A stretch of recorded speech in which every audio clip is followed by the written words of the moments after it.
Rex Stout's Nero Wolfe.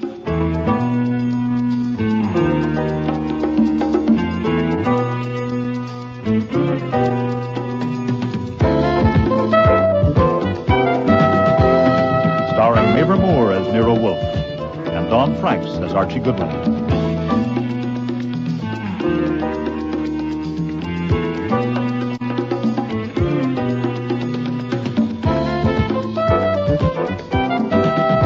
Today's episode, Disguise for Murder, with special guest stars Lally Cadeau, Jack Creeley, Neil Monroe, Eric Peterson, and Fiona Reed.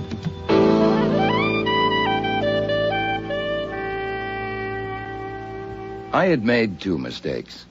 When the president of the Manhattan Flower Club persuaded Nero Wolfe to show his orchids to the members one afternoon, I should have fought it. This is a Brassavola, isn't it? No, sir, that's not a Brasso. It's a Lilia. Are you sure? And after the date had been set and the invitation sent, when Wolfe had arranged that I should stay up in the plant rooms with him and Theodore to mingle with the guests, I should have put my foot down. Could I grow that on my coffee table? Is that a pansy? No, madam. I doubt if you could grow Miltonia on a coffee table. Sorry. Well, it's near a very sunny window. But I hadn't. As a result, it'd been up there a good hour and a half, grinning around and acting pleased and happy. I'm so sorry. How clumsy of me. Oh, it's quite all right, madam. Your sleeve just happened to hook it. It'll bloom again next year. It was understood that the Manhattan Flower Club was choosy about who it took in, but obviously its standards were different from mine. Oh, the men were okay as far as men go. But the women... It would have been a relief to spot just one who could have made my grin start further down than the front of my teeth. There had, in fact, been one. Just one. Excuse me, miss. Are there any questions I could answer for you? About what? Oh, say, about orchids. I haven't any questions about orchids at all. Eventually, feeling that the damn grin might freeze on me for good, I beat it down to the office, poured myself 2 inches of bourbon, and sat at my desk with my feet up. Well, hello. Did you think of some questions after all? Could I have a drink? Sure. I got scotch, rye... Anything, quick. Give me yours. Hey. Oh, did I need that? You like more? No. You're Archie Goodwin? And you're the Queen of Egypt. I'm a baboon. I don't know why they ever taught me to talk. Look at my handshake. I'm all to pieces. You do seem a little upset. When I saw you upstairs... I want to see Nero Wolfe. Right away. Well, I want to tell him something before I change my mind. And then I'll get a job at Macy's or marry a truck driver. I want to see Nero Wolfe. Oh, I'm afraid that can't be done. Not until the party's over, at least. Are people coming in here? No. May I have another drink, please? Well, shouldn't you give that one time to settle? I'll help myself. You'll pardon me saying this, but for a member of the Manhattan Flower Club, you seem a bit of a screwball. I'm not. A screwball? A member. I see. I could tell you. Many people have. I'm going to. Good, shoot. I'm afraid I'll change my mind, and I don't want to. Okay, now. Ready, go. I had a friend once, as close as a person like me ever comes to having a friend, Mm-hmm. and a man killed her, strangled her. And if I told what I knew about it, they could have caught him, but I was afraid to go to the cops, so he's still loose. And she was my friend. That's getting down toward the bottom, isn't it? It's fairly low. Of course, I don't know you any too well. Why were you afraid to go to the cops? Because I'm a crook. Oh, yeah? Yeah. Oh, what do you do? Steal orchids? No, certainly not. I wouldn't be small, and I wouldn't be dirty. At least, that's what I thought. But once you start, it's not so easy.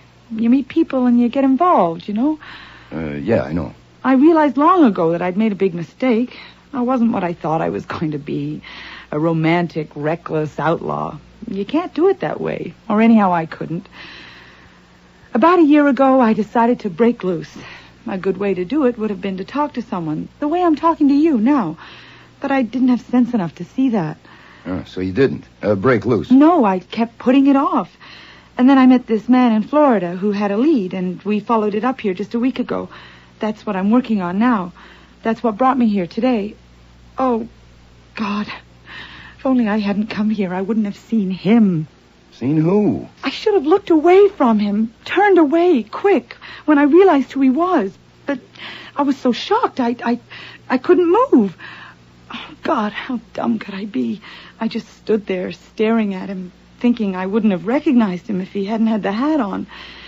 And then he turned and looked right at me. And he saw that I knew. Oh, God. Mrs. Orwin asked me what was the matter. And then I saw Nero Wolfe, and it gave me the idea of telling him. And then I saw you going out, and as soon as I could break away, I came down to find you. Oh, there. I feel better now. Yeah, it's good bourbon. Is it a secret who you recognized? No. I'm going to tell Nero Wolfe, then he can't touch me. Why not? Because I'll get Nero Wolfe to tell him that if anything happens to me, he'll know who did it. You'll know, too. You'll both know. Well, we would if we had his name and address. He must be quite a specimen to scare you that bad. Speaking of names, what's yours? Do you like Marjorie? So-so. I used Evelyn Carter in Paris once. Do you like that? It's not bad. What are you using now? Hey, come on now. You're not in a vacuum, and I'm a detective. They took the names down at the door. Cynthia Brown. Cynthia Brown. I like that fine. Now, upstairs you were with 2 men and a middle-aged lady. That's Mrs. Orwin. Yes. And she's the current customer, then, the lead you picked up in Florida. Yes, but that's finished. Hmm? Since I'm telling you and Nero Wolfe, I'm through. Oh, the job at Macy's or marry a truck driver. Who did you recognize upstairs? Can anyone hear us? No. No, that door goes out to the front room. Today it's the cloakroom. This room's soundproof, including the doors. This has to be done the way I say. Sure, why not? I wasn't being honest with you.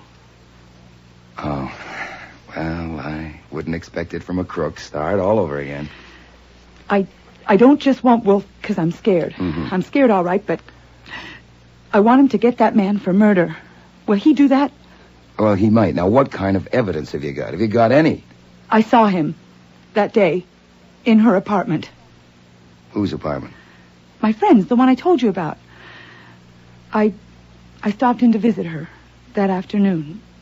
I was just leaving. Doris was inside the bathroom.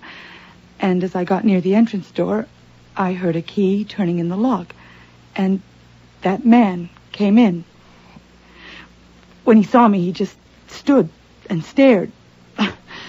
I knew Doris didn't want me to meet her bank account, and of course I assumed it was him making an unexpected call, so I mumbled something about Doris being in the bathroom and got the hell out. Oh, God, if I'd known. I went and kept a cocktail date and then phoned Doris's number to ask if our dinner date was still on, considering the visit of the bank account.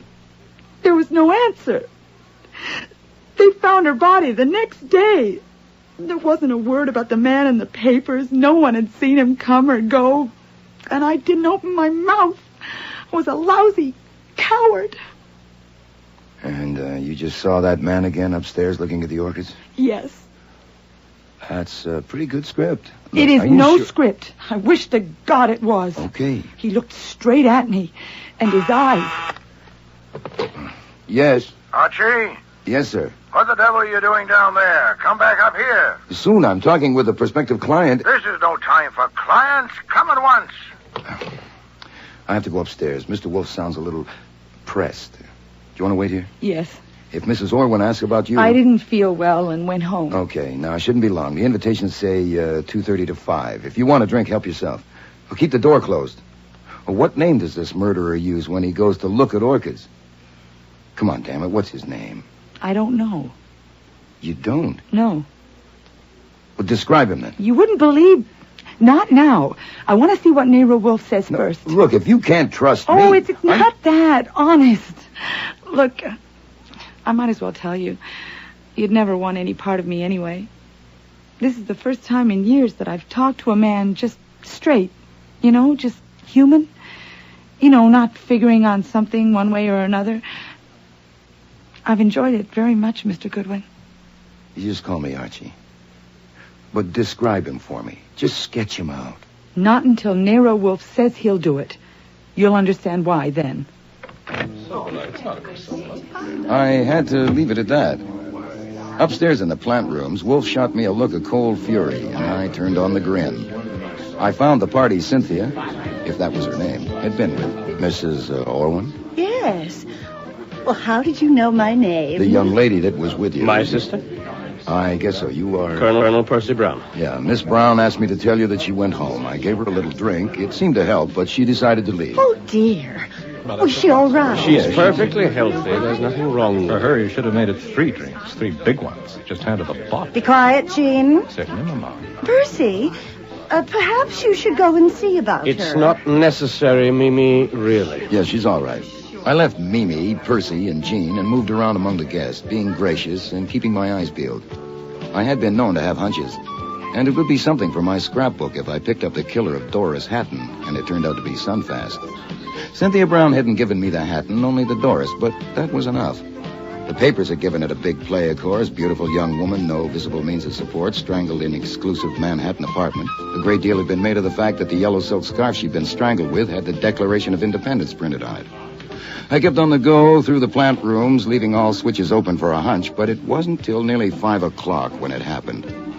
A guy at the north bench leaned over to pick up a plant, and I got a buzz at the back of my neck.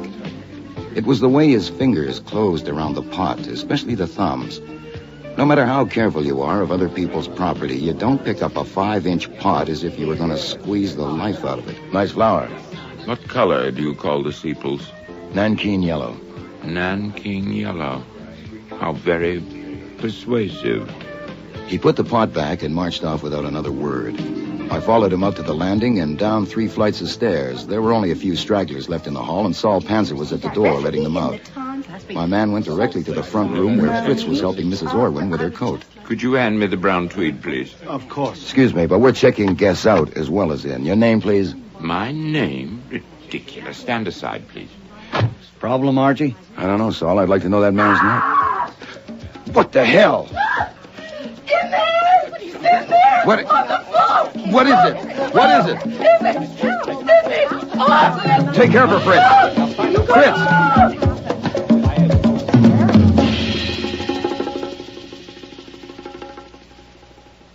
I'm here, Arch. It's too late, but send Fritz down the block for Dr. Vollmer. Right. Oh, no one leaves, Saul. Keep everyone that's left. Gotcha. Yes? It's me in the office. You better come down. That prospective client is here on the floor, strangled. I'm sure she's gone, but I sent for Doc Vollmer. Is this flummery? No, sir. Come down and look at her, and then ask me. Hey, you can't go in there. All right, don't come in here. Insist on knowing what... My God. Yes, sir. How did it happen? Don't know. Who is it? Don't know. The man at the door won't let us leave. No, sir, and you can see why. Now, outside, I certainly please. can, but we know nothing about it. My name is Carlyle, Homer N. Carlyle, Executive President of North American Foods. This is my wife. How do you do? How do you do? My wife is merely acting under impulse. I wanted to see the office. I didn't even go in. I'm sorry. We're both sorry. I'll do the talking, Ellen.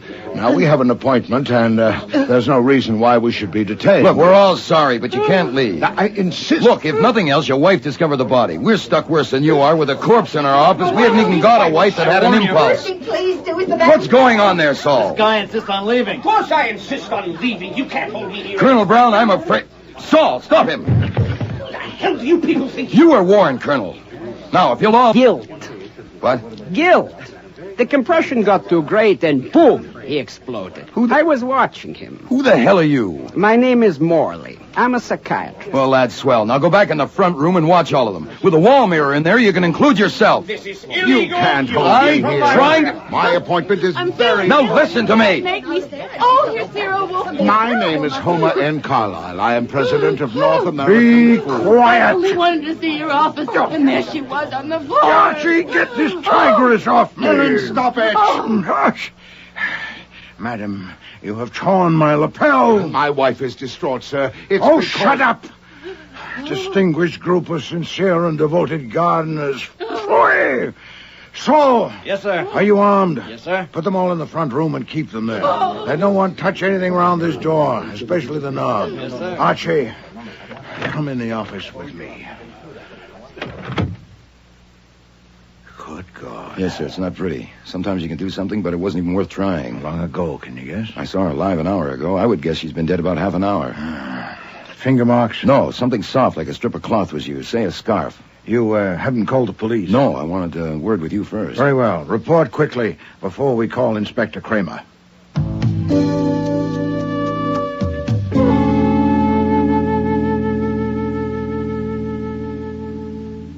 Saul. Yes, Inspector? You and Fritz were in the hall all afternoon. The hall and the front room, yeah. Who did you see enter or leave the office?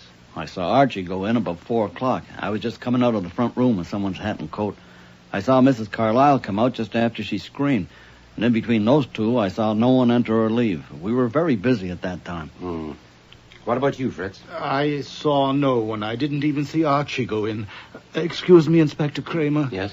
My duties here are of the household and not professional. Your men are still busy in the office. The front room is full of guests. And now here you are in my dining room. I need to know how long you are going to be in my dining room. Mr. Wolfe needs his dinner. Well, I'll be goddamned. All this disturbance. It can't be helped, Fritz. How many people are left in the front room? Mrs. Orwin and her party, the Carlyles, and that strange doctor, the psychiatrist. Have we plenty of ham? Yes, sir. Sturgeon? Yes, sir. Later, probably. For the guests in the front room, but not the police.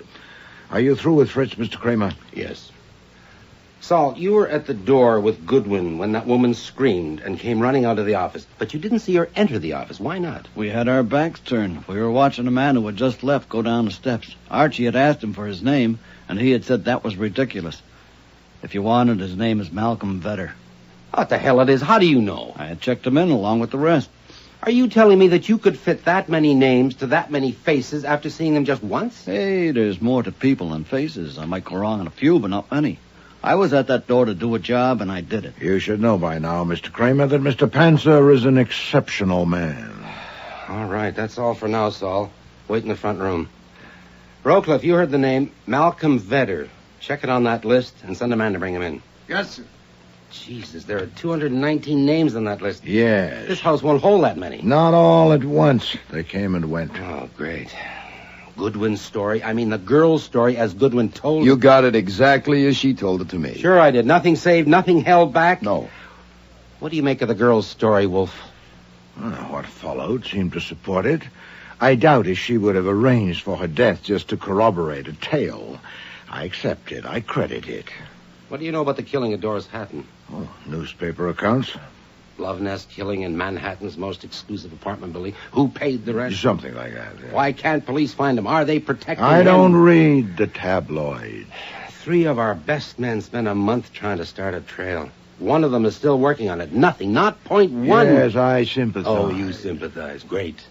Well, maybe you can sympathize with the way I feel about the fact that Goodwin sat there in your office and was told that that man was right here on these premises.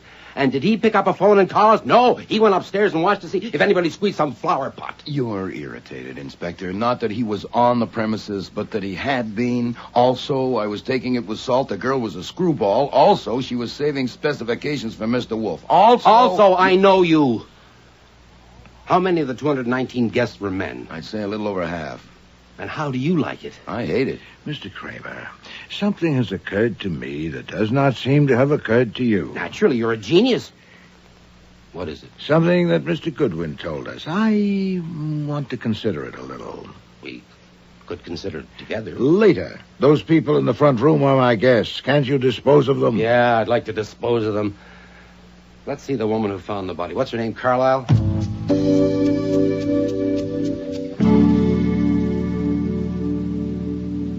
Inspector, my wife and I have been held here now for 2 hours. I know you have your duty to perform, but citizens have a few rights left, thank God. Now, why are we being detained? Mr. Carlyle, a woman was murdered here today. Well, that has nothing to do with us. I warn you. If my name or my wife's name is published in connection with this miserable affair, I'll make trouble, and I'm in a position to. Your wife discovered the body. By accident. May I say something, Homer? It depends on what you say. Oh? What do you mean by oh? I mean that I sent for your wife, not you. But you came with her. Why? Well, to protect her, of course. Does she need protection? Certainly not. I mean... Then why don't you just sit down while I ask her a few questions? You wanted to say something, Mrs. Carlyle. Only that I'm sorry for the trouble I've caused. There, do you see? I wouldn't say you caused any trouble exactly, except for yourself and your husband. The woman was dead whether you went in there or not. Now, I have to ask you some questions, if only as a matter of form, because you discovered the body. There's no question of you being involved more than that, is there? How the devil could there be? How long had you been downstairs before you went into the office? Oh, we'd just come down. I was waiting for my husband to get his things. Had you been downstairs before that? No. Or only when we came in. What time did you arrive? A little after 3, I think. At 3:20. Were you and your husband together all the time, continuously? Of course. Well, you know how it is. He would look a little longer at something sometimes, and I would move on a little. We were together the whole time. Do you see what I meant, Inspector? My wife has a habit of being vague. This is I'm just not another... actually vague. It's just that everything is relative. For instance, who would have thought my wish to see Nero Wolfe's office would link me with a horrible crime? My God, you hear that? Link. Why did you want to see Wolfe's office? Why, to see the globe. What globe? Oh, yes, it's famous. I'd read about it, and I wanted to see how it looked. A globe 3 feet in diameter. Oh. What? I didn't see it. Well, you were distracted. By the way, did you know her? Had you ever seen her before?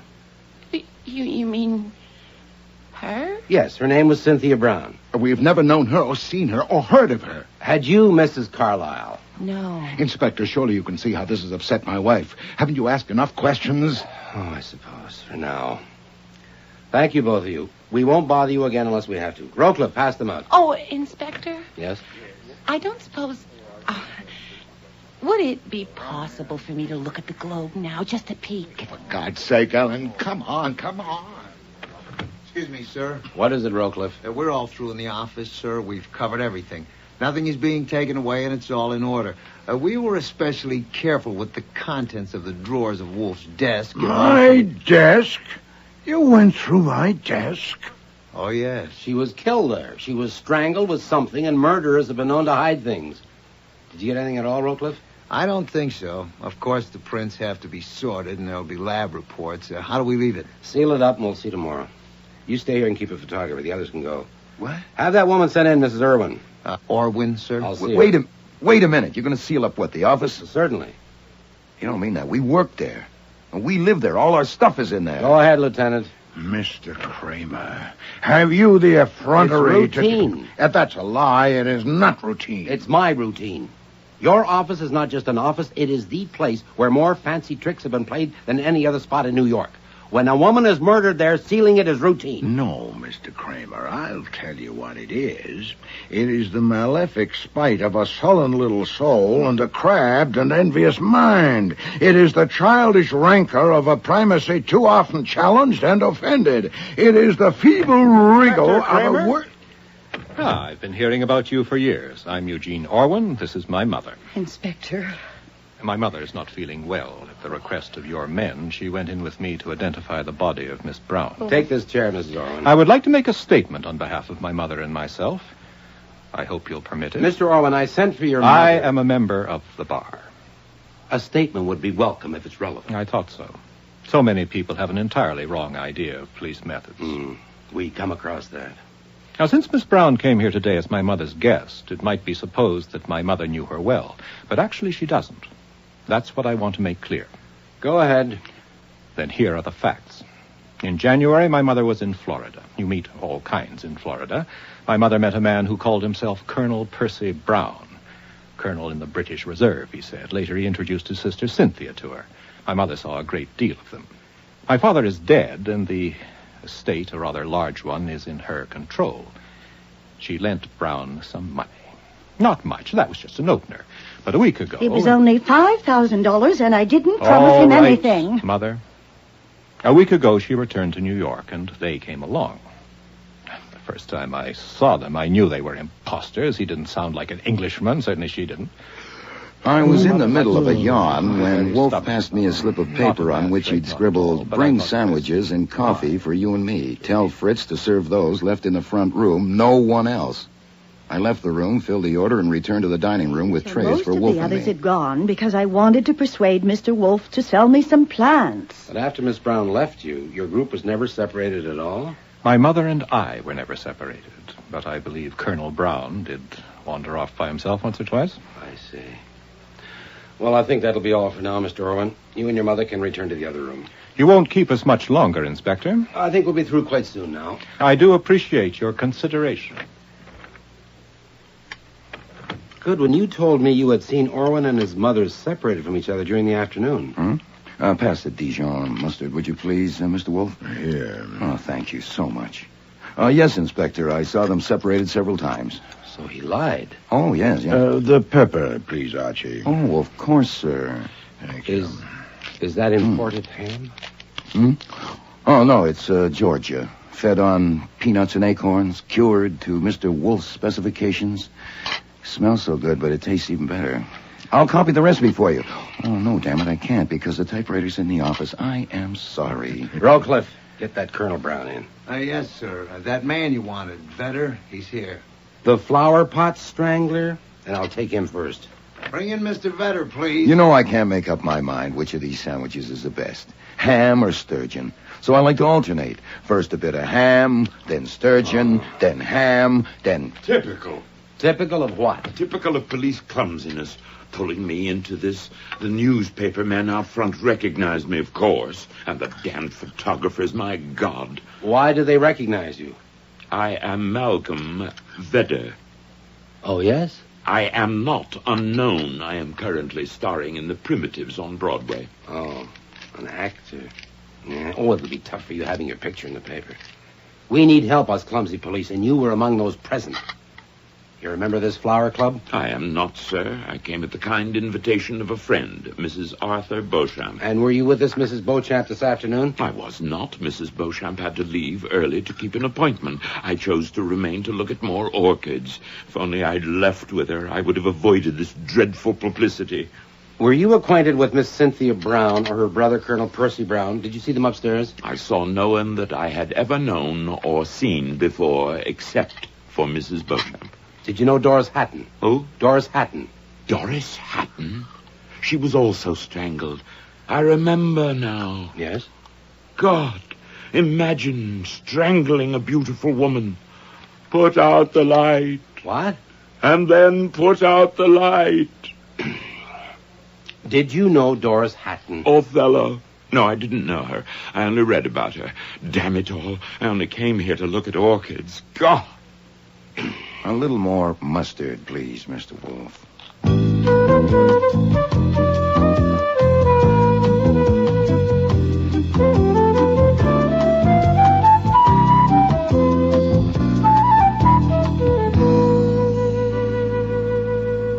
Your name, please. My name is Colonel Percy Brown. Which army are you in? I think it will save time if I state my position. I will answer fully and freely all questions that relate to what I saw or heard since I arrived here this afternoon. Answers to any other questions will have to wait until I consult my attorney. Well, the trouble is, I'm pretty sure I don't give a damn what you saw or heard this afternoon. I want to put something to you. As you see, I'm not even wanting to know why you tried to break away before we got here. I merely wanted to... Forget it. Now, on information received, I think it's like this. The woman who called herself Cynthia Brown, murdered here today, was not your sister. She was working with you on an operation of which Mrs. Orwin was the subject. Now, as far as I'm concerned, that's only background. Otherwise, I'm not interested in it. My work is homicide, and that's what I'm working on now. I'm listening. For 2 months now, you've been on intimate terms with Cynthia Brown. She certainly must have mentioned an experience you had recently. A friend of hers named Doris Hatton was murdered. And she had information about the murderer. She must have mentioned that to you. Now you can tell me. Now, if you do, we can nail him for what he did here today, and it might even make things a little smoother for you. Well? I'm sorry. For what? I'm sorry I can't help. Do you expect me to believe that during all those weeks she never mentioned the murder of her friend? I'm sorry I can't help. Oh, I'm sorry, too. Okay. We'll go on to this afternoon.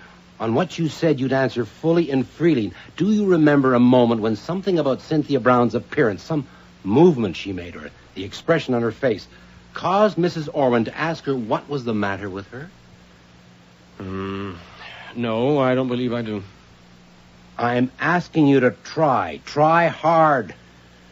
Well, I may not have been right there at the moment, in those aisles, in a crowd like... We weren't rubbing elbows continuously.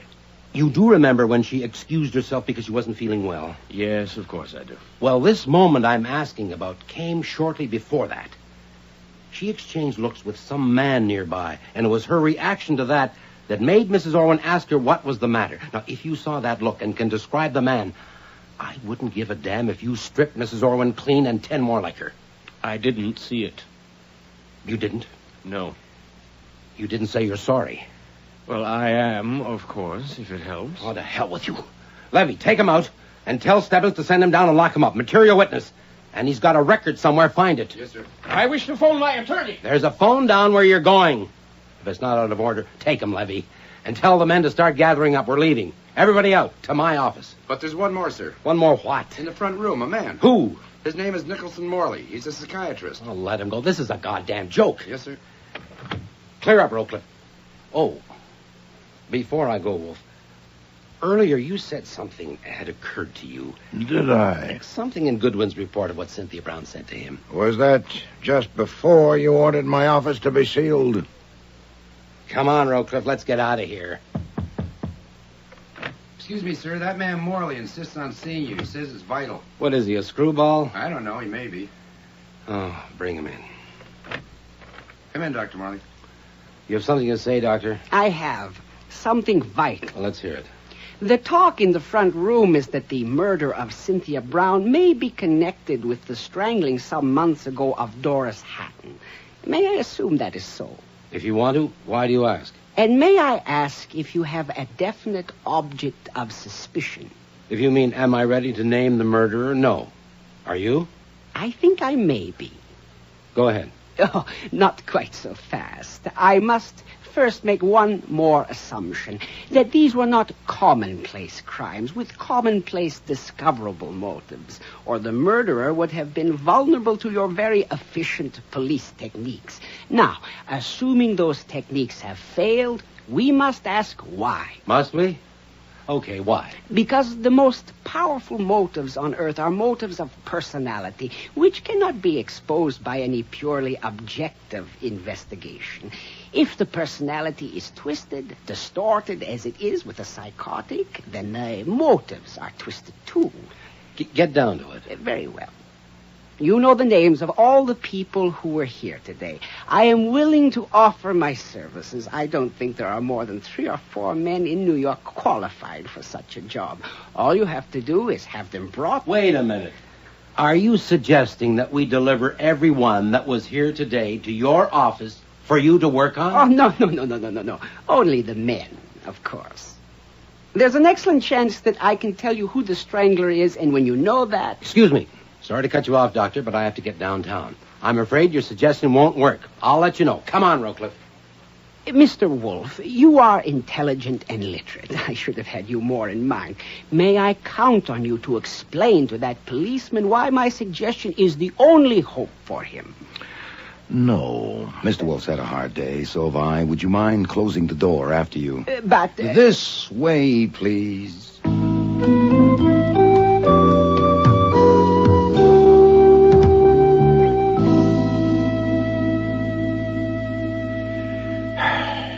They've all gone. Everyone. Go and look at the office door. I did. It's sealed. Malefic spite. Huh? Oh, this isn't a bad room to sit in. Archie, I want to ask you something. Yeah, shoot. Do you accept without reservation the story Miss Brown told you? In view of what happened, yes. All right, then assume it. Assume that the person she had recognized followed her downstairs and saw her enter the office to join you. That he waited until you came out and went upstairs. That he took an opportunity to enter the office unobserved, got her off guard, killed her, got out unobserved, and returned upstairs. All of those assumptions seem to me to be required unless we discard all that and dig elsewhere. I'll take it that way. All right. Then we have significant indications of his character. Now consider it. He's killed her and is back upstairs, knowing that she was in the office talking with you for some time. He'd like to know what she said to you, specifically whether she told you about him, and if so, how much. Yeah. Now, I put it to you, with that question unanswered, would a man of his character leave the house? Or would he prefer the challenge and the risk of remaining until the body had been discovered to see what you would do. I'll be damned. He would stick around till the body was found. And if he did, then he's one of the bunch Kramer's been talking with. So that's what occurred to you that Kramer didn't get, huh? No, by no means. That's a different matter. This is merely a tentative calculation for a starting point. If it's sound, I know who the murderer is. Well, if you want me to get him on the phone, I'll have to use one in the kitchen. I want to test the calculation. So do I. But there's a difficulty. Huh? The test I have in mind, the only one I can contrive to my satisfaction, only you can make. And in doing so, you'd have to expose yourself to a great personal risk. Well, since one of you flinched or faltered in the face of danger to me. No, this danger is extreme. Well, so is the fix you're in. The office is sealed, and in it are the book you're reading and the television set. Now, let's hear the test. Very well. The decision will be yours. Pass me the Manhattan telephone directory and an envelope from that bureau drawer there. Take paper for yourself. Here you are. Now, take this down while I look up the address. She told me who to send this to and more. I have kept it to myself because I haven't decided what is the right thing to do. Stop. I would like to have a talk with you first, and if you will phone me tomorrow, Tuesday, between 9 o'clock and noon, we can make an appointment. Please don't put it off, or I will have to decide myself. I gather from the grammar I signed my name. Oh, yes. Hell, we could forget the calculation and send this to every guy on that list and wait and see. I prefer to send it to only one person. The one indicated by your report of that conversation. The one to whom I am addressing this envelope. There. That will test the calculation. And save postage. The extreme danger, I suppose, is that I'll get strangled? I don't want to minimize the risk of this, Archie. I'll have to go to Times Square right away and mail this. May I have the envelope, please? Of course. There you are. I don't believe it.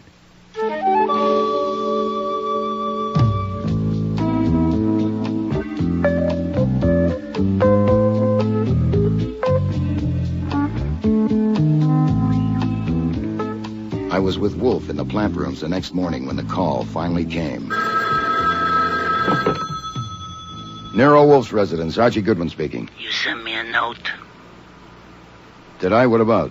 about an appointment. Can you discuss it? Sure, I'm all alone. There's no extensions on. But I don't recognize your voice. Who is this? I have two voices. This is the other one. You made a decision yet? No, I was waiting to hear from you. That's wise, I think. You free tonight? I can wriggle free. Drive the northeast corner, 51st Street and 11th Avenue. Get there at 8 o'clock. Park on the corner. You got that? Got it. You'll be alone, of course. Yeah. I still don't recognize your voice. You know, I don't think you're the person I sent the note to. I am. It's good, isn't it? Mr. Wolfe, you saved a lot of postage. Ah, you have an appointment? For 8 o'clock. Get Saul. We have planning to do.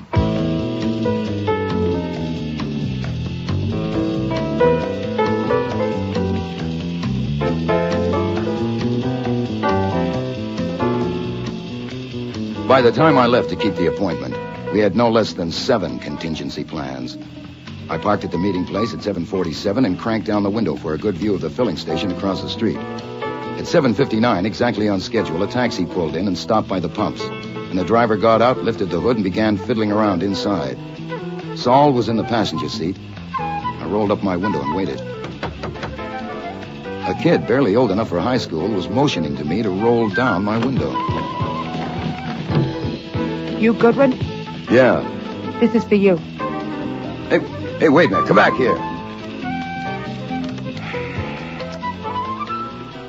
Make no signal of any kind. Follow the instructions to the letter, or there will be no meeting. Jesus. Goodbye, Saul Panzer. Hello, contingency plan number 2. The instructions that followed gave a driving route so complex that even Saul couldn't have followed without being spotted, especially since I had a chaperone, a A dark blue sedan followed my every turn for a full hour and a quarter that I drove in circles around New York till I arrived at my destination, a dingy warehouse near the East River. I parked as instructed in the note and waited. The sedan pulled up behind me, and a rat-like little man got out and opened my door. Well, we got here. Yeah, you damn near lost me at one light. You come with me. Contingency plans number 3, 4, and 5 went out the window when we entered the warehouse, went up 2 flights of badly worn stairs, and walked down a dingy hall to the rear of the building. In here. You sure that's him? What do you think? He'd be here if I wasn't? Okay, bud. Take off your hat and coat and sit in that chair. Hey, hold it. I haven't explained yet. All right, now the idea is simple. The man that's coming to see you don't want any trouble. He just wants to talk. So we tie you in that chair and we leave. He comes, you have a private talk. He leaves, we come back and cut you loose. Plain enough? It's too damn plain. What if I won't do it? Then he don't come and you don't have a talk. What if I walk out now? Go ahead. We get paid anyhow. You want to see this guy? There's only one way. We tie you in a chair. Look, I don't want any trouble either. How about this? I sit in the chair, you fix the cord to look right, so I'm free to move in case of fire. There's $100 in my wallet in my breast pocket. Before you leave, help yourselves. A lousy sea. For Christ's sake, shut up and sit down. All right, suppose I show you what else is in my pocket. Here, like this gun. Ah, jeez. And suppose we all go for a little walk down to the nearest police station.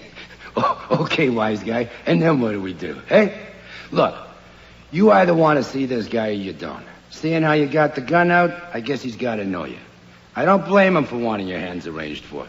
Make up your mind. Well, that was it. There were no contingency plans left. And I'd promised Nero Wolfe that if this should happen, I would turn around and go home. Okay, I'll do it, but don't you tie him too tight. You know, I've been around the block, and I can find you guys again if I care to. And don't think I can't. Just put a gun on the table and sit. How long will I have to wait? You'll see. Not long. They did a really thorough job of tying my hands to the back legs of the chair and my ankles to the front legs. Then they left. And I waited. But not for long. The door opened and my man entered. He was wearing a gray pinstripe suit and a dark gray Homburg with a topcoat over his arm. He had gloves on. Hello, Mr. Goodwin. Would you have known me? Not from Adam. Let's talk. So she told you about me? Yes. What'd she tell you? About that day at Doris Hatton's apartment, about recognizing you yesterday? She's dead. There's no evidence. You can't prove anything. Then you're wasting a lot of time and energy in the best disguise I ever saw. It's not too hard to get evidence if you know where to look. Yeah, but you haven't told the police. No. No, Nero Wolfe? No. Why not? I'd like to quit the detective business. For $100,000, I could do it. It could be arranged so you get what you pay for. How could you arrange that? We'll find a way. We'll have to, or you'll have me on your neck for the rest of your life. You threaten me? No. Believe me. I don't want you on my neck either. No, I suppose you don't. Mr. Goodwin, let me explain my point of view. Go ahead. You're quite right, of course. I don't want you on my neck. Good, of course. But I don't want to pay you $100,000 either. All right, 90. I don't want to pay you anything. Yeah, that's not being reasonable. I'll tell the cops. I don't think so. Let me show you what I have in my pocket. Is that the scarf you killed Cynthia Brown with? Yeah, it is. You come one step closer and I'll yell. Oh, they're out of hearing. Keep in front of me. They won't be back for 15 Keep minutes. in front of me. Now look. Hey, look, it's no good anyhow. There's a note for you from Nero Wolfe. In my breast pocket. Now get it. But stay in front of me. You can't trick me. Don't you want to know what it says? All you have to do is reach. Hey, what can I do? Very well. There, now. You see, read it. Go ahead. If Mr. Goodwin's not home by midnight, the information given him by Cynthia Brown will be communicated to police. And I shall see the day after immediately. Right, see, it's no good. Now, he did it this way because if you had known I had told him, you might have just sat tight. He figured that you might think that you could handle me. I admit you tried your best. He wants that 100,000 by tomorrow, 6 o'clock, no later. Can't get that much by then. Okay, he'll take your IOU. You can write it on the back of that note. My pen's here in my pocket. He'll be reasonable about it. I'm not such a fool. Who said you were? Now use your head, that's all. We've got you. A little thing like signing an IOU won't make it any worse. He won't press you too hard. Here, get my pen. No, Mr. Goodwin, you haven't got me yet. Keep in front of me. You use that scarf and Wolfe will tell the cops. Unless I use it on him, too. You keep in front of me. Goodbye, mister. Keep in front of me now, I told you. What the hell's going on here? You here? can't get away with it. What time does your watch say? 9:32. It's not 15 minutes. I told you to come back in 15 minutes. Yeah? Yeah, well, we got to thinking. We want to be sure we get paid. Told you to come back. Yeah, well, we've had bad experiences before. $2,000 is a lot of money. Here, take it. Take it and get out. Don't take it. What's the matter? It's got germs? No, it's peanuts, you saps. It's peanuts. This guy's worth 10 grand to you, as is. 10 G's. That's a reward for him. Yeah, what are you talking about? Do you know who you got here? That's the strangler the police are looking for.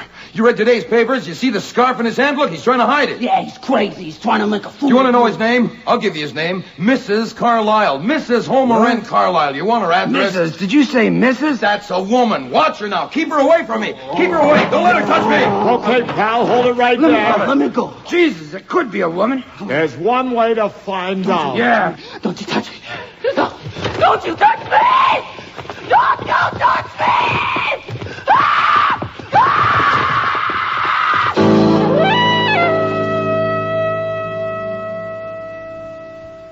Well, I hope you're satisfied. You and Goodwin have got your pictures in the paper again. Got a lot of free publicity. And I got my nose wiped. But you got no fee. No fee. I suppose you thought you could pry a fee out of somebody. That's why you suppressed evidence. Oh, now, Mr. Kramer, I suppressed no evidence. Okay, I can't prove it, but I know it. If she hadn't been described to Goodwin, how did you know to send that blackmail note to her? I explained to you. I concluded that the murderer was among those who remained. Yes, but why her? There were only 2 women who remained. Obviously, it couldn't have been Mrs. Orwin. With her physique, she'd be hard put to pass as a man. Besides, she's a widow, and it seemed a sound presumption that Doris Hatton had been killed by a jealous wife. Yeah, but why a woman? Why not a man? Yeah. I told you in my dining room that something had occurred to me, and I wanted to consider it. Yeah? Later, I would have been glad to tell you about it if you hadn't acted so irresponsibly and spitefully in sealing up this office. All right. That made me doubt if you were capable of proceeding properly on any suggestion from me, so I decided to proceed myself. Get to it. What occurred to you? Well, simply this. Miss Brown told Mr. Goodwin that she wouldn't have recognized the murderer if he hadn't had a hat on. So?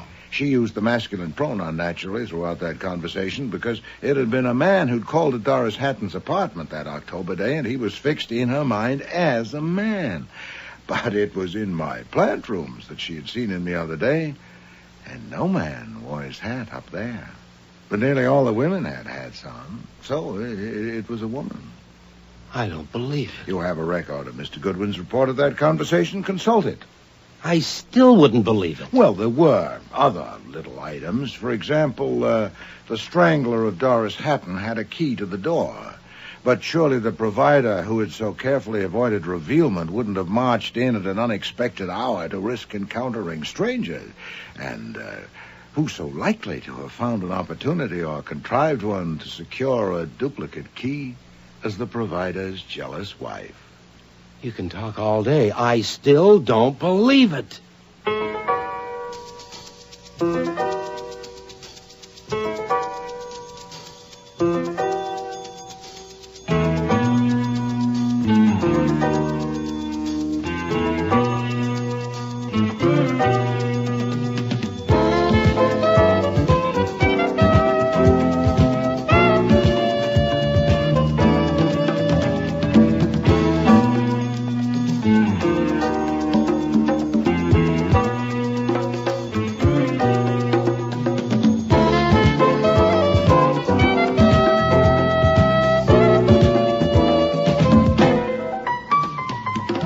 Starring in today's episode were Mavor Moore as Nero Wolfe, Don Franks as Archie Goodwin, and Cease Linder as Inspector Kramer.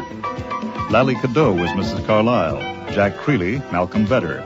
Neil Monroe, Colonel Percy Brown. Eric Peterson, Dr. Morley. Fiona Reed, Cynthia Brown.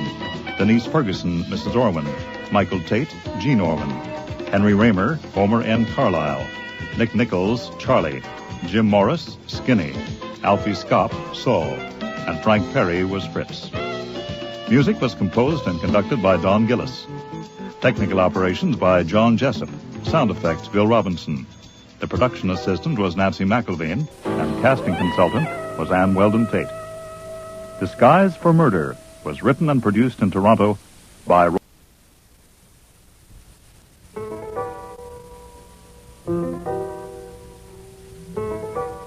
Rex Stout's Nero Wolfe.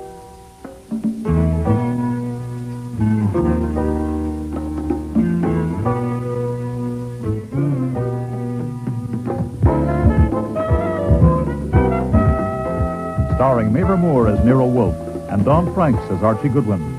Today's episode, Before I Die, with special guest stars Jane Eastwood, August Schellenberg, and Maria Loma. That Monday afternoon in October, life in the office of Nero Wolfe, where I work, was getting to be more than I could stand. What time is it, Archie? When you asked me 5 minutes ago, it was 3:25. It is now 3:30. And when you ask 5 minutes from now, it will be 3:35. But I won't be here to answer, because I am going out for a walk. A simple answer would have done. Indeed, it would have been all that was expected. Oh, boy. My walk will last for half an hour, by which time you will be upstairs with your orchids, which will give me a 2-hour break from seeing you in this pitiful state.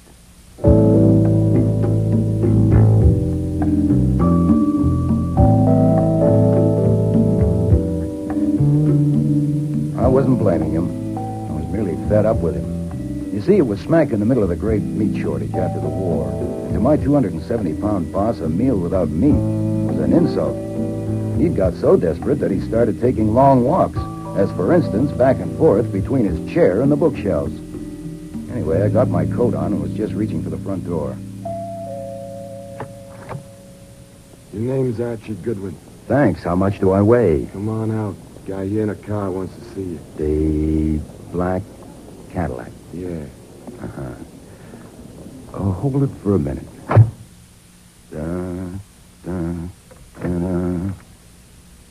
Who is at the door? Oh, a man with an embalmed face. What's this? You're taking your gun?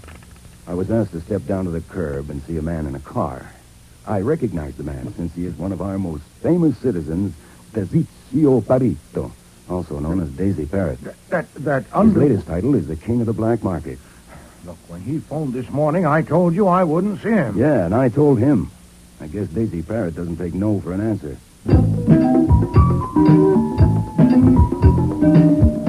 You're Archie Goodwin. And you're Daisy Parrott. What do you want? Hey, boss, he's got his hand on a gun in his pocket. And he's a damn fool to let you stand behind him. Mr. Wolfe knows you're here. Now, what do you want? I want to see Wolfe. Nope. No, sir. I told you on the phone this morning that Mr. Wolfe is too busy to see you.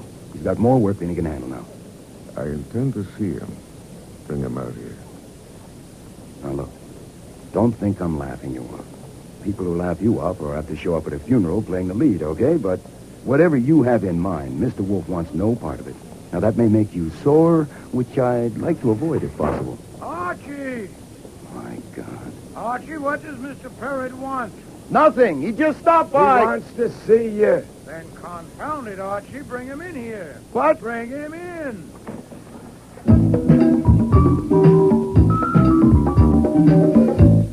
Be seated, Mr. Parrott. I don't like it in here. I've got something private for you. Come out and sit in my car. Oh, I rarely leave my house. I do like it here. I'd be an idiot to leave this chair made to fit me. Okay, Goodwin. You go out and sit in my car. No, sir. I do nothing without Mr. Goodwin. You might make exceptions. This might be a good exception to start with. No, sir. Please, sit down. Even if you decide against entrusting secrets to Mr. Goodwin and me, there's a little matter I'd like to discuss with you. What do you want to discuss? Well, in my own field, I am an expert. I sell expert information, advice, and services.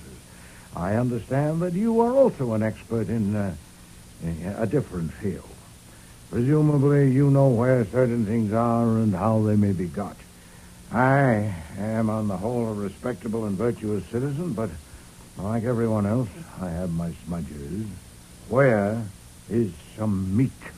You want a slice of the meat racket? No. I want slices of beef and pork. I want some meat to eat. Lamb, veal. Oh, you're just hungry. Yes, I am. Goodwin. Ring Lincoln 63232 between 7 and 10 in the morning and ask for Tom. Use my name. Thank you, sir. Now for your business. Mr. Goodwin told you on the phone this morning that I was too busy to see you. Of course, that was flummery. What was in his mind was that while the occupational hazards are relatively high in the detective business, in your business they're substantially higher, and the combination of the two would be inadvisable.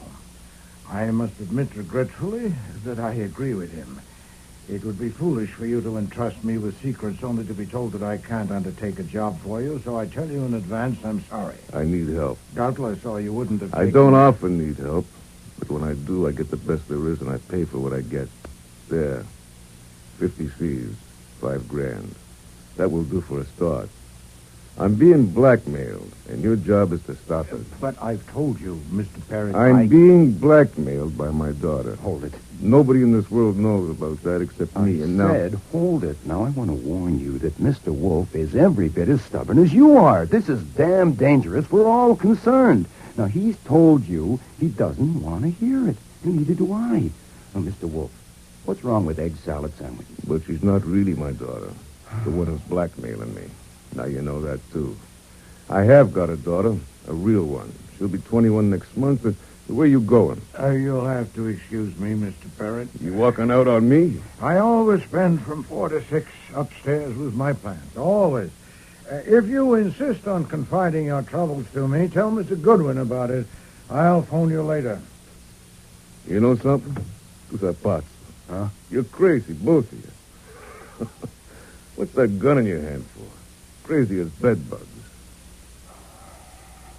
Okay, tell me about it. Well, when my kid was just a baby, I got sent up the river for a long spell, and while I was there, her mother died. It took me nearly 5 years before I found the kid, never mind how. And by then, I decided it wasn't safe for her to know who her father was, or for anyone to know I had a kid. So I found a way to send money to her, keep her in schools and all. Uh-huh. And I got reports on her every 3 months, and everything was okay. It was working just fine till, Thumbs Meeker bitched it up. Thumbs Meeker? You heard of him? I've heard of him. And how he got his name. And Thumbs sent a punk to tell me that if there was any little favor he could do for my daughter, just let him know, capiche? It was his way of saying he'd found out and he could put the screws on you. Yeah, but he hasn't. I mean, he found out I had a daughter, but he hadn't found her yet. So I had to stop. There's only one thing in the world I'm afraid of, Goodwin. Huh? That someone will find my daughter and tell her the truth. It's ruined my life having a daughter. Where she's concerned, I can't think straight, and I can't act straight. I mean, look at my coming here and spelling this. Worse yet, look what I did a year ago, April. I rented a penthouse, and I brought a girl there to act as my daughter. I knew it was dumb, but my brains wouldn't work, and I did it. Why? To draw Thumbs Meeker off. If he thought that was my daughter living in the penthouse with me, naturally he wouldn't look for her in other places, especially in colleges. Oh. I thought it would keep my secret sewed up. Everything seemed fine for a few months. Then the little bitch put the pliers on me. The phony daughter started blackmailing you? Yeah. First in small amounts. Then every month it got bigger. So far, she's into me for $25,000. I don't get it. What? Well, how do I put this? Most people would wonder, with your reputation, why she hasn't had an accident, like getting in the way of flying pieces of metal or something. That's all exaggerated. Yeah. Rumors start and everyone believes them. Uh-huh. Well, why didn't you handle her or have her handled? My daughter? My own daughter? Wait, she isn't. As far as everyone knows she is. I would have to do it myself, and even then it would have to be very risky. She's got it all figured out. What if she disappears? How would Thumbs Meeker dope? I'd be right back where I started. They'd be looking for trails again. I've looked at it from all angles, and it's no go.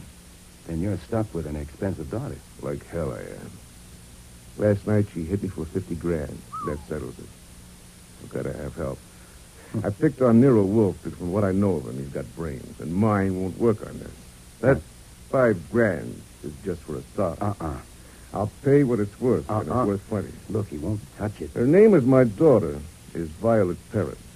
Her real name is Angelina Murphy. She was on the jump in Salt Lake from a rolling and cleaning charge. I went out there and got her myself.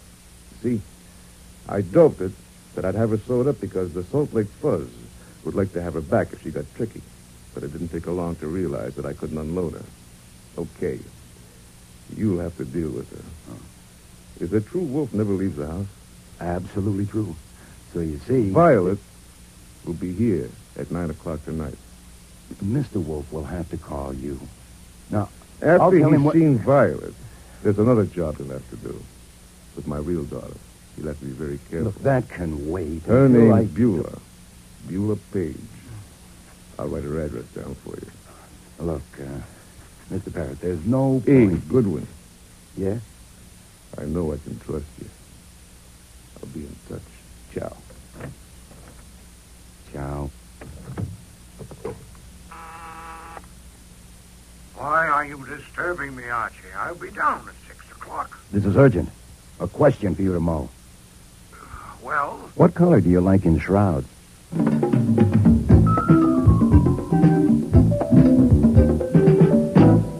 Beulah Page. This address is near Columbia University, less than half an hour away. Yes, sir. Get her. Now, if possible. But Parrott said... We don't even know there is a daughter. All we have is what Parrott told us.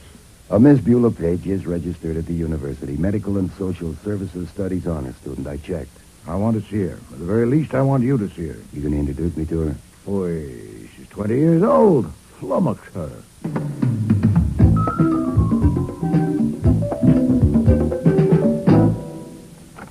Hello. Hi there. I'm looking for Miss Beulah Page. Well, you found her. Are you a preacher?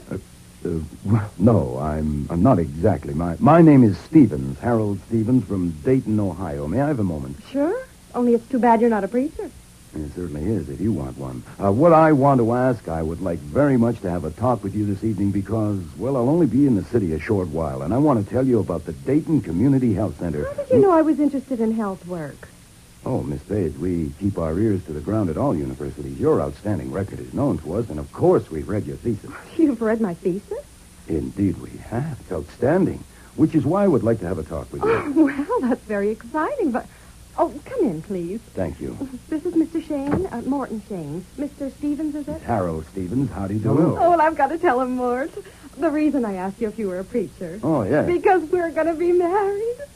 Well. We just decided to, just before you knocked on the door. So, you see, you're the first to know. Congratulations. You're tiddly. Oh, no, I'm not. I'm happy. And if I'm a little tiddly, it's your fault. Oh, wait a minute. Who made the cocktail? Hasn't a girl got a right to make cocktails when she's engaged, Mr. Stevens?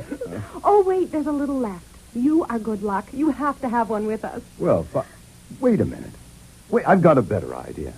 Now, I ought to be ashamed of myself for busting in on your celebration, especially right at dinner time.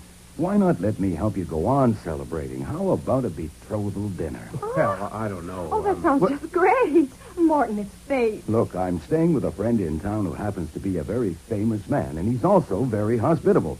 I'll call him up right now and tell him we're coming, all right? Well, after all, what's he famous for? Who is he? Come on. He's Nero Wolfe, the detective. I've known him for years. Oh, Martin, let's go have dinner with Mr. Wolfe. Oh, please.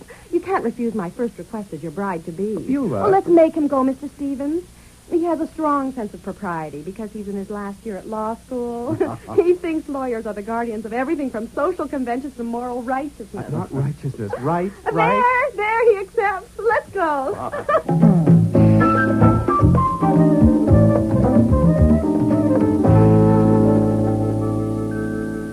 To my surprise, Wolfe helped out over dinner by hopping all over the place. Conversationally, that is. It saved me from having to talk about the Dayton Health Center. He asked Beulah about her courses. He talked about cases he had handled, which fascinated Shane, which in turn fascinated Wolfe. He adores adulation. He even ended up calling him Morton, for God's sake. Morton, I hope you're prepared to face the fact that very few people like lawyers. I don't as a general rule. You know, they're inveterate hedgers. They're insufferable word stretchers. I had a lawyer draw up a tort for me once. Look, just a simple conveyance, and he made it 11 pages. Oh, God. Well, 2 would have done it. Have they taught you to draft torts? Oh, naturally, sir, that's in the course, yeah. I try not to put in more words that are necessary. Well, for heaven's sake, keep it brief. A little more wine. Thank you. Oh, there's a crack in your wine glass. Fritz, replace Mr. Shane's glass, please. Yeah. Well, Miss Page, let me give you another helping of zucchini a la... It was like that right through dinner. Almost more than I could stand. And after dinner, Wolfe and Beulah sang songs. Well, at least Beulah sang. She was in very high spirits. And Wolfe was moving a finger to keep time and evidently trying to hum. For him, that was drunken revelry. I'm sure his mood could only have been brought on by a girl whose father could get him a pork chop.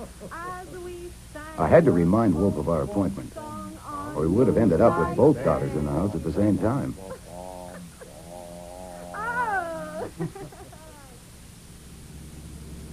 I finally got the 2 celebrants into the car and was driving them home. You know, you're a swell guy, Stevens. That was a swell idea you had. Hey, now I've got one. What do you think of this? You drive us to Maryland and we'll get married. No. Now who's tiddly? Well, that's a good idea, isn't it? It stinks. Why? Look, I may not have any father or mother or even aunts or uncles, but I don't have to sneak off to Maryland in the dead of night to get a husband.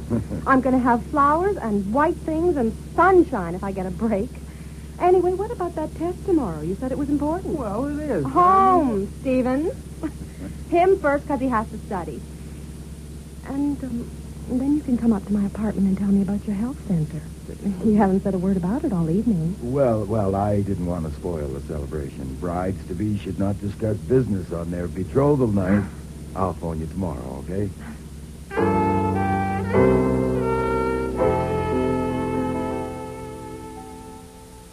Sit down, Miss Murphy. I like eyes at my level.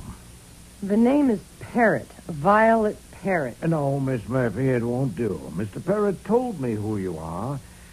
I do not intend to prolong this. He hired me to make you stop blackmailing him. Aha!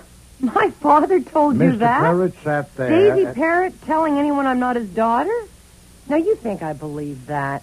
I think you'll find it difficult to believe Miss Murphy because you've misjudged his character. Ha! You haven't stopped to consider that his strongest feeling, stronger even than his feeling for his daughter, is his vanity. He cannot stand to have you diddle him. And how are you going to stop me? I don't intend to stop you. Then what am I doing? Mr. Parrott made the same mistake you did. He misjudged a man's character. Mine. You have demanded $50,000 from him? Collect it. I don't get you. Within 24 hours after you receive it, you will pay me $45,000. You may keep 10%. What? What makes you If you don't pay me, the Salt Lake police will come and get you.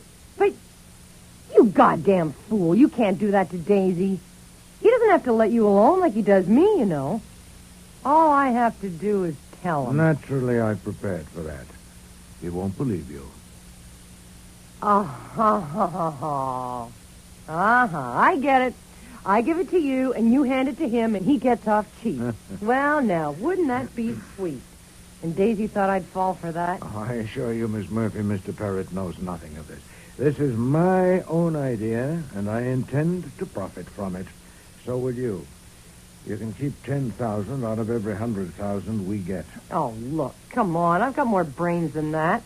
And more guts than you give me credit for, too. Well, you think it doesn't take guts to stand up to Daisy Parrott? Wait, I'll show you. I'm wearing sleeves tonight. Here's why. He did that to you? That's not all. There's other places, but you'd have to pay to see them. And I took it. I told him, listen, I said, you can hurt me all you want, but don't think I'll just go, baby. And if you hurt me too much, well, I'm not dumb. I've taken certain precautions. What precautions? Just never you mind. But I've got Daisy Parrott all right, and I'm the only one that ever did that and lived to tell it. And now he thinks he can get most of it back with this lousy runaround? Well, you'll have to think this through. The point is that even if you're 99% convinced that Mr. Parrott arranged for me to take this line, dare you risk that 1%? What if I am acting on my own hook? You'll never know what minute or where you'll feel that hand on your shoulder. Suppose I wasn't there. Oh, you're not thinking straight. If you disappear, Mr. Parrott might possibly decide not to find you for obvious reasons. I wouldn't. I would find you. I am fully as vain as Mr. Parrott, or every bit as ruthless, and I will not be diddled. This interview is over. I'm sure you'll give it your best thought. My God, is he fat. You know, I admire you. Mm-hmm. Oh, you really stood up to him. Well, luckily, you don't have to decide now. You got time to sleep on it, which is a good idea. Shall I take you home, tuck you in? Hey, you don't look like a grister. You look healthy and handsome. Inside, I'm clean but mean. I didn't offer to drive you home because I noticed you've got your own car, but I can go along just for the air. Air. Oh, boy, Dumpling, do I need air. We'll share it. 90% for you and 10 for me.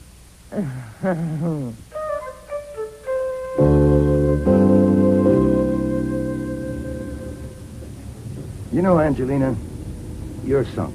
You can cut out the Angelina. Just call me Angel Food. Ooh, I don't like angel food. I'll call you Maple Delight. No, but you're absolutely sunk if you try to pull it through. Now, I speak frankly because I admire you in more ways than one. Oh, Dumpling. And also because I enjoy life, and I don't care to leave it at this point.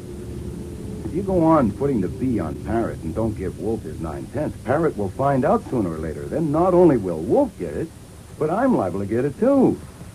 Even if I'm not as healthy and handsome as you thought I was there for a minute, I do have my skin on straight, and I kind of like it that way. Just go on talking. You haven't said anything yet, but your voice goes right through me. I don't even want to drink. Look, to show you how selfish I am, I've got a suggestion. You haven't got a chance to clean up. Not one in a million. You're squeezed in between Daisy Parrott and Nero Wolfe, and that's no setup for a Sherman tank, let alone a lady. You were going to make a suggestion? Tell Parrott, or I'll do it for you, that the gyp is up. You're merely his loving and obedient daughter, but it would be nice to have an allowance of, say, $300 a week. $300 a week? You'd probably settle for that, no hard feelings. Wolf wouldn't be able to get a cut of it, and you'd be earning over $15,000. That's more than a U.S. senator gets today. Hey, you know, I usually hate to be driven by a woman driver, but you're good. I thought you would be. You're very good. I can turn corners and back up. Yeah, that's my building just ahead. You wouldn't con me, would you, Dumpling? If you still think Parrott and Wolf framed it, you're batty. You don't know Wolf. I don't know you either. So, let's see what we can do to fix that up now, huh? We'll leave the car here. Later I'll come down and drive you home. Come on. Angelina, Miss Murphy, I don't think you... Dumpling. What? This isn't Halloween night, is it? No, it's not. Then why's that guy in the car wearing a mask?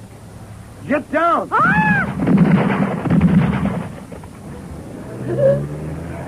I'm shot. Quick. Oh, my God, I'm shot. Don't move, kid. Just try to be quiet. Angel food. Don't. Shame. God damn. Shame.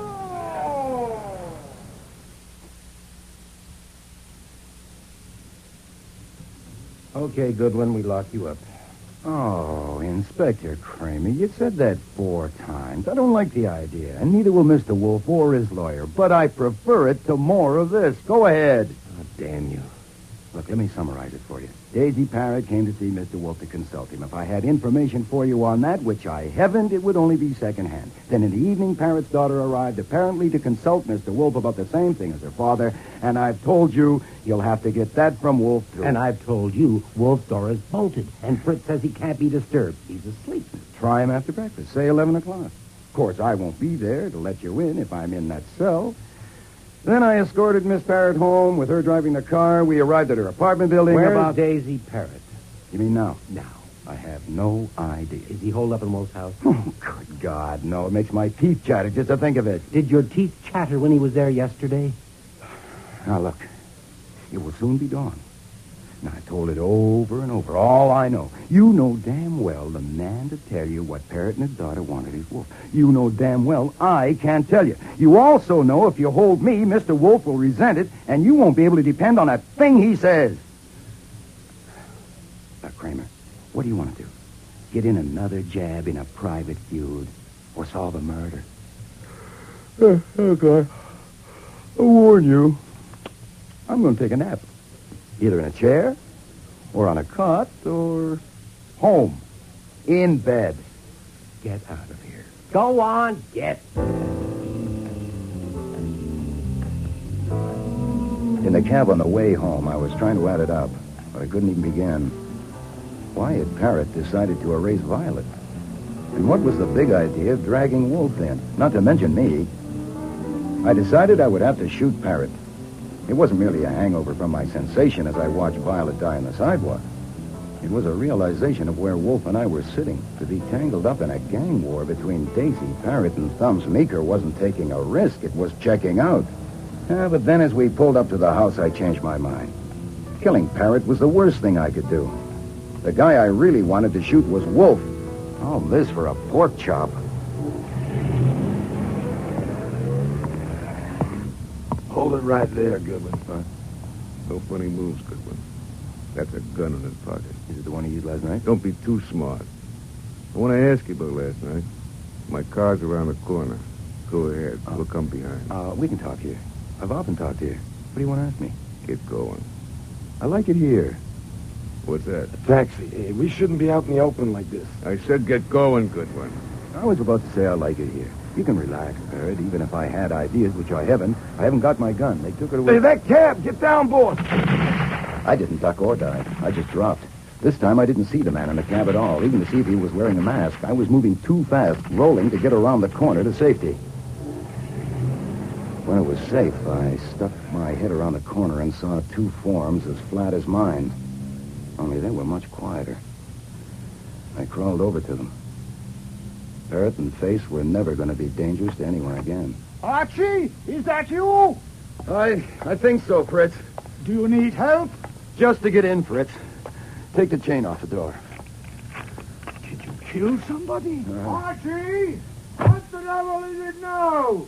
Just a couple of corpses on the sidewalk. By luck, one of them isn't me. Sorry to have disturbed your sleep.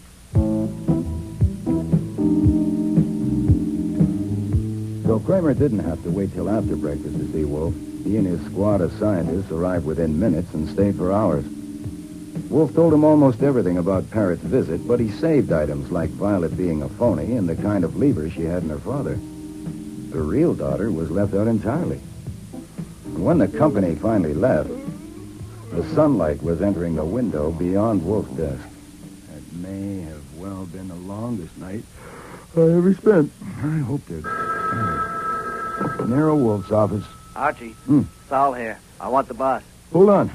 Saul Panther. Good. Go up to your room and look at your face. It needs washing. So would yours. You spent the night rolling around on site. You mean you have private business with Saul? Have you got him working on something? Certainly, Mr. Parrott's job. Since when? I phoned him last evening when you were escorting Miss Murphy home. Why? Because of something that had been said that aroused my suspicions. If you're out of it, Archie, you won't have to lie to the police when you go downtown to sign your statement. Go and wash your face. Yeah, well, I'll be damned. Excuse me. Oh, by the way. Yes? I suppose it would be futile to call that number Mr. Parrott gave us, now that he's dead. I'm out of it.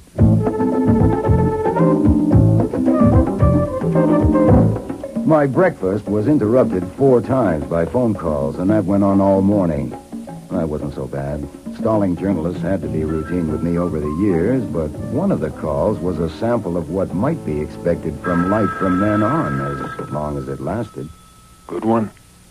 That's my name. I'm a friend of Daisy Parrott's. I want to ask you a couple of questions. Be at the 7-Eleven Club this afternoon at 2 o'clock. I'm tied up at the office, but if you'll give me your name and number, I'll ring you if I find I can make it. It's too bad you wasn't tied up at the office last night. When Wolfe is upstairs with his orchids every morning from 9 till 11, he does not like to be disturbed. So I buzzed to tell him about that call. That's all? You interrupted me to tell me that? Yes, sir. Oh, and another man called. Said his name was Schwartz, and he's Daisy Parrott's lawyer. He wanted to see you immediately. I told him 11 o'clock. But if you regard him as out of it, too, I can ring him and tell him not to come. No, 11 will do. Archie, did you try that Lincoln number? Mr. Parrott said between 7 and 10. No.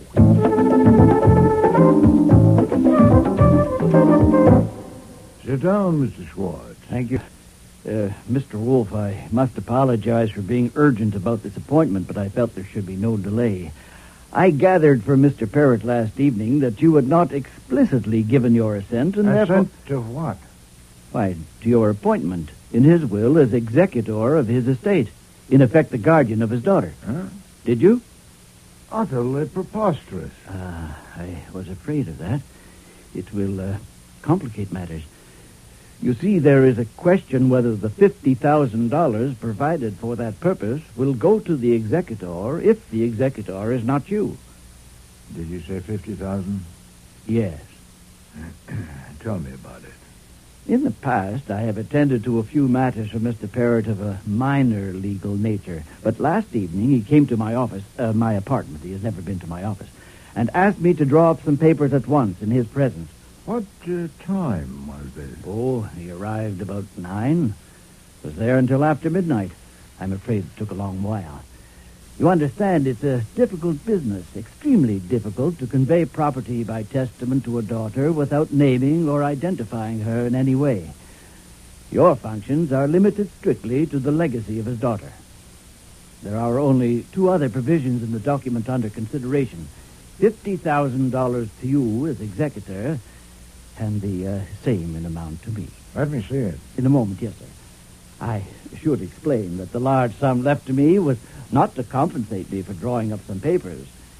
It was to pay me for not opening this envelope addressed to you and examining the contents. I must say he misjudged me entirely. 1/10 that amount, 1/50 would have sufficed. So, having said that, there is the will, and this is the envelope. Thank you. Well, at least we know where Parrott was when the police couldn't find him last night. Yes. Mr. Schwartz, considering the circumstances, I think Mr. Parrott would expect me to let you know this much. Archie, would you read this page to Mr. Schwartz? Yes. To Nero Wolfe, if this is the wrong one I'm pulling, it's the worst mistake I ever made, but I think I can count on you after seeing you today and sizing you up. I don't think I'm going to die, but what if I do? That's my problem. My daughter has got to be protected. I mean, she has got to get what belongs to her, and that's my problem. Thank you. The envelope also contains a marriage certificate and a birth certificate. Put them in the safe, Archie. Then you accept the office? I do. In that case, I have a question. With the daughter dead, how do you propose to perform the functions of your office? A reasonable question. I had Archie read you that page because I wanted to understand why I cannot give you an answer.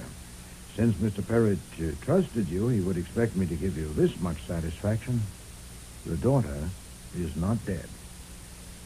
Beyond that, Mr. Parrott left it to me, and so will you. I see. I hope you'll forgive me if I mention another detail. I understand that Mr. Goodwin here was present when Miss Parrott was killed. Yes. He was also present when Mr. Parrott and his companion were killed. Yes. But Mr. Goodwin was not injured. Only my pride. Mr. Wolfe, I don't know whether you fully realize the inferences that will be drawn by Mr. Parrott's associates when they... Nero Wolfe's office. Archie, Can he talk to me now? Hold on a moment, I'll see. The man who called earlier. One who wouldn't leave his name. I'll take it. Nero Wolfe speaking. Your name, please? Oh, I'm sorry, sir. I never speak to people without a name. Just a moment. Fabian. Thank you. Hold the line a moment, please. Mr. Schwartz, have you ever heard of a man called Fabian? Yes. So have I. Yes, Mr. Fabian, what is it? Oh, I see. I must tell you, I never make appointments outside my house. No, indeed. I assure you I'm not frightened at all. Yes, I realize that, but I seldom go out for... If you... Well, I have a suggestion. Why don't you come to my office, say, at 2 o'clock this afternoon? You have the address? Good. Mr. Wolfe, I was about to say when the phone rang that Mr. Parrott's associates are men of action. To put it baldly, they will kill both you and Mr. Goodwin the first chance they get. Now, I was about to suggest certain precautions... Mr. Fabian says he wants to ask me something. Great heavens, to let him in? If he is really dangerous, and if he has drawn the sort of inferences you fear, my own office is the only safe place to meet him. This business has to be settled sooner rather than later, doesn't it? Shall we continue? Nero Wolfe's office, Archie Goodwin speaking. You said your name was Harold Stevens. Oh, boy, just what I needed. Actually, at the moment, the name is Mudd. Harold Mudd here. That's not funny. Certainly isn't. Look, actually... I want to know about the man that got killed and how you happen to be... Hold it. Wait a minute. Start again. What have you seen, heard, and done? I've seen pictures, just now in the Gazette. Oh. One of a man named Daisy Parrott, and I know him in a certain way, and he's been killed. And for a certain reason, that's bad news for me. Another picture is of you, and it says your name is Archie Goodwin. Right. And you work for Nero Wolfe. That's right. And it says you were with Daisy Parrott when he was killed. So I want to know what... I'm coming over there. No, don't do that. You stay where you are. I'll come over and pick you up. I'll be right over. It's the friend of the law student. Very upset. I gathered. You can leave at once. I can finish my business with Mr. Schwartz without you. Yes, sir. And Archie, arrange it carefully. That's why I'm picking her up, sir.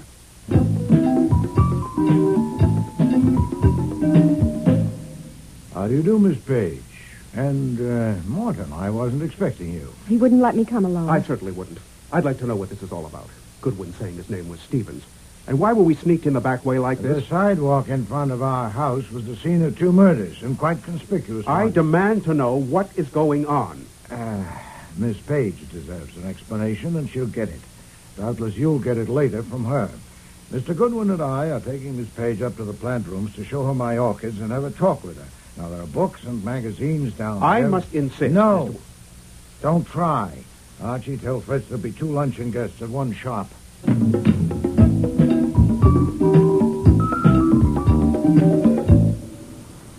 God. You're impressed? I've never seen such a blaze of color in my life. Someday you must spend an hour or 2 up here. Now I'm afraid we haven't time. You're not an infant, Miss Page. I'm 20 years old. And I won't have to use a nipple for this. You know what a hypothetical question is? Certainly. And I'll put one to you. Suppose these things. That with me as intermediary, your father has arranged to make available to you a considerable sum of money. That he is not in a position to disclose himself to you and cannot ever be expected to do so. That he has put it wholly within my discretion whether you shall be told his name and your mother's name. And that the circumstances are such that it will be one deuce of a job to keep you from guessing his name and guessing it right. Now, supposing all that, here's something for you to think over. Yes? Do you want me to tell you the names or not? Oh, I don't need to think it over. I want you to tell me. Oh, that's an impulse. Oh, good Lord, an impulse. If you only knew what I want to know. What if your father is, say, a convicted pickpocket? I don't care what he is. I want to know. Then you should. Mr. Parrott, your father, died last night out there on the sidewalk. I knew it. The devil you did. I knew it. Oh, good God. Deal with this, Archie. Miss, I don't Why haven't you got the sense to go, too? Oh, look, the room just under this one is mine. It's unlocked, and it has a bathroom with a mirror. There's no hurry. We can wait.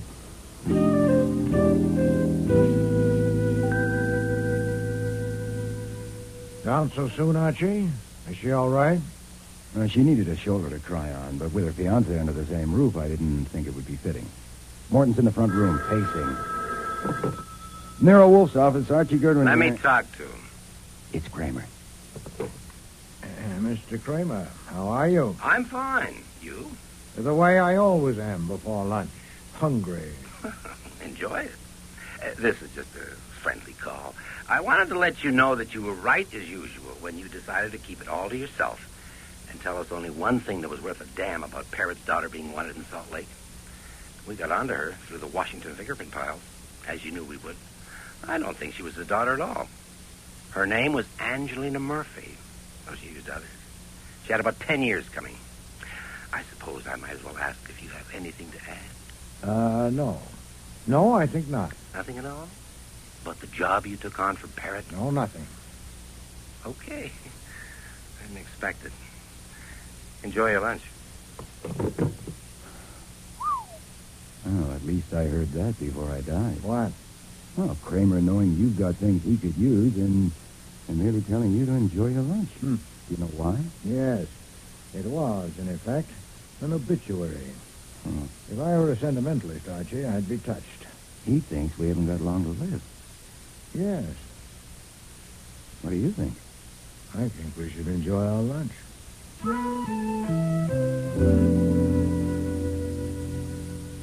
Excuse me, sir. Mr. Schwartz has arrived. He said he has an appointment at 2. Thank you, Fritz. Well, I must apologize for ending the meal so abruptly, but callers are expected. Miss Page, I think it would be best for you and Morton to leave the same way you came. I don't want to leave yet. Couldn't I wait? There are things I'd like to ask. Certainly. You may wait in the plant rooms if you wish. Morton, too? No, wait. I don't like the way things look here. I don't know what explanation you've given Miss Page. These callers you're expecting, are they connected with Miss Page or her affairs? With Miss Page? No. With her affairs, yes. Who are they? One of them is a man called Fabian. Another is named Schwartz, a lawyer, a member of the bar. And I've invited a private investigator currently in my employ, Mr. Saul Penzer. I want to be present. Morton, no. You don't understand. Miss Page's name will not appear in the conversation. I can see no reason why you shouldn't be there if you want to. That will be Mr. Fabian. So please go ahead into the office, Mr. Shane. Archie and I will join you shortly.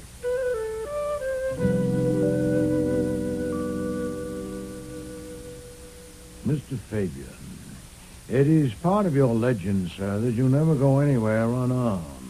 Are you armed now? Yeah. Any objections? None at all, but I'm not calling you a liar, but I would be better satisfied if I saw proof. Where is your weapon? Easily available? It's available. Would you mind showing it to me? Comedy. Here. I could have had it out and in again 20 times. I came to get some proof from you and Goodwin here. Excuse me. We'll go into the office and sit down. This way, sir. You know, I must apologize to you, Mr. Fabian, for appropriating a few minutes of your time, but this will only take a few... Fritz has got it, sir. You're Schwartz. Yes, Mr. Fabian, you may remember. Yeah, I remember. Archie, you can't go in. Fritz, are you all right? How are you going to stop me? Fabian, what you doing here? I got you covered, Thomas. Not here and now, Fabian. Who gave you the steer? Nobody. I came on business. Lift them up. Oh, Tommy Rocky, this is preposterous. Besides you two, there are 5 people in here. What do you expect to do, shoot all of us? Nonsense. And who the devil are you, sir? What do you mean bounding into my house like this? That's Mr. Thumbs Meeker. Mr. Wolfe, sir. You heard me, Fabian. Not here and now. He's right. I came on business. You came on business? What business? Who are these guys? Well, they're here on business, too. What's yours?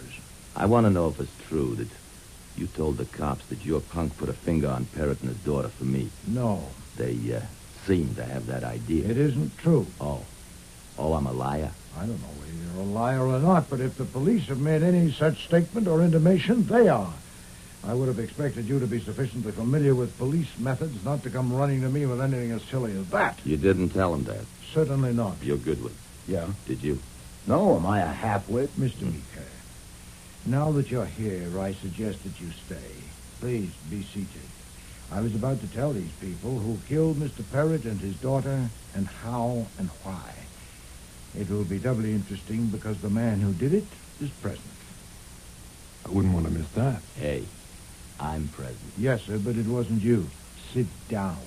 I don't like to talk to faces on different levels. And you too, Mr. Fabian. Yeah, that's better. Now then, first about Mr. Parrott's daughter. The police know that the young woman who was killed last night was not his daughter, but they don't know that he actually has a daughter. I do, and I know who and where she is because Mr. Parrott told me about her in this room yesterday. At this very moment... Go slow. If you please. No power on earth, Mr. Fabian, not even the kind of primitive power you rely on, will keep me from telling this properly. You could shoot me, but you're not going to, so don't interrupt. Mr. Parrott's real daughter is at this moment in this house, upstairs looking at my orchids. He told me... That's a lie. She doesn't think so, Mr. Shane. And don't you interrupt me. Mr. Parrott entrusted her interests to me, and I intend to guard them. Some 18 months ago, he discovered that you, Mr. Meeker, had learned of his daughter's existence and were trying to find her. So he tried a finesse.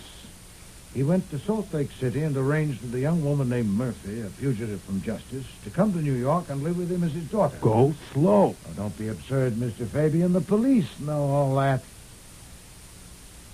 The arrangement was made, and Miss Murphy came to New York and became Miss Violet Parrott.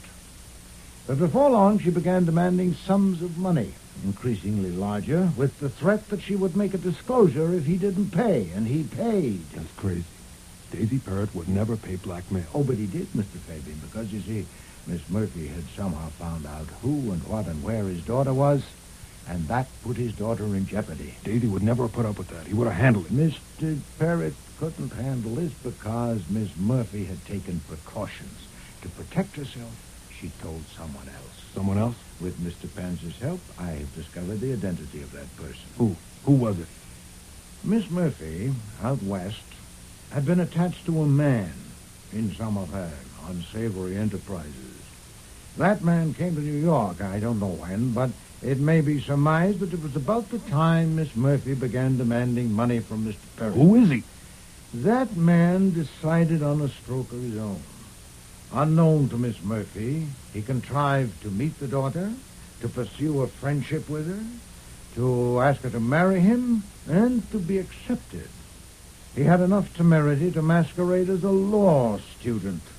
And indeed, his temerity was unlimited. He didn't even bother about an alias. He became engaged to marry Mr. Parrott's daughter under his own name, Morton Shane. That's a lie. No, Mr. Shane, that is the truth. I know it. I can prove it. What I don't know yet is why. Why did you shoot and kill Miss Murphy and Mr. Parrott? Merely to clear the track, to get them out of the way since the daughter was betrothed to you? Possibly, but I doubt it. More probably, something had happened. You'd become aware of some deadly threats. Had Miss Murphy, by any chance, discovered your association with the real daughter? You'll eat all of this, you fat, lying son of a bitch. I'm going. Stay where you are. You got anything else? Nothing but proof. Last evening, Mr. Parrott's daughter and this young man dined with us. And one or two remarks he made stirred a faint suspicion in me. Faint, but simple to test. He said he was in his last year at law school, and I asked him if he'd learned to draft torts. And he said he had. Mr. Schwartz, you're an attorney. Is that possible? No, certainly not. A tort is an act, not a document, as any law student would know. You can't draft a tort any more than you can draft a burglary. I had my chef save your wine glass, Mr. Shane, and after you had left, I got in touch with Mr. Panzer. Through the FBI, we learned of your background and your record.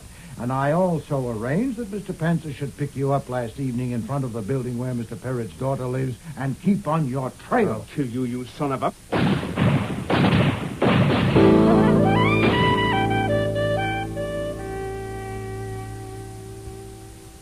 paper says the DA's decided not to charge Meeker or Fabian because the man has a right to defend himself. And all the witnesses agree that Shane shot first. Oh, perfectly sound. Yeah.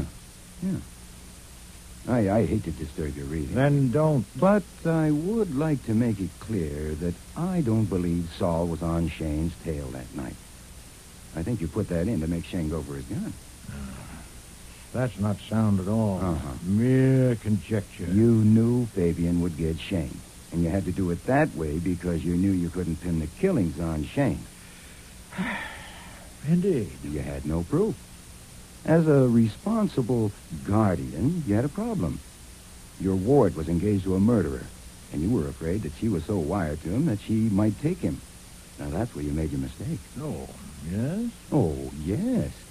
You see, once Beulah laid eyes on me, Shane was right out of the picture. Oh, shut up, Archie. Yes, sir, in an hour or so. Now, I am willing to be chastised, too, because on one count I have it coming. I told you that just before Violet quit for good, while I was kneeling there beside her, she said, "It's a shame."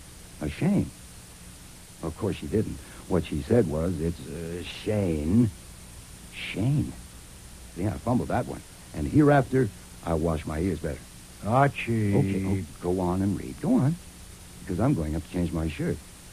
I'm taking your new ward out to dinner tonight. But don't jump to the conclusion that I'm thinking of marrying her. I don't want you dragging Fabian and Thumbs Meeker down here on my account.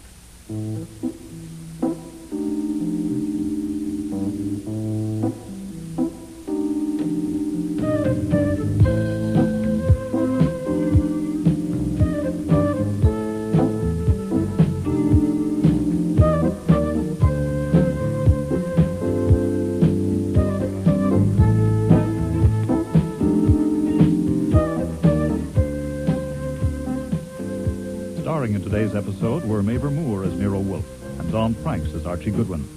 Jane Eastwood was Angelina Murphy, August Schellenberg, Daisy Parrott, Maria Loma, Beulah Page, David Hemblin, Thumbs Meeker, David Stein, Morton Shane, Alfie Scott, Saul Panzer, Cease Linder, Inspector Kramer, John Evans, Fabian, and Frank Perry was Fritz. Music was composed and conducted by Don Gillis. Technical operations by John Jessup. Sound effects by Bill Robinson. Production assistant was Nancy McElveen, and casting consultant Ann Weldon Tate. Before I Die was written and produced in Toronto by Ron Hartman.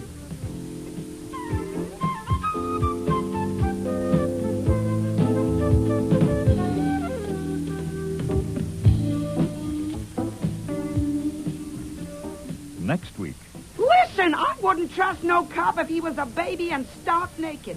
Nero and Archie meet Hattie Annis. A witch can be 20 minutes late. A what? Of course, nobody believes in witches anymore. Certainly I don't. But now I'm not so sure. Hattie owns a theatrical boarding house. Do you happen to know that all stage people are crazy? They have no monopoly. My name's Tammy Baxter, short for Tamiris. I haven't decided yet which one to use in the marquee when I'm a star. Hold it. What's the matter, Buster? Come here. Behind the sofa. Oh. Easy. Oh, my God. It's Tammy. Yeah. Now you'll never get your name up in lights. I'll get up when I like and I'll walk out when I like. Steady. Both liquor. Here, let me help the you. Great detective Nero Wolfe, just a flunky for the cops. Get in here quick. Thanks. Hey, you might have brought me something to eat. You're no good. Well, if I'm no good, why'd you let me in? Because I thought you had something to eat. Actually, if I wasn't any good, would I bother to come and tell you to stay away from that door because they're going to bust it in? No, they won't. Why won't they? Because they know if they do, I'll shoot. You've got a gun? No, but they don't know that. Oh, All right, Buster. I've never hired a detective before. You want me to sign something? Who are you hiring, Miss Annis? I'm hiring you. To do what? What? To show the cops. To make them wish they'd never set foot in my house. No to way. make them eat dirt. Next week, Rex Stout's Counterfeit for Murder, with guest stars Joy Coghill, Brent Carver, Gilly Fennick, Lynn Griffin, and Sandy Webster.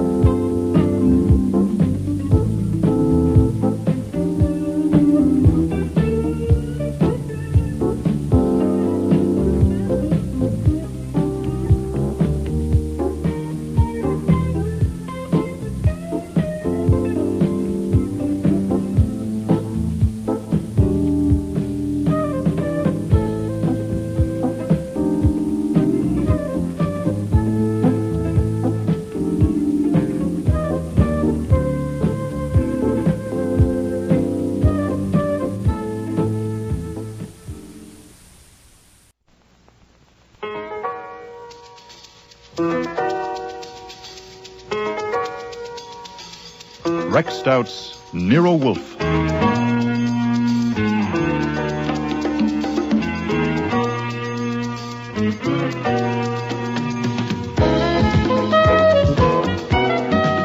Starring Mabel Moore as Nero Wolfe and Dawn Franks as Archie Goodwin.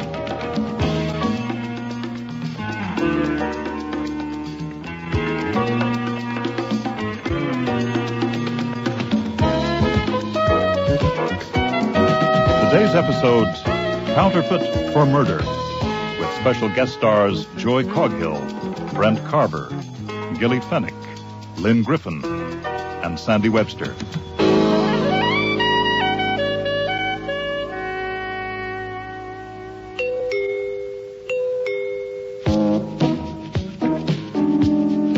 I was on my way out to deposit a check in Nero Wolfe's bank account when I saw her through the frost on the one-way glass panel of the front door. Now, my rule is never be rude to anyone unless you mean it. But when I saw her there on the stoop, her gray hair straggling all over her dirty face and her coat missing a strategic button, well, I meant it. I don't want any, thanks. You would have once, Buster. 30 years ago, I was a real treat. My, how time flies. Hey, wait! I want to see Nero Wolfe, the detective. Sorry. Do I gotta walk right through you? There are difficulties, lady. 1, I'm bigger than you are. 2, Mr. Wolfe only sees people by appointment. 3, he won't be available till 11 a.m. 4, my watch says 10. I'll come in and wait. No. I'm half froze. No go. Listen, are you nailed down? I'm just fascinated. What's your name? My name's Annis. Hattie Annis. What do you want to see Mr. Wolfe about?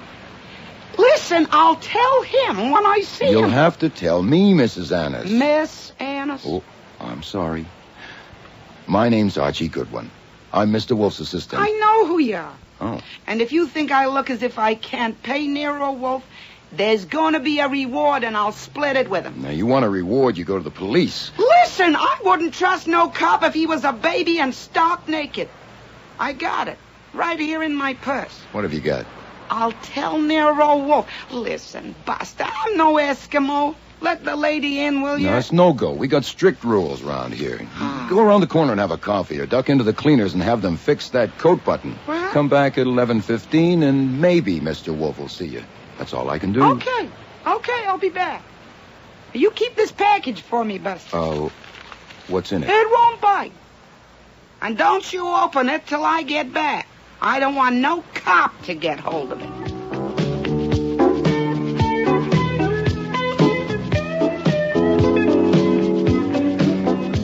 I don't know why I took it, except that she trusted me, which meant she had fine instincts and no sense at all. Could have been a bomb, but it didn't tick, so I just stashed it under the couch in the front living room and went off on my errand, thinking maybe it was the Hope Diamond and I should have put it in the office safe. I was so worried by the time I got back to the front door of the old brownstone that I almost tripped on a fur coat on the top step before I noticed somebody was sitting in it. It's a terrific idea, this outdoor waiting room. But you ought to install a magazine rack. She was the kind of girl Hattie Annis might have been 30 years ago. Right age, right face, right legs, so far as I could see. I decided to invite her inside so she could take her coat off. Welcome to the office. I'll sit here. You can sit there. A man told me through a crack in the door that Mr. Wolfe was engaged and Mr. Goodwin was out. Mr. Goodwin, I presume? You do, but it's okay by me. Your turn. My name's Tammy Baxter, short for Tamiris. I haven't decided yet which one to use in the marquee when I'm a star. Well, that would depend. If it's a musical, Tammy. Mm-hmm. But if it's Lady Macbeth, Tamiris. Hey, thanks. Don't mention it. Why don't you ask me what I want? I'm putting it off because I may not have it. Oh, that's nice. I like that. Hmm. That's a good line if you knew how to read it. Okay, how's this? What do you want? Don't call us, we'll call you. I'm not an actress yet, only gonna be. Oh. I don't want much, just to ask about my landlady, Miss Annis. Hattie Annis. Has she been here? Here? When? This morning. I'll ask Fritz, the housekeeper. Fritz! A male housekeeper. He's also the chef. Mr. Wolfe doesn't like women around the house. Can I be of assistance, Mr. Goodwin? Oh, Fritz. Mr. Brenner. Did anyone besides this lady come in while I was out? No, sir. No one. Any phone calls? No, sir. Oh. Thank you very much, sir. Well, thank you, sir. No, thank you, sir. Well, apparently not, Miss Baxter. That's funny. She said she was going to take something to... I'm worried. Why should you worry? You would if you knew her. She almost never leaves the house, never goes more than a block away. She's no loony, you know, but she's not quite all there. And we all feel responsible for her. All? It's a boarding house. Oh. A dump, almost. But anybody in show business or trying to be can get a room there, even if you don't pay every week. I only hope she's... Well, if she comes, will you phone me? Oh, sure. If you'll give me your phone number. Oh, my, you read that line wrong, too. Got your little black book handy?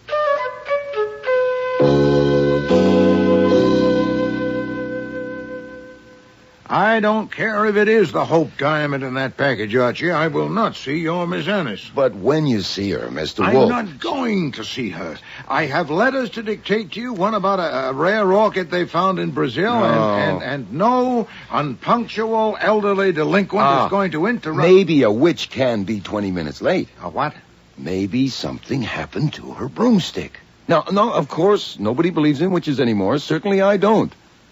But now I'm not so sure. She has this strange fascination. You know, have I got a screw loose? Yes. A witch, you say? Oh, she must be. I'm bewitched.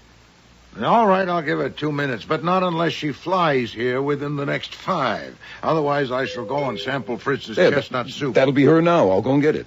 Remember, 2 minutes.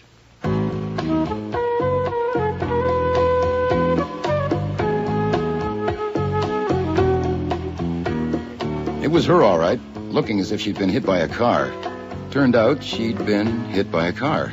I caught her as she passed out and carried her onto the couch in the front room. Now, there's no chair in there big enough to hold Nero Wolfe's 1/7 of a ton, but he was a good sport about it. I am perfectly capable of standing for 2 minutes, Archie. Oh, you don't look it. You do fine for Falstaff. I take it you are feeling better, Miss Annis. Yeah. You told Mr. Goodwin a car came up over the curb and hit you. Not hard enough to knock me down. The curb spoiled his aim, and I jumped. And the car went on. Yeah. I just gone home to sew that button back on my coat after your crack about my appearance, Buster.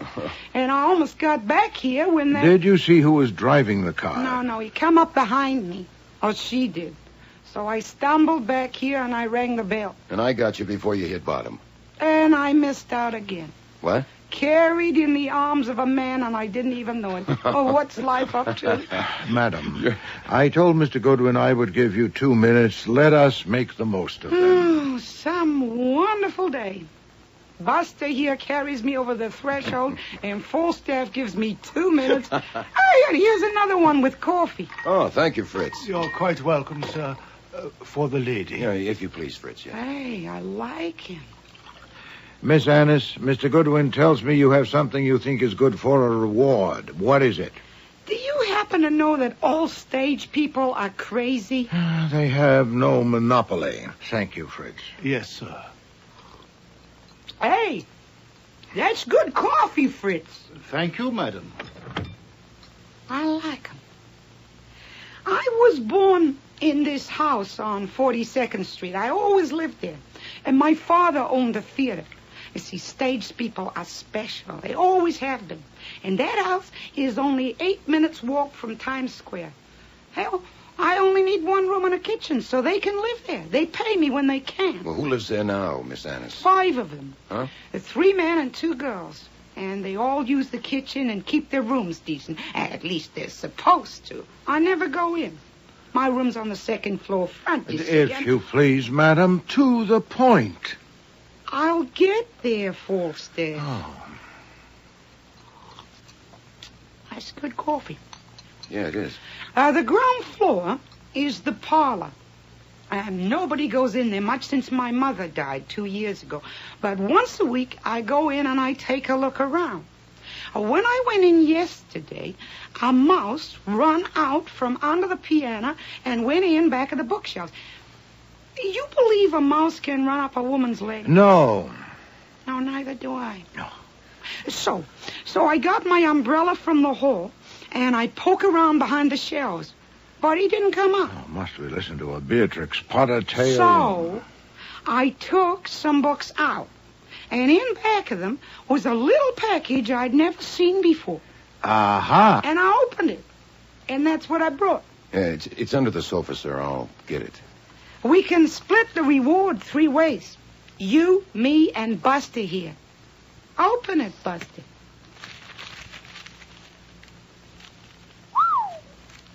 All 20s, Mr. Wolfe. How much?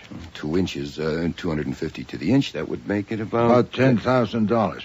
Very tidy, madam. It belongs in the hands of the police. Hey, no, you don't.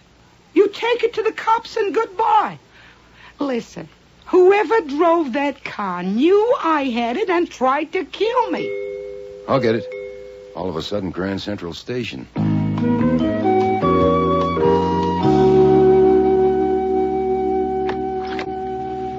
Yes, sir? My name is Albert Leach, U.S. Treasury Department, Secret Service Division. Here's my badge. Uh-huh. That checks out.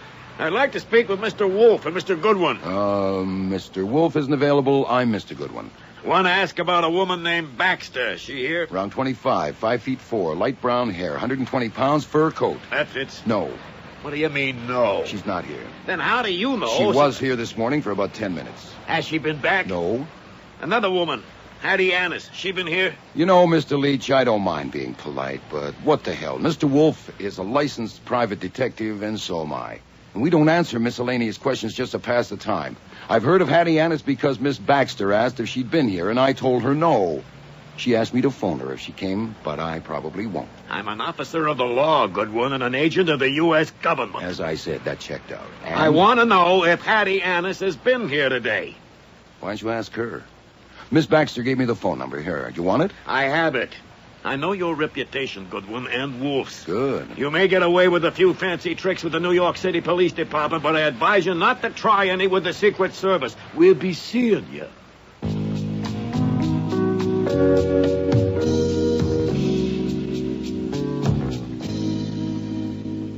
Hold everything, Mr. Wolfe. Those bills are counterfeit. Yes, we know that. You do? How'd you find out? Miss Annis just told me so. You knew they were phonies? Of course. Why would he hide real money in my parlor? And why would I bring it to Nero Wolfe? How did you find out, Archie? That was a T-man at the door. A what man? A T-man, a Secret Service agent of the U.S. Treasury. That's their job, counterfeiters. He wanted to know if a woman named Baxter was here this morning. Tammy Baxter? Tammy Baxter was here? That's right, and he wanted to know if you were here, too, and I insulted him, so he left. You insulted a T-man? Why didn't you show him in? And have her accuse me of substituting phonies for the real money she walked in here with? Hey, what did you say? Call the Secret Service at once, Archie, and tell them it's here. If Miss Annis leaves before they arrive, keep the package and give her a receipt. Good day, madam, and please don't get up. Hey, don't you madam me. You mean that? Call the cops and hand it over? Not the cops, Miss Annis, the Secret Service. I have a responsibility as a citizen. Counterfeit money is contraband. I can't let you walk out with it. I'll get up when I like, and I'll walk out when I like. Steady. Bootlicker. Here, let me help you. The great detective, Nero Wolfe, just a flunky for the cops. Hey. If full staff was here, I'd apologize. Madam, I cannot... And you can't glare me down. This lady is going to talk. Now, don't you touch me, Buster. Take it easy. You know better, thinking I pull a switch on you. It may be counterfeit money, but it's not your counterfeit money, it's mine. I find that stuff in my house. I'd rather burn it than turn it over to the cops. So I think I'll get a detective to find out who put it there. So I go to Nero Wolfe, and this is what happens. You want to suck up to the cops. I spit at you. I don't spit, but I spit at you. Miss Annis, you have a point. I reject the charge of civility, but you have a point. Has a private citizen the right to confiscate contraband? I doubt it. That counterfeit money is yours until seized by public authority, which I am clearly not. I confess to error. but I was prompted by expediency, not sycophancy. What? I merely wanted to get clear of the muddle. Now, I offer a suggestion. Mr. Goodwin will put the bills in my safe and go with you to your house to investigate. You say you wanted to engage me to find the counterfeiter. Well, he will decide if that is feasible without an expensive inquiry. If it isn't, I'll return your property to you, but I'll notify the Secret Service that I am doing so. And in either case, I shall expect no fee. We split the reward 3 ways. I have no interest in a reward. Archie, be good enough to escort Miss Annis home.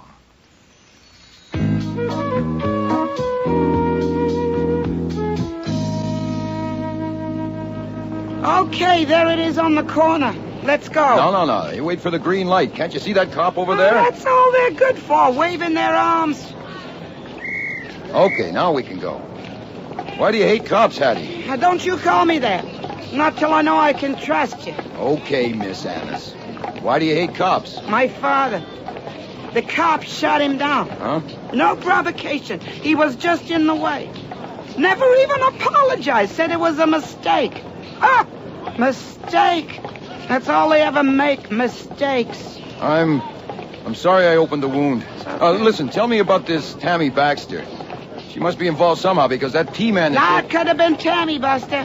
Why not? Well, she only has 1 suit, 2 dresses, 3 blouses, 2 skirts, and her fur coat was rabbit. A counterfeiter would have had more clothes. I thought you said you never went into their rooms. Well, only when they arrive here. When did she arrive? 3 weeks ago. What do you know about her? I don't ask for references. I just size them up, you know what I mean? Hey, here we are. Come on in. Hattie, is that you? Yeah, it's me. Where on earth have you been, or above it or beneath? Without you, this house is a sepulchre. There are no oranges. Oh, how'd you do, sir? Archie Goodwin, Raymond Dell. Mr. Dell plays Shakespeare. Oh, good for you, Sir Raymond. Oranges here in the kitchen, Ray. I went out and got some. Oh, listen, Hattie, do you know where... Oh. Martha Kirk, Archie Goodwin. And what do you play, Juliet? Thank you, kind sir. But I'm not ready for that yet. Hattie, do you know where Tammy is? 2 phone calls, a man. No, I ain't seen her.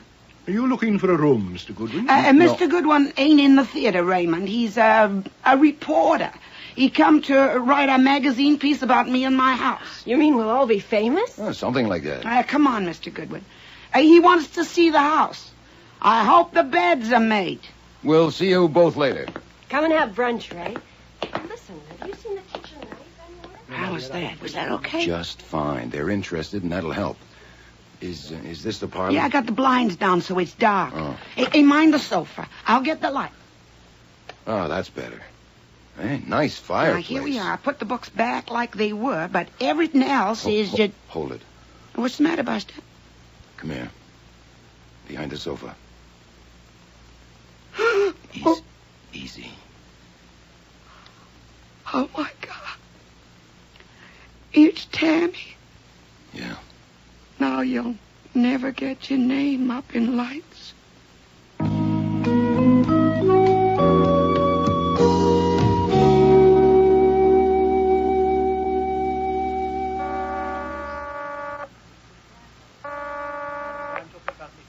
Yes? Me. Calling for Miss Annis's house to report a complication. Went into the parlor to look at the bookshelf and found Tammy Baxter on the floor with a kitchen knife in her chest. The girl who came in this morning and the T-man was interested in. I'm keeping my voice low because this phone is in the hall and there are people in the kitchen with the door open. I have my eye on it. Have you called the police? Miss Annis won't, so I'll have to. I suppose I ought to contact Leach, the T-man. Why him? To tell him the lady whose health he was inquiring after is dead. But I need instructions. When I start answering questions, what do I save? Oh, not again. Again what? Again you. Huh? Your talent for dancing merrily into a bog is extraordinary. I am not dancing, and I am not merry. It would be a nuisance to have to explain why we postponed reporting that counterfeit money. Oh, that. I could omit the detail that we knew it was phony, at least until they find my fingerprints on it. Phooey. That woman has got us into the worst kind of... She says she's not going to see any cops and has locked herself in her room. Even if they break the door down, I doubt if they'll hear much. Now, one will get you 10. She won't even tell him where she went this morning. But if you prefer me to confess that we know all prefer to about... obliterate the entire episode. Confound the woman. Oh, all right. Omit that detail. Okay. Now I'll call the Marines.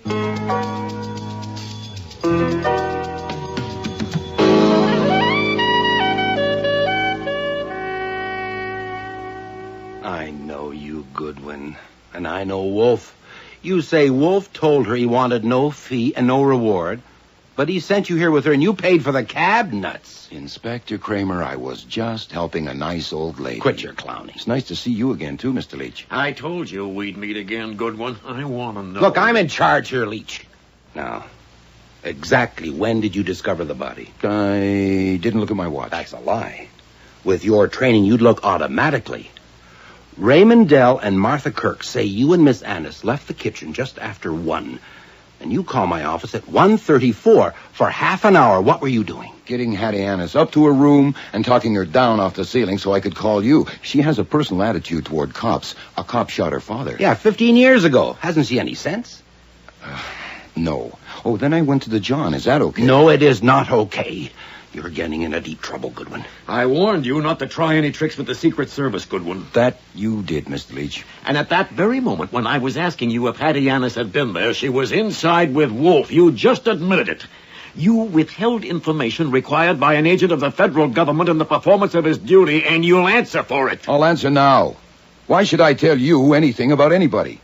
If you had any proper ground for asking me about Hattie Annis, you didn't mention it. She and I found a dead body in her house, and it's Inspector Kramer's job to catch murderers, and it's just possible there's a connection between the package Miss Annis found and brought to Mr. Wolfe, so I'll answer his questions. I can't think offhand of any question I owe you an answer to.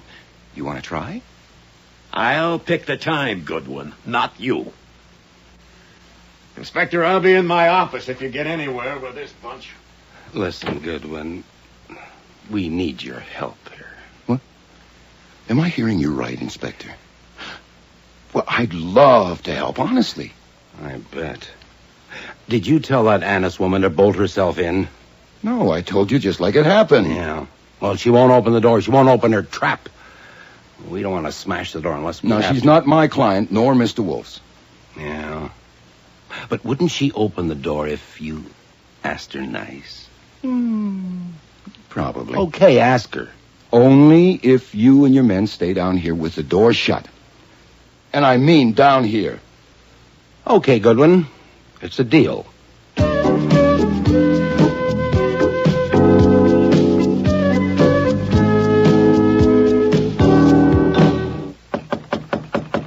Who is it? Me, Buster Goodwin. I'm alone. Let me in. I want to ask you something. Where are they? They're downstairs. Look, I'm not a flunky. Okay. Get in here quick. Thanks. Hey, you might have brought me something to eat. You're no good. Well, if I'm no good, why'd you let me in? 'Cause I thought you had something to eat. Actually, if I wasn't any good, would I bother to come and tell you to stay away from that door because they're going to bust it in? No, they won't. Why won't they? 'Cause they know if they do, I'll shoot. You've got a gun? No, but they don't know that. Oh, May I have permission to call you Hattie? No, not till I see what happens. Okay, Miss Annis. Now, here's a gen.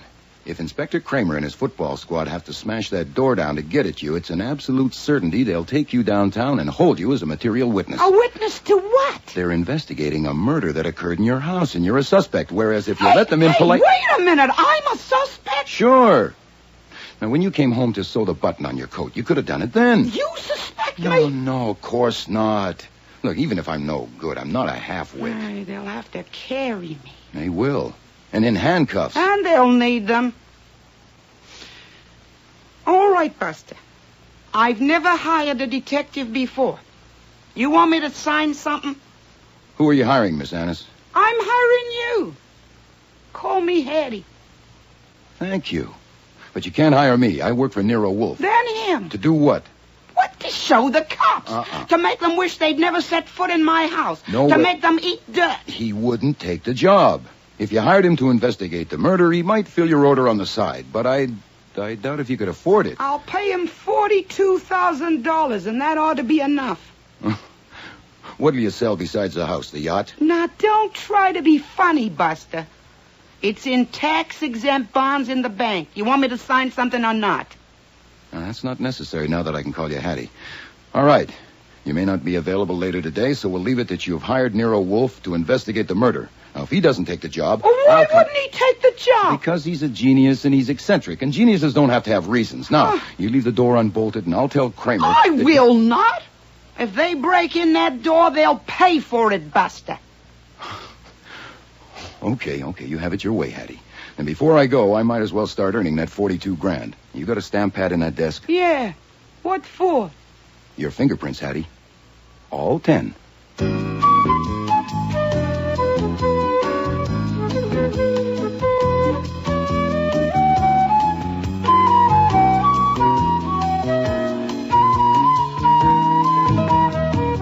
One of the rules in our house is no business talk at meals, and another is no business in the orchid rooms except in emergencies. There being no emergency except deciding whether he was going to work today or not, Nero Wolfe took my report not in the plant rooms with their dazzling color, but in the potting room next door. Theodore was washing pots in the sink. Theodore, you must be very careful of this beauty. Don't plant her too deeply. Right? Now then, Archie, to your report. Thank you, sir. The main thing is I'm pretty sure Hattie Annis is on the level. You mean she's innocent of that girl's murder? I think so. On what grounds? Well, she couldn't possibly have been faking when we discovered the body. First she said to the corpse, right, "Now you'll never get your name up in lights." Well, sentimental, but you're right. I doubt if she's capable of inventing it. Yeah, then she says, "Oh, no, that's the kitchen knife." Well, I mean, how corny can you get? Now, I'd never try to predict what the lady was going to do. But I know what she didn't do. She didn't kill Tammy Baxter. But what's the connection, then? What had the Baxter girl to do with Hattie Annis's counterfeit bills? I don't know. But there's got to be one. Because I called Kramer and Leach separately, and they both turned up at the house together. Coincidence? No, sir. They'd been talking. Planned a little campaign for handling yours truly. I must say, Kramer and Leach, neither of them asking if you knew the money was counterfeit. It's an insult to your intelligence and mine. My guess is Leach told Kramer not to mention it, because what Leach wants to find is the source. He'd rather catch an engraver than a murderer any day. And if counterfeiting was mentioned to me, I might mention it to someone else, like a reporter. God knows I wouldn't put it past you. Oh, thank you, Theodore. Splendidly potted. Oh, yes. Let me hold a little beauty. All right, on, Archie, on. Next, Tammy Baxter was a tea woman. A tea woman? Well, you have tea men, you can have tea women. Oh. When Leach was here this morning, why didn't he ask me what Tammy Baxter had told me? Because he knew. She'd already reported to him. Also, he knew the phone number of that house. Said so. And Kramer. Why wasn't he more interested in my talk with Tammy only an hour before she was murdered? Because he already knew from Leach. Then she'd been posted in that house by the secret police. What else? Someone who lived there was passing bad money. If they knew who, they'd know who killed Baxter. So I figure they don't. Oh, it's one of the 4 rumors. Is that it? They all used the kitchen knife. Raymond Dell, who's an old ham, and then there's Noel Farris. He's a young, sensitive type. Paul Hanna, a character juvenile from Central Casting, and Martha Kirk, who has 20-year-old dimples and a nice smile. They work irregularly, but that's showbiz. Nonetheless, one or more may have an alibi. Check. Oh, if Hattie Annis is your client, Go on. You probably want to phone our lawyer since you don't like leaving your clients in the coop. Oh, phooey, lawyers cost money. Those bonds of hers may not exist. She's probably an indigent. Not a chance. She's my favorite screwball, but she's not a liar. I'm in her debt. She made Kramer ask me a favor. Oh, all right, then. Call Parker. Have him get her out on bail. Fine. Now that's settled, I assume you don't intend to let go of your client's property unless a court orders you to. What property? The package. According to Kramer and Leach, we're not supposed to have guessed the bills are phony. I thought I'd try the package for fingerprints, okay? No objection. But there'll be other prints than yours. Hers, for instance. How will you know them? I got hers before I left. You took... There are 7 good prints, 12 fair ones, and 14 smudges. The only ones you can identify are mine and Hattie's. Either he wore gloves or he wiped it. Confound you, Archie! You dropped the pot. Then pick it up. Yes, sir. No. You look after it, Theodore. Oh, confound you, Archie, I say again. Why ask permission for something you've already gone ahead and done? Because I had to know you'd taken her on as a client. Oh, phooey. Now what? Come. Excuse me, Mr. Wolfe, but there's a party below wishing to see you. What party, Fritz? Didn't you tell him I'm busy? Yes, sir. Messrs. Dell, Ferris, and Hannah, and a Miss Kirk. All four of them. This is the limit. Did you invite them, Archie? No, sir. It's a surprise party.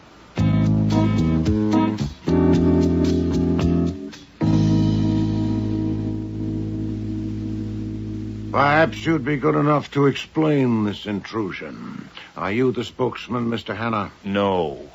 Go ahead, Martha. This was your idea. It was not, Paul. It was Hattie's idea, Mr. Wolfe. Well, it's crazy. The idea that Hattie... Well, it's just crazy. It may well be, Miss Kirk. Mr. Ferris, what is she talking about? She means the idea that Hattie killed Tammy Baxter. It was Hattie's idea that we should come and see you. Crazy. It is not, Noel. Right, Raymond? Idiot children, snapping and yapping in the face of tragedy. Oh, shut up, Raymond. Death isn't tragedy. Life is tragedy. It isn't life or death. Was it Miss Annis's idea that the four of you should come and expound philosophy to me?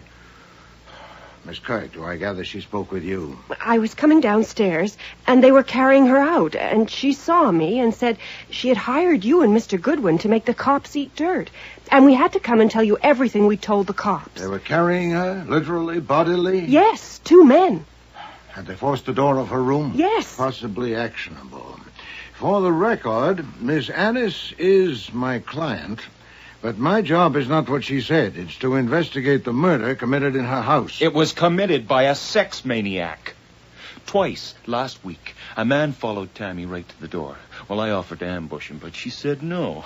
If he did it again, she'd handle him. She would, too. Sir Lochinvar Hannah. Damn clever, these sex maniacs. Must have had a set of keys and known exactly where to find the kitchen knife. You keep harping on that, Noel. I identified it because anyone could, with that nick in it. I did. Oh, God. The thought that the knife I'd used so often to slice tomatoes. Spare us your sensitivity, Noel. We came here to serve a friend in whose debt we are, not to prattle. We know that Hattie was not herself. We cannot judge her. We can only ask, what can we do or say to help her? Hattie said we should tell Mr. Wolfe everything we told the cops. That may not be necessary. When 4 people are conversing in my presence, and I know that one of them committed murder less than 12 hours ago, I'd be a dolt to get no inkling at all. You know it was one of us? How? Not by an inkling, Mr. Ferris. There is the knife. And there is my conviction on grounds to satisfy me that Miss Annis didn't use it. 3 of you came here to help a friend. We all No, did. 1 of you came because you didn't dare to refuse. Nor will that one dare to refuse to answer my questions, and thus expose himself or herself. If I fail, it'll be because I haven't asked the right questions, and I don't intend to fail. Mr. Dell, have you paid your room rent for the past 3 months? That's not the kind of question the police ask. No, but it's the kind of question I ask. Have you? You could just as well ask Hattie. I have paid no rent for 3 years. She has asked for none. Miss Kirk? Does the question embarrass you? No, I've been there a year and pay $5 a week. From current income? I haven't any. I'm attending a ballet school. I get a monthly check from my father. I see. Mr. Ferris? I haven't figured it out. I pay her whatever I can, when I can. I've been there for 18 months. A little TV, a stage show, that flopped. I take it you're a trifle behind. Mr. Hannah? I'm taking no dare. You say you know one of us killed Miss Baxter, but I don't believe you. Whoever killed her got into the house somehow and used the knife. Anyone coulda. I ain't taking no dare. Your spunk is impressive, Mr. Hannah, but are you here to oblige your friend or to show off your conceit? I've been there for 4 months, and I paid every week. That proves something, for God's sake. That you are not a pauper. Now, Miss Kirk, for what you have told the police, one detail only. Where were you this morning? I slept in till about 11, got up and did my exercises in my room. About 12:15, I came down, saw there were no oranges, and went out and got some. I wasn't gone more than 10 minutes. I was cooking up some breakfast when Hattie came in with Mr. Goodwin and said Yes, that's far enough, thank you. Did you see any of the others this morning? No, not till Ray came to have breakfast, or brunch. Mr. Dell, I know you came downstairs when Miss Annis entered the house with Mr. Goodwin, right, Archie? That's right, sir. And before that, Mr. Dell? Nothing. I was asleep. Then how did you know there were no oranges? What? Oh, well, I read late. Sophocles' Oedipus Rex, as a matter of fact. About 5 o'clock, I wanted an orange. There weren't any in the kitchen, so I went back up to my room. At night, you read. How do you spend your afternoons? What's that got to do with it? I'll be the judge. Oh. All right. I babysit. You what? I have a painter friend by name Max Ada who lives in an East Side tenement. His wife is dead. He has 2 small children. From 2 to 7 p.m., I am their reluctant keeper. Are you happier knowing my shame? What is Mr. Ada's address? Oh, this approaches lunacy. His address is 314 Mission Street. Thank you. Mr. Hanna, since I'm now only asking for what you've already told the police, I hope you won't be provoked. You do like hell. I left the house a little after 9 o'clock and spent a couple hours around the West Side docks. What were you doing around the docks? Looking. I'm playing a longshoreman in a show at the Mushroom Theater. And then I hopped a bus downtown. I got to the theater just before 12. We just started rehearsing when a guy comes up to me and flashes a badge and takes me in for questioning. Where is the Mushroom Theater? Bowie Street. Do you have a leading role in the play? No. How many lines have you? Not many. It's a small part. Hey, look. I'm just starting out, okay? Yes. And you, Mr. Ferris? You know, when the questions the cops asked me made me realize I was actually suspected of murder, and I also realized I had no alibi. It looked pretty dark, Mr. Wolfe. I thought maybe the others had solid alibis and could prove it, so I feel a lot better now. So I thank you, Mr. Wolfe. Well, actually, I left the house a little after 10 and called at 4 different agencies. 2 of them might remember I was there, but... What kind of agencies? Casting, theater, and TV. You visit them daily? About twice a week. And the other 5 days, how do you pass the time? 2 days, sometimes 3, I make horses and kangaroos and other animals. I go to a workroom and model them and make molds. I get $8 for a squirrel, 20 for a giraffe. Where is this workroom? In the rear of a shop on First Avenue. Harry's Zoo, it's called. The owner is Harry Archie. He has a 16-year-old daughter as beautiful as a Rosie Dawn Buxie. Her name is Alonka. This is not a comedy, Mr. Ferris. I engaged to act for Miss Annis only 5 hours ago, and I haven't arranged my mind. So my questions may be at random, but they are not frivolous. Now that I have seen and heard all of you, I am better prepared. I bid you good night, and leave Miss Annis to thank you, 3 of you, for coming. The 4th will begin to feel the pinch.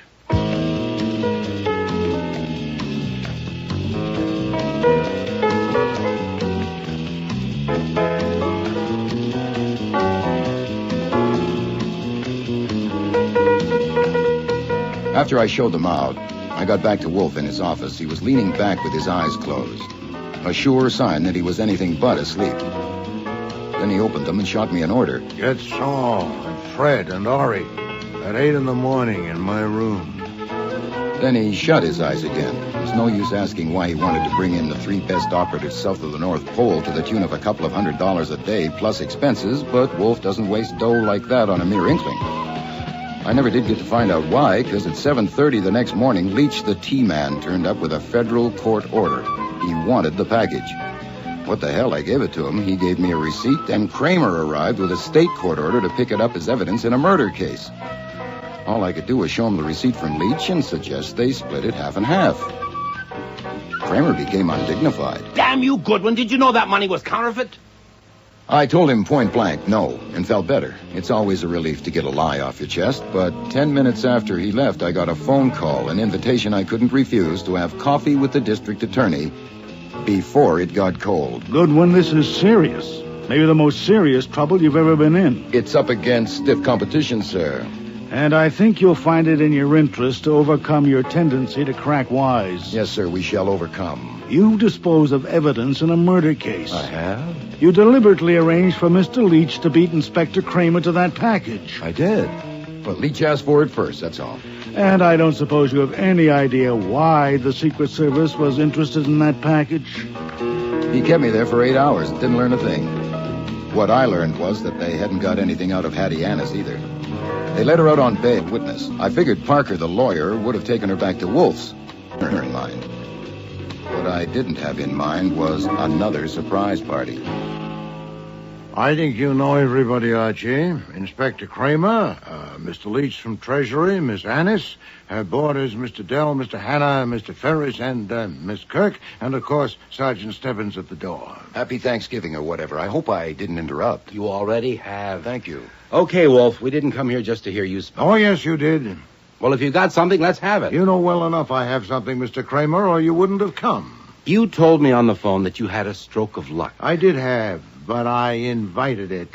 I knew where to send the invitation. In fact, I sent invitations to 3 different addresses by special messengers. An East Side tenement, a shop on First Avenue, and a building on Bowie Street which houses a theater. I'm damned if I know what you're talking about. You don't. But the others do. Those places sound familiar, Miss Kirk? Yes, they do. The tenement, Mr. Dell, is where you, well, shall I use your word, babysit? If you must. And the shop, Harry's Zoo, if I remember correctly, Mr. Ferris, is where you work between engagements. The work is very artistic. I did not say otherwise.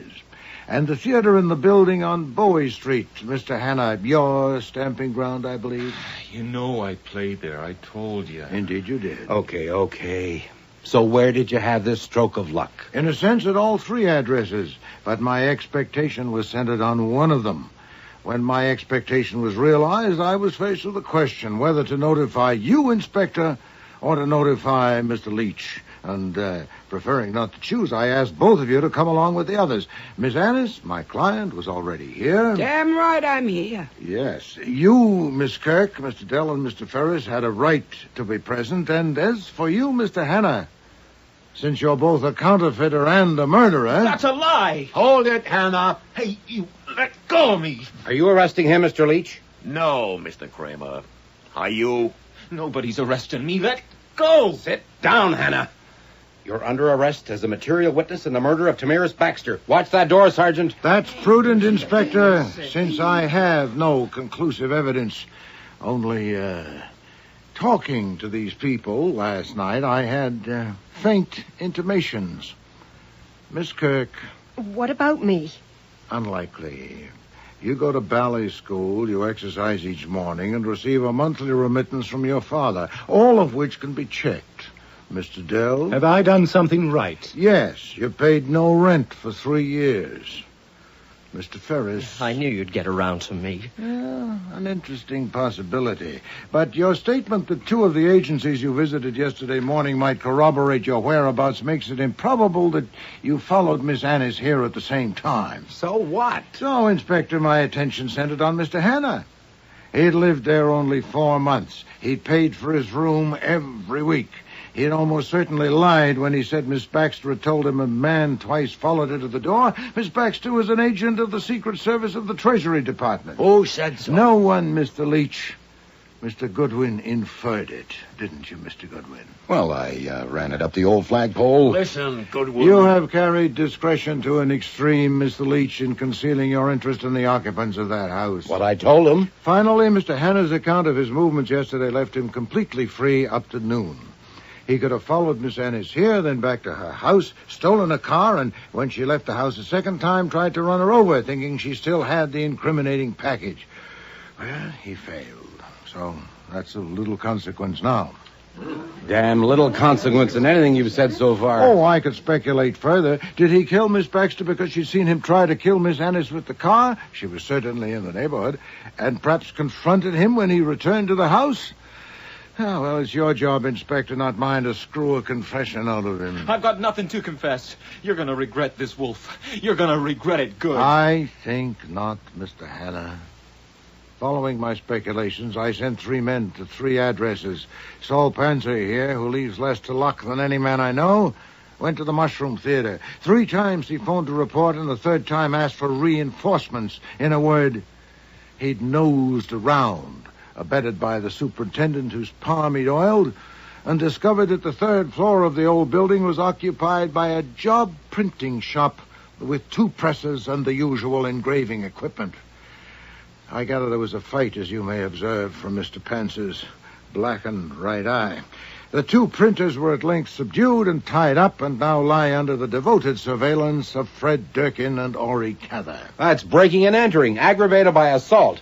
Unless you got the evidence. Oh, I have, Mr. Kramer. In behind stacks of paper on one of the shelves, Mr. Panzer found 8 stacks of new $20 bills.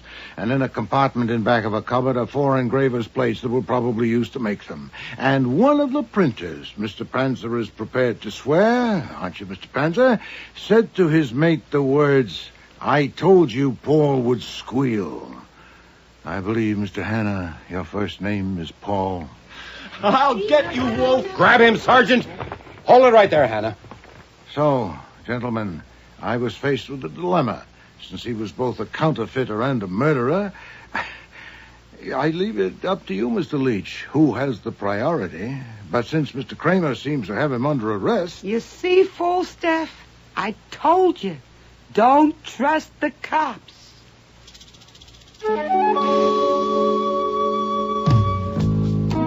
One day, 3 weeks later, Wolf and I were in the office disagreeing about something when we had a visit from Hattie Annis.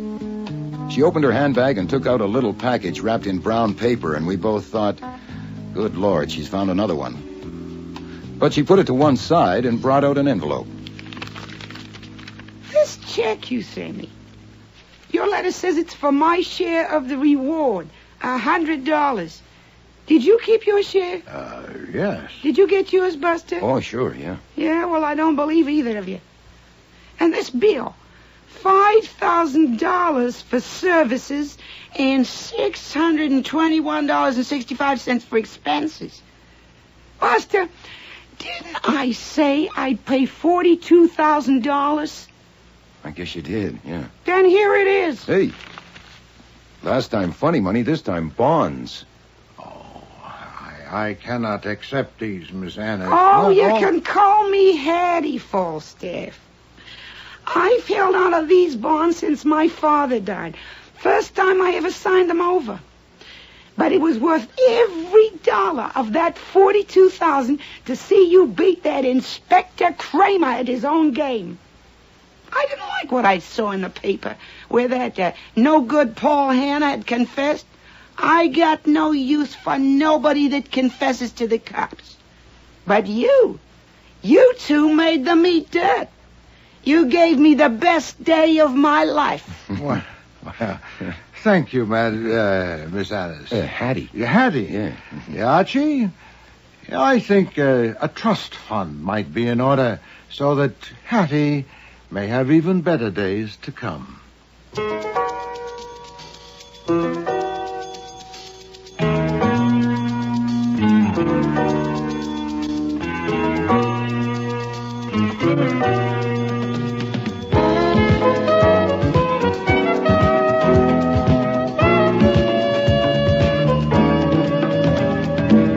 Starring in today's episode were Mavor Moore as Nero Wolfe, Don Franks as Archie Goodwin, and Cease Linder as Inspector Kramer. Joy Coghill was Hattie Annis, Brent Carver, Paul Hanna, Gilly Fennick, Raymond Dell, Lynn Griffin, Martha Kirk, Sandy Webster, Leach, Nikki Guadagni, Tammy Baxter, Peter Blay, Noel Ferris, and Frank Perry was Fritz. Music was composed and conducted by Don Gillis. Technical operations, John Jessup. Sound effects.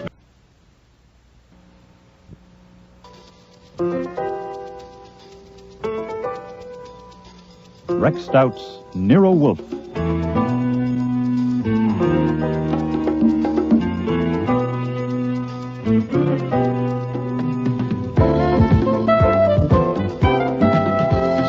Flavor Moore as Nero Wolfe, and Don Franks as Archie Goodwin.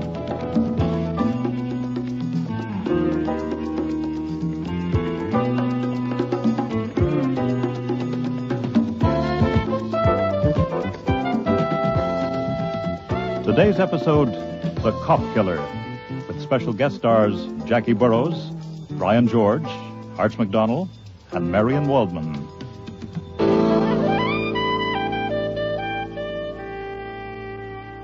The truth of the matter is that everyone doesn't understand my sense of humor. It's not the first time my mouth has gotten me into trouble. Mr. Goodwin, you told me once that people in danger have only to mention your name. So when Tina and Carl from the barber shop turned up at the front door that morning, I didn't know at first how to deal with the situation. Nero Wolfe was due down from the plant rooms at any minute, and he's extremely finicky about seeing people without an appointment. Also, his fees are very high, and as his assistant, I am expected to screen would-be clients. I really should have sent Carl and Tina on their way. This is a so nice, safe room for you and Mr. Wolfe, two such great men. Oh, no, he's the great one. I just caddy and talk too much. Now, what's this about danger? We love this country, Mr. Goodwin. We love... Let me talk, Carl. We do love this country, Mr. Goodwin, and we want to see more of it. But you see, we don't know where to go. I have $50 here. Well, that wouldn't get you too far. Oh, no. The $50, this is for you. What? To tell us where to go. You know our name, Vardas. You know we are married. So there is no question of morals. Only all we want is to do our work and live in private, Carl and me. And we think... Archie, I want to see the germination records of those orchids. Oh, you didn't tell me we had callers. No, sir, because I knew you would be down soon. You know Carl. He takes your coat at the barber shop, and Tina's a manicurist there. It's all right. They're married. They just dropped in to buy $50 worth of travel. Yeah. Why he went? He's hungry? No, sit down, please. As you said, he's a great man. It makes him a little eccentric. Now, you were saying... We don't want Mr. Wolfe mad at us. No, forget it. He's only mad at me, which is chronic. Now, why do you want to travel? Is what I said. We love this country, and we want to go more into it. Far in. You're both scared stiff, aren't you? And what's this danger Carl mentioned? I don't think that makes any difference. It's no good, difference. Tina. We must tell Mr. Goodwin if we want him to help us. Please. Hi. I met Tina 3 years ago in concentration camp in Russia. If you want me to, I tell it you why is they will never let us get out of there alive. Not in 100 years, but I rather not to talk so much about it. It makes me start to tremble, as you can see. Okay, save that part. But you did get out alive. Oh, yes, we are here. But they think we are dead. You see, Vardas is not our name then. We take name later when we get married in Istanbul. You shouldn't tell any places. No places, no people at all. You are most right. Was not Istanbul. Okay. Istanbul is out. You got married somewhere in... Yes. And then later we nearly get caught again. We do get caught again, but... You're most right, Tina. At a certain time, in a certain way, we cross that ocean. We try very hard to come to this country according to rules, but it's in no way possible. I see. It is nearly a year now since we get the jobs at the barber shop, and life is be so fine and sweet that we are almost healthy again. Oh, what we eat. We even have some money saved. We haven't got... $50. You're most right, $50. We be happy beyond our dreams 3 years ago, except if we don't know what minute someone comes and asks us how we get here. So the danger is... We will be sent back. Right. And we know exactly what will happen to us there. I am not surprised if you feel deep contempt when you see me trembling the way I do, but to understand a situation like this, I believe you have to be somewhat close to it. As I am, as Tina is. The danger has come, Mr. Goodwin. This morning, a man came to barber shop and asked us questions. An official. What kind of an official? Was he wearing a uniform, you mean? No, in regular clothes. But he showed us card from police department. His name was on it. Jacob Wallen. What time this morning? Little after 9 o'clock, soon after shop open. He talked first with Mr. Fickler, the owner, and Mr. Fickler bring him around behind partition to my booth, and the man, he take out notebook and ask me questions. What kind of questions? My name, where I live, where I came from, how long I've been working there, all that kind. And then, about last night. Last night? Yeah, where I was and what I was doing last night. Did he say why he was curious about last night? No, he just asked questions. Did he ask to see your papers? No, that will come next. That's why we can't go back there. We have to leave here today, now. Did he question Carl, too? Yeah. Right after me. And after Carl came out, he sent in Jimmy, but Carl and I knew we had to get out. So we wait till Mr. Fickler went to backup shop for something, and then we just walk out. And you came here? No, first we went to our room where we live, and we pack our stuff. Yeah, but then we realized that we don't know about where to go, and we might make some terrible mistakes, so we talk it over. We decide that best thing will be to come to you and pay you to help us. Why me? Because we don't know many people here, and you are a professional detective. And anyway, Carl like you. Best of all customers. You don't tip him much, so it's not that. I have noticed you myself, the way you look. You look like a man who would break some rules, too, if you had to. Thanks. Ah, damn it. Now, why did you have to beat it? That alone fixes you. What else we can do? Well, he was questioning the others, too. He was concentrating on last night. What about last night? Now, what were you doing? Out there breaking more rules? Oh, no, we don't. We go straight home and eat in our room as usual. Then I wash some clothes. And I read book. About 9 o'clock we go for And walk. we are in bed by 10:30. Our usual time. Well, then why did you run this morning? Mr. Goodwin, policeman asking questions has different effect on different people. Right.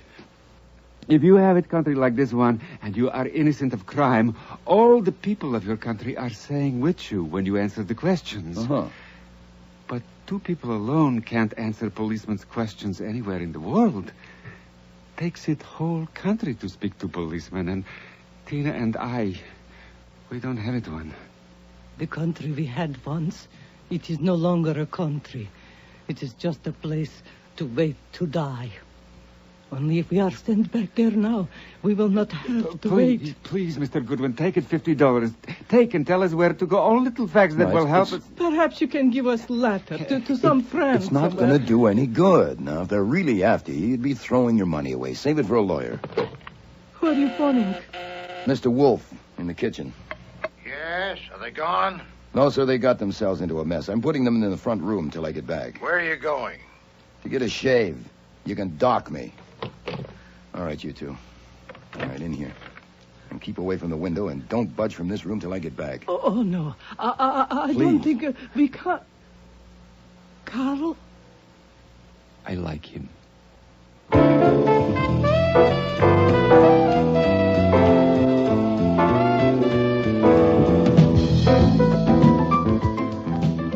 All right, move along there. Move along. There's nothing to see. What's all the excitement, officer? Accident in here. No one allowed in. How did the customers in the chairs get in? I'm a customer. Only customers with appointments. You got one? Certainly.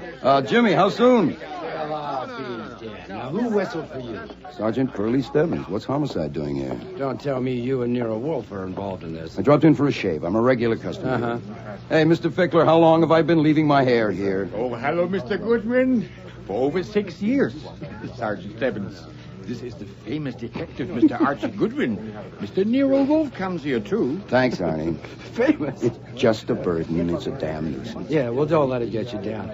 You just dropped in for a shave? You got it. Write it down. I'll sign it. Who's your barber? Jimmy. Jimmy's busy. So I see. Well, I'm not pressed. I might chat with you, or I could read one of these magazines. I might even get a manicure. You get manicures? I might, for my eyes. For your eyes? Haven't you seen Janet, the manicurist? Clown. She's in the booth talking to Inspector Kramer. Kramer's there, too? What's happened? You know the other manicurist, Tina? Or her husband, Carl Vardis? I know Carl well enough to tip him for taking my coat. I can't say I know Tina, but of course I've seen her. Why? I'm just asking. The sight of you or Wolfe anywhere near a case makes me want to scratch. Isn't that a shame? So let's get it on the record in case it's needed. Have you seen Vardis or his wife this morning? Sure. You have? Yes. I put them in our front room, and I told them to wait, and I beat it here to tell you. Now, if you step on it, you can still catch them. Excuse me if I don't laugh, okay? Okay. I mean, they killed a cop. Or one of them. Killed a cop? Yeah. A detective from 20th Precinct, Jake Wallen. Here in the barber shop? Yeah, this morning. The other side of that petition. Here in the barber shop? Yeah, this morning. The other side of that partition, in her manicure booth. Stuck a long pair of scissors in his back and got his heart. This was seen by someone? No, not seen or heard, damn it, but it was very busy in here, and those noisy massage things were going off and on. But you know it's them. Their prints on the scissors or something? Yeah, we'll do all right without prints. They hopped it. You'll do all right without prints. Now, Yeah, wait. We found out where they lived. They packed up and gone. That still doesn't mean they did it. I mean, some people get very scared at the sight of You blood. seem very interested. Why? Excuse me, Sergeant. Yeah? It's my lunchtime. Yeah. I'll just go down to the cafeteria at the end of the hall. Yeah.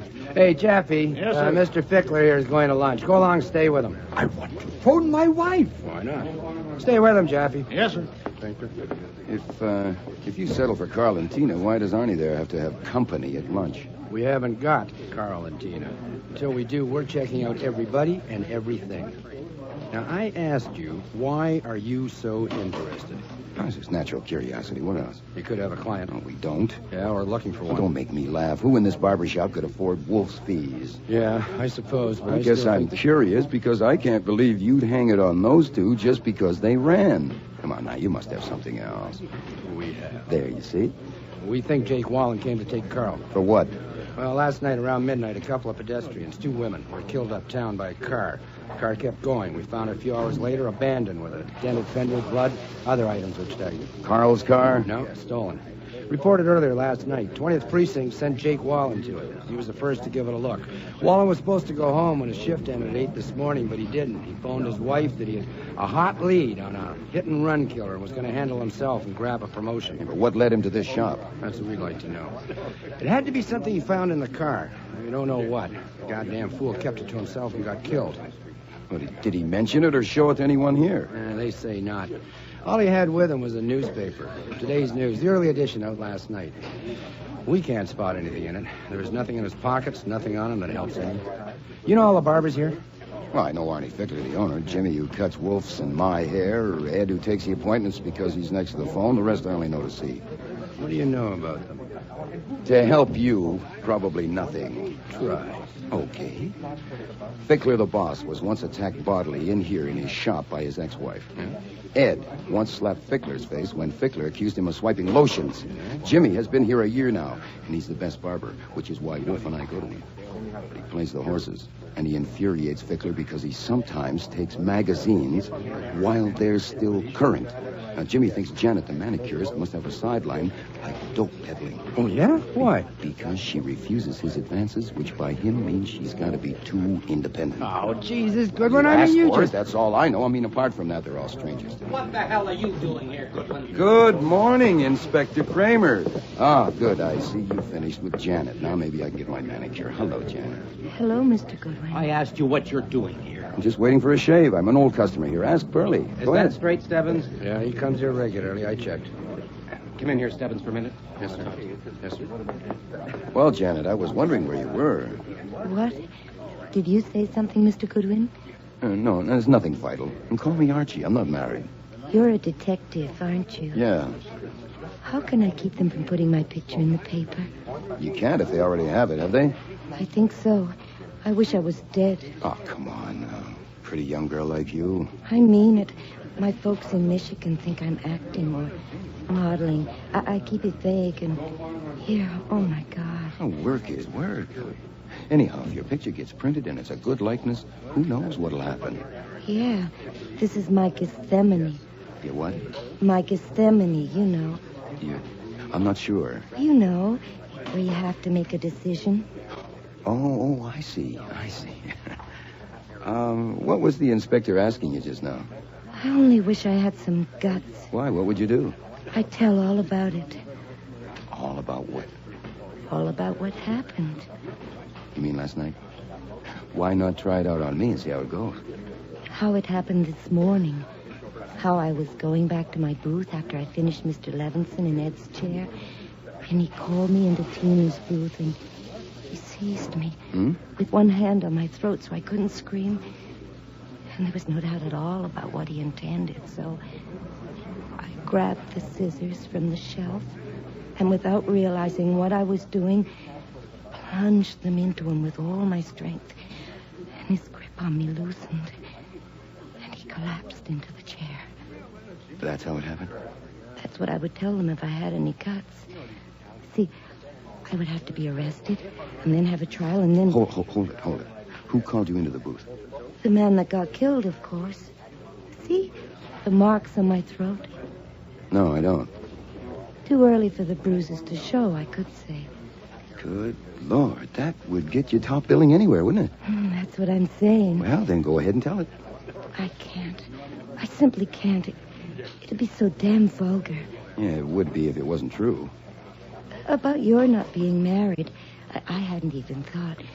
There was an article in Collier's magazine last month about career girls getting married. Did you read it? No, I must have missed that one. Oh, that article was silly. I think a girl should get her career established first. That's why when I see an attractive man, I never wonder if he's married. But by the time I'm ready for one, these will be too old. See, that's why I wouldn't ask you if you knew anyone in show business, because I wouldn't take help from a man. I think that a girl... Ready, Mr. Goodwin? Oh, good, Jimmy. Just scrape of the face. Did you phone? Huh? Did that fathead forget again? Oh, no. I just got caught needing a shave, that's all.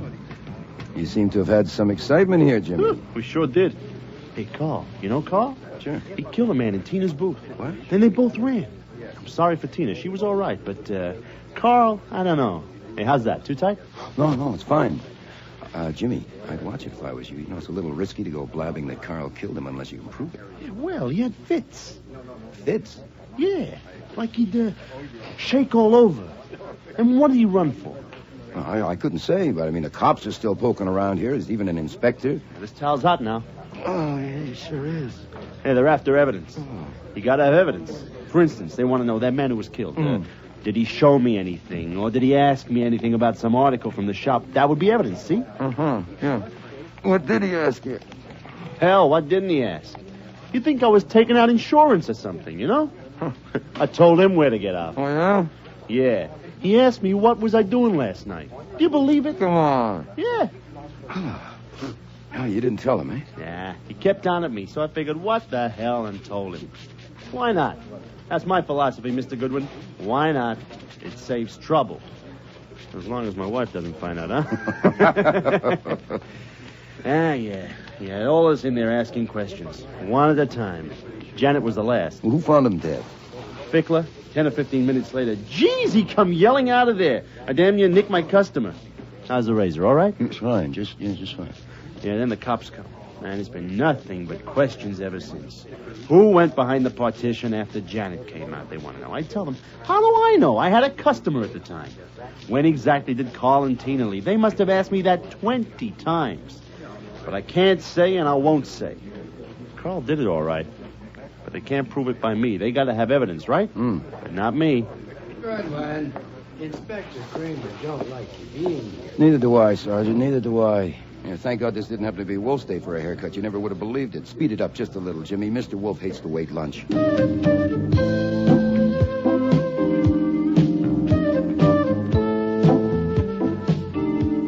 The first surprise when I got home was that Tina and Carl were not in the front room. Infantile vanity. The second surprise was to find them sitting with Wolfe at the dining room table. Than any other jackass. You're just in time, Archie. You like veal and mushroom. I asked the Varders to wait in the front room till I got back. I invited them to join us. I don't sit at my table alone when there are unfed people in my home. Yes, sir, but there's a problem. Yes, Archie. I know you have a paroxysm if I try to bring up business during meals, but 18,000 cops would give a month's pay to get their hands on Carl and Tina, your guests. Oh, indeed. Why? Have you talked with them? No, I merely invited them to lunch. I see. I ran into Kramer and Stebbins at the barber shop. Oh, confound it. Yes, sir, and the rest of their squad that handles only one kind of case. It's quite interesting, really, but first lunch, of course. I'll go and put the chain bolt on. Please dish me up some veal.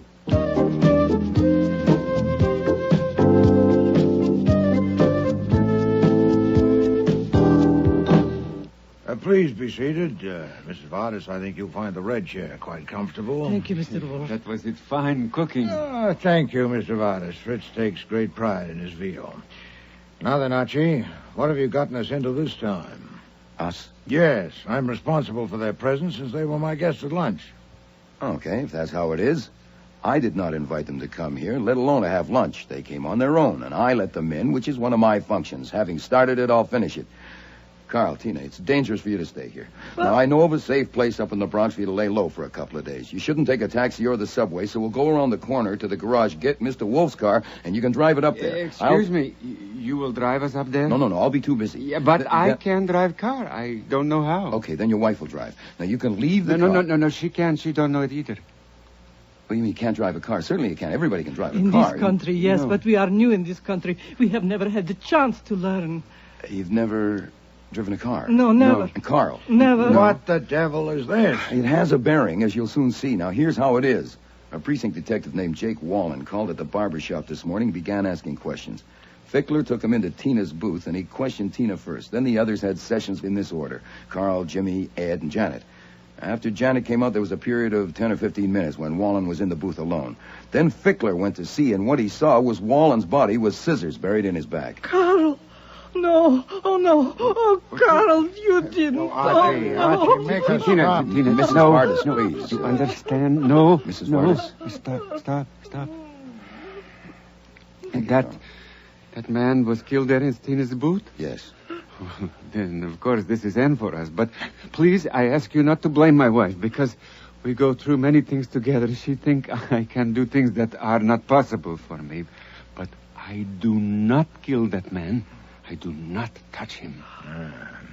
About driving a car. Was that flummery? No, sir, that comes next. Last night around midnight, a hit-and-run driver in a stolen car killed 2 women up on Broadway. The car was found parked at Broadway and 96th Street. Wallen from the 20th Precinct was the first one to look it over. In it, he apparently found something that led him to the Goldenrod barber shop. He showed up there and called the roll, as described, with the result also as described. Now, Kramer has bought it that the hit-and-run driver found himself cornered and used the scissors. And Kramer, don't quote me, is not a dope. Now, to qualify as a hit-and-run driver, you must meet certain specifications, and one of them is knowing how to drive a car.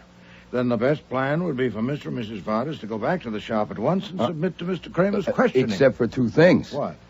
1, the fact that they landed will make it very tough. And 2, even though it is settled that they didn't kill a cop, their lack of documents will fix them anyhow. Wait, their lack of documents... Yes, sir, they're in the country illegally. They escaped from a concentration camp in Russia. Oh, confound it. An interesting angle is that you are harboring fugitives from justice, and I am not. I told Pearlie they're here. You what? That's the advantage of having a reputation for gags. You can say practically anything if you handle your face right. Oh. I told him they were here in our front room, and he sailed right over it. So I'm clean, but you're not. If you don't want to call Kramer yourself, which I admit would be a little thick since they were your luncheon guests, I could get Pearlie at the shop, tell him that they're still here, and why hasn't he sent for them? It might be better if you let us go ourselves, no? No. There is another alternative to consider. Oh, yes, sir, what? Since Mr. Kramer and Mr. Stebbins are still there at work, they may at any moment disclose the murderer. Oh, I doubt it. They settled for Carl and Tina, and what they're looking for is evidence, especially what it was that led Wallen to the shop. Mrs. Vardis, except for Mr. Fickler, that man questioned you first, is that right? Yes, sir. Did he produce any object? Did he show you any object whatever? No, I'm sure he did not. He had the newspaper in his hand. Yes, he asked about no object, anything in the shop? No. He took nothing from his pocket? No. The newspaper he had, did he take that from his pocket? No, he had it in his hand when he came in from the booth. In his hand or under his arm? In his hand, I think. Yeah, I'm sure. Was it folded up? Well, of course, newspapers are folded. Yes, Mrs. Vardis. Just remember the newspaper as you saw it in his hand. I'm making a point of it because there's nothing else to make a point of, and we must have a point if we can find one.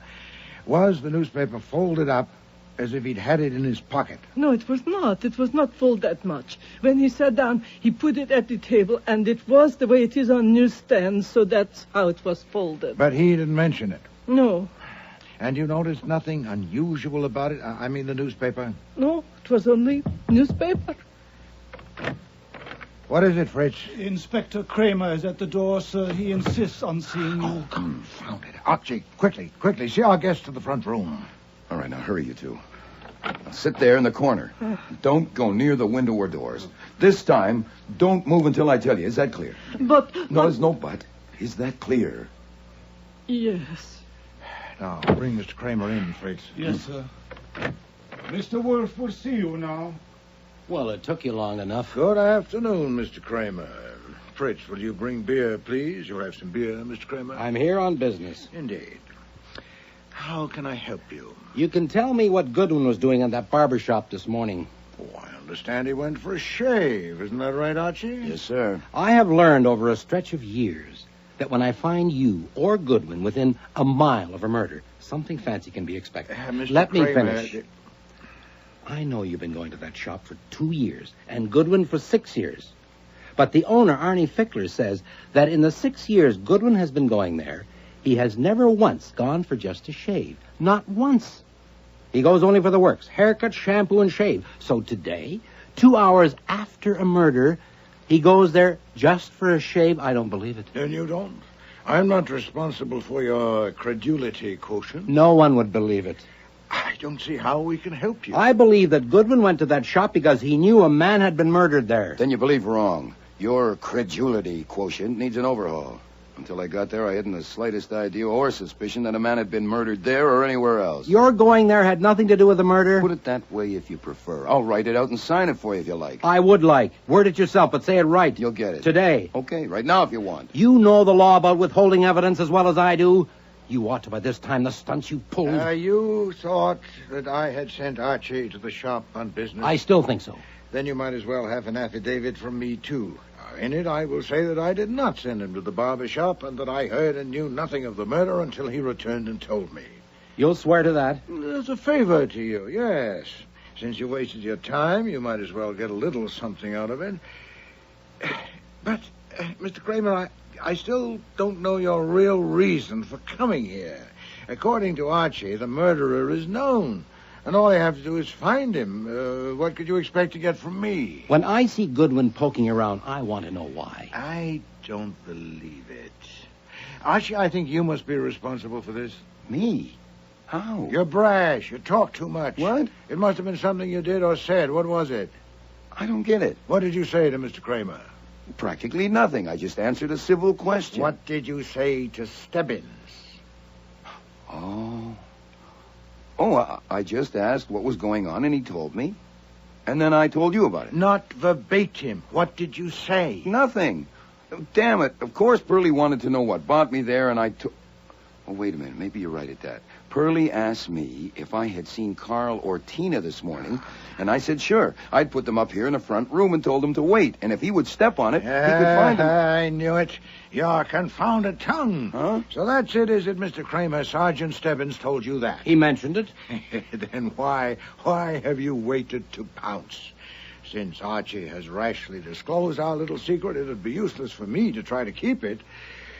That's what we use the front room for, mainly, to keep murderers in. You're armed, I suppose. Go in and get them. Archie, open the door for him. Oh, certainly. I wouldn't want to stand in the way of justice. There you are, Inspector. I'm scared of murderers myself, or I'd be glad to help. Well, Mr. Kramer... Comedy.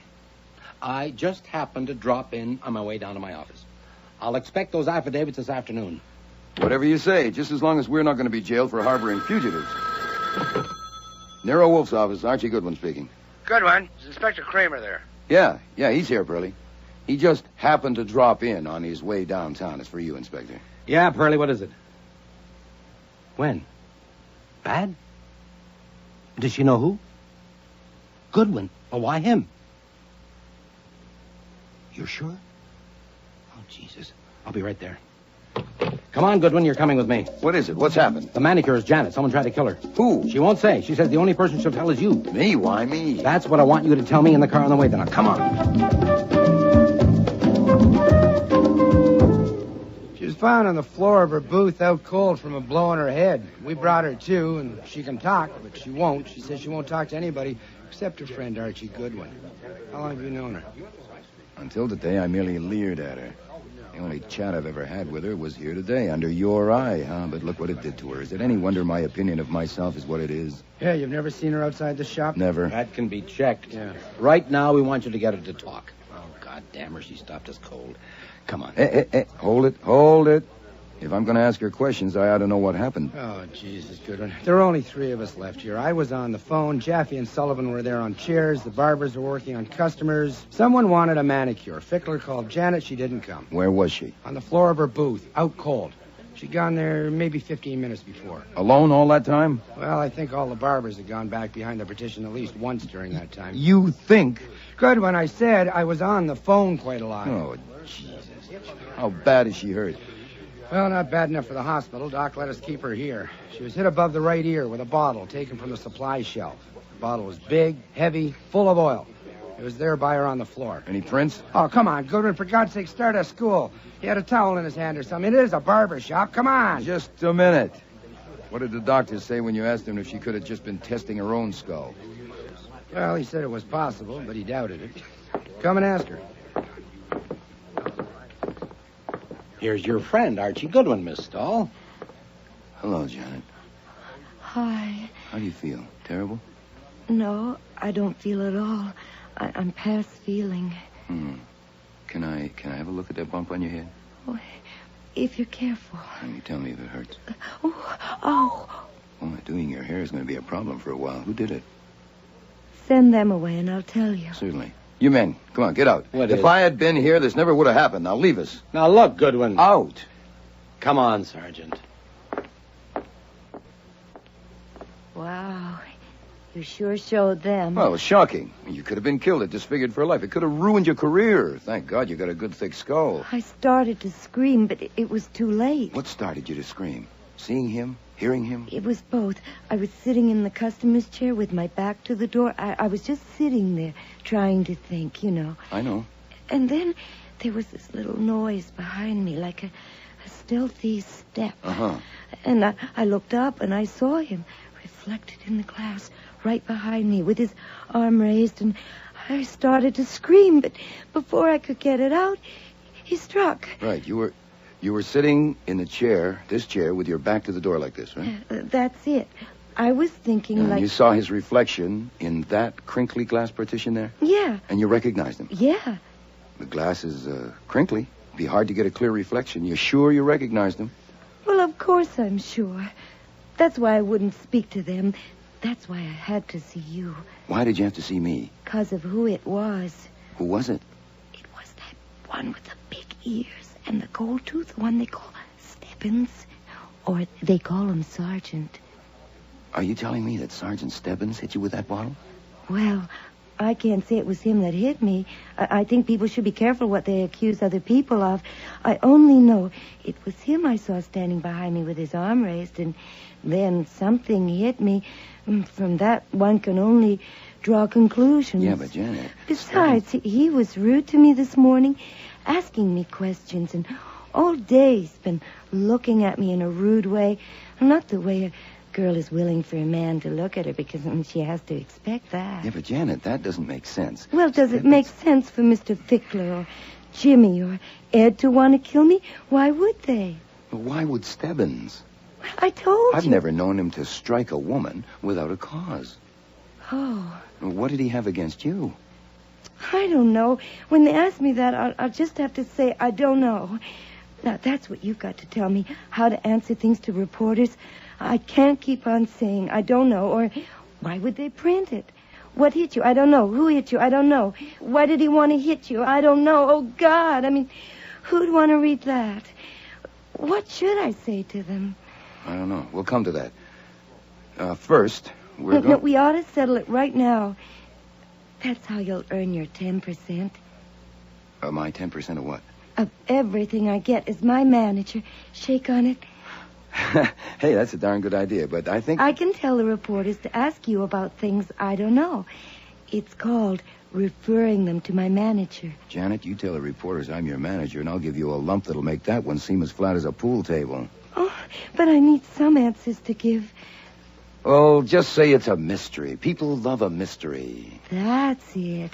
That's the kind of thing. Oh, I knew I could count on you. Oh, what do I say when they ask me if I'm going to go on working here? Couldn't I say I don't want to desert Mr. Fickler in the time of trouble? Great. That's the ticket. Just came to me. That's the thing that we have to work on. How to handle reporters. Now, what they like best is to get the jump on the police. Now, if you can tell them something that the cops don't know, they'll love you forever. For instance, now... Yeah? For instance, what? Suppose for a minute that it wasn't Stebbins that hit you. But... Just suppose that it was someone else. Why would someone want to get you? I don't know. Maybe, just maybe, you do know something. But you don't know that you know it. You see what I mean? No. Well, maybe sometime today you saw or heard something, and this person, now let's call him X. X? Yeah, X. And if X knew that you told about it, that would put him on the spot, so that's why he had to kill you. Oh, I get you. You mean a motive. Exactly. It's just like a motive. Now, here's the point. If you can remember what it was you heard or saw that scared X, wow, those reporters will be your friends for life. Now, for God's sake, don't miss the chance. Concentrate. Okay. Remember everything you saw or heard here today and tell it to me now. Right. I don't remember anything. Concentrate. It was probably some little thing that didn't seem important to you at all. Maybe I could say that... No, it's got to be true. Oh, well, let's... 4 to 9. I'm always punctual. Swell. Were the others here already? Some were and some weren't. Who was and who wasn't? Good Lord, I don't know. If you're going to expect me to remember things like that, then we might as well just quit. When I came to work, I was thinking of something else. A lot of the time, I'm thinking of something else, so how could I notice? I'll tell you what. I think you're ready. I'm going to send in a reporter. A reporter? Oh, God, I'm not ready. Sure you are. Just use your common sense and stick to facts. Oh, give me a minute. I want to fix my... You heard. We heard. I had to come up for air. If you shoot her, send her brain to Johns Hopkins. We can find it. Gee. Did she knock herself out? I doubt it. It was a pretty solid blow to raise that lump. You didn't find a prince in the bottle. Bothering about princes beneath her. You better pick someone good to be that reporter from the Gazette. Can I go home now? No, she might insist on seeing her manager again. Oh, come on. Oh, well. I'll have to call Mr. Wolfe and let him know. I do work for him, you know. So I dialed the number that I knew best and reported. And then I waited. I waited for nearly 2 hours while they brought in a detective that Janet might think was a reporter. I think he came out even more confused than she was.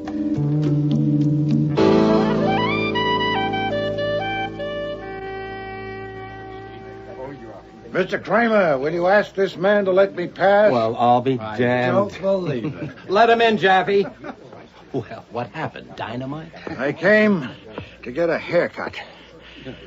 Jimmy, are you free? Yes, sir. You want a haircut, huh? Yes, sir. As you can see, I need one. Oh, yeah. All right, Jimmy. Come and cut Mr. Wolfe's hair. You just dropped in? Like Goodwin this morning? Certainly not. Mr. Goodwin told me on the phone of his fruitless talk with Miss Stahl, and I thought it well to come. Okay, you're here. You don't leave your house on business for anybody or any fee, but you're here. And you're not going to leave until I know why, without any such crap as murderers in the front room. Not as short as last time, Jimmy. No, sir. Mr. Kramer, you can badger me if that's what you're after and get nowhere, but I offer a suggestion. Why not work first?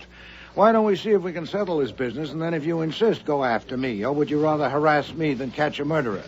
You know how to catch the murderer? Quite possibly. I'd like to propose certain assumptions about what happened here today. Do you care to hear them? Oh, listen, but don't drag it out. I won't. Please don't waste time challenging the assumptions. I don't intend to defend them, much less validate them. They're merely a basis of exploration to be tested. The first is this, that Wallen found something in the car that had killed 2 women. No, Jimmy, I don't like it this way. I want a direct view, not reflections. Turn me around, please. Like this? Thank you. Janet isn't here. Do you want her? If possible. Can she sit up? Stebbins. She says it makes her a little bit dizzy. Who'd notice? Bring her. Yes, sir. You were going to make some assumptions? Yes. The first is that Wallen found something in the car that led him to this shop. Some object, obviously, since there was no one to tell him anything. We made that assumption without any help. And it still holds? Yes. That's fortunate, since all of my assumptions concern that object. The second is that Wallen had it with him when he came here. I can support that with strong You don't evidence. need to. We made it and we hold it. Very well, that saves time. Not too short back there, Jimmy. No, sir. The third is that he had the object inside the newspaper he was carrying. It was an early edition of the news on sale last evening, not on sale this morning. He had it in his hand, folded to approximately the size of 12 inches by 9 inches. You know a lot about it. I know nothing you don't know. It's difficult to account for his carrying a stale newspaper in that manner unless it was a container for some object. At least the assumption is good enough to work on. The fourth is that whatever the object was, the murderer got it and disposed of it, because no object that could have led Wallen to this shop was found on his person or in the booth. The fifth assumption is that the murderer was neither Carl nor Tina Vardis. How do you know that? I shall want to know not why support that assumption. Don't waste time clawing at me. Since Carl and Tina are not involved and therefore didn't take the object away with them, it's still here in the shop. That is the sixth assumption. And it's good only if your surveillance of these people here all these hours has been constant and alert. Now, what about it? Could any of them have removed such an object from the shop? I want to know why you're excluding Carl and Tina. No, not now. First, we'll complete this test. We must know whether the object could have been removed by anyone other than Carl or Tina. No. How good a no? Good enough for me. No man has stepped outside this shop alone. Something could have been slipped to a customer, but that's stretching it. And we've had them under our eyes. Not apparently the one who assaulted Miss Stahl. That was in the shop. Is that a point? I suppose not. Then we assume that the object is still here. The seventh assumption is this, that no proper search for such an object has been made. Have you searched thoroughly, Mr. Stebbins? We've looked. Carl and Tina had to have taken Yes, it. but granting my assumption which excludes their taking it, has there been a proper search? No. Then it's about time. Mr. Fickler. Yes, Mr. Wolfe? You run this place and you can help us. But I address all of you who work here. Put your minds on this. You too, Jimmy. Stop a moment. Listen. Hell, I can work and listen too, Mr. You Wolfe. cannot. I want full attention. Okay. Miss Stahl, are you listening? What? What we're after is an object with something on it that identifies it as coming from this shop. Ideally, it should be the name and address or phone number, but we'll take less if we have to. We are supposing that it was inside the newspaper as Wallen was carrying it, so it should be flat and of those dimensions. Now, all of you went to the booth and were questioned by Wallen, but he showed you no such object and mentioned none. Is that correct? Yes. Yeah. No, he didn't. Then only the murderer saw it or was told of it. And later, when the opportunity came for him to dive into the booth and kill Wallen, he got the object and disposed of it somewhere in this shop. Now, I put it to you, and especially to you, Mr. Fickler, what is it and where is it? Maybe it was the newspaper itself. Possibly, but I doubt it. Where is the newspaper, Mr. Kramer? At the lab. There's nothing on it or in it that could have brought Wallen here. What else has been taken from here to the lab? Nothing else but the scissors and the bottle that was used on Miss Stahl. Then it's still here. All right, Jimmy, finish. It looks like a turkey to me, even with your assumptions. Say we find something like what you want. How do we know it's it? And even if we think it's it, where does that get us? We'll see when we find it. For one thing, fingerprints. Nuts. If it belongs here, of course it'll have their prints. Not their prints, Mr. Stebbins. Wallen's prints. As I understand it, he didn't go around touching things here. He entered, spoke to Mr. Fickler, was taken to the booth, and never left it alive. So if we find anything with his prints on it, we've got it. Have you your fingerprinting equipment here? Get it, Stebbins.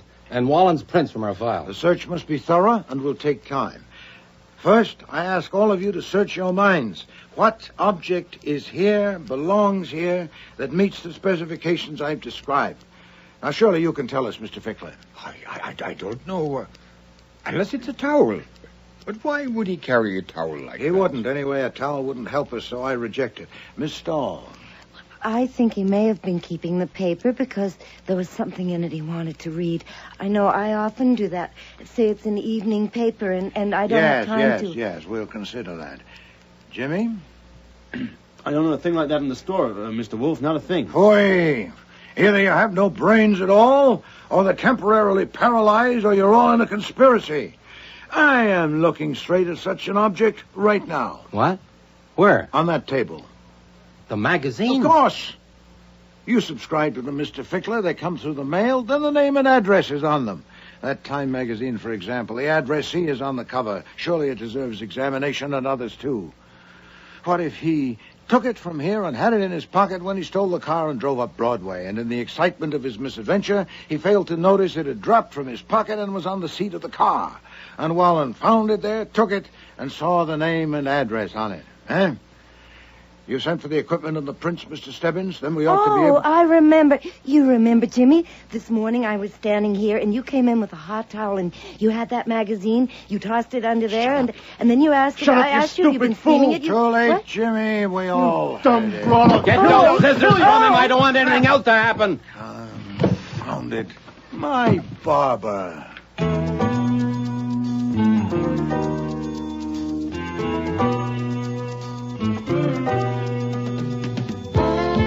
As stubborn as Kramer was, he never did learn why Wolfe went to get a haircut that day. But he did learn plenty about Jimmy Corelli.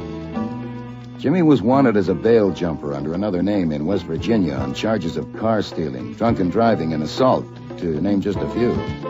He had a really colorful background. As for Carl and Tina, I took a strong position on them Tuesday evening in the office after they had been sent up to the south room to bed.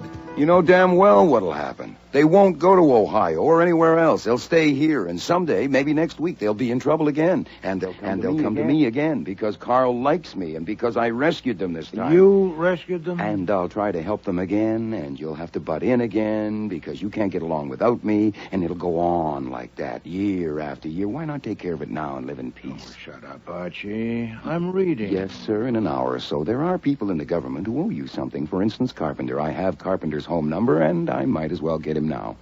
Shall I make it person to person? I got my naturalization papers 24 years ago. I wasn't discussing you. You've caught it from Janet.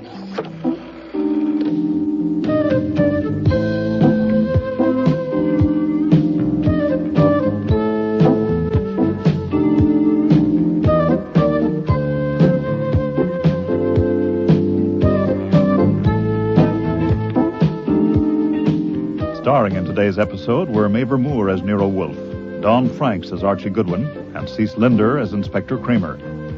Jackie Burroughs was Janet, Brian George, Jimmy Corelli, Arch McDonald, Carl Vardis, Marion Waldman, Tina Vardis, Arnie Hart, Mr. Fickler, James Morris, Sergeant Stebbins, and Frank Perry was Fritz. Music was composed and conducted by Don Gillis. Technical operations, John Jessup. Sound effects, Bill Robinson. Production assistant was Nancy McElveen, and casting consultant, Ann Weldon Tate. The Cop Killer was written and produced in Toronto by Ron Hartman.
Next week.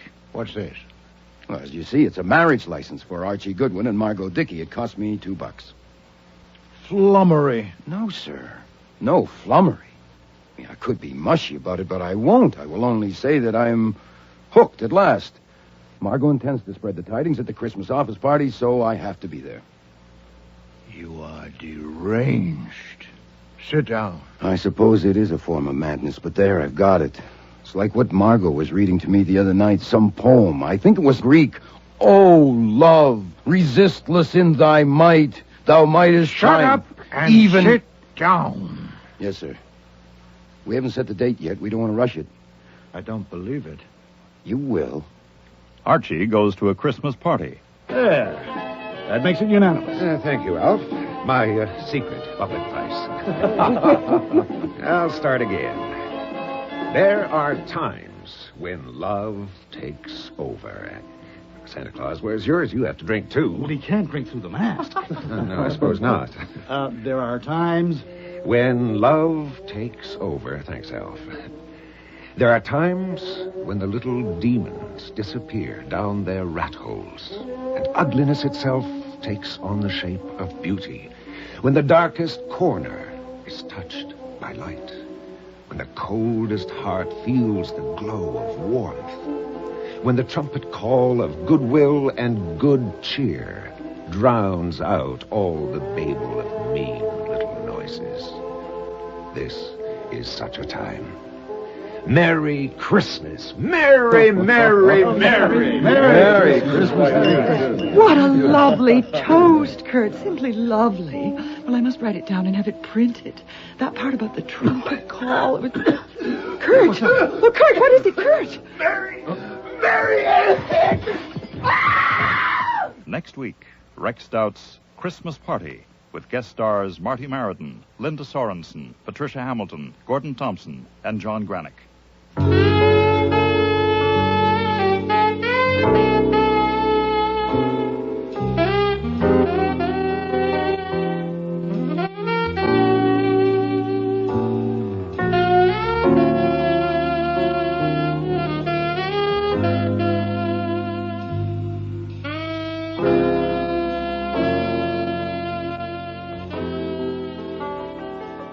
We hope you have enjoyed this week's Nero Wolfe episode.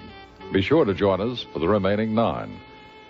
If you enjoy listening to drama on radio, tune in tomorrow for Sunday Matinee on CBC AM, which features a story called The Eighth Wonder, a play about the original Siamese twins, Chang and Eng Bunker. The play is a first by Toronto writer Linda Zwicker, and deals with the twins in their later years as 2 distinctly separate men, but tied together for life by a ligature at the base of their chests. Ah! Oh, God damn it. God, that hurts. What are you doing, Chang? I stubbed my toe. Do you mind? Well, don't just lurch forward like that. You absolutely snapped my head. Why don't you watch where you're going? An accident's an accident. If they made these bloody hotel doors wider... Well, there's nothing you can do about that except to be more careful in the future. Why don't you keep your sanctimonious advice to yourself? Why don't you shut your quarrelsome mouth and the door while you're at it?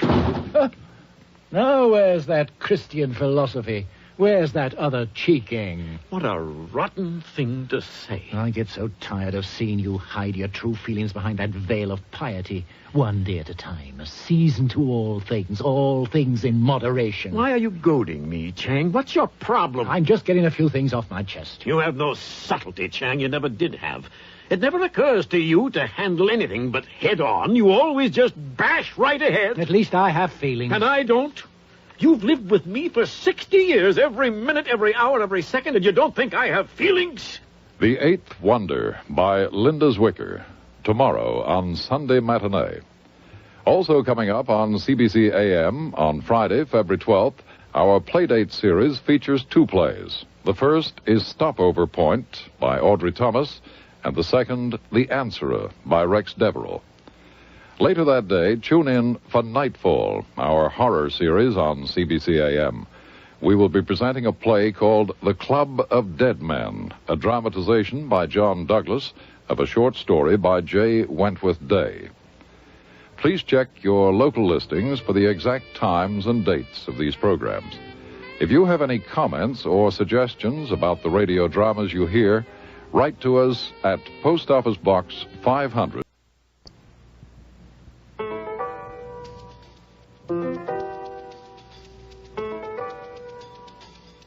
Rex Stout's Nero Wolfe.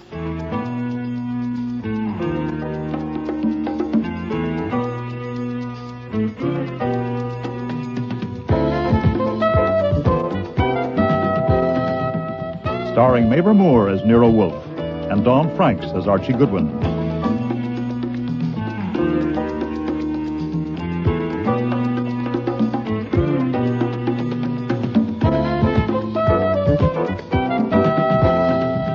Today's episode, Christmas Party, with special guest stars Marty Meriden, Linda Sorensen, Patricia Hamilton, Gordon Thompson, and John Granick.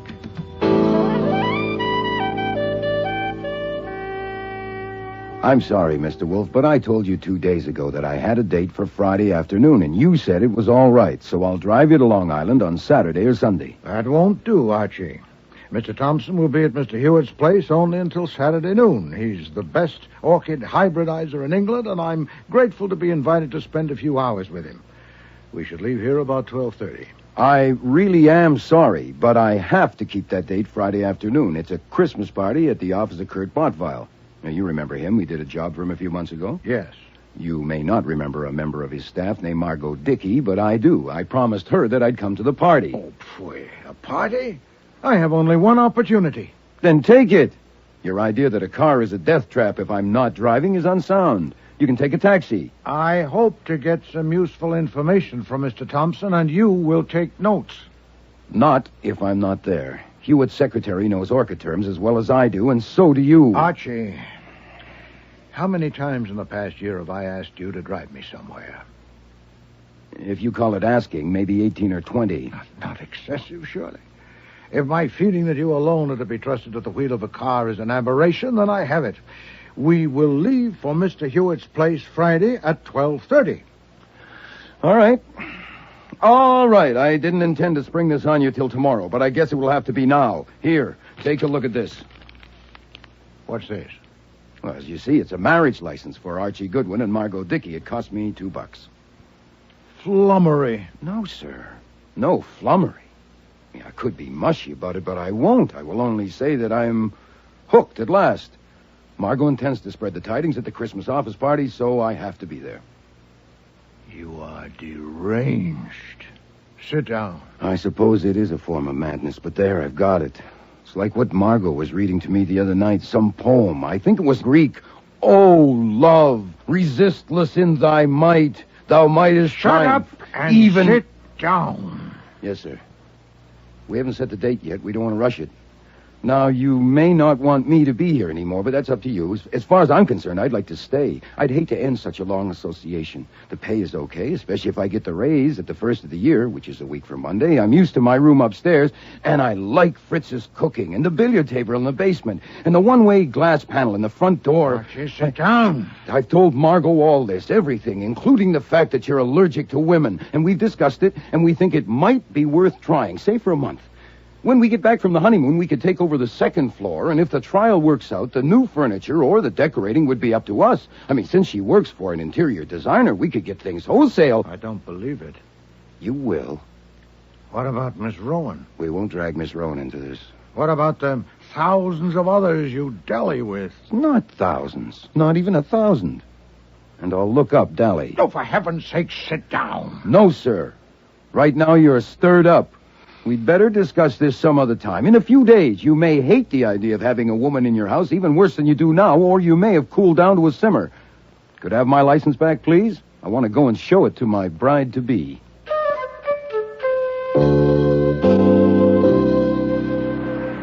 Archie, darling. Yes, my own. I've got it. Oh, Archie, I knew you could. How much do I owe you? This one's on me. Doesn't the groom always pay for the license? Besides, I've already had my money's worth out of it. Shall I send it over by messenger? No, I think I'd better collect it in person. Where are you? I'm in a phone booth. I'd just as soon not go to the office right now. Mr. Wolfe wants to be alone to boil.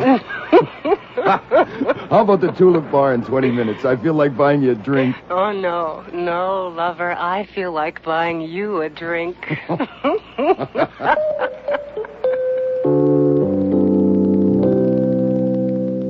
At precisely noon the next day, Friday, a black limousine drew up in front of the house, and Wolfe, with the brim of his old black hat turned down and the collar of his new gray overcoat turned up for the snow, descended the stoop. stood like a small mountain on the bottom step till the chauffeur had opened the door. Then he crossed the sidewalk and climbed in. I watched it from above, from a window of my room. Then I showered and got dressed for the party.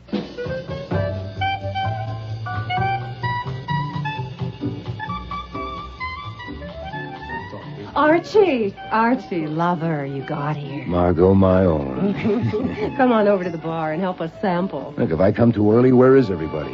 It's just office staff now. Clients are invited for later. Oh. You remember Alf Kiernan, our business manager? Mr. Kiernan. Archie Goodwin. Sure, you were snooping around our office last year when we had that tapestry theft. What a pleasant surprise. I'm sure. And this lovely person under Alfie's adoring gaze is Cherry Kwan, our, I don't really know how to describe your job, dear. All-around handy person? A receptionist will do. You brought a detective, Margot. Has something been stolen? No, dear, but I may need protection. Archie, you recognize our bartender, of course, all the way from the North Pole. Oh, is that what you call a designer touch? Santa Claus tending bar? The designer touch, that's ho, fella. Santa, I think you're divine. And I love your sweet mask and all that lovely padding and your dear little white gloves. Now, if you want to hee-hee instead of ho-ho, that's all right by me. Oh, thank you, Miss. You're welcome. My friend Archie needs a drink, Santa. Oh, certainly, Miss. Champagne only, Goodwin. The designer touch. 3 different brands. The Kurt Bottweil touch. Yes. Shall we sample the Veuve Clicquot this time, Santa? Oh, certainly, sir. Santa, you're adorable. Stop tugging at me, Leo. Oh, here comes the angel on our Christmas tree, Mrs. Porter Jerome. This is Archie. She means that I provide the money that runs this organization. Leo, take my wrap, will you? It's stifling in here. Yes, Mama. And this is Mrs. Jerome's son, Leo Hatch, Who does all the work around here and gets none of the credit. I thought this was to be a family affair. Well, Archie's like family to me. I invited him. You're a blessing, Margot. Leo, get me a drink. Yes, Mama, as soon as I get rid of your mink, Mama. Archie and I have something to discuss, if you'll excuse us. A pleasure. Oh, Cherry, love, I don't think you have the Christmas family spirit. You have another drink and cheer up now, you hear? Come on, Archie. Bartender, don't just stand there. Pour me a drink. Well, can you hear me behind that mask? Margot, if this is a Christmas party, why do I have a feeling that it's Halloween? Well, you should work here. One big happy family. I'll bet. What do you think of Cherry? She's pretty. Pretty as me? Nothing like as pretty as you. Oh, if only that marriage license was real. I can get a real one for $2. What do you say? Huh? You wouldn't marry Miss Universe if she came on her knees with $1 billion. I dare to try it. Did the license work? Like a charm. Absolutely perfect, Archie. Oh, good. I mean, no. That means it's all over between us. Oh, yeah. Archie, darling, look, I'll be a sister to you. I don't need a sister. Okay. I'm the rejected suitor, but I want the license back for a souvenir. Archie, that's sweet. No, it's serious. Now, I don't want it kicking around. I could be hooked for forgery. You mail it to me once, my own. Well, I can't. He tore it up. The hell he did? Where are the pieces? Gone. He threw them in his wastebasket. Now, you will come to the wedding. What wastebasket? Where is it? In his office last night after dinner. Will you come to the wedding? I will not. My heart is bleeding. Mr. Wolfe's heart will bleed, too. Look, I should be getting out of here. I'm going to be expected to sulk, and I don't think I can sulk. You won't have to. Kurt won't know I've told you yet. Look, here comes my intended now. Merry Christmas! All my blessings to my loyal staff and fellow workers. Merry, merry, merry. Merry Christmas. Goodwin, I didn't know you were here. Welcome. Thank you, sir. Now, before the clients and other guests arrive, I have an announcement to make and a toast to drink. Is everybody's glass filled? Everyone ready? Right. Now, there are times when love takes over. There are times... Wait a minute. You don't have a glass. You have to drink, too. Of course. Well, I'll just have a sip of champagne. Oh, nonsense. You should enjoy, too. I'll get your private bottle from your office. It doesn't have to be Pernod. I should drink what everyone else is drinking. Nonsense. You should enjoy it just as we do. Now, could I have a glass, please, Santa?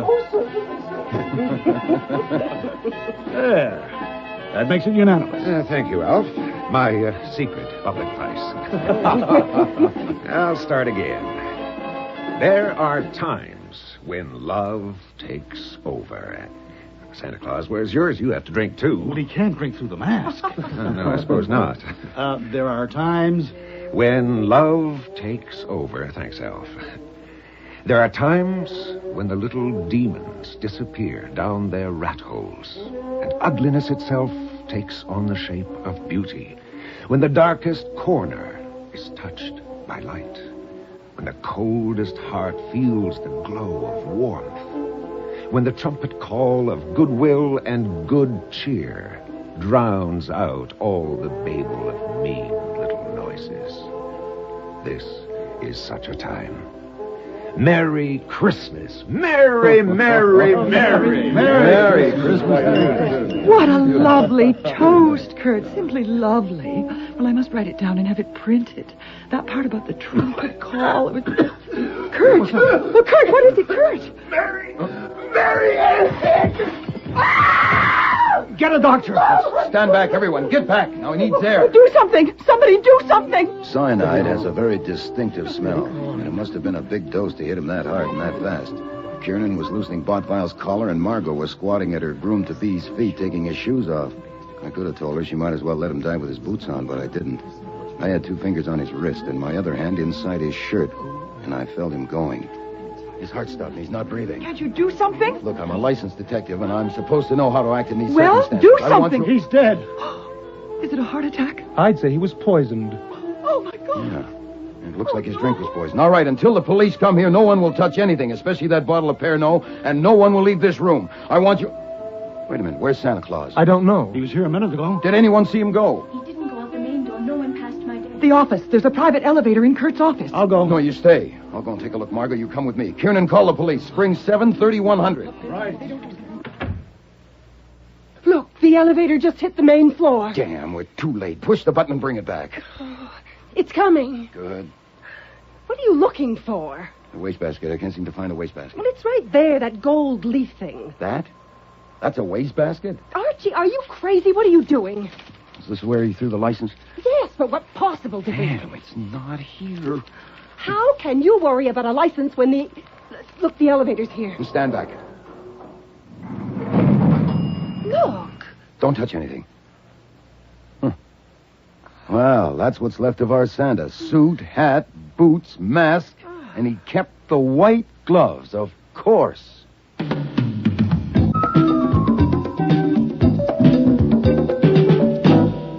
Mr. Kiernan and Mr. Hatch will be taken to the district attorney's office for further questioning. The rest of you can go for the present, but you'll keep yourselves available at the addresses you've given. Before you go, I want to ask you once again, here together, about the man who was here as Santa Claus. You've all claimed you know nothing about him. You still claim that? Inspector Kramer. Yes, Mr. Kiernan. I'm not objecting to going to the DA's office for 3 hours. I haven't objected to anything. But we've told you all we can. I know I have. It seems to me your job is to find Santa Claus. Do you mean to say that no one knows anything about him? So they say. It seems that Botvile himself had arranged for him. He came up in the private elevator and put on the costume in Botvile's office. You may as well know there is some corroboration for that. The costume came from Burleson's in 46th Street. Botvile phoned them yesterday afternoon, ordered it sent here, marked personal. Miss Kwan admits receiving the package and taking it to Botvile in his office. I didn't admit it, Inspector. I said it. We're also covering agencies which might have supplied a man to act Santa Claus, but that's a big order. It's also a waste of time. If he was just a hired person, why would he kill Kurt? And besides, he wouldn't have known that the poison was kept in my workshop downstairs. We waste most of our time, Mr. Hatch, but our job is to be thorough. We're going to find that Santa Claus, and when we do, we'll see. If we can't see him for it, we'll have to look further. And we'll expect all of you to help us. I'm taking it for granted you all want to help. What does that mean? That we are under suspicion? I and my son are under suspicion? What I said, Mrs. Jerome, is that we'll expect help from all of you. Don't you want to help? Well, I would help if I could, but I know nothing about it. I only know that my very dear friend is dead, and I don't intend to be abused and threatened. What about the poison? The medical examiner expects the autopsy to verify that it was cyanide. Your son uses potassium cyanide in his work with metals and plating. There's a large jar of it on a stair from Botvile's office to the workroom. Now, anyone who knew that, and who also knew that Botvile kept an open bottle of Pernod in his desk, couldn't have asked for a better setup. 4 of you have admitted knowing both things. You, Mrs. Jerome, admit knowing about the Pernod, but not the poison. That's not true. She did know about it. You little slut. How dare you lie about me? There. You tell that lie again and I'll slap the other side of your face. Sit down, Mrs. Jerome. But she's lying. She can't I said lies. sit down and stay sitting. Miss Kwan, you say Mrs. Jerome knew about the potassium cyanide? Of course she did. In the workshop one day, I heard her son telling her how he used it and how careful he had to be. Mr. Hatch, do you verify... Oh, nonsense. What if he did? Perhaps he did. I'd forgotten about it. I told you I won't tolerate this abuse. So far as I know now, only one of you has told a lie. You. That's on the record. I'm telling you lies only make it harder for you. But sometimes they make it easier for us. I'll leave it at that for now. Mr. Kiernan, Mr. Hatch, my men will take you downtown. The rest of you can go. But remember what I said. Goodwin, I want to see you. I'll go sit in my car.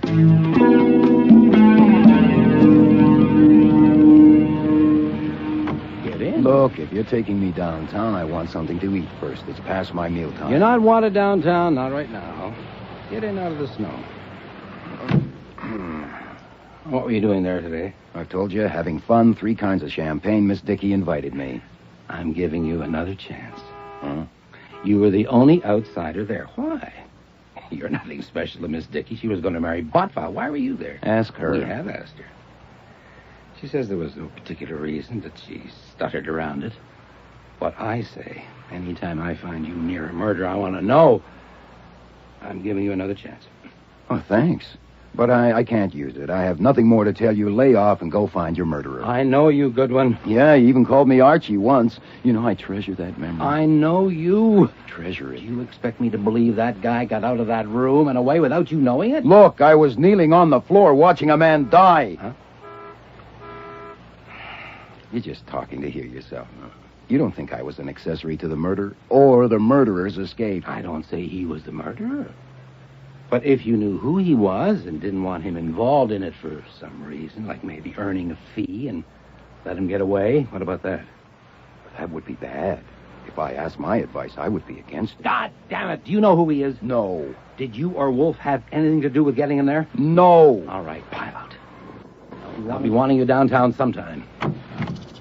You know where to find me.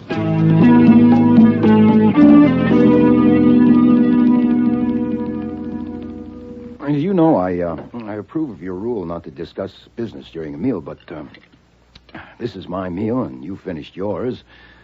I've got something on my chest, and it's not business, it's personal. The death of Mr. Botvile was reported on the radio at 7 o'clock. Oh, yeah. You were there. Mm-hmm, yeah, I was there. I was kneeling by him when he died. But what I want to report is what happened before he died. It's about the marriage. Miss Dickey has called it off. She told me she had decided to marry Botvile.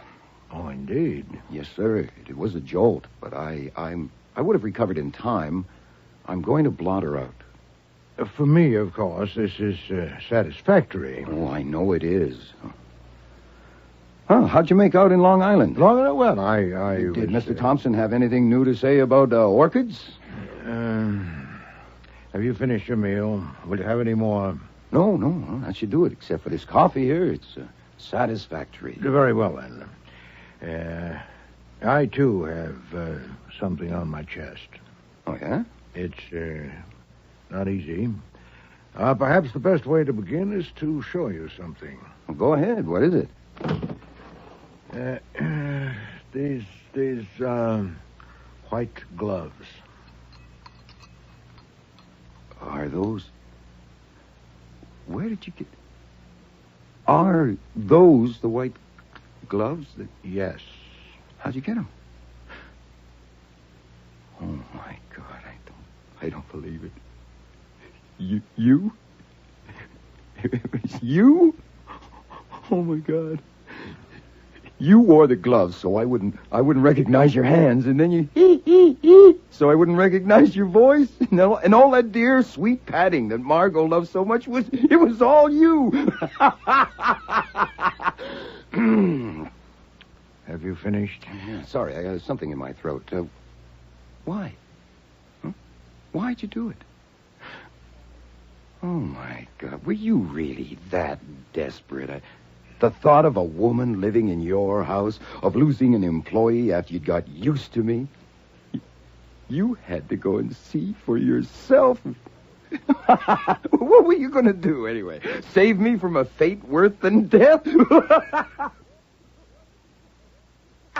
Shall we take it that I love to dress up as Santa Claus and tend bar? Oh, sure. Oh, sure, why not? Well, now, where do we start? Do you want to know what happened after you left? The details can wait. First, where do we stand? Was Kramer there? Yes, certainly. Did he get anywhere? No. He probably won't till he finds Santa Claus. Oh, my God, about 1,000 men are looking for you this very minute. Where did you get the gloves? At a store on 9th Avenue. Oh, boy. Confound it, I didn't know a man was going to be murdered. When did you phone Botvile to arrange it? Yesterday afternoon. Do you think he told anybody about it? No, he said he wouldn't. I know he got the costume, so that's okay. When you left here at 12:30, did you go straight to Botvile's? No, I stopped to buy the gloves and then met him for lunch at Rusterman's. From there, we took a cab to his place, arriving shortly after 2 o'clock, and took his private elevator up to his office. He immediately got a bottle of Pernod from a drawer of his desk, said he always had a little after lunch, and invited me to join him. I declined. He poured a liberal portion in a glass, drank it in 2 gulps, and returned the bottle to the drawer. Boy, the cops would sure like to know that. No doubt. And the costume was there in a box. There's a private bathroom at the rear of his office. I know the layout. I took the costume there and put it on. He'd ordered the largest size, but it was a squeeze, and it took a while. I suppose I was in that bathroom for half an hour. When I returned, the office was empty, but soon Botvile came up the stairs from the workshop and helped me with the mask and wig. They'd barely been adjusted when Mrs. Jerome and her son Leo appeared, also coming up the stairs from the workshop. I left and went into the studio and found Miss Kwan, Miss Dickey, and Mr. Kinnan there. Yeah, and before long I was there, so none of them saw you unmasked. No. When did you put the gloves on? The last thing, just before I entered the studio. Oh, then you left prints. Archie, I know. You didn't know there was going to be a murder. You left your clothes in the bathroom. Are you sure you got everything when you left? Yes, I'm not a complete ass. Private elevators at the rear of the hall downstairs. Did anyone see you leaving it or passing through the hall? No, the hall was empty. How'd you get home? Taxi? No.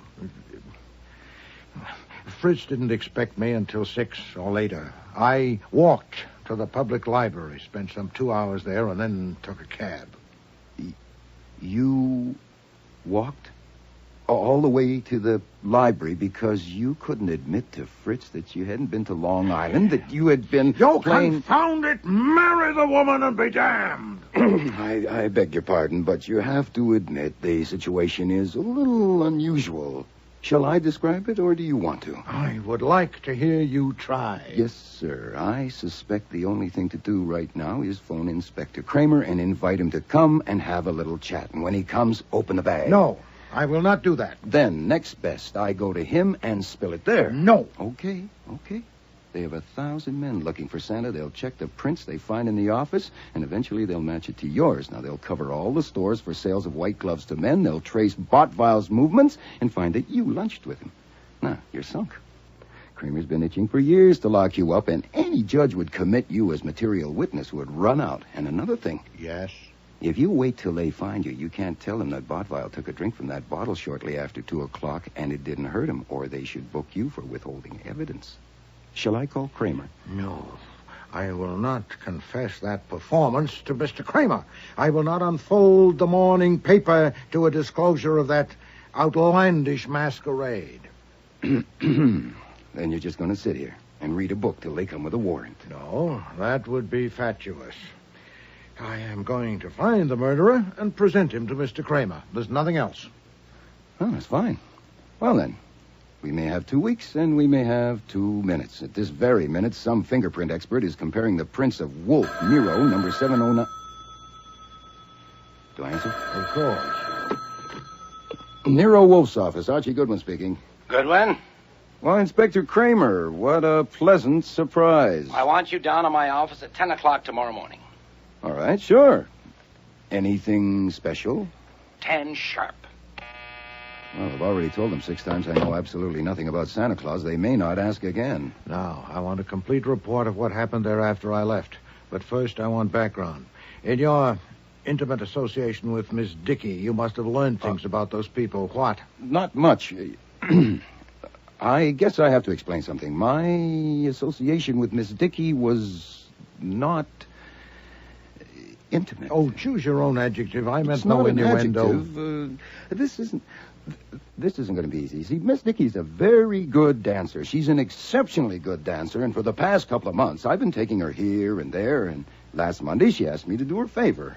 Yes. She said Botvile was giving her the runaround, and he'd been going to marry her for a year, but he kept on stalling, and she wanted to do something about it. You see, Sherry Kwan was after him, too. Archie, would you get to the point? And she asked me to get a marriage license blank and fill it out for her and me. She'd show it to Botvile and then tell him it was now or never, and that way she'd force his hand. Archie.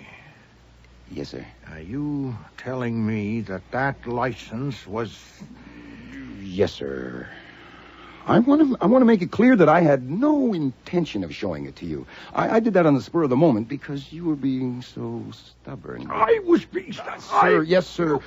Margot said the trick worked a treat. Botvile tore up the license, threw it in his wastepaper basket, and agreed to marry her. Then you're not on intimate terms with Miss Dickey? No, sir. All right. Even so, she must have spoken of that establishment of those people. Some, yes. And one of them killed Botvile. The poison was put in the bottle between 2:10 when I saw him take a drink and 3:30 when Kiernan went in and got the bottle. It's a strong possibility that the opportunity was even narrower, that the poison was put in the bottle while I was in the dressing room. Since two of them, Mrs. Jerome and her son, were in the office with Botvile when I left. It must be assumed that one of them, or one of the three people in the studio, had grasped an earlier opportunity. Now, what about them? Had any of them reasons to do away with Botvile? There are motives aplenty. Mrs. Jerome has put $500,000 in the business. She thinks she owns Botvile. Very upset and jealous of Margot and Sherry Kwan. Son Leo, who has vinegar in his veins, not blood, very jealous of Mama's interest in Botvile and of all his future inheritance being spent on Botvile. Kiernan, I don't know about him for sure, but judging from the looks he was giving Cherry Kwan, I suspect he would like to mix some Irish with her Chinese. And if he thought Botvile had him stymied, he might have been tempted to take steps. That can't be Kramer, but he could have sent someone. Oh, let Fritz get it. He knows how to handle police. Continue. Had Miss Dickey a motive? Oh, I got her a license to marry, not to kill. If she was lying when she said it worked, she's almost as good a liar as she's a dancer. Well, maybe she is. Well, if it didn't work, she might have been tempted. And Miss Kwan? There you've got me. You know, I think she works at being inscrutable. Cherry Kwan is a mystery to me. Yes, Fritz, what is it? Miss Cherry Kwan to see you, Mr. Wolfe. She says it's extremely urgent. Bring her in. Yes, sir. Speak of the devil. Will you come in, miss? I was afraid to telephone because you might tell me not to come. So I just came. Will you forgive me? Take a chair, Miss Kwan. Oh, I must get myself together. I'm nervous because it's so exciting to be here. I've read about you so much. Oh, there's the famous globe, and the bookshelves, and the safe, and the couch. Oh, and of course, Archie Goodwin. And you, to actually see you behind your desk in your enormous chair. Miss Kwan... Of course, I saw you this afternoon, but that wasn't the same thing. You could have been anybody in that silly Santa Claus costume. I wanted to pull your whiskers. If I understand you, Miss Kwan, I'm at a loss. If you think you saw me this afternoon in a Santa Claus costume, you're mistaken. Oh, I'm sorry. Then you haven't told them? Madam, if you must talk in riddles, talk to Mr. Goodwin. He enjoys them. But I am sorry, Mr. Wolfe. I should have explained first how I know. This morning at breakfast, Kurt told me that you had phoned him and arranged to appear at the party as Santa Claus. That's how I know. But you haven't told the police? Then it's a good thing I haven't told them either, isn't it? This is interesting. What do you expect to accomplish by this fol-de-rol? Oh, dear. You with so much sense. You must see that it's no use. If I tell the police, they will investigate. Very well. I concede that you could create an unpleasant situation by taking that yarn to the police. I don't suppose you came here merely to tell me that you intend to. What do you intend? I think we understand each other. I understand only that you want something. What? You are so direct, so very abrupt, that I must have said something wrong. But I do want something. You see, since the police think the murderer was the Santa Claus who ran away, they may not get on the right track until it's too late. You wouldn't want that, would you? Well, that's your premise. I wouldn't want it. I wouldn't want whoever killed Kurt to get away, no matter who it was. But you see, I know who killed him. Oh, you do? Oh, yes.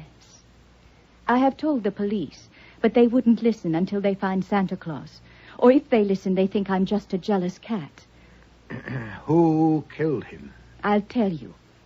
Margot Dickey and Kurt were having an affair. A few months ago, Kurt began on me, and it was hard for me because I had a feeling for him. I had a strong feeling. But you see, I am a virgin, and I wouldn't give in to him. I told him the first man I slept with would be my husband. Can you understand that? I think so. Last night, late, it was after midnight, he phoned me that he had broken with Margot for good, and he wanted to marry me. He wanted to come and see me, but I told him I was in bed and we would see each other in the morning. He persuaded me to go to his apartment for breakfast, and I did this morning. But I am still a virgin, Mr. Wolfe. That is your privilege, madam. Oh, is it a privilege? When I got to the studio, I was surprised to see Margot there and how friendly she was. That was part of her plan, to be friendly and cheerful with everyone. She has told the police that Kurt was going to marry her, that they had decided last night to get married next week, Christmas week. Have we reached the point? Did Miss Dickey kill Mr. Botwine? Yes, of course she did. And you told the police that? Yes. I didn't tell them all that I have told you, but enough. With evidence? No.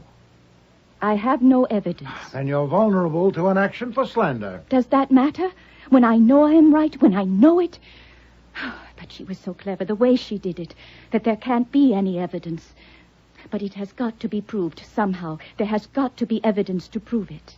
And you want me to get it? It would be very good if the evidence proved who killed Kurt and also proved who Santa Claus was. Wouldn't it? Go on. You have men who do things for you. And one of them can say that you asked him to go there and be Santa Claus. And he did.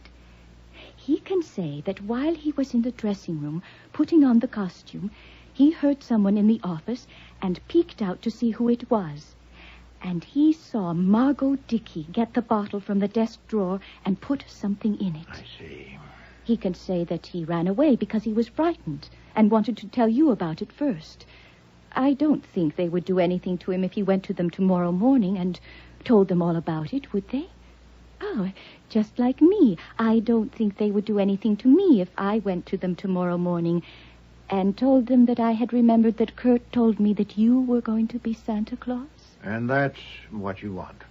Did I say it so you understand me? Oh, you did indeed. You put it admirably. Buzz for Fritz, Archie. I suppose, Miss Quan, it's futile to advance the possibility that one of the others killed him. But if so, it would be a pity. Excuse me, I interrupt. I know she killed him. I don't. And even if I bow to your conviction, before I can undertake the stratagem you propose, I'd have to make sure there are no facts that would scuttle it. It won't take me long. You'll hear from me tomorrow. I can't wait longer than tomorrow morning to tell them what Kurt told me. Oui, you can and you will. The moment you disclose that, you no longer have a whip to dangle at me. You'll hear from me tomorrow. Yes, Mr. Wolfe. Miss Quan is leaving, Fritz. Show her out.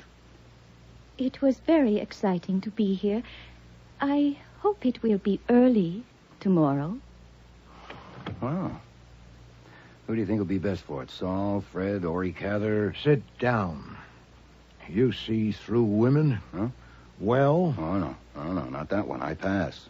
I wouldn't bet a dime on her one way or the other. Would you? No. She's probably a liar and possibly a murderer. If you sit down, I must have everything that happened there today after I left. Every word and every gesture.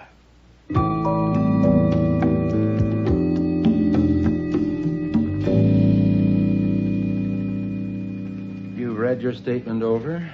I have read it. I am ready to sign it.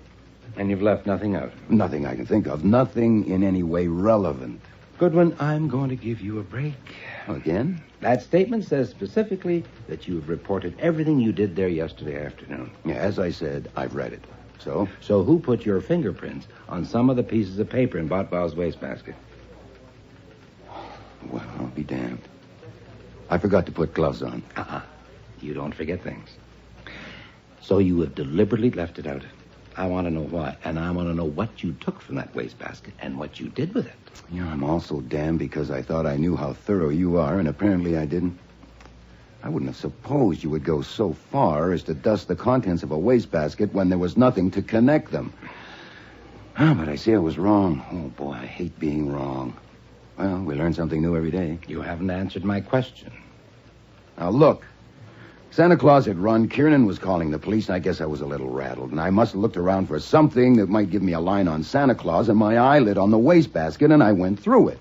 I haven't mentioned it because it wasn't very bright, and I like people to think I'm bright, especially cops. Now, there's your why. As for what I took, the answer is nothing. You want me to write that in? You are very bright, and you don't get rattled. Yes, I want you to write that in. And initial it. As you wish. This may take a little time. I'm a slow writer. Say, I hope I'm not holding you up.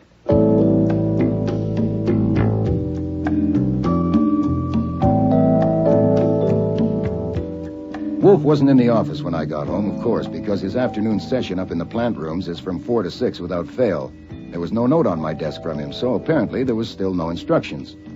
But there was information on it.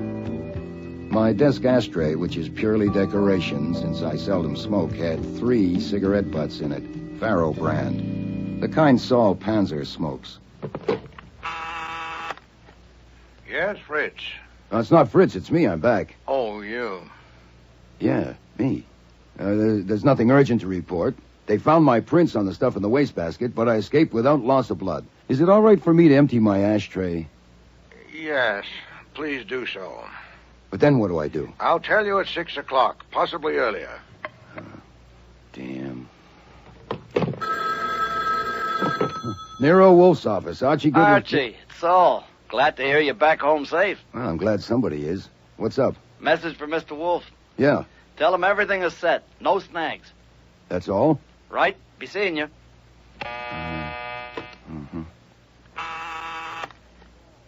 Yes. Saul called and said to tell you everything is set, no snags. Oh, well, satisfactory. Well, congratulations. Am I in the way? Oddly enough, no. Have chairs in place for visitors. 10 should be enough. 4 or 5 will come shortly after 6 o'clock. I hope not more. Others will come later. Refreshments? Liquids, of course. Nothing else. Anything else for me? No. Satisfactory use.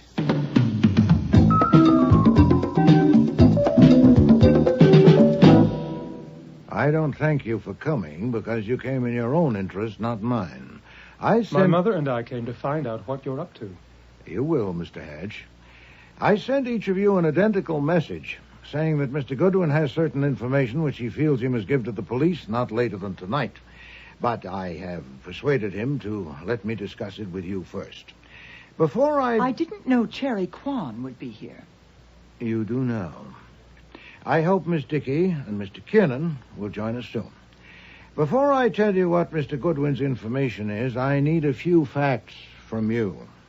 For instance, I understand that any of you could have found an opportunity to put the poison in the bottle. Do you challenge that? I've already told Do that you inspector mean to that tell I will me that not you do got this. me I to warn come you, I here will for not that? make accusations You like this. please. I point no finger of accusation at any of you. I merely say that none of you can prove that you had no opportunity. Can you? This is ridiculous. It was that guy playing Santa Claus. Of course it was. I was with Botval and my mother all the time, first in the workshop and then in his office. I can prove that. But Botval is dead, and your mother is your mother. Did you go up to the office a little before them, or did your mother go up a little before Bottfile did? Is there acceptable proof that you didn't? And the others have the same problem. Miss Kwan? If you mean I can't prove I wasn't in the office alone yesterday, no, I can't. What information has Goodwin got? We'll get to that. A few more facts first. Mrs. Jerome, when did you learn that Bottfile had decided to marry Miss Kwan? What? What did you say? No, Mother, no. Kurt marry her? That little strumpet? Oh, this is wonderful, really wonderful. Goodwin hasn't got any information, and neither have you. Why you wanted to get us together and start us clawing at each other, I don't see that. I don't know why you're interested, but maybe I'll find out if I give you a hand. Maybe we all put poison in the bottle, and that's why it was such a big dose. If it's true that Kurt had decided to marry Cherry and Alf Kiernan knew it, that would have done it. Alf would have killed 100 Kurts if it would get him Cherry. If Mama knew it, she would have gone for Cherry instead of Kurt, but maybe she figured there would soon be another one, and she might as well settle it for good. Shut up, Leo. Are you sure, Mama? I was about to say that Cherry would seem to be the most likely. Mr. Wolfe. She has the best brain of the lot and by far the strongest will. But I understand that while she says Kurt was going to marry her, Margot claims that he was going to marry her. Of course, that complicates it, and anyway, Margot has more than her share of the kind of pride that is only skin deep and therefore can't stand a scratch. If Kurt did decide to marry Cherry and told Margot so, he was an even bigger imbecile than I thought he was. Which brings me to me. I am in a class by myself. I despise all of them. If I'd taken to poison, I would have put it in the champagne as well as the Pernod and really enjoyed myself. But I have my... Out of my way, I've got to see him. Mr. Wolfe, I couldn't stop him. What is this? What's going on here? Good evening, Mr. Kramer. I was expecting you. The hell you say? I want a And word I'm with... delighted to see that you brought Miss Dickey and Mr. Kiernan with you. Good evening, Sergeant Stebbins. Good evening, Saul. Panzer? Yes, sir. I'm running this. Panzer, you're under arrest, and you stay with Sergeant Stebbins and keep your mouth shut. I don't want No, Mr. Kramer. If Saul is under arrest, take him out of here. You are not running this, not in my house.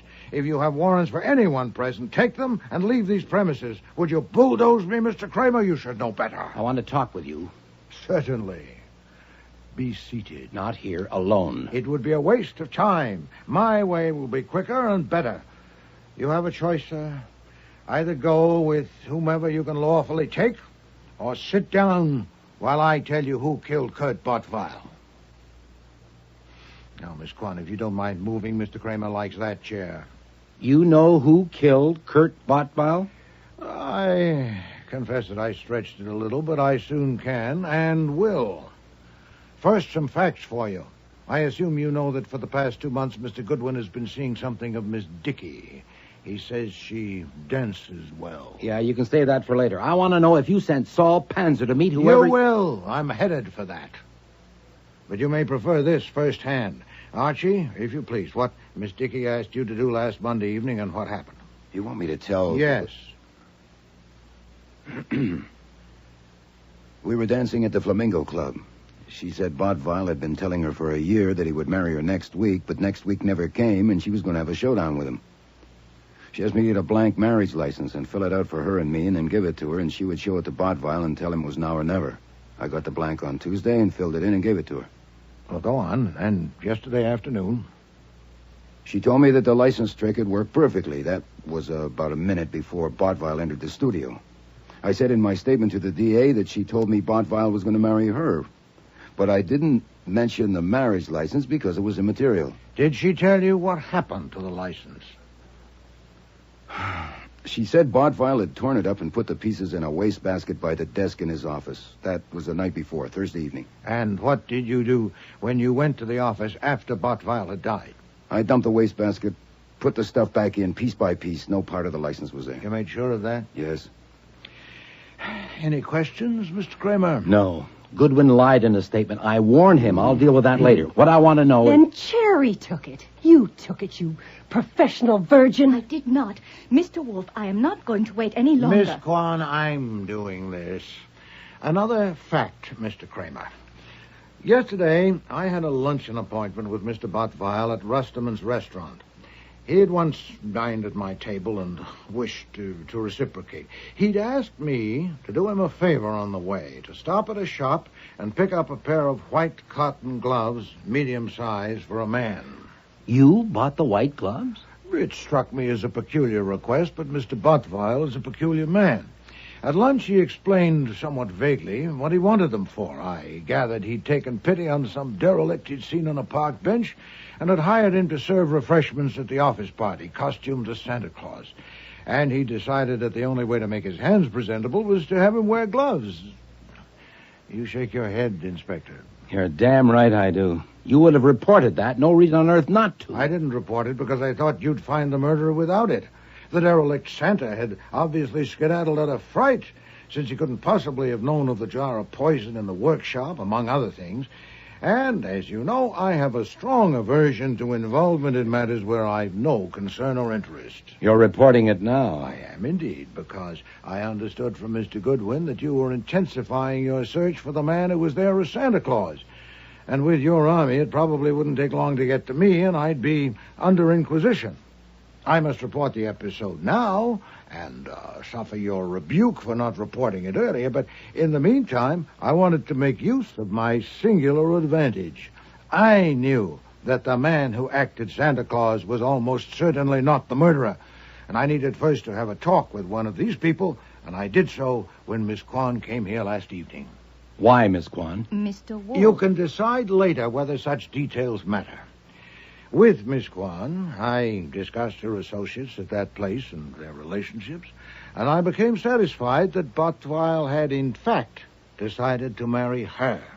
That was all. You can also decide later whether it's worthwhile to ask her to corroborate that. I ask her now. Miss Kwan... Mr. Wolfe is speaking. I'll wait till he's finished. Thank you. This morning, I acted. Mr. Goodwin was at the district attorney's office with you, so I called in Mr. Panzer to do some errands. Would you tell Mr. Kramer about the first one, Saul? Yes, sir. I was to learn whether Bottweil's wastebasket had been emptied since his conversation with Miss Dickey in his office Thursday evening. I got the name and address of the cleaning woman who worked at that establishment, and I found her, and I had a talk with her. She told me that the wastebasket had been emptied at about 6 o'clock Thursday afternoon, and not since then. Cherry must have taken them. Meanwhile, I was phoning everyone concerned, Mrs. Jerome and her son, Miss Kwan, Miss Dickey, Mr. Kinnan, and inviting them to come here for a conference at 6:15. I told them Mr. Goodwin had information which he intended to give to the police, which incidentally wasn't true, and that I preferred to discuss it first with them. I told you so. Mr. Panzer's second task was the delivery of some messages. He'd written them in longhand at my dictation on plain sheets of paper. They were identical and ran as follows. Saul? When I was there yesterday putting on my costume, I saw you through a crack in the door, and I saw what you did. Do you want me to tell the cops? Be at Grand Central Information Booth, upper level, at 6:30 today. I'll come up to you and say, St. Nick. By God, you admit you got Panzer to do that? I proclaim it. The messages were signed Santa Claus and put in plain envelopes, and Mr. Panzer made sure they were delivered. Now, these were not so much shots at random as they may appear. If one of those people had killed Bottweil, it was extremely likely that the poison had been put in the bottle while the derelict was donning the Santa Claus costume, so it was highly probable that the murderer would believe he'd been observed and would be irresistibly impelled to meet the writer of that message. One of the shots would reach its target. The question was, which one? Are you going to tell us now? Yeah, there was the possibility, of course, that one or more of them would go to you with the message, Inspector. Only the murderer would go to the rendezvous without first consulting you. So, you may now report. What happened in the vicinity of the information booth after you arrived? Yes, sir. I arrived at 6:20. Within 3 minutes, I had recognized 3 homicide men scattered around in different spots. I don't know if they recognized me. At 6:28, I saw Alfred Kernan walk up near the booth and stand there about 10 feet away from it. And I was just about to go and speak to him when I saw Margot Dickey coming up from the 42nd Street side. I went to her first and said St. Nick. She said, "Who are you? What do you want?" I said, "Excuse me, I'll be right back." And I went over to Alfred Kiernan and said to him, St. Nick. As soon as I said that, he raised a hand to his ear, and then here they came, the 3 homicide men who I had recognized, and Inspector Kramer and Sergeant Stebbins. I was afraid Miss Dickey would run, and she did start to, but they had seen me speak to her, and 2 of them stopped her. They took us to a room back at the parcel room and started in on me, and I followed your instructions. I told them I would say nothing whatever, except in the presence of Nero Wolfe, because I was acting under your orders. When they saw I meant it, they brought us here. Anything else? No. Satisfactory. Inspector, I assume Mr. Pence is correct in concluding that Mr. Kiernan gave your men a signal, so Mr. Kiernan had gone to you with the message. Yes. So had Mrs. Jerome and her son Leo. But Miss Dickey hadn't. No. Of course, I expected it to be Miss Dickey, since she lied about the license. The rest of what she told Mr. Goodwin was under suspicion. Why would I tell Archie that Kurt was going to marry me if it wasn't true? It would have been stupid. He'd find out. Not so stupid if you knew that Botfire would soon die. Far from stupid if you'd already put the poison in the bottle. It would purge you of motive, or at least help to do so. Kurt was going to marry me. No, Miss Dickey. It's a fair surmise that on Thursday evening Botfile told you that he would not marry you, that he had decided to marry Miss Kwan, and you decided to kill him and proceeded to do so. And it must be admitted that you would probably never have been exposed, but for the complications injected by Santa Claus and my resulting intervention. Have you any comment, Miss Dickey? Don't answer. I'm running this now. You may. Inspector, Cherry took those pieces from the wastebasket. She did it. She killed him. No, Miss Dickey. She didn't go there to meet a blackmailer, and you did. Take her, Stebbins.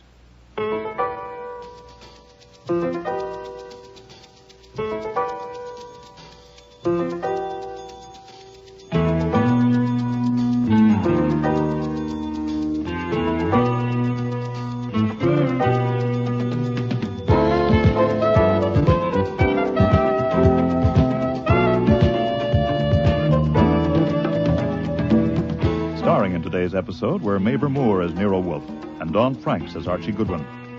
Marty Meriden was Cherry Kwan, Linda Sorensen, Margot Dickey, Patricia Hamilton, Mrs. Jerome, Gordon Thompson, Leo Hatch, John Granick, Squirt Botfile. Cease Linder was Inspector Kramer, Alfie Scopp was Saul Panzer, and Frank Perry was Fritz. Music was composed and conducted by Don Gillis. Technical operations by John Jessup. Sound effects, Bill Robinson. Production assistant was Nancy McElveen, and casting consultant was Ann Weldon Tate. Christmas Party was written and produced in Toronto by Ron Hartman.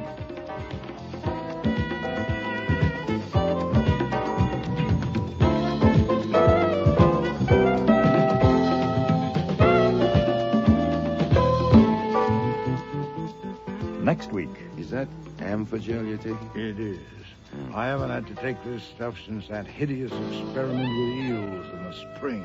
Nero and Archie meet society's foremost hostess. You remember me, Mr. Wolfe? Oh, indeed I do. You're the woman who came here 2 years ago and tried to bribe me to play the clown. Bribe? That's silly. I offered you $2,000 to come to a party and be the detective in a murder game. $2,000 and all the beer you could drink for a few hours' work. Archie is introduced into society. This is my brother, Daniel, Mr. Goldwyn. Goodwin. What? The name's Goodwin. Of course. Daniel, will you show Mr. Gordon to the office? Goodwin. And when you're finished, please join us on the terrace for cocktails. Thanks. You know the girls and Larry, of course. Mm-hmm. And I hear you've met Mr. I've had the pleasure. So the only one you don't know is Dr. Brady. This is Mr. Goldman. No, the name is Gulenwangle.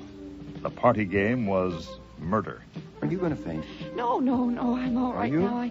I never scream, really. I never do, but it just seems so, cutting myself with glass so soon after Miss Huddleston. Yeah, well, just take it easy. I didn't scream when I cut myself. I'm not quite that silly, really. I'm I not. know. But I screamed when I saw the piece of glass lodged in the bath brush. It seemed so... Here, let me see that. There. Next week, Cordially Invited to Meet Death, with guest stars Barbara Hamilton, Terry Tweed, Ken James, Lynn Darragon, and Tom Harvey.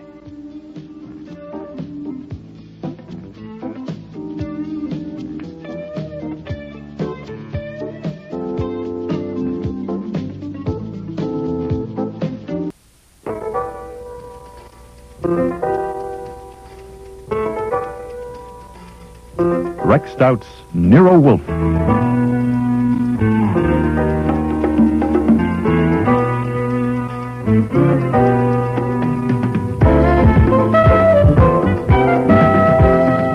Starring Mavor Moore as Nero Wolfe and Don Franks as Archie Goodwin.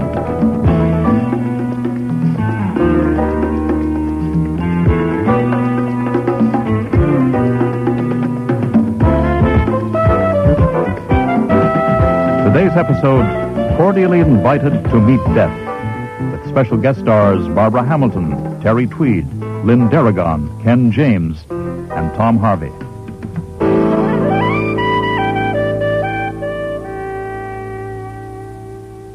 When Bess Huddleston phoned to ask Nero Wolfe to come up to her place at Riverdale right away, I know I should have cut her off short.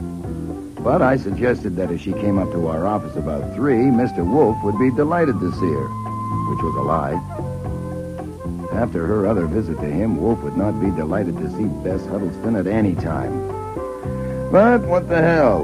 The August heat had made him even lazier than usual, and it had been as dull as a blunt instrument since our last case. He needed stirring up. My God, with all your weight in this heat, I should think you'd sweat more. You remember me, Mr. Wolfe? Oh, indeed I do. You're the woman who came here 2 years ago and tried to bribe me to play the clown. Bribe? That's silly. I offered you $2,000 to come to a party and be the detective in a murder game.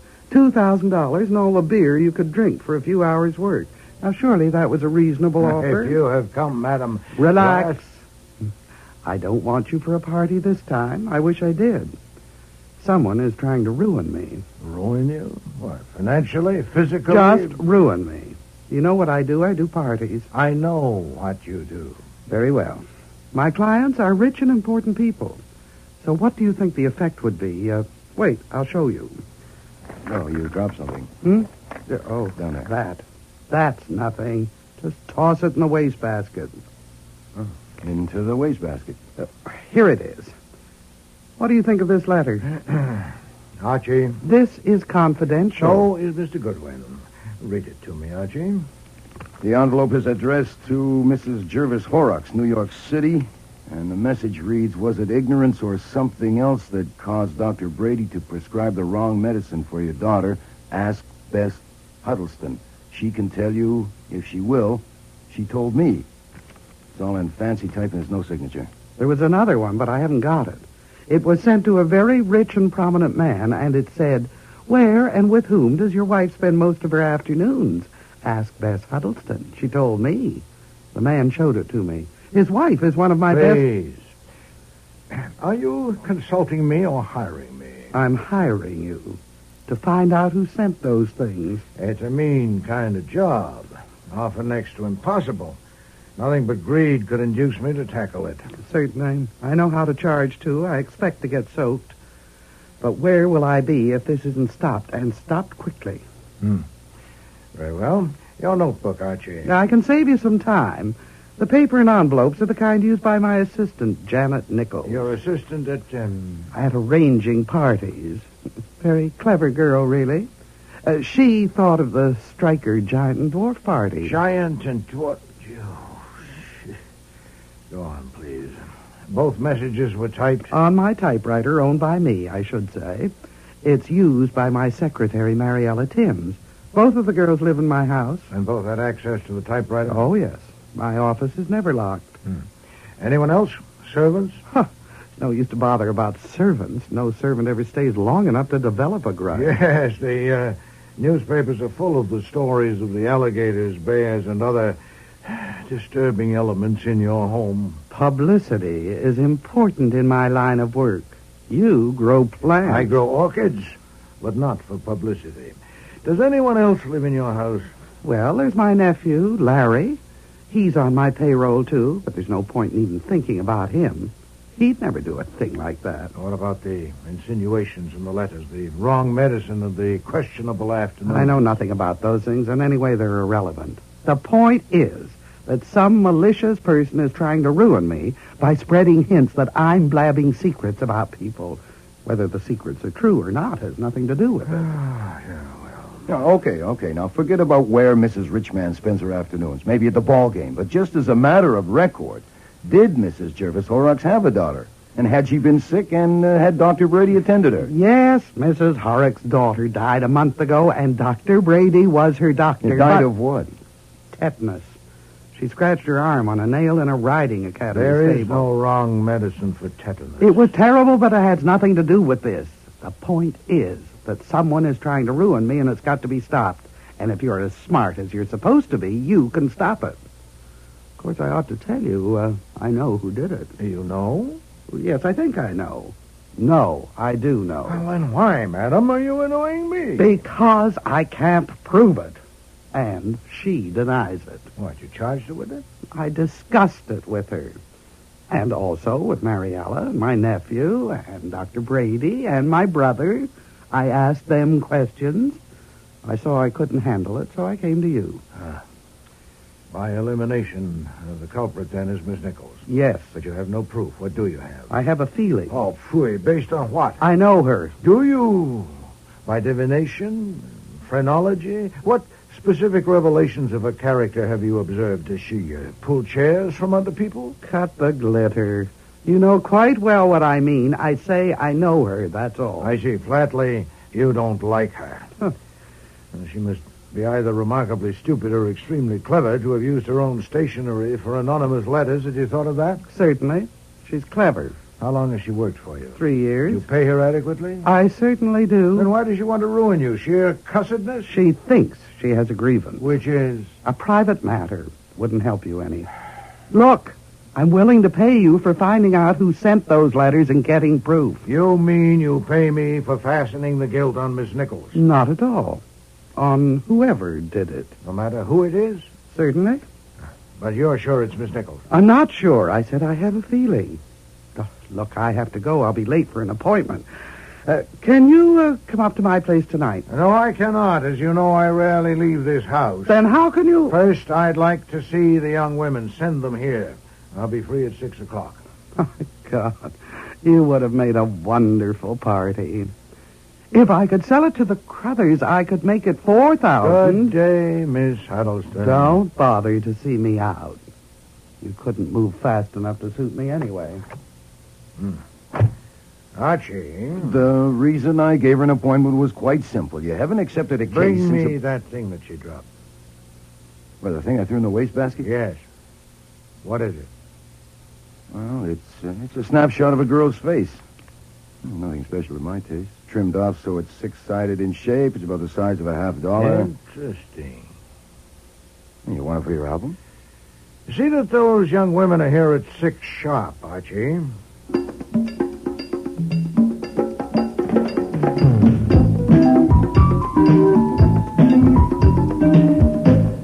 I'm Janet Nichols. And I'm Mariella Timms. We have an appointment with Mr. Wolfe. For 6 o'clock. You're late. I'm sorry. It's my fault. Well, come in. We'll go into the office. Since it's 20 minutes past 6, Mr. Wolfe has gone to the kitchen and started operations on some corned beef hash. You mean he's eating corned beef hash? No, that comes later. He's concocting it. Now, I really am sorry. I didn't get back until after 5, and I was in riding clothes and had to change. If you ladies will, just wait a minute. Make yourself comfortable, please. I'll see if I can pry him out of the kitchen.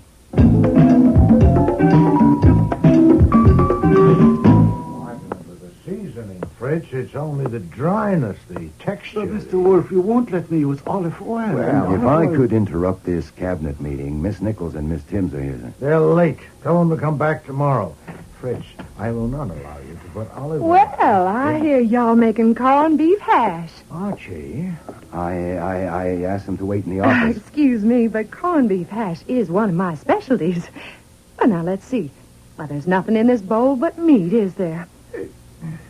As you see. Why, it's ground too fine. Ground too... This is Miss Timms, Mr. Wolfe, Mr. Fritz Brenner, our chef. Ground too fine for what?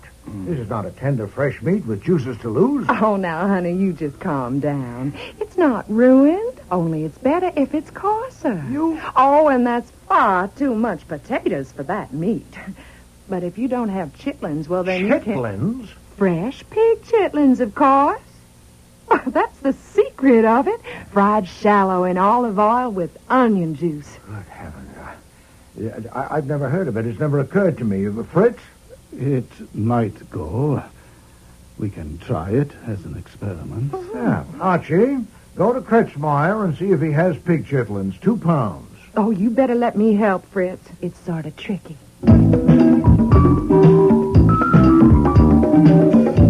Slight change of plans, Miss Nichols. Oh. What's the matter? What did you do with it? What did I do with The what? snapshot you took from my desk. It's the only picture I've got of you. Where'd you put it? I don't know what you mean. That picture is my property, and I want it. Let's say fluttered into your bag. Now look in your bag. It isn't then there. I'll look into your bag. No! It isn't there. It's down my blouse. Okay. You have an alternative. Either you dig it out yourself, or I will. Now, first way is the most ladylike. I'll even turn my back. Please, it's my picture. It's a picture of you, but it's not your picture. Miss Huddleston gave it to you, didn't Let's she? say she did. And she thinks I sent those awful letters. I know she does, and I didn't. Good. Only good. a skunk would send letters like that. That is another matter which Mr. Wolfe is handling. I'm handling the picture, and I want it back. Now, do I take it? No. Just turn around. I'll count to 3. 1, 2... All right. There you are. Thank you. Now, you'd like to come with me? Where are you taking me? Miss Nichols, you and I are about to hunt the wild pig chitlin in its lair. What?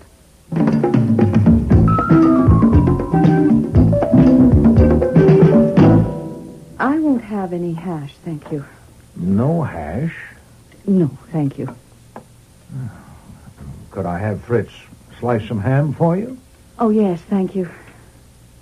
You won't eat the hash because I cooked it. That is not so. I just don't like corned beef. But it has pig chitlins. I don't like pig chitlins either. Mr. Wolfe, I thought we came here to discuss those letters. After dinner, Miss Nichols, I never discuss business at a meal. I have an engagement at 9.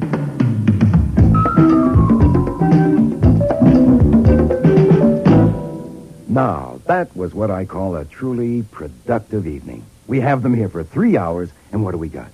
Janet doesn't like corned beef hash. Mariella doesn't like Janet. Fritz doesn't like Mariella. I think Mariella's kind of cute. I just love the way she pops her eyes when she says corned beef hash. Oh, shut up. That's what the whole evening has been. Hash.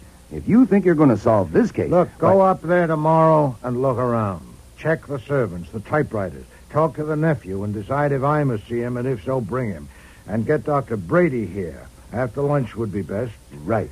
Around 2. Now, please get your notebook and take a letter. Get it off tonight's special delivery. Yes, sir, I'm ready. To Professor J. Martingale of Harvard. Harvard? Dear Joseph, I have made a remarkable discovery stop. You may remember our discussion last winter regarding the possibility of using pig chitlins in connection with the... Oh, boy.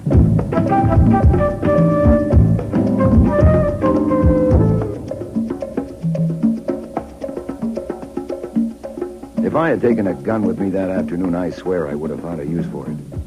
Since I read newspapers, the trick fence at Bess Huddleston's estate in Riverdale was no surprise to me. I parked the car, walked up a path through the trees and bushes towards the house. I don't know what warned me. I suppose I was aware of being watched. Nice. Nice, fella. Easy boy. Easy. Nice orangutan. Easy now. Easy boy. I'm a friend. Honest. I was invited. If this is your private path, why didn't you say so? All right. Okay, I'm going. He wants to play tag. What? He wants to play tag. I don't. Well, if you offend him, he'll bite you. Oh. Start past him and dodge when he goes to touch you. Huh? Dodge a couple of times, then let him tag you and say Mr. in an admiring voice. That's all. Mr. Mr. is his name. Oh. Well, I could turn around and just go home. No, I wouldn't try that. He'd resent it. Well, then I could sock him one. You might. I doubt it. Besides, if you hurt him and my aunt ever catches you... I suppose you're Archie Goodwin? Uh-huh. I'm Larry Huddleston. I didn't send those letters and don't know who did. My aunt is upstairs arguing with her brother Daniel, but I can't invite you in until you get past Mister. Does everyone who comes here have to play tag with this damn overgrown orangutan? He's not an orangutan. He's a chimpanzee. He doesn't often play with strangers. It means he likes you. Oh, swell. Here, mister. Come on, catch me. You missed. Ha, ha, ha. Try again. Whoa, look, you caught me. Oh, mister. Nice, mister. Oh, God, I feel like a damn fool. Very good. You've made a friend for life. Oh, great, great. My heart bleeds. Bleeds my hand. Oh, did he bite you? No, he must have just scratched me, I guess. It's just a scratch. Come on up to the house. I'll get you some iodine.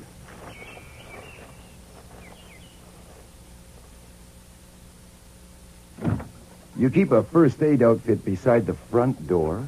We keep iodine in every room. Why? On account of Mister. He never bites deep, but he often breaks somebody's skin. Then Logo and Lulu, sometimes they take a little nip. Logo and Lulu? The bears?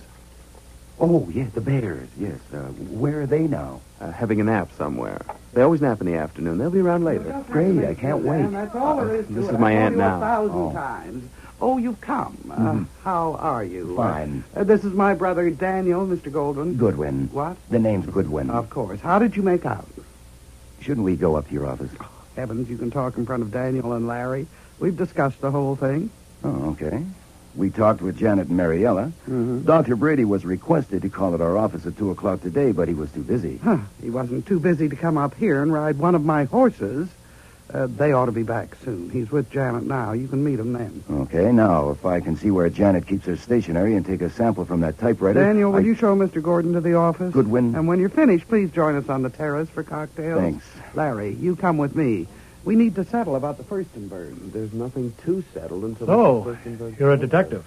That's what they tell me. Anyone who sends letters like that deserves to be immersed to the chin in a 10% solution of hydrofluoric acid. Why, would that be painful? Well, yes, it would. Do you want to ask me anything? Well, what should I ask you? Well, that's the trouble. There's nothing I can tell you. I have no information to offer or even suspicions, but I could offer a comment. 2 comments. Number 1? It is worth considering that 4 people would be injured by anything that might happen to my sister. I'm her brother, and I have a deep and strong affection for her. The young ladies are employed by her, and they are well paid. Larry is also well paid. Frankly, too well. But for his aunt, he might earn $4 a day as a helper on a coal barge. I know of no other occupation that would not strain his faculties beyond their limit, except maybe a gigolo. But the point is, his prosperity depends entirely on hers. So it is conceivable, and I offer this merely as a comment, that we 4 may properly be eliminated from suspicion. Okay, that leaves 1. 1? Sure. Doc Brady. By no means. You misunderstand me. Now, I know very little about Dr. Brady, though it so happens that my second comment concerns him. I insist it is merely a comment. You have the letter received by Mrs. Horrocks? Yes. Then you have probably realized that while it purports to be an attack on Dr. Brady, it is so manifestly absurd that it couldn't possibly damage him. Mrs. Horrocks' daughter died of tetanus. There is no such thing as a wrong medicine for tetanus, nor a right one either. The antitoxin can prevent tetanus, but if the toxin has reached the nerve centers, nothing can cure it. So the attack on Dr. Brady was no attack at all. Gee, that's interesting. Are you a doctor? No, I'm a research chemist, but any standard medical... Sure. I'll look it up. What reason do you suppose Doc Brady might have had for putting your sister on the skid? So far as I know, none. None whatever. Then that lets him out. With everyone out, there's no one left but your sister. My sister? She must have sent the letters herself. Should we look at the office?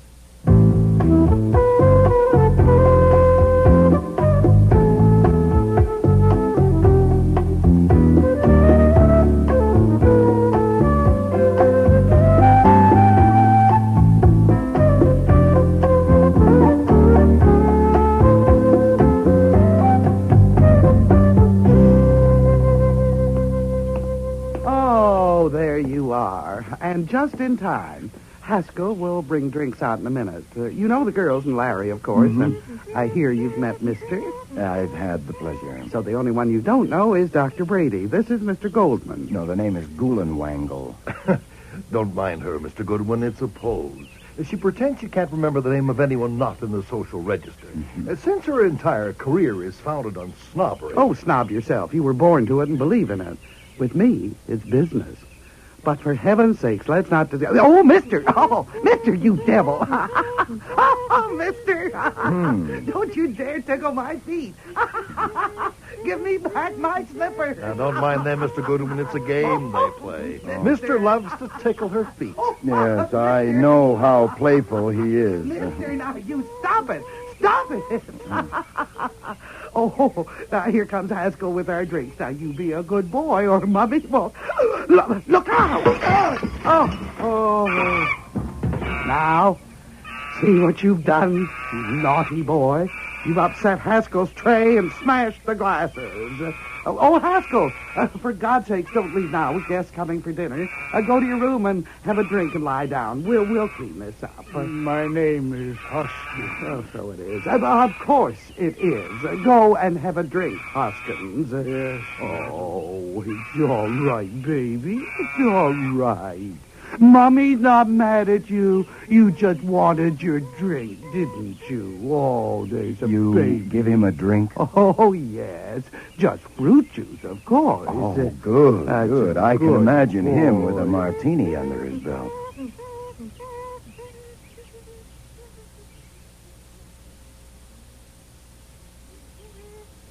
There we are. Everything cleaned up, and Mummy's big boy has his drink. Everything's better now. It seems to be a day for breaking things. Someone broke my bottle of bath salts, and it splattered all over the bathroom. And whoever did it just left it that way. Who, mister? Oh, I don't think so. He never goes in there. I didn't care to ask the servants. Oh, well, I better go and see if there's going to be any dinner or anyone to serve it. Where did Mister put my slipper? Oh, there it is, under the hammock. Ah, I see it.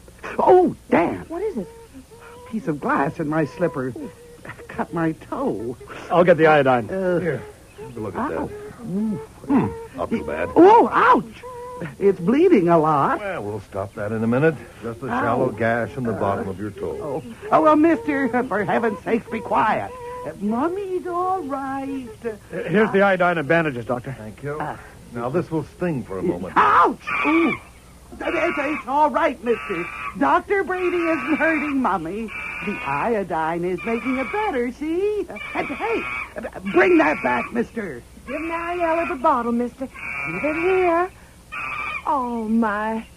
Does iodine kill grass? We'll find out soon enough, won't we?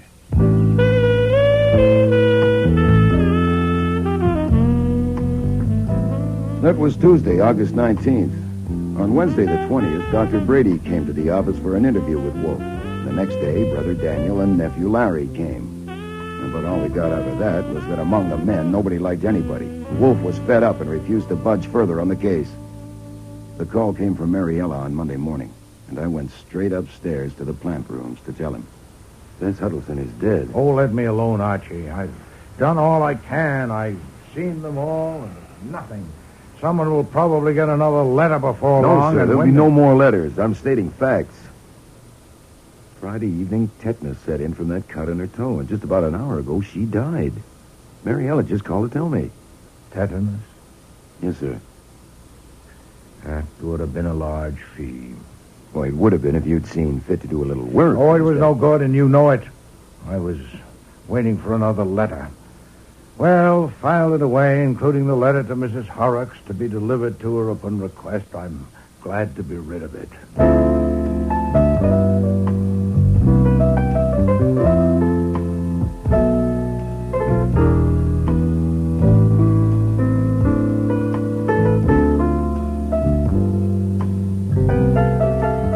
The funeral service was on Wednesday afternoon, and of course there was a big crowd, even in August, for Bess Huddleston's last party. Cordially invited to meet death. I decided to go. Call it a hunch. Not that I saw anything criminal, only something incredible. There it was at the foot of the casket. 8 black orchids that could have come from nowhere else in the world, and a card with his initials the way he scribbled them. N.W.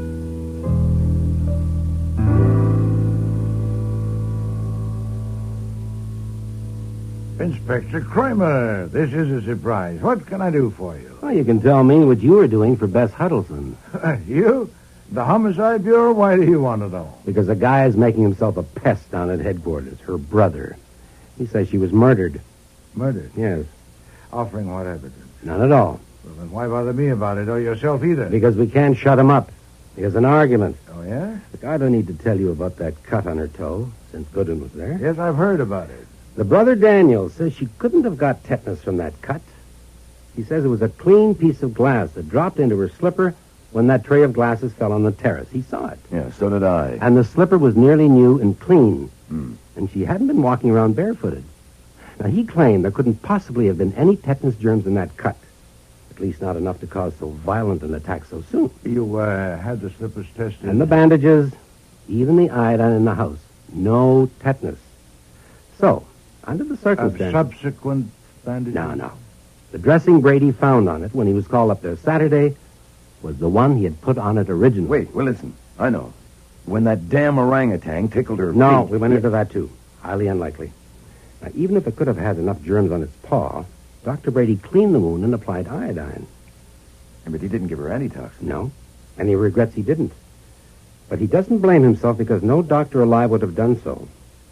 By Saturday, the poison had reached the nerve centers, and it was too late for antitoxin, though he tried it. I ask you again, Mr. Kramer, why do you bother me with all this, or yourself? Well, I'm satisfied it was an accident, and I want to cross it off. But before I do, I'd like to know, what was the job you were doing for her? No doubt. Oh, didn't any of those people tell you? No. None of them? No. Then how do you know she'd hired me? The brother told me, but he doesn't seem to know why. You say you're satisfied that the death was accidental? You've no evidence of a crime? That's right. Then I can't answer you. Miss Huddleston hired me for a confidential job. Her death does not release me. It merely deprives me of the job. My God, you can be honorable when you want to be. Inspector, Let me ask you a question, a plain question. Do you think she was murdered? No. What the hell do you think? Nothing at all about that. I know nothing about it. I have no interest in it. The woman died as all women do, may she rest in peace, and I lost a fee. Now, why didn't you ask me this?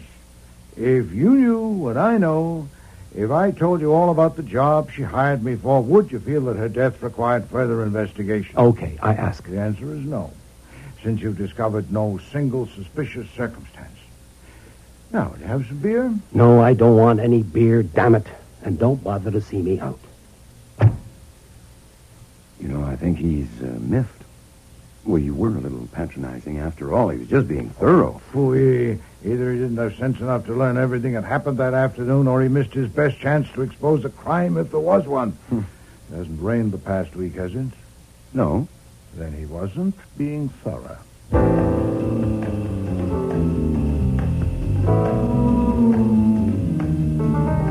Well, that ruined my night for me. Instead of going to sleep in 30 seconds, it took me 30 minutes trying to figure out what the devil he meant. Next morning, I got stubborn. I sat at my desk and went over that party at Riverdale in my mind second by second as I reported it to Wolfe. And I got it. Suddenly, there it was, as obvious as lipstick. And that's when Brother Daniel arrived. My sister was murdered. Mr. Huddleston, Mr. Kramer was here. He told me what you believe. It's not just what I believe, not anymore. It's what I can prove. Indeed. What have you see, found? this morning, everything fell into place for me. My brain seemed to be working again. You know, it'd been such a shock. Mr. Huddleston, I luckily it understand hadn't your concern, rained. but... What did you say? I said luckily it hadn't rained. Go on. So I got a garden trowel, and I lifted out the piece of turf where the orangutan poured the iodine. I also took pieces from each side of it for comparison. That was sensible. But did you analyze them yourself? Well, certainly not. I took them to Fisher Laboratories and had them do it. Now read this report. Not a trace of iodine and millions of tetanus bacilli, hundreds of millions, all concentrated in that one piece of turf. The other two pieces had no sign of tetanus. Mr. Huddleston, why did you bring this to me? Take it to the police. Because Inspector Kramer thinks I'm a nuisance. He doesn't listen to a word I say. I can't get any satisfaction from him. Archie, what the devil's going on out there? See what it's all about. Nuisances. Aha! I might have known. That's all right, Fritz. I'll take care of it. Mr. Kramer, what do you want? Come along, Huddleston. You too, Wolfe. Goodwin. You're all coming to the station with me. If you ever find time to glance over an interesting document, it's called the Constitution. Shut up, Archie. Mr. Kramer, what in the name of heaven is the matter with you? Not a thing, not a damn thing. Listen, last night, sitting right at this desk, what did you say? What did you tell me? Your tone and manner. You said, in case you've forgotten, that you weren't interested in the death of Bess Huddleston. Weren't interested? I did. Well, this afternoon, somebody in my office got an idea. We do that once in a while. I sent a man up there. And young Huddleston showed him where the monkey poured some of that iodine, only to find the turf had already been taken by Daniel Huddleston, who told Janet Nichols he was on his way here. That was foolish of you, Mr. This is the rawest one you've ever pulled, Wolf. Removing evidence, destroying evidence. Nonsense, and stop shouting. Mr. Huddleston came here of his Save own it. accord. Look, I'll get it from him and from Goodwin and from you, but separately. I'm taking you all downtown. Nonsense, Mr. Kramer. I am. You strut and bluster, yes, but we're under no obligation, moral or legal. Tell it to the DA. This time we've got you for tampering with evidence. How do I know what you're I doing? honestly think the murderer of Bess Huddleston might never have been caught if Inspector Kramer hadn't been so foolhardy as to take us all down to the station. I've never seen Wolf so furious. From the moment he set his large bulk inside the police car until Nathaniel Parker, our lawyer, got him released, maybe 2 hours in all, not one word crossed Wolf's lips. But the scowl on his face would have scared Joe Louis out of the ring. They kept me at the station longer, of course, because I had seen Bess cut herself and the chimp pour the iodine. I got home about 10 o'clock. Have you eaten, Archie? Sort of, sir. Kramer sent out for hamburgers about 7 o'clock. Very greasy. Yeah. And Mr. Huddleston's been released, too? Yes, sir. I gather they let him go before they released me. Is that Amphagel you're taking? It is. I haven't had to take this stuff since that hideous experiment with eels in the spring. Oh, yeah. Mr. Kramer will pay for this. Oh, report. Nothing. Routine. Questions and a signed statement. Malevolent spite. He'll pay. I want you to go to Riverdale tomorrow before Kramer's men get there. Sure, what do I do? Tetanus bacilli and spores are more or less around everywhere. But, of course, especially in the neighborhood of horses. The soil around the barnyard reeks with it. Now, consult the stableman and learn... I doubt if there is one. I gather the horses are gone. Find him. Or speak to the butler if he's there. I wish to know whether anyone has removed anything, any material from the vicinity of the stable. A small paper bag filled at the manure pile would have been ideal.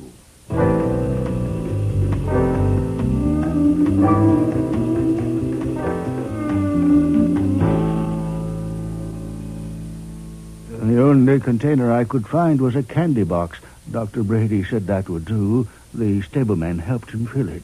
Where'd he take it from? The stall? No, sir, from the pile. Oh. He dug into the middle of the pile. Did he say why he wanted it? He did explain, sir. He said he wanted it for a test. One of his patients had died of tetanus. I forget her name. When was this? About a month ago. Perhaps a little more. I remember rather clearly. It seemed such an unusual thing to do. Mm-hmm. Who was with him that day? One of the girls? No, he was alone when he did that. I forget who he had been riding with. Who's that? There's nobody in but Miss Nichols. She's in her room. Where? Last door on the right. Come on, Hoskins.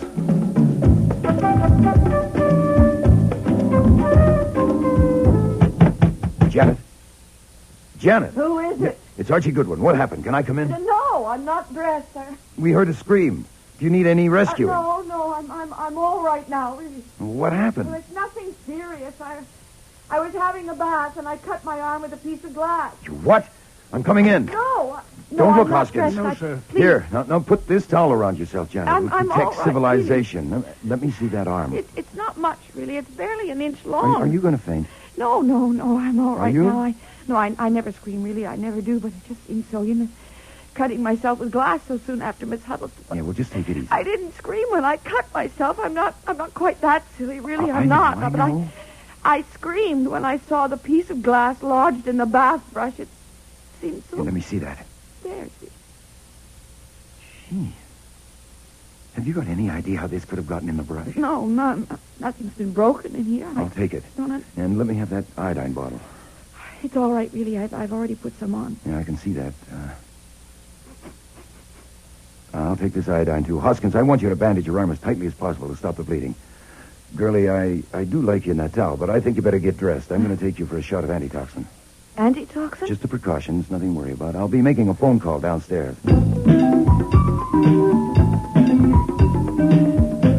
you smell the iodine? I did. There's no odor at all. Whatever's in that bottle isn't iodine. Then get her away from there. Yes, sir. This is my intention. At once. And Archie... Please, she's naked. Now, I haven't got a white horse, and she hasn't got that much hair, so as soon as she's dressed, we're off. I'll phone ahead to Dr. Vollmer to have the antitoxin ready. And also to the Fisher lab to prepare for a test of that iodine. Now, go straight there after you leave Dr. Vollmer. Yes, sir. Stay there while they do the test and phone me as soon as they have the results. Okay, here it is. What was in the bottle is a substance called argyrol, which stains like iodine.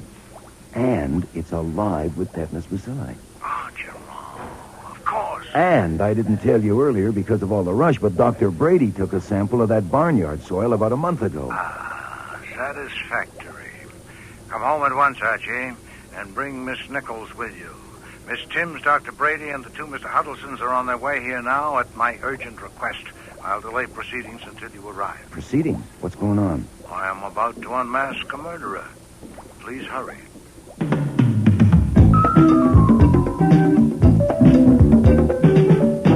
How long will this take? I'm due at my office at 1 o'clock. I'm afraid you may be a little late at your office, Dr. Brady. I'm what sorry. What kind of a performance is this? You send him the telephone. Please, I said that to get you here. The situation is no longer as I represented it on the phone to any of you. I told you that it was definitely known that Miss Huddleston had been murdered. Now, we're a little further along. I know who murdered her. The hell you do? I do. That's one change in the situation. The other is that an attempt has been made to murder Miss Nichols. What? All right, please, there's no cause for alarm. The attempt was frustrated. What kind of an attempt? Janet? This will go more quickly and smoothly with no interruptions. I'll make it as brief as possible. I assure you I have no wish to prolong the unpleasantness, especially since I find less than enjoyable the presence in this room of an extremely unattractive person. I shall call that person X. Now, as you all know, X began with an effort to injure Miss Huddleston by sending an anonymous letter. Nothing of the sort. We don't know that one of us sent those letters, and neither do you. Put it this way, Mr. Huddleston. I make statements. You suspect beliefs. In the end, there'll be a verdict, and you will concur or not. Now, X sent those letters. Then I am forced us to exclude women, at least temporarily, by the pronominal inadequacy of our language. Then he became dissatisfied with the results, or something happened, no matter which. In any case, X decided on something more concrete and conclusive: murder. The technique was unquestionably suggested by the recent death of Miss Horrocks by tetanus. A small amount of material procured at the stable, immersed in water, furnished the required emulsion. It was strained and mixed with argyrol, a substance that stains like iodine but is odorless. The mixture was put in a bottle with an iodine label, and the bottle was substituted for the iodine bottle in the cabinet in Miss Huddleston's bathroom. In a bathroom? Well, you mean just in case? Yes, Miss Timms, yes. But X was not one to wait indefinitely for some accidental disjunction in Miss Huddleston's skin. He carried the preparations further by smashing her bottle of bath salts and leaving slivers of glass all over her bathroom. That did happen. She told us about it that day. Please. A beautifully simple method for murder. If she cut herself, there was the iodine bottle. If not, no harm done. Try again. Nuts. How can you possibly know Those were the preparations. Now, as we all know, the first attempt failed. But chance presented itself again that very afternoon on the terrace. A tray of glasses was upset, and the pieces flew everywhere. X conceived a brilliant improvisation on the spot. Helping to collect the broken glass, he deposited a sliver in Miss Huddleston's slipper, and entering the house on an errand, as all of you did in connection with that minor catastrophe, he got the bogus bottle of iodine and placed it in the cupboard in the living room, removing the genuine bottle kept there. It would take only half a minute, and as you know, it worked. Miss Huddleston stuck her foot in the slipper and cut her toe. Her brother brought the iodine, Dr. Brady applied it, and she got tetanus and died. By the way, Doctor, that suggests a question. Is it worthy of remark that you failed to notice the absence of the characteristic odor of iodine? I merely ask. There was a breeze on the terrace. It would have been difficult to notice any odor. Oh, no, I'll accept that, Doctor. So X's improvisation was a success. From his standpoint, it was next to perfect. Might indeed have been perfect, invulnerable to any inquest, if the chimpanzee hadn't poured some of that mixture on the grass. And if X hadn't been foolish enough to try again. Yesterday, he put some of the bogus iodine in the cabinet in Miss Nichols' bathroom and wedged a piece of glass in her bath brush. I just can't believe it. And this morning, Miss Nichols got in the tub, cut her arm, took the bottle from the cabinet, and applied the iodine. Good God, then she must get some Calm yourself, Doctor. Calm yourself. Antitoxin has been administered. By whom? By a qualified person. Please be seated. Thank you. Miss Nichols does not need your professional services, but I'd like to use your professional knowledge. Archie, have you got that brush? Yes, sir. Here it is. Now, you use a bath brush, don't you? Show us how you manipulate it. On your arm. Well, up and down like this. Yeah, that'll do. Thank you. No doubt all of you, if you use bath brushes, wield them in a similar manner. Not with a circular motion or around the arm, but lengthwise, up and down. So the cut on Miss Nichols' arm, as Mr. Goodwin described it to me, runs lengthwise about halfway between the wrist and the elbow. Is that correct, Miss Nichols? Yes. And it's about an inch long, a little less? Yes. Thank you. Now for you, Doctor, your professional knowledge to establish a premise invulnerable to assault. Why did Miss Nichols carve a gash nearly an inch long on her arm? Why didn't she jerk the brush away the moment she felt her skin being ruptured? For the obvious reason that she didn't feel it. Didn't feel it? Certainly not. I don't know what premise you're trying to establish, but with the bristles rubbing her skin, there would be no feeling of the sharp glass cutting her, none whatever. She wouldn't know she'd been cut until she saw the blood. You're sure of that? You'd testify to it? I would, positively. And any other doctor would? Certainly. Then we'll have to take it that way. Now, Miss Nichols, you have no idea who tried to kill you this morning. No, I haven't. None. You, Mr. Huddleston? I don't know a damn thing. You don't. Dr. Brady? No, certainly not. But you said you know who murdered Miss Huddleston, so if you would just I explain... prefer to do it this way, Doctor. Have you anything to tell me? No. Nothing with any bearing on any aspect of this business? No. What about the box of stable refuse you procured for the purpose of extracting tetanus germs from it? Oh, I admit I should have told you that.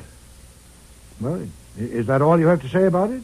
Why didn't you tell the police when they first started to investigate? Because I thought there was nothing to investigate. I continued to think so until this morning when you phoned me. It would have served no useful purpose. What did you do with the stuff? I took it to the office and did some experiments with the help of two of my colleagues. We were settling an argument. Then we destroyed it. All of it. Did any of these people here know about it? I don't know. Oh, yes, I remember I discussed it, telling them how dangerous any small cut might be. Not me. If I'd known you did that... So, all but one of you know of Dr. Brady's procuring that box of material from the stable, and all withheld the information from me. You're hopeless. Let's try something more specific. The day Miss Huddleston came here, she told me that Miss Nichols had a grievance against her, and she suspected her of sending those anonymous letters. Now, I ask all of you, including you, Miss Nichols, what was that grievance?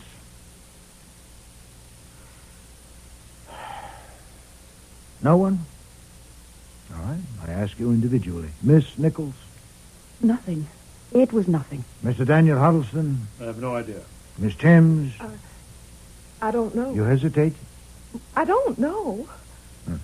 Dr. Brady? If I knew, I would tell you. Mr. Larry Huddleston? I told you before that I don't know a damn thing. That goes right down the line. Indeed. May I have your watch a moment, please? What? That hexagonal thing on your wrist. May I see it a moment? What do you want with my watch? I want to look at it. It's a small favor. You haven't been very helpful so far. Okay. Here. What can it do me? Thank you. Now, the Huddleston folder, Archie. Yes, sir. You are a very silly young man, Mr. Huddleston. Incredibly callow. Thank you, Archie. Here is a picture of Miss Nichols, trimmed to 6 sides, apparently to fit the back of this watch. This point could be definitely determined by opening the watch case, but I'm not going to do it because it'll be opened later and microscopically compared with the picture to prove that it did contain it. You give me that. Stop him, Archie. All right. Sit down, Bud. I suggest that it's time for you to help us a little, Mr. Huddleston. When did your aunt take that picture from you? You fat bastard. I'll try once more, sir. You are going to answer these questions. If not for me, then for someone less fat but more importunate. Would you rather have it dug out of your servants and your friends and acquaintances? It's shabby enough as it is. Now, when did your aunt take that picture from you? It's none of your damn business. Call Inspector Kramer. Damn Archie. you! You know damn well when she took it. She took it the day she came down here. That's better. But it wasn't the first time she objected to your relations with Miss Nichols, was it? No. Did she object on moral grounds? Hell no. She objected to our getting married. My aunt was very possessive. She ordered me to break off the engagement. It was secret, but she got suspicious and questioned Janet. And Janet told her, and she made me call it off. And naturally you were enraged. You burned for revenge. I did not. You can come off that right now. You're not going to pin anything on me. I never really wanted to marry Janet, and what's more, I never intended to. No. I could prove that by a friend of mine. A man like you has friends? But after your aunt made you break the engagement, you still kept the picture in your watch? Yes, I had to. I mean, I had Janet to deal with, too, and it wasn't easy living right there in the house. I was afraid of Janet. You don't know her. I opened the watch case purposely in front of my aunt so she'd take that damn picture. Janet seemed to think that the picture meant something, and I thought when she knew it was gone... Did you know that Miss Nichols sent the anonymous letters? No, I didn't. Maybe I suspected, but I didn't know. Did you also suspect when your aunt... Stop it. A little too much for you, is it, Miss Nichols? Stop it. As I expected, you're all rubble inside. There's nothing left of you. Huh. Well, the simplest way is for me to dictate a confession and you sign it. And I'll send a copy of it to a man I know, the editor of the Gazette, and it'll be on his front page this evening. He'd like an exclusive picture of you to go with it, and Mr. Goodwin will be glad to take it. I know you'll like that. Stop it.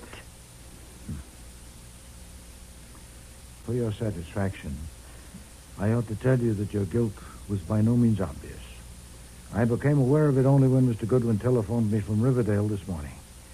Your performance today was the act of a nitwit. I presume you were struck with consternation yesterday when you saw that piece of turf being removed and realized what the consequences would be. So you attempted to divert suspicion by staging an attack on yourself. No, that's not true. Did you know what I was getting at a while ago when I asked Dr. Brady why you didn't jerk the brush away the instant you felt the glass puncture your skin? And he replied, as of course he would, that you didn't feel the glass cutting you? That was precisely the point. You see, the cut should have been much longer. You jerked the brush away when you pulled it along your arm less than an inch because you knew this piece of glass was there and was cutting you. You put it there yourself. Give me that. Archie. Stop her. Keep away from me. I'll show you. I'll show you. Come on, hey. I've got her. Let me go. Let me go. Bleeding. Only Let me go. Here, hold this handkerchief against it. By God, if it leaves a scar. That was a lie. You lied. What? She means that you lied when you said you neither desired nor intended to marry her. I agree with her that the air in here was already bad enough without that. You fed her passion and her hope. She wanted you, God knows why. When your aunt intervened, she wrote those letters. Revenge? Yes. Or as a way of saying to your aunt, let me have him or I'll ruin you. She wouldn't let him go. She wouldn't let me have him. And when did you decide that you had to kill her? She took my picture out of his watch. And I found it here, on Mr. Goodwin's desk. She had no right. I had to stop her. I had to. Your notebook, Archie.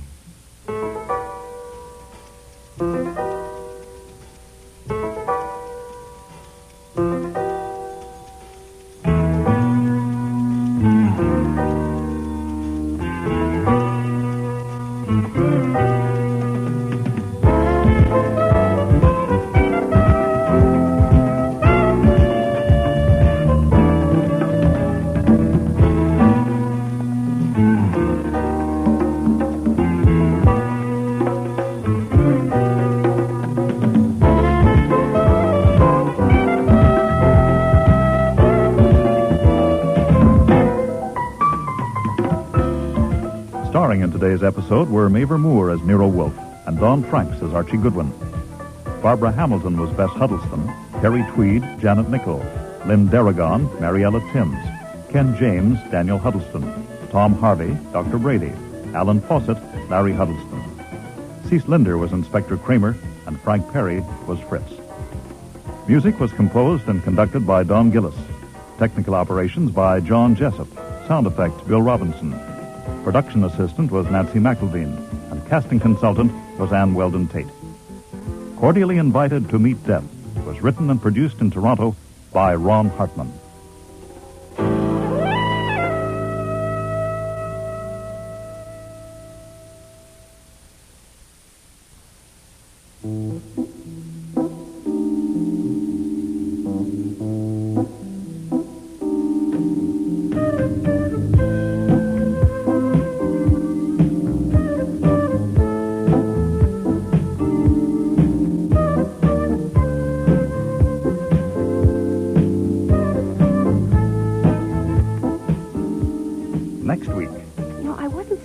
About the suicide, not really. I wasn't surprised either at the way he did it. He was always keyed up and dramatic about everything. So you'd expect him to do something startling about killing himself. Well, just what did he do? He took all his clothes off and jumped into a geyser in Yellowstone Park. Archie goes to a fashion show. Nope, I can't do it. You can't do what? Make a choice. The only way I can see to handle it is to send in an order for one of each. I'd have to marry all 6. Imagine it. After the weddings, I will, of course, have to take a good-sized apartment between 5th and Madison in the fashionable 60s. On a pleasant autumn evening, I'll be sitting in the living room reading the newspaper. I'll toss the paper aside and clap my hands, and in will come Isabel. She will have on a calf-exposing kitchen apron with a double hemline and will be carrying a tray of ham sandwiches and a pitcher of milk. She will say seductively, $2.93. Make interesting motions and gestures without spilling a drop. Then she'll go, and in will come Francine. She will be wearing slim silhouette pajamas with padded shoulders and a back-flaring hip line. She'll walk and wave and whirl and say, $9.31. Light me up a cigarette and dance out. Enter Delia. She'll be dressed in a high-styled bra of handmade lace with a billowing sweep right up to... Enter another naked, carrying a basket full of bills and your checkbook. The latest fashion was murder. It's quite a long list, isn't it? Mrs. Domery killed in a riding accident. Mr. Nita propelled into a geyser and boiled. Mr. Domery hurtled into an ocean and drowned. It's not my affair, thank heaven. Was Wolfe's client the murderer? Miss Nita. Yes. Did you kill that man? Did I? Did I kill my Archie. She'll be all right. I think she just... Stop her. How do you stop her? Well, I could slap her or kiss her. I think I'll try kissing her. Next week, Man Alive, with guest stars Lynn Griffin, Neil Monroe, Sandy Webster, and August Schellenberg.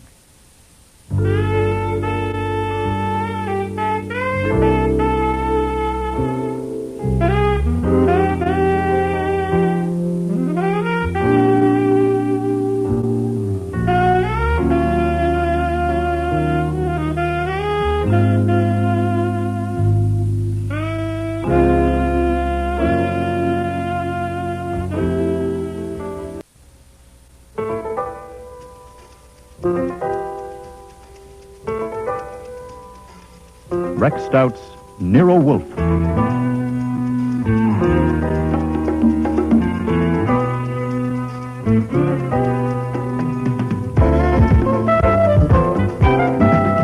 Starring Mavor Moore as Nero Wolfe and Don Franks as Archie Goodwin.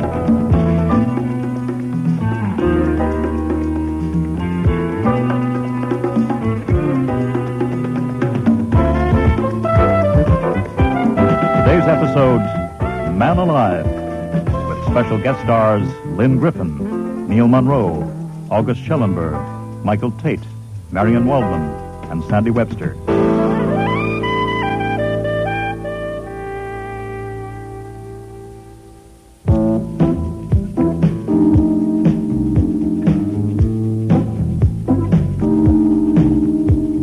Everything about Carla Nieder was graceful. The way she angled her chin to show off her long neck, the way way she perched on the edge of the red leather chair with her legs crossed at the ankles.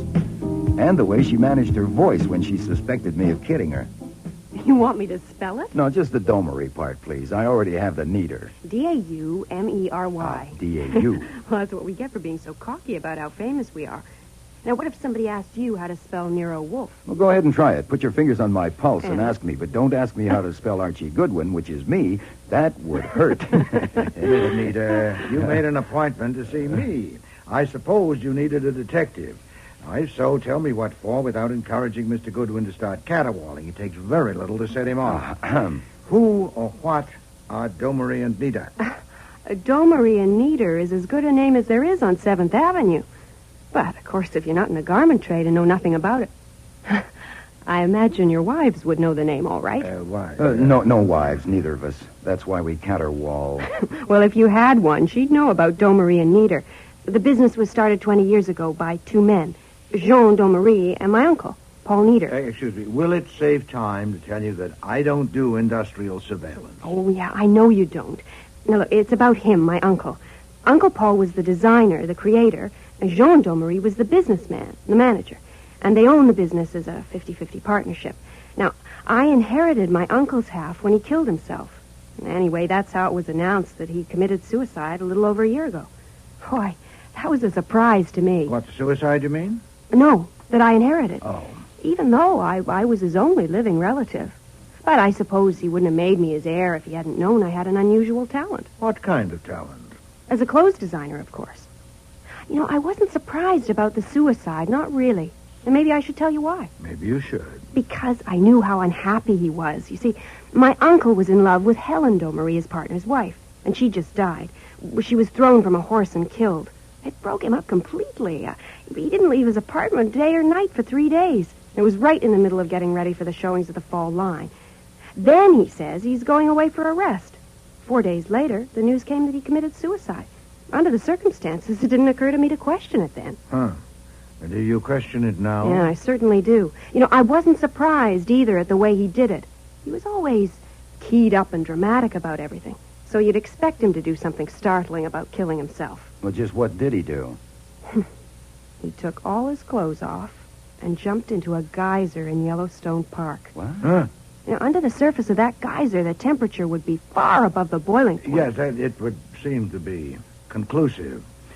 Why do you now question the suicide? Well, because I saw him last week, here in New York, alive. Oh, indeed. Last Tuesday.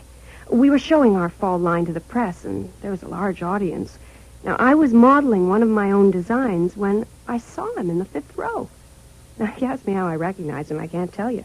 I simply know it was him. Why shouldn't you recognize him? Because he had a bushy beard and he wore glasses, and his hair was slick and parted on the left side. Oh, an attempt to disguise. Yeah, and it worked at first. None of the others recognized him. In the dressing room, Paulie Zarella asked Bernard, that's Bernard Domery, Jean's nephew, who was the man that was growing his own wool. And Bernard said he didn't know, probably from the Daily Worker. But you recognized him? No, not until I went out again to model our headliner, which is another of my designs. I took him in without being obvious about it, and, well, all of a sudden I knew who he was. I just knew. My God, I had to get off quicker than I should have. And in the dressing room, well, it was all I could do to keep them from seeing me tremble. And no one else recognized him? Well, I'm sure they didn't. Well, there would have been a noise. A dead man come back to life? Yeah. Many of those present had known him? Yeah, nearly all of them. Well, he was famous, you know, as famous as you are. Did you speak to him? No, the minute the show was over, I hurried out front, but he was gone. Have you seen him since? No, just that one time. Whom have you told about this? No one. Not a soul. I've been trying to decide what I should do. Now, you say you inherited a half interest in that business from your uncle. Is the business solvent? Oh, very. Business is very good. Then why not just erase it? If you find your uncle and make him wash his hair and shave his beard, you'll have no inheritance. Your uncle will own half the business. No, I have to know what's going on, and I have to know where I stand. I'm upset. Then you should reserve decision. Never decide anything while you're upset. And, you know, in spite of your dogmatism, you may be wrong. It's true, you might have recognized him when others didn't, but others knew him intimately, too, like his business partner, Mr. Domery. Was he there that day? Did he see the man with the beard? Oh, Didn't I? I thought I'd mentioned that. Well, of course, Bernard Domery, the nephew, was there. I know I mentioned him. But Jean Domery, my uncle's partner, now he's dead. The devil he is. Jumped in a geyser? No, in an accident. He was drowned. He was fishing and fell from the boat. Where was this? In Florida, off the West Coast. When? A little over 6 weeks ago. Who was in the boat with him? Bernard, his nephew. Anyone else? No. And the nephew inherited that half? Oh, yes, but that's all right. Why is it all right? Well, that's a silly question.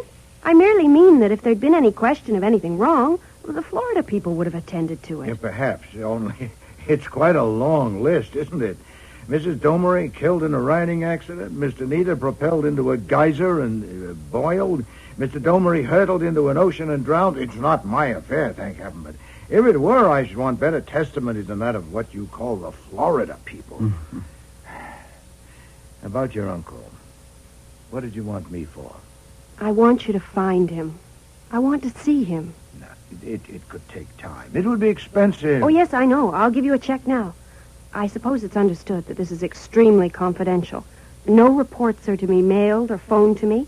Everything must be done in person. Well, that'll present no problem, Miss Nita. The problem is where to look for a man resurrected from the dead.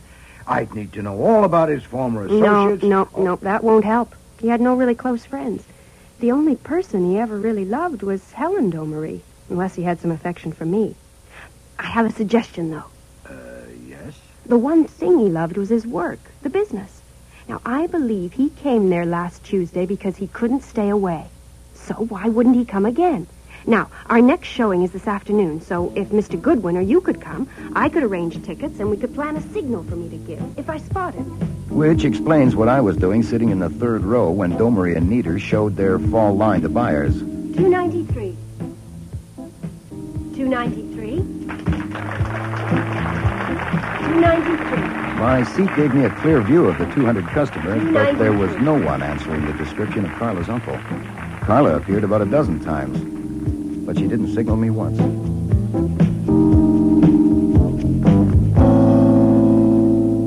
So the afternoon was a waste of time for you? Oh, no, sir. No, it's not a waste. I saw, let's see. Yes? 6 of the girls that I've been waiting to marry, if you count Carla Nieder, and I don't see why you shouldn't. As to making a choice, well... Look, type up a report and keep it in the client's file. I'm going to read now, Archie. Nope, I can't do it.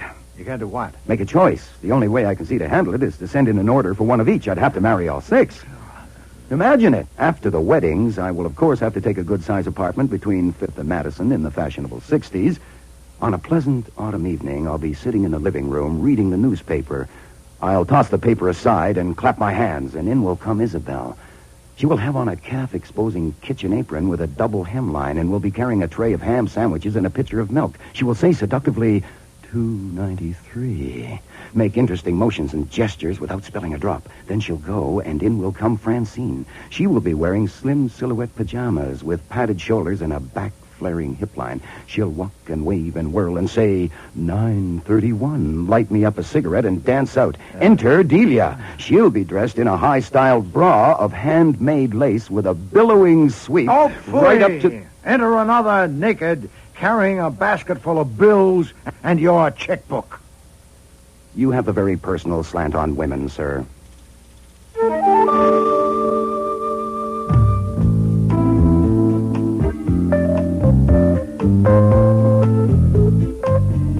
Sometimes I think Nero Wolfe's main objection to atom bombs would be that they might interrupt people while eating.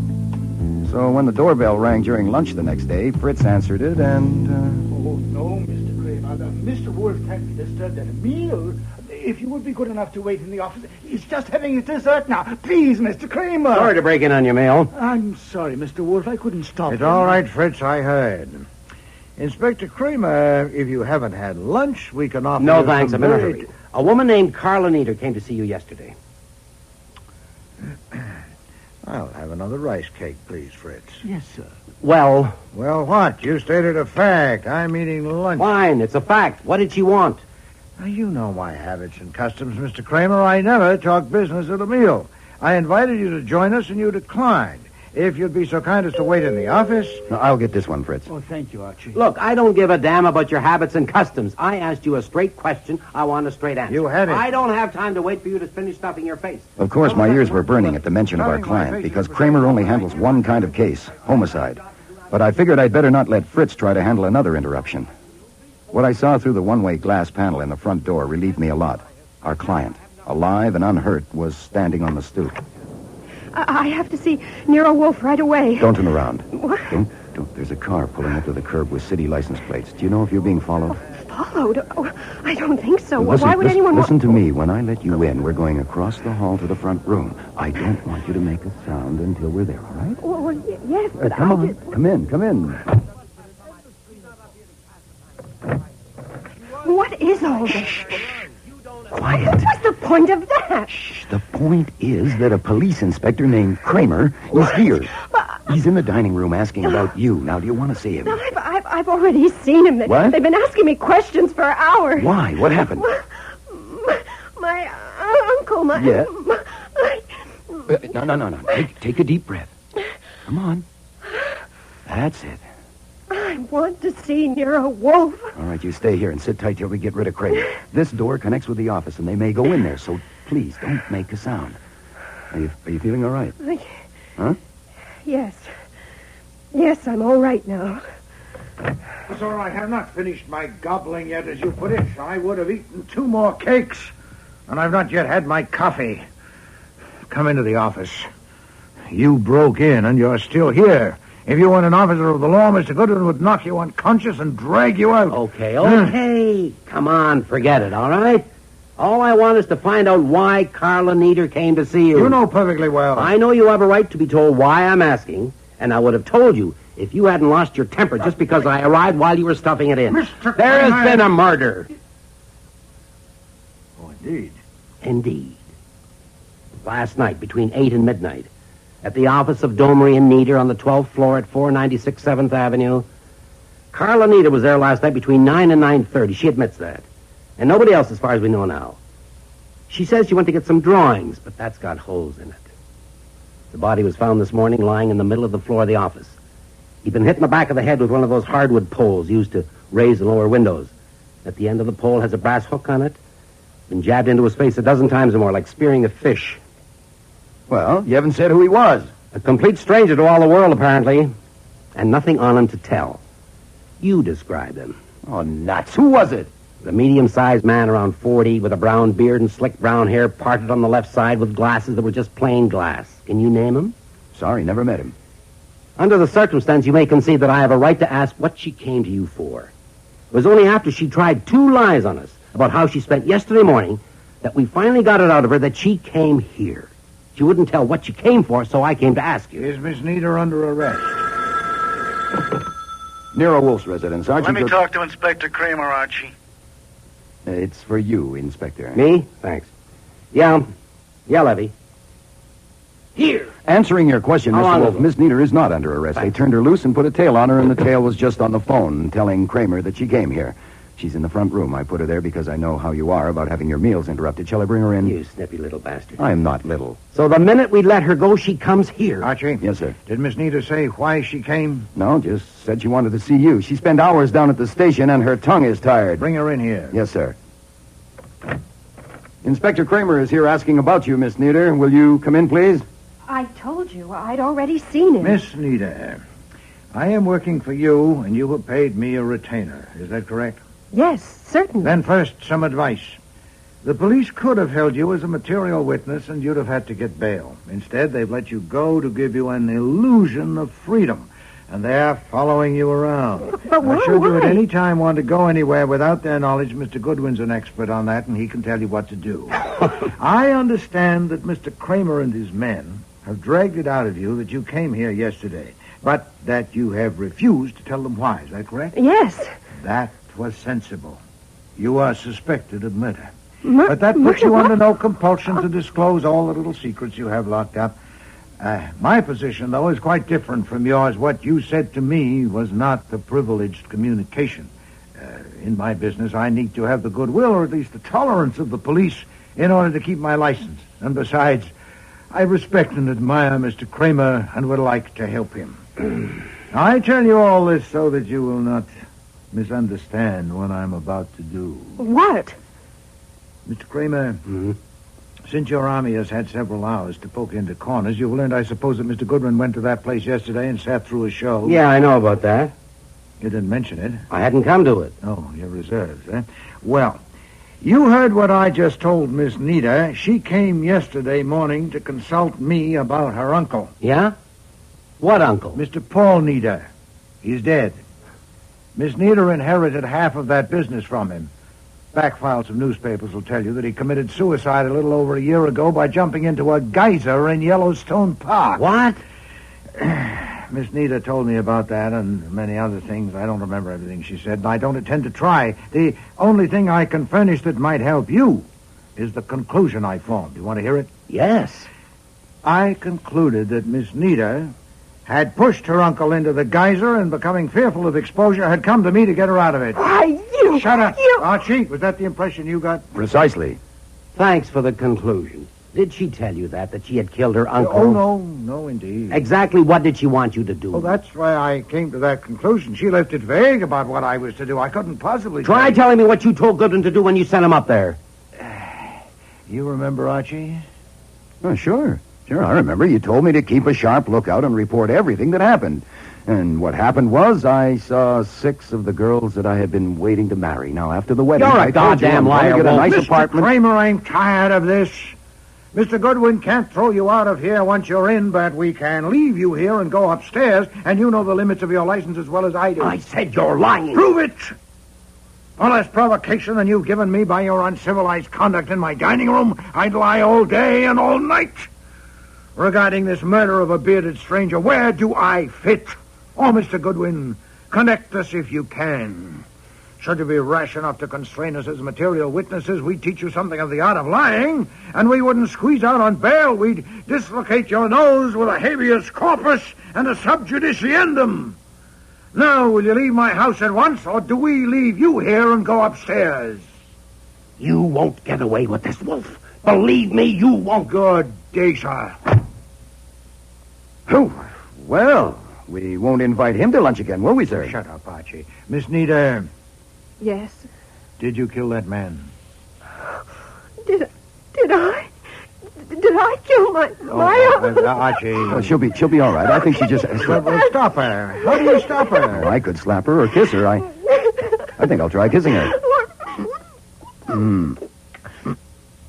What the hell? Why did you do that? To stop you. See? Now, you can't blame her. I doubt if it's fear or despair or anything normal like that. It's probably hunger. I'll bet she hasn't even had breakfast yet. Is that true, Miss Nita? Haven't you had lunch? No. They kept me there, and then I had to see you. Archie, Sir? have Fritz bring some sandwiches and beer at once. Beer, Miss Nita? I don't have to eat. Oh, nonsense. Beer? Claret? Milk? Brandy? Scotch and water. I could use that. Right. And Archie, have Fritz bring in the coffee and the rest of the rice cakes.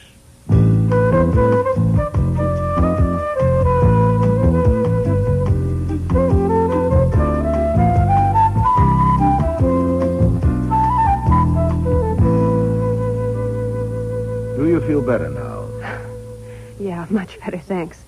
I guess I was pretty empty. Good. You came to me as soon as the police let you go. Does that mean that you want my help in this new circumstance? Well, it certainly does. Now, what I want to do is... We'll go faster if I lead. Mr. Kramer's quite capable of sending men here with warrants, so let's compress it. There are 2 points in which I must be satisfied before we can proceed. First, did you kill that man? No, I want to... Just the no will do if it's the truth, is it? Yes, it's no. I'm inclined to accept it. Archie? I vote no. I wouldn't have had the impulse to kiss her if she jabbed a window pull into a man's face. No, definitely no. Then that's settled. The other point, Miss Nita, is this. Was the man you saw a week ago your uncle, and was it he who was killed last night? Oh, yes, it was Uncle Paul. I saw him. I went right You're up... certain? Look, I made myself go close to look at him. Oh, his face was dreadful, but he had the beard and the slick hair. I wanted to do something, but I didn't have the nerve enough, and I had to sit down to pull myself together. Now, they say I was in there 15 minutes, but I wouldn't think it took me that long to get up my nerve, but maybe it did. Anyway, I went and I pulled up the right leg of his trousers and I pulled his sock down. He had 2 little scars about 4 inches above the ankle where he'd been bitten by a dog once. I looked at them close. I had to sit down again. Oh, well, now that's why it took me 15 minutes. I'd forgotten all about that. I sat down again. And then you left? Yes, I went home to my apartment and phoned Mr. Demarest. Who's Mr. Demarest? He's a lawyer. He was a friend of Uncle Paul's, and he's the executor. So I thought I'd better phone him. Yeah. Confounded, why didn't you phone me? Well, I didn't know you well enough for that, did I? I mean, how could I tell what you would or wouldn't believe? Yeah, indeed. So you decided to keep it from me, running the risk that I might glance at a newspaper. Yeah. What is the lawyer doing? Reading up? No, I didn't get him. I phoned again at 11:30, but he still wasn't in. I intended to phone again, but I lay down on the couch and, well, it may be hard to believe, but I went to sleep and I didn't wake up till nearly 7 o'clock. Then I thought it over, and I decided not to tell Mr. Demarest or anybody else. Well, I figured during a show season, there are lots of people going up and down in those elevators after hours, and I thought, well, they won't remember about me, and my name wasn't in the book because they know me so well, and they're not strict about it. Oh, boy, that was dumb, wasn't it? It was, Yeah, well, of course I had to go to work as if nothing had happened. And the place was full of police and detectives when I got there. I'd only been there a few minutes when they took me into a fitting room to question me, and like a fool, I told them I hadn't been there last night when they already knew about it. When they were through with me, I phoned Mr. Demarest's office, and he was out at lunch. So I came here. Yes. Well, you said you want my help in this new circumstance. What do you want me to do? Keep you from being convicted of murder? Convicted? Of murdering my uncle? Now, I told you... I suggest, sir, that you lay off unless you want to make me kiss her again. She's not a crybaby. Your direct approach is something. Well, look, Miss Nita, if you're on the defense and intend to stay there, get a lawyer. I'm no good for that. If you want your uncle's murderer caught, whoever it is, and doubt whether the police are up to it, get me. Now, which do you want? A lawyer or me? I want you. All right, then we know what we're doing. In 20 minutes, I must go up to my Yorkies. I spend 2 hours with them every afternoon from 4 to 6.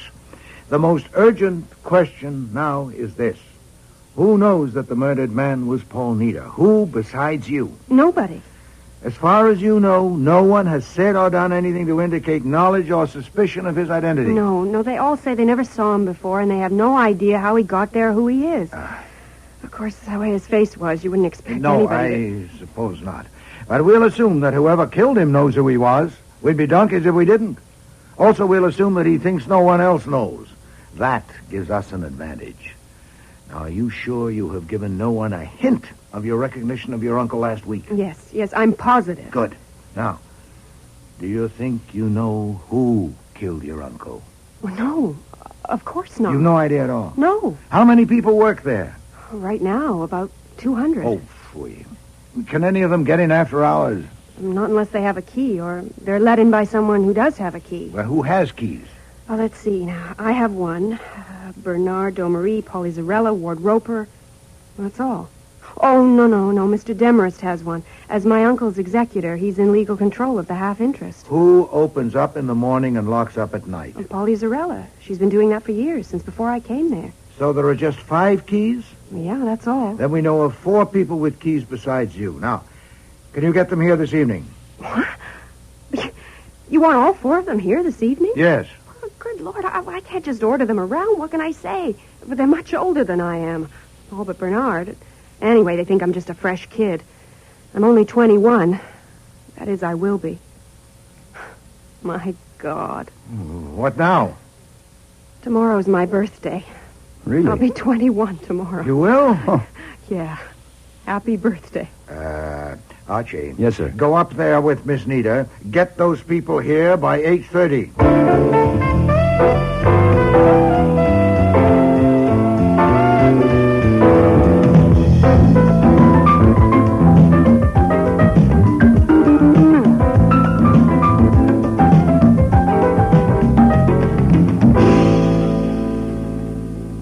He's on the phone. He'll be with us in a minute. Now, listen. Oh, I'm listening. Now, the trouble with Bernie is that he can't bear to decide anything, especially if it's important. You might think he had to consult a crystal ball or something. And then when he does make up his mind, he's as stubborn as a mule.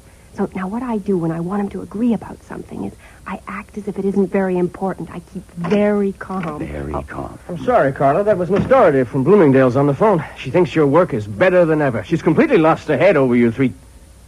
Oh, who's this? Mr. Goodwin of Nero Wolfe's office. Mr. Bernard Domery. How do you do? Nero Wolfe, the detective? Are there two? Where does Nero Wolfe come in? Well, I went to see him. I've hired him. Well, what for? To do what?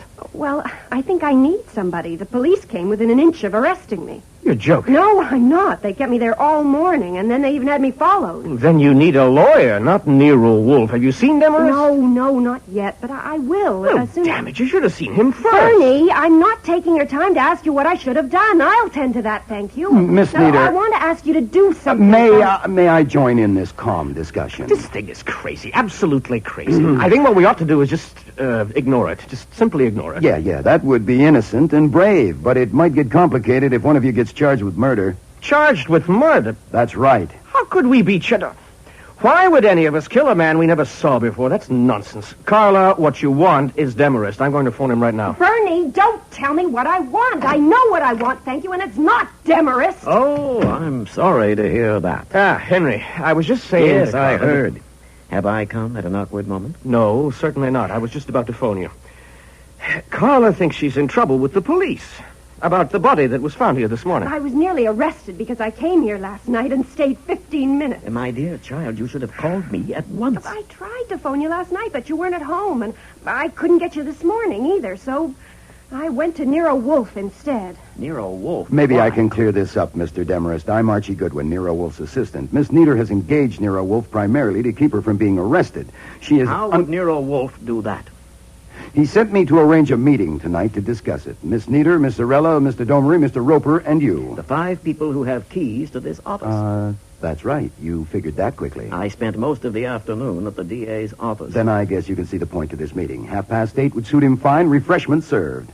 We're summoned. I wouldn't dream of putting it that way. No, but we are. We who have keys. I offer a comment.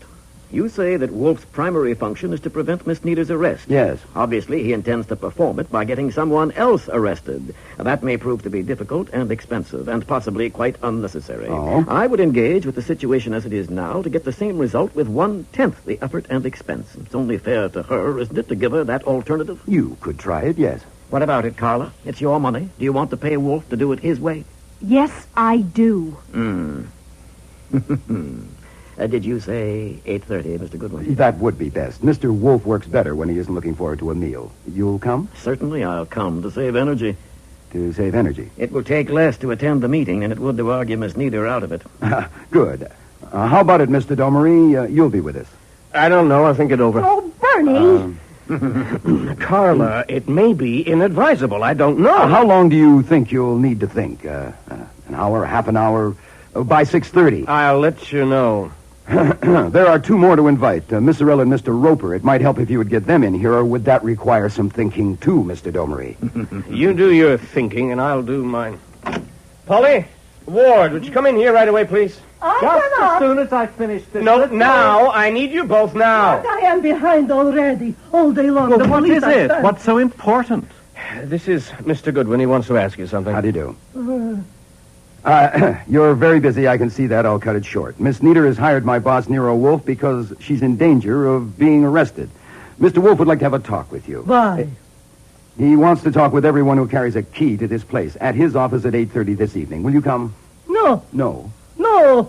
I lose my time today. I will be here all evening with Carter scouting. This is pretty important, Miss Zarella. I do not think so. He was here, he is gone, and we forget it. I told that to the police, and I tell it to you. Miss Nieder is not danger. If she was danger, I would fight it off with these hands, because she is the best designer in America or Europe or the world. Oh, sure. Yeah, but she is not danger. No. I go back to work now. Polly, wait. Yes, I think you ought to wait for Mr. Roper's vote. Mr. Roper. Well, it doesn't seem to me that this is exactly the proper step to take under the circumstances. Huh? What's wrong with it? Of almost everything, I'd say. Oh. It assumes that we, the 5 of us, are involved in this matter, which is ridiculous. One, indeed, may be involved, deeply involved, but not the other 4, not the rest of us. What the hell are you getting Oh, at? nothing, Bernard. Nothing specific. Just a comment expressing my reaction. This is a joke, and if you ask me, it's a rotten one. Have you gotten around to your thinking yet, Mr. Domery? Made up your mind? No, I haven't. And who do you think you are, anyway? Just at present, I'm Miss Nieder's hired man. Now, who do you think Miss Nieder is? Some little girl asking you to please be kind and help her out? You damn fool. She owns half this outfit. Mr. Domery, you're her business partner. What couldn't she do to you if she felt like it? And the rest of you are just employees, her hired help. As Miss Nieder's representative, I hereby instruct you to report to the office of Nero Wolfe at 8:30 this evening. You confirm that, Miss Nieder? Yes, I confirm it. Good. You'll be there, Miss Zorella. But certainly I will be there with bells on. Fine. You, Mr. Roper. Well, the way you put it, I hardly know what to say. Is that right? It is true. Yes, it is true that at some future time Miss Nieder will probably own a half interest in this business, in the success of which I have had some part for the past 14 years. That is, she will if she's available. What do you mean, available? Well, isn't it obvious? Of course, you can't be expected to be objective, Bernard, but the police are usually right about these things, and you know what they think, so I merely ask. What if she's not available? Look, I warned you As last night, your... Ward. I told you to watch your nasty tongue. Oh. Apologize to Carla and do it quick or I'll break your neck. Apologize? For what? Said, apologize. Don't fire him. Don't fire him. Miss Nieder doesn't want him fired. She wants him there tonight.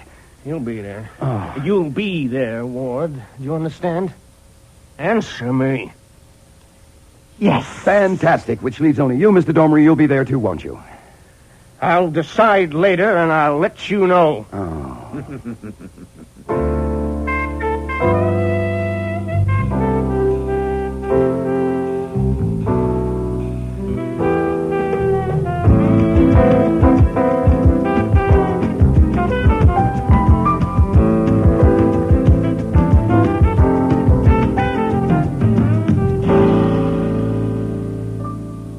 Thank you all for coming. We had to. Your man Goodwin dragooned us. Oh, not you, I understand, Mr. Demarest. Oh, yes, me too. Only I saw the compulsion a little ahead of the others. Well, anyway, you're here.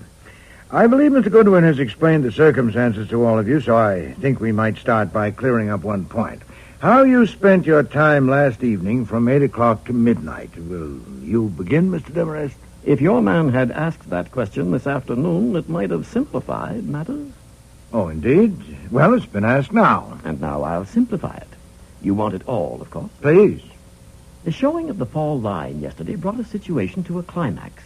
For 2 years now, it began even before Paul Nieder's death, Mr. Roper here has been getting increasingly jealous of Miss Nieder's talent as a creative designer. That's not true. The reactions to this new line have made it evident that she is vastly superior to him, and this enraged him. He wanted to quit. Since his services are still valuable within the limits of his abilities, it was desirable to calm him down. And for that purpose, Bernard Domery, Polly Zarella, and Ward Roper dined with me in a restaurant last evening. We were together continuously from 7:30 to well after midnight. What? All 4 of you for the entire time? Yes. It does simplify things, doesn't it? You verify that, Mr. Domery? All of it, as told? Yes, I do. Do you, Miss Zarella? Oh, yes. Mr. Roper? I do not. Oh. To say Miss Nieder is vastly my superior is absolutely absurd. I have in my possession 3 books of clippings from Women's Wear Daily, Vogue, Harper's Bazaar. Yes, no doubt. We'll allow your exception to that part. Do you verify Mr. Demarest's account of what happened last evening? No. There wasn't the slightest necessity of calming me down, as he put it. I merely wanted to confound make it. the Were point... you 4 people together from 7:30 till after midnight? Oh, that? Oh, yes, we were. I see. Naturally, the police are especially interested in Miss Nieder, since she alone of those who have keys is vulnerable. Oh, by the way, Mr. Domery, how did it happen that Miss Nieder wasn't invited to that conference? Isn't she a half-owner? I represented her interests. But before long, she'll probably be representing herself. Shouldn't she be consulted on important matters? Oh, damn it. Isn't it obvious?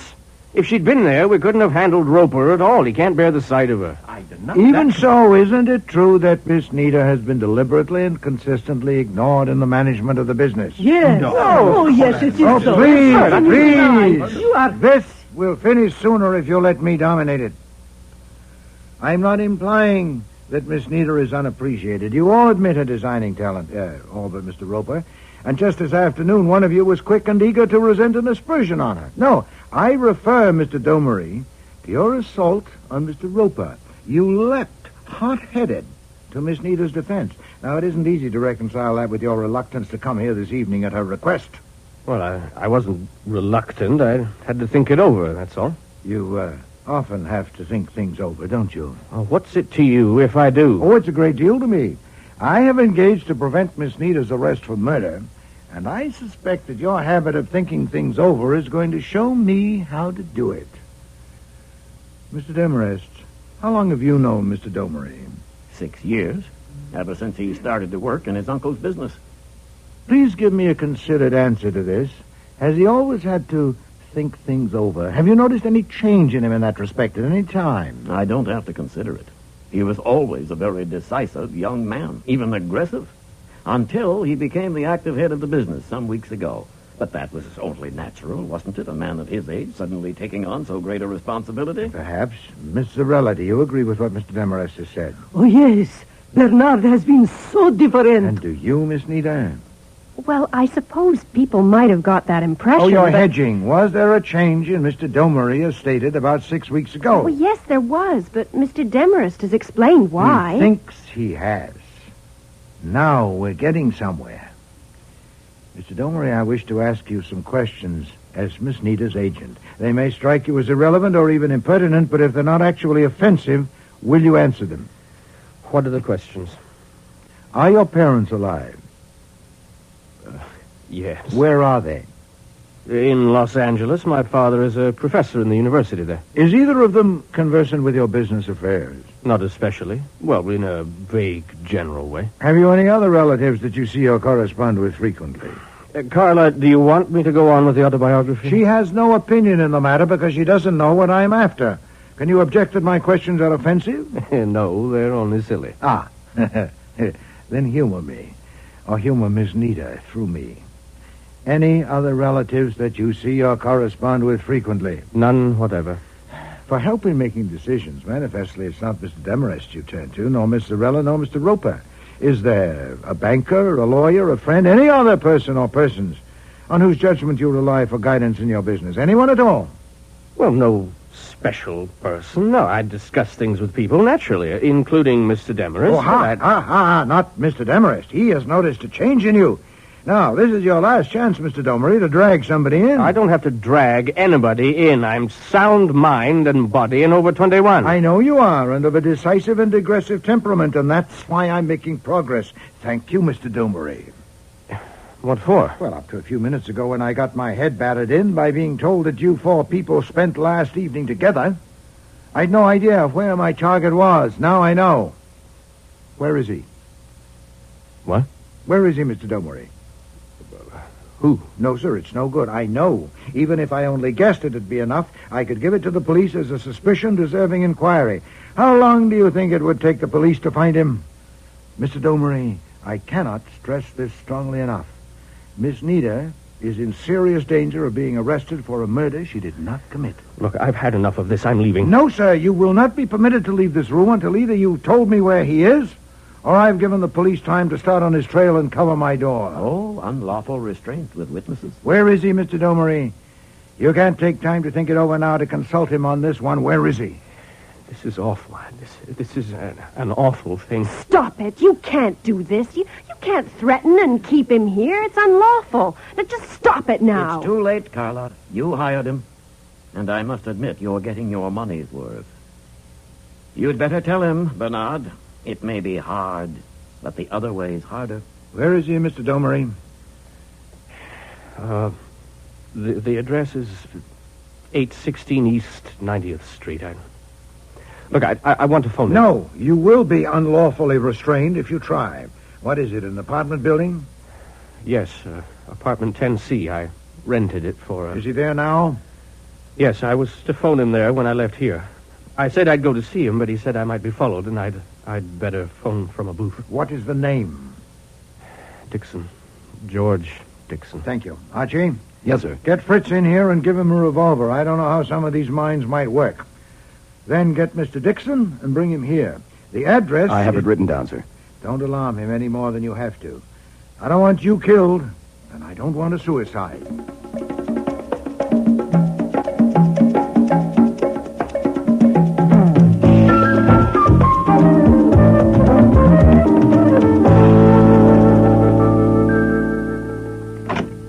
Mr. George Dixon? What do you want? I have a message from Mr. Bernard Domery. Yes? Are you George Dixon? I'm Dixon. Hand it through to me. I can't. It's verbal. Then say it. What is it? You'll have to open the door all the way. I have to see you first. You were described to me. Mr. Domery's in a little trouble. Thank you. Okay, what kind of trouble? He'll have to tell you about it. I'm just a messenger. All I can tell you is I was instructed to ask you to come to him. Why didn't he phone me? A phone isn't available to him right now. Where is he? At Nero Wolfe's office on West 35th Street. Who else was there? Well, several people. Mr. Wolfe, of course, and men named Demarest and Roper, and women named Zorella and Nieder. That's all. I think you're lying. What? I don't think Mr. Domery sent for me at all. I think this is a put-up job, and you can get the hell out of here and stay out. Hey, okay, brother. Now, where'd I get your name and address from? A mailing list? Mr. Domery phoned you earlier to ask your advice about his going to see Mr. Wolfe. Now, my understanding was that if I didn't get you there by 11 o'clock, they'll all pile into a taxi, including Mr. Domery, and come here to see you. My car's waiting out front.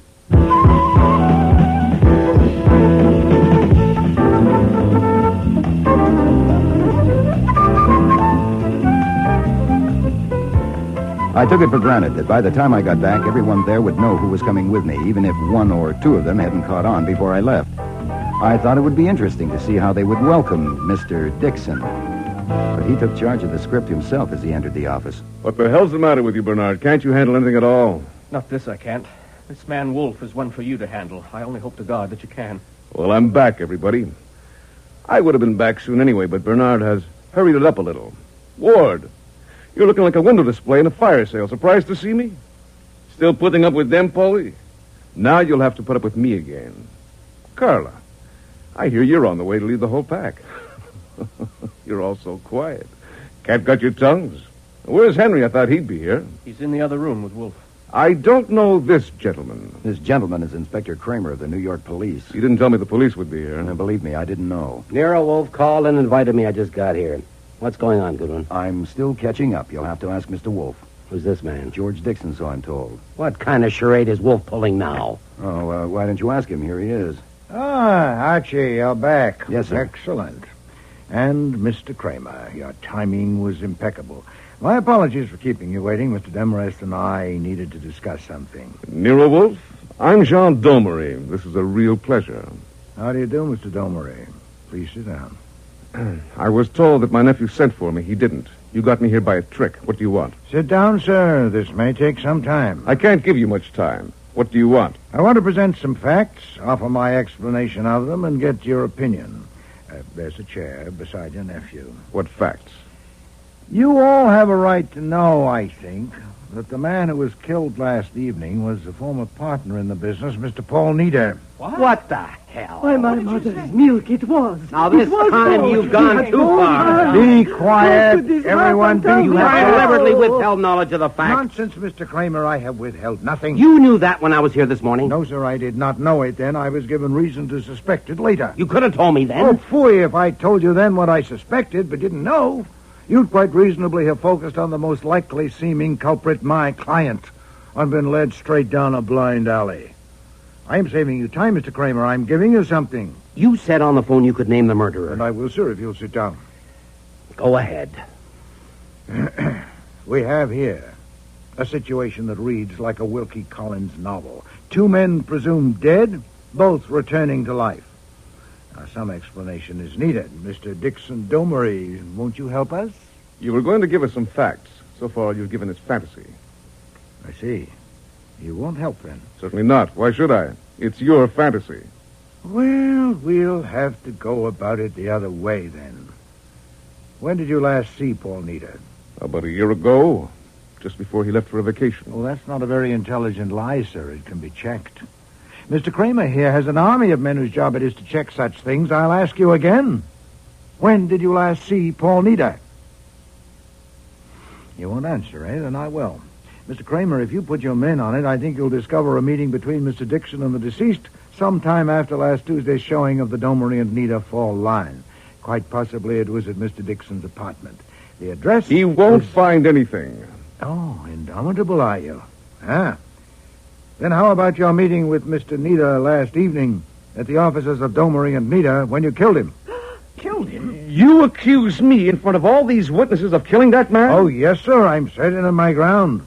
A record was kept of everyone that went into that building after hours last night. How did you do it, huh?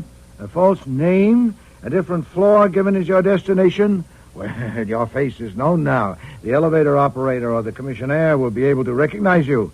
And, of course, there's the key. What key? The one that got you into the Domery and Neder office. The one presumed to be at the bottom of the ocean in the pocket of a drowned man. Is it in your pocket now, Mr. Domery, or did you leave it in your apartment? Oh, I see. I'm making you nervous. Look at his face, Mr. Kramer. I'm not nervous. Then perhaps you'll explain about your return from a watery grave. Why was it necessary to perpetrate such an elaborate hoax? I can explain that, and I will, at the proper time and to the proper persons, not you. It's no good, Mr. Domery. You're caught. Mr. Kramer and his men will find evidence to convict you even without this letter I have in my hand. What have you got? I'll read it to you. I suppose you all know, or most of you, that tomorrow will be Miss Nita's 21st birthday. Oh, yes. Well, I persuaded Mr. Demarest to anticipate the delivery date of this paper by a few hours. It was intended, as you'll see, only for Miss Nita, but as Mr. Kramer would tell you, evidence in a murder case has no respect for confidences. This letter is handwritten, as you can see. Yellowstone Park, May 16th of last year. It reads, My dearest Carla, I'll send this to Henry, sealed, and tell him to give it to you unopened on your 21st birthday. You're going to get news that I have killed myself, but I'm not going to kill myself. I fully expect to be with you again and with the work I love. I'm writing this to explain what I'm doing just in case something goes wrong. I think you suspected that Helen and I loved each other. Jean found out about us and killed her. He intended to kill me, too, and he still intends to. And as you know, Jean always does everything he intends to. That's why I wouldn't leave the apartment those 3 days. That's why I came away, and why I have to pretend to kill myself. Once he thinks I'm dead, I'll find time to think straight again and see what I can do. It may be that I'll find a way of dealing with this and that I'll be back with you before your 21st birthday. And if so, I'll get this back from Henry and you'll never see it. But if I don't get back, I want you to know the truth by this letter. If Jean should find me and kill me, I don't want him to get away with it. Your Uncle Paul. Well, Mr. Domery, nothing to say? Nothing. It offers a remarkable field for speculation. What, for instance, made you suspect that his suicide was a fake? Possibly you were as well acquainted with his character as he was with yours. He was certainly right about you. You didn't forget or abandon your intention. To coax him out, you went on a fishing trip with your nephew and staged a drowning.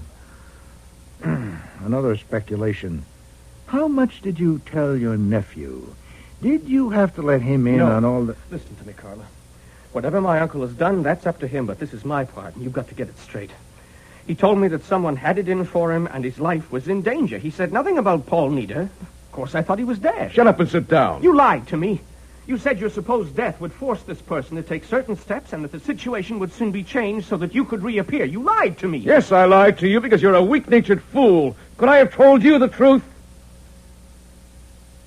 But it isn't necessary to lie anymore, since that other fool, Paul, seems to have gotten the last word. But I got him. I got Helen, and I got him. Take him away, Mr. Kramer. I'm through with him. I'll have that letter. No, sir, I'll keep it. Or rather, I'll destroy it. What? No, it's mine. Like hell it is. Certainly it is. It's in my writing. I wrote it while Archie was going for him. With Mr. Demarest's help. You won't need it. Just take him out of here and get to work. You... I hope you won't cop, Mr. Kramer. Surely the end justified the means. You got your murderer.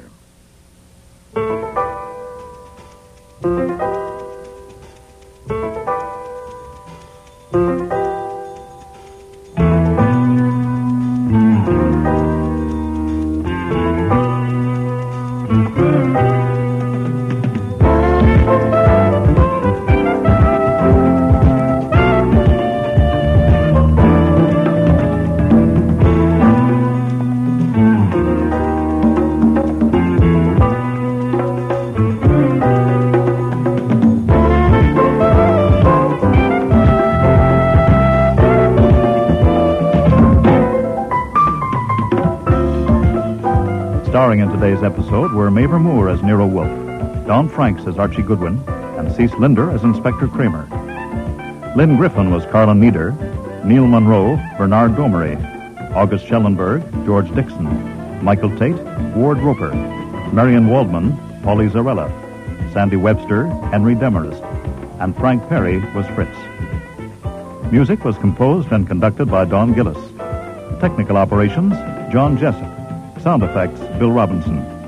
Production assistant was Nancy McElveen, and casting consultant, Ann Weldon Tate. Man Alive was written and produced in Toronto by Ron Hartman.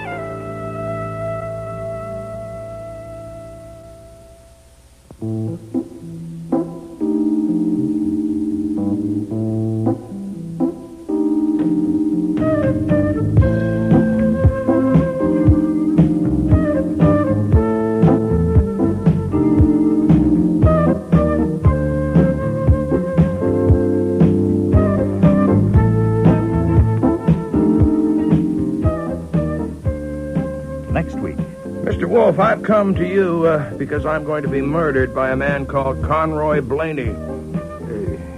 Indeed. Yes. Mr. Poor, I suppose 200 men and women have sat in that chair and tried to hire me to keep someone from killing them. How many, Archie? 209. Have I taken the jobs? No, sir, never. For $2 million a year, you can make it fairly difficult for a man to kill you. That's about what it costs to protect a president or a king. And even so, consider the record. I don't expect you to keep him from killing me. That's not what I came for. Then what the devil did you come for? To keep him from getting away with it. Oh, I see. Con Blaney is so damn clever that it isn't a question whether he can kill me or not. The question is whether he can manage it so he's in the clear. I'm afraid he can. Next week, Instead of Evidence, with guest stars Lally Cadeau, Sean Sullivan, Martha Gibson, Eric Peterson, and Danny Bucos.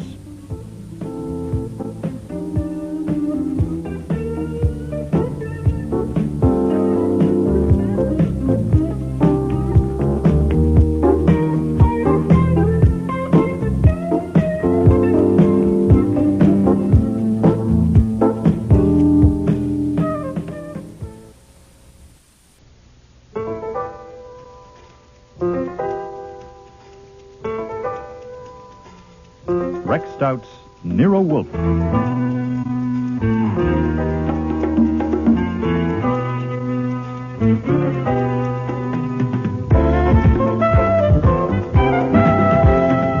Starring Mavor Moore as Nero Wolfe and Don Franks as Archie Goodwin.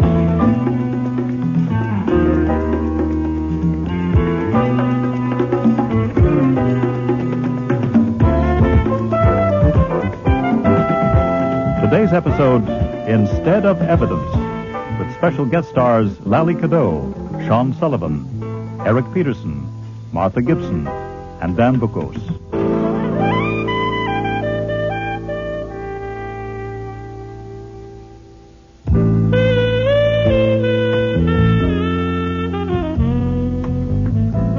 It is merely one facet of my complex character that I do not like men named Eugene. I admit it's a prejudice. That, and that alone, accounted for my offish attitude when Mr. and Mrs. Eugene R. Poor called at Nero Wolfe's office that Tuesday afternoon in October. Eugene. Yes, dear? You dropped your cigar. Oh, I'm sorry. Mr. Wolfe, I've come to you because I'm going to be murdered by a man called Conroy Blaney. Indeed. Yes. Mr. Poor, I suppose 200 men and women have sat in that chair and tried to hire me to keep someone from killing them. How many, Archie? 209. Have I taken the jobs? No, sir, never. For $2 million a year, you can make it fairly difficult for a man to kill you. That's about what it costs to protect a president or a king. And even so, consider the record. I don't expect you to keep him from killing me. That's not what I came for. Then what the devil did you come for? To keep him from getting away with it.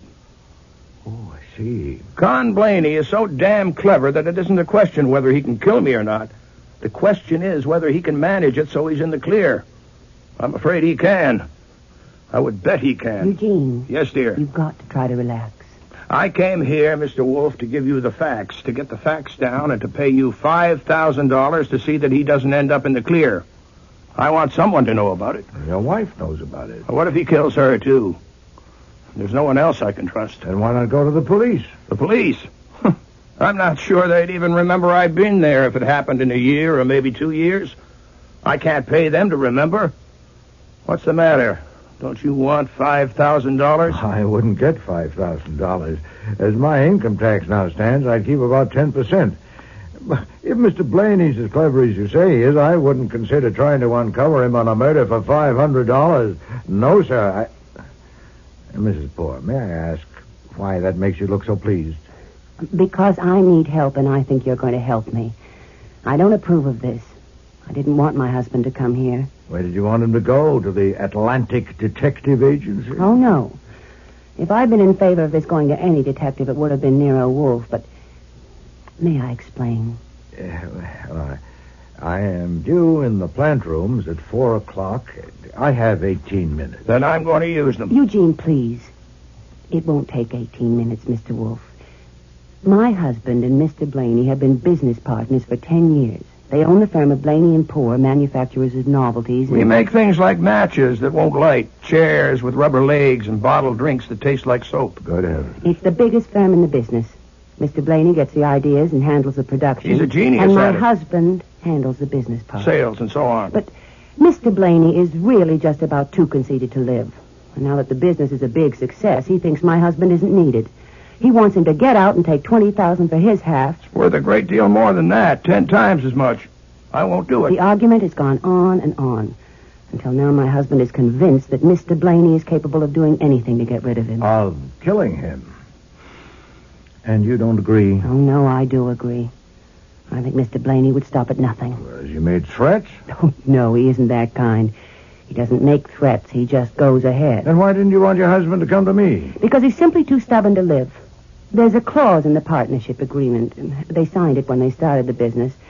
That says if either one of them dies, the other one owns the whole thing. That's another reason why he'd kill me. What my husband wants is to make sure Mr. Blaney gets caught. That's how stubborn he is. And what I want is for my husband to stay alive. Martha, we've been over this My husband has time. saved over $200,000. He can get another $20,000 from Mr. Blaney for his half of the business. It's worth 20 times that much. Not if you're dead. With the income from that, we could live comfortably and happily. I thought you'd stand by me in this fight. I would if you could possibly win. But you can't win. Instead of winning, you'll probably die. I ask you, Mr. Wolfe, you're a wise and clever man. What would you do if you were in my husband's position?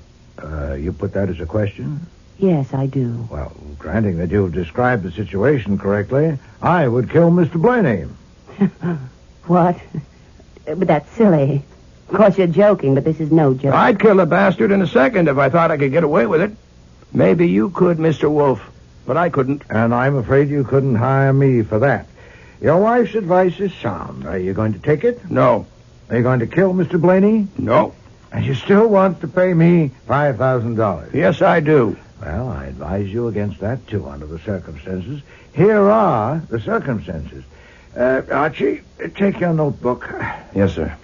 Make a receipt reading, received from Eugene R. Poor, $5,000, in return for which I agree, in case he dies within 1 year, to give the police the information he has given me today, and to take any further action that may seem to me advisable. Sign my name and initial it as usual. Get all details from Mr. Poor. Now, if you have anything further to ask, sir, ask it of Mr. Goodwin. That's no good. You don't even say what kind of action. At least you ought to I say that... advised you against it under the circumstances. Those are the circumstances. That's all I'll undertake. Suit yourself. Mr. Wolfe, I didn't mention that I brought the fee in cash. Speaking of income tax, getting it in cash would make it... Boy, I am not a common cheat, Mr. Poor. Not that I'm a saint. Given adequate provocation, I might conceivably cheat a man or a woman or even a child. But you are suggesting that I cheat not a man or a woman or a child, but 140 million of my fellow citizens. Ho! Mr. Poor. Yes? You dropped your cigar. Can I light that for you? Oh, thanks.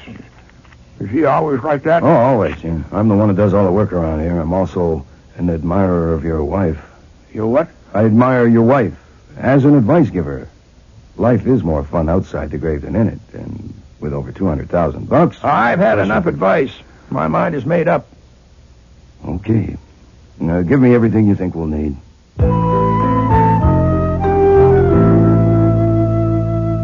It was nearly 5 o'clock when they left. I was still typing from my notes when at 6 o'clock, Wolfe came down from the plant rooms. Well, did you take that man's money?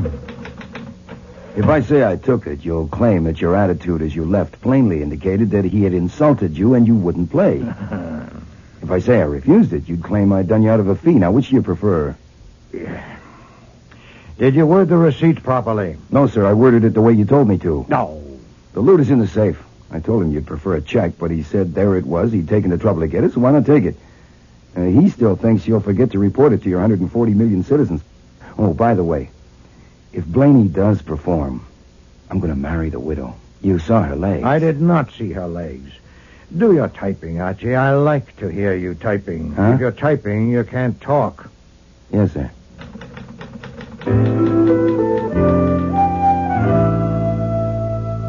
It was after dinner at about 9:40 that the phone rang.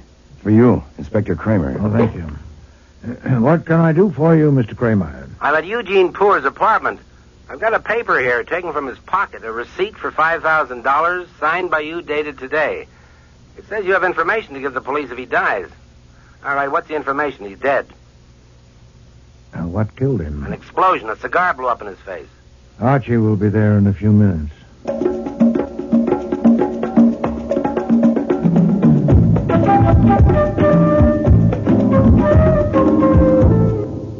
You recognize him?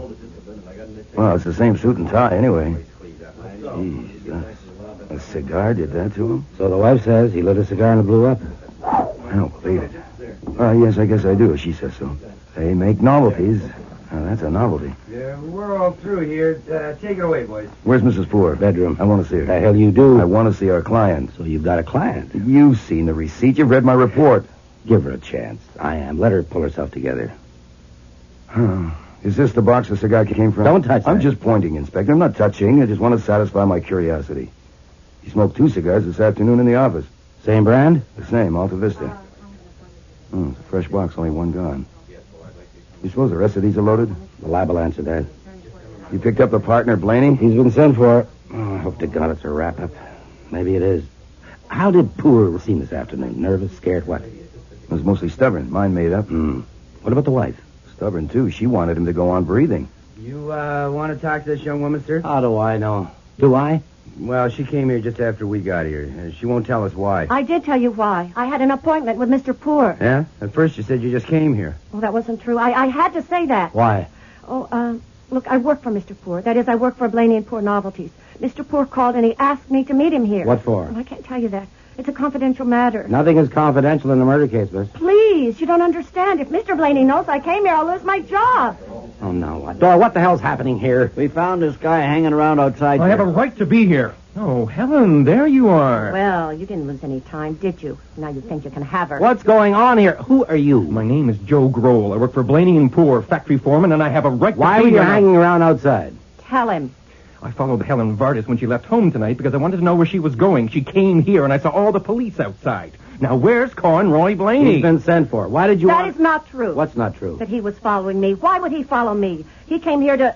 Yeah, to what? I don't know. But I do know who killed Mr. Poor. It was Martha Davis. Oh, that helps. Who is Martha Davis? She means Mrs. Poor. That was her name when she worked in the factory before she got married. She means Mrs. Poor killed her husband. She's jealous of Mrs. Poor. She's just plain crazy. She certainly is. Martha. You ought to be ashamed of yourself, Helen. I think you will be when you calm down and thought things over. You have no right or reason to talk like that. Let me go, I say. Who's in charge here? I'm Conroy Blaney. Where's Jean Poor? You ask?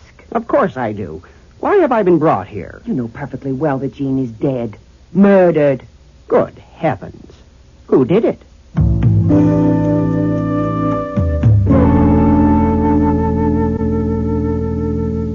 And that's when they removed me to another room. Did you get to speak to Mrs. Poor at all? Yeah, later. Much later, and only for a short time. Well? The Poors left here in their car a little before 5. She persuaded him to drive up to Conroy Blaney's place in Westchester, hoping they could talk it all out. She phoned ahead and made an appointment with Blaney for 6:30, but at the last minute, Poor balked and they stopped at Marnie's Tavern near Scarsdale to debate.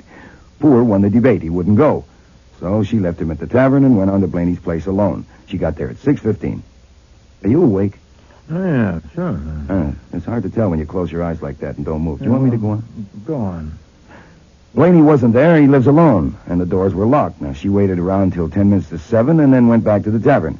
They ate dinner there, and then they drove back home. When he got home, he opened a fresh box of cigars. She was in the bathroom when she heard the explosion. Are you still awake?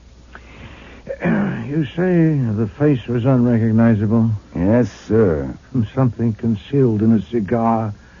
That's next to incredible. It's really incredible. So, what do we do? Do? Nothing. Nothing? There is nothing to do. I engaged to give that information to the police and have done so. Also to take any further action that might seem to me advisable, and I've done that. You mean you through with the case? Certainly not. I haven't started. There is nothing to start on. Mr. Kramer may do the job himself. I hope so. I resign. Nonsense. Do your work. No, sir, I'm going upstairs. I'm going upstairs to pack. If you're too lazy to wiggle a finger, very well, that's not news. But you're not even interested. Does it bore you because you've already collected the fees, eh? Too small a fee? Is it too obvious? Is it beneath you? Confound Well, it, how Archie. about this in the Gazette, then? Man's naked body found in a lonely lane near White Plains, head crushed to a pancake by a car running square over him. Now, there's a case for a great detective like you. See, it might be Hitler, since his body has never been found. Answer the door, Archie. Yes, sir. Wolf doesn't like receiving unexpected callers. He likes me to check with him first.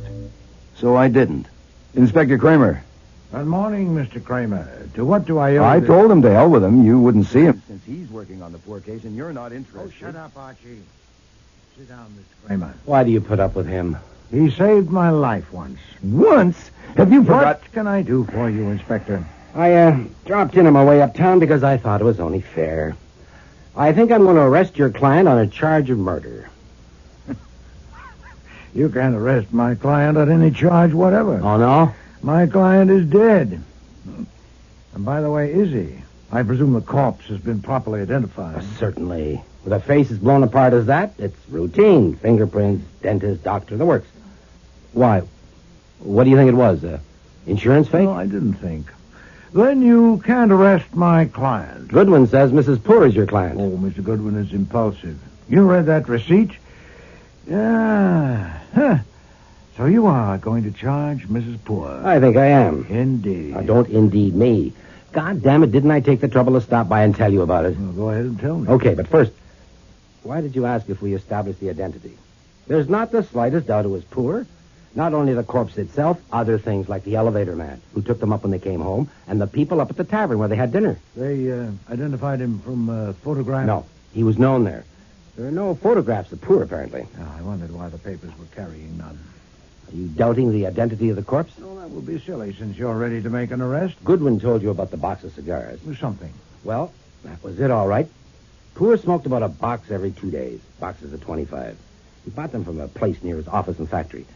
The box he started on Tuesday night. The 24 left in it are all loaded. Any one of them would have killed him 2 seconds after he lit it. Oh, that's hard to believe. Inside a cigar? Right, I thought so, too. The firm of Blaney & Poor has been making trick cigars for years, but they're harmless. All they do is make you jump. Now, what's in these 24 is anything but harmless. It was invented for the Army and still is on the secret list. Now, even this is confidential. It's made by the Beck Products Corporation. And their men and the FBI are raising hell trying to find out how this murder got a hold of them.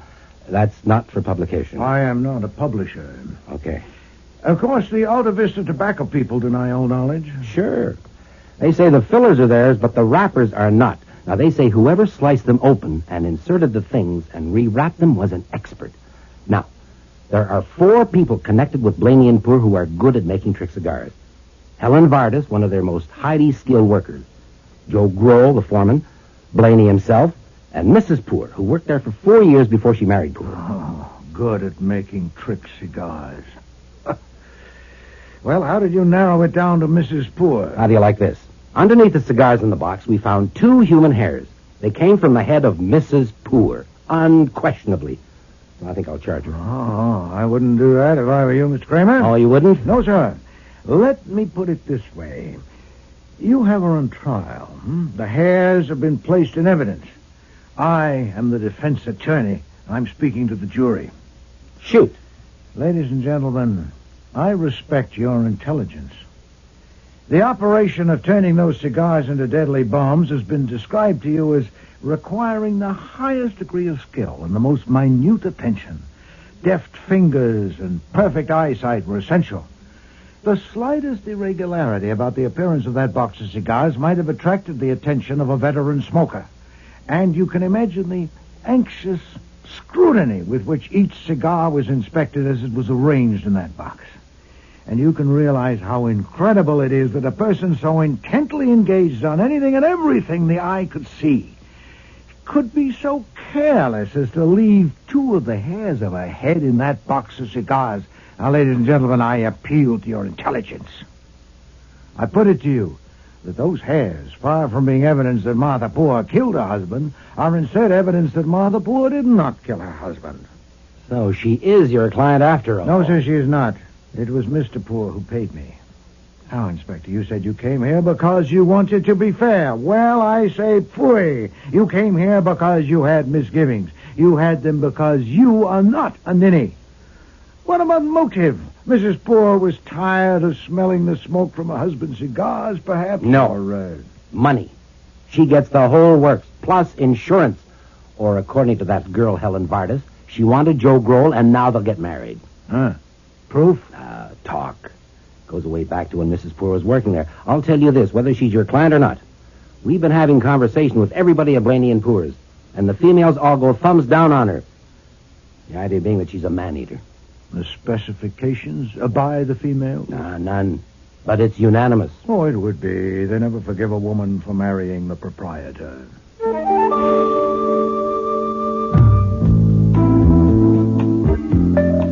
It's our busy day. Mr. Conroy Blaney himself to see you. Do I let him in? What does he want? I think he wants to confess. Oh, I warn you. His squeak will get on your nerves. Confound it. Bring him in.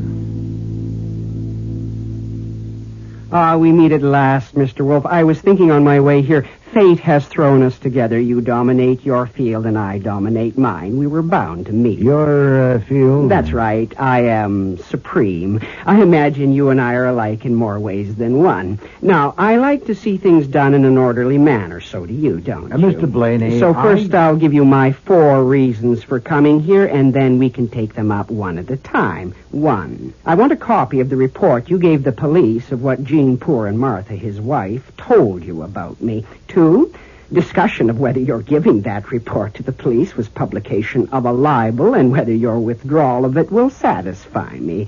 3, a proposal to make an orchid, guaranteed exclusive to you, an imitation orchid plant in a pot that would talk. When the pot was lifted, it would say distinctly, "Orchids to you," or anything of similar length. God heavens! I knew we would have many things in common. That's my favorite expression, too. I use it all the time. Good, heavens.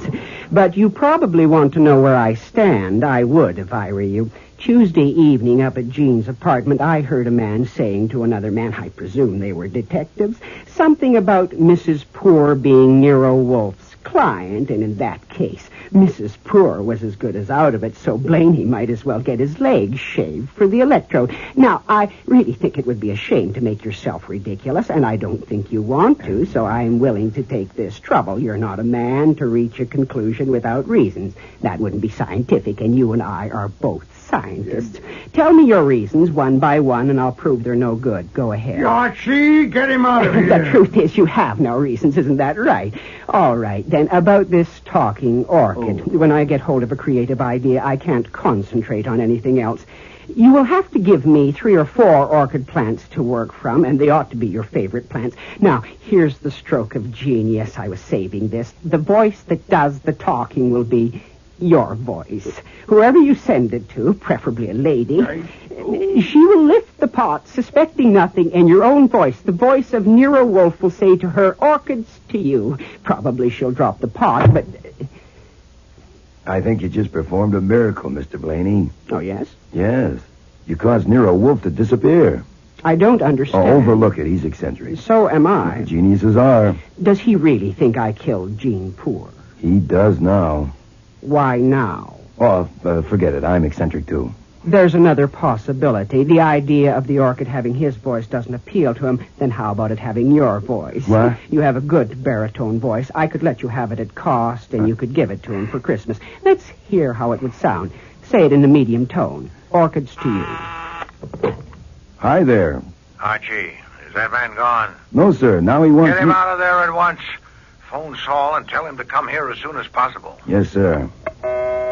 Let's hear how it would sound. I'll close my eyes, and you say it to me, just naturally to me. Orchids to you. Are you ready? Oh, I'm ready.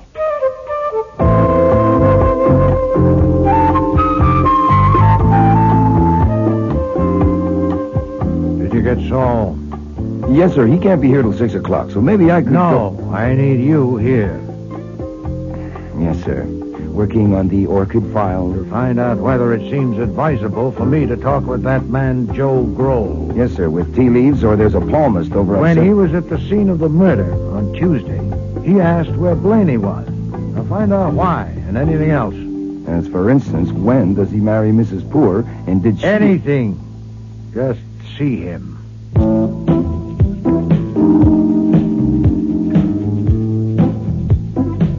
I picked Joe Grohl up at the corner of Varick and Adams at 5:30. Sorry to keep you waiting. It's okay. It's okay. I only quit being an Army hero 2 months ago, and they gave me my job back. But it keeps me busy catching up. Where are we going? There's a bar on 19th Street. Serves good scotch, all right? Okay by me.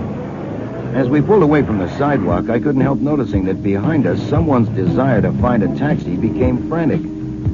To oblige, I took my time. When I saw in the rearview mirror that a taxi had actually been snagged, I fed gas and went ahead. When I parked, I made sure that there was a parking space behind us for the taxi. Joe and I went into the bar and ordered drinks. You're right. This is good scotch. Say, you mind if I ask you something? Go ahead. Well, I don't go for this theory that it was Helen Vardas that killed Poor. Do you? What are you talking about? What theory? Well, this theory that Helen Vardas would do anything for Blaney. And God knows why. She made the cigars for him. She went there Tuesday Well, night. for Christ's sakes, who thought that one up? Well, it wasn't me. Don't get excited. That's right. Yes, I must remember that one. Don't get excited. They put you in a uniform and take you across the ocean into the middle of hell. Bombs, bullets, flamethrowers. Huh? Your friends die right against you and bleed down your neck, and after 2 years of that, they bring you home and turn you loose and say, don't get excited. Hey, cool down, will you? Look, I'm all right. Cool down. No, I'm all right. I'm sorry I brought it up. Okay, it's just that, I come home, and what do I find? The girl I had been counting on has married the boss, and no one told me. Hey, now, that's a raw deal. It wasn't her fault. She never promised me anything, but I had been looking forward to seeing her. Oh, I did see her, but only because she was in trouble and asked me to help. Help how?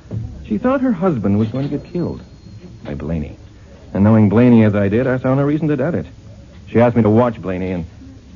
Look, why am I spilling all this to you? I was in the Army, too. Oh, yeah? Yeah, I think I understand. Anyhow, I wasn't heartbroken, because Martha seemed a little older than I had remembered. Besides, there was another girl who'd been nothing but a kid in the factory before, but now she'd grown up. I saw her the other night. Yeah, Helen Vardas. I fell for her like a Sherman tank. Oh, I thought I'd finished that drink. You filled it up. Thanks. Cheers. Oh, I guess I was a little leery of all civilians, even Helen. But she seemed to reciprocate. She seemed to reciprocate. I just don't understand it. First Martha, then her. I saw her with him in a restaurant, and I saw them together in his car. Who, Blaney? Certainly not. Poor. Eugene Poor. Oh, boy. I can't understand what he had. Look, I put it to Helen. I asked her outright, and she as much as told me to go to hell. She refused to explain? And they say, don't get excited. Tell me, who is it that thinks Helen was helping Blaney? Oh, no, it's nothing to worry about. No murder case you're apt to hear anything. Well, it's stupid. If the cops had any brains at all, they should know that it had to be either Blaney or Martha who killed Poor. How do you figure that?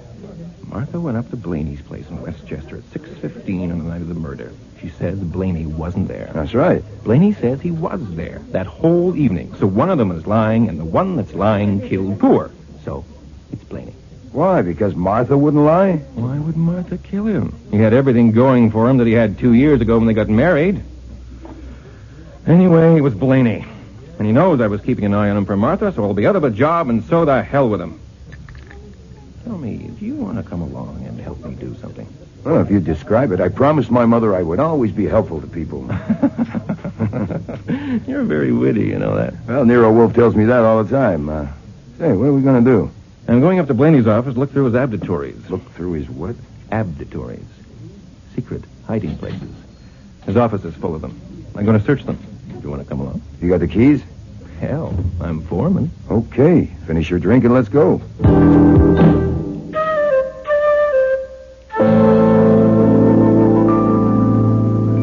You get in the car, Joel. Just be a minute. I want to talk to somebody in that taxi parked behind us. There's no sense in this, Miss Vardas. Look at that meter. Come on and ride with us. Get out of here. Hey, just relax, will you? I can't get out because I'm not in. Now, this is absolutely childish. You don't know the first principle of tailing. And this driver you happen to get is worse. Now, if you insist on tailing Joe, okay, we'll put him in a cab and we'll let him go ahead, and you ride with me, and I'll show you how it's done. You're smart as they come, aren't you? I'm at least smarter than you if you let that meter continue to tick. Now, pay him and come on. You seem to be in charge of everything. You pay him. Hey, I guess you got you, smartass. Here, keep the nickel change.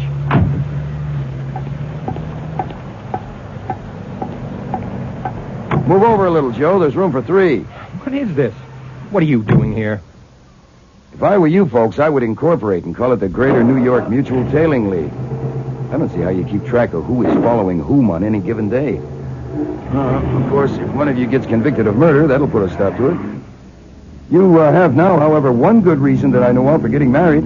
The fact that a wife can't testify against a husband or vice versa. There's one thing you gotta watch. Now that Eugene Poor is dead, Helen will try to sell you the idea, Joe, that she was meeting him on the sly merely to keep him informed of anything Blaney seemed to be up to. And Joe will try to sell you the idea, Helen, that he was seeing Martha merely for that, too. Now, of course, he can't marry her for at least a long time because it would look a little suspicious, and he may want you just for a stopgap. You should both be Are you always such a clown? Always. It is a well-known fact that clowns have the biggest and warmest hearts on record, except mothers and 3 characters in a book by... So, if you get tired of being a stopgap, why don't you give me a ring? Stop and let me up. We're not going where I said. Oh, yes, we are.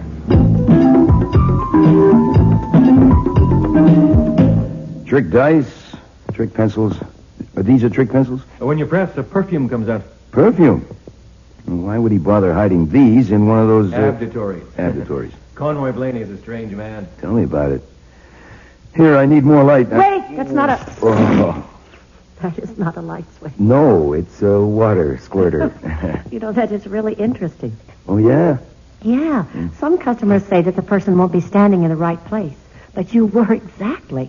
A person not as tall as you would get it right in the eye. You are? I'm what? Not as tall as me. Oh, yes, but I've got better sense. Maybe you hadn't better touch those things. Thanks for the suggestion. What happens if I sit on this? Nothing. That one's okay. Oh, swell. Well, this is a new one on me. Helen? What? What is this thing, do you know? I haven't got the faintest idea. Here, let me see that. Where'd you find this? Did you see me find it? In that calendar on Blaney's desk. How many? Just one? No, 2 of them. Well, what are they? Do you know? I think that it was one of these things that was in the cigar that Mr. Poor never got to finish. What do you think? I think you can damn soon find out. No, wait. That idea doesn't appeal to me. I suggest that we all 3 go and deliver these gadgets, calendar included, to Nero Wolfe. He may want to ask some questions. You take him to him. I think I'll go home. I think I'll go home, too. Nothing doing. You'll just follow each other and get all confused again. If I take these things to Wolfe without taking you, he'll fly into a temper and phone the police to get you. Now, wouldn't you prefer to come with me?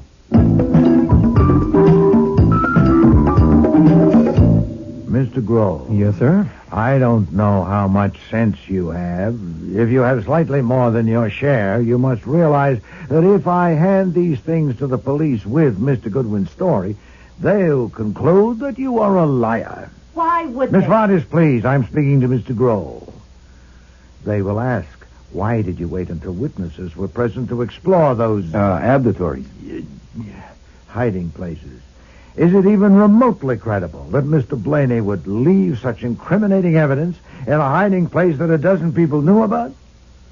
I'll end by concluding that you put the capsules in the calendar yourself. I didn't. It happened exactly the way I told you.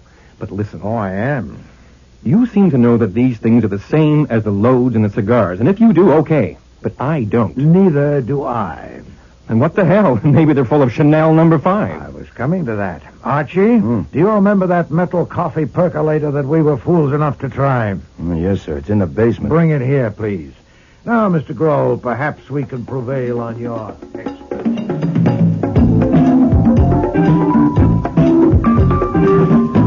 Ready?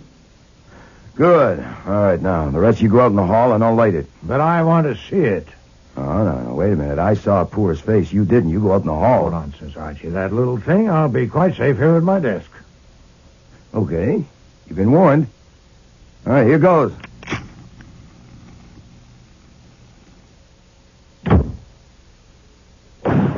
Jesus. Are you all right, sir? My God, look at the hole in the plaster behind his head. It was the percolator lid. It missed me by inches. My God, what's in those capsules? It's outrageous. I was nearly killed.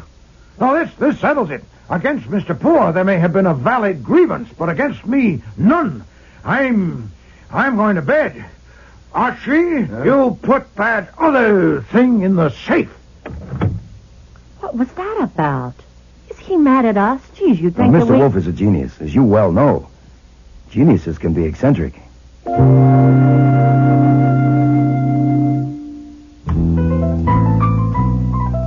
When I put the other capsule in the safe, I made a discovery. There was a receipt for me to enter in the cash book, which read $200, advance on expenses, Saul Panzer. So he'd hired Saul. I didn't sleep much that night. I tossed and turned until I finally solved the case. I did it with cold logic. All I needed was enough evidence for a jury. In the morning, I couldn't wait for Wolfe to come down from the plant rooms. Of course, nothing would interfere with his routine. We had a visitor. And she looked as if she hadn't slept all night either. Mr. Wolfe will be engaged until 11 o'clock, Mrs. Poor. He'll be down in 40 minutes. I know. I'll wait. Anything I can do? You're very kind, but I'll wait. I'll tell him you're here. Yes? Mrs. Poor's down here waiting to see you. Confound the woman. Send her away. But she... I know what she wants. Tell her to go home and read that receipt. Mr. Wolfe says for you to go home and read the receipt. What? He thinks you came here to complain because he isn't earning the money your husband paid him. And the idea of having to earn money offends him. It always has. But that's ridiculous, isn't it? Yeah, it certainly is. But my advice to you is to humor him. Much as I enjoy having you here, if he came down and found you here, he'd turn around and walk out. Now, if you have anything special to say, you tell me and I'll tell him.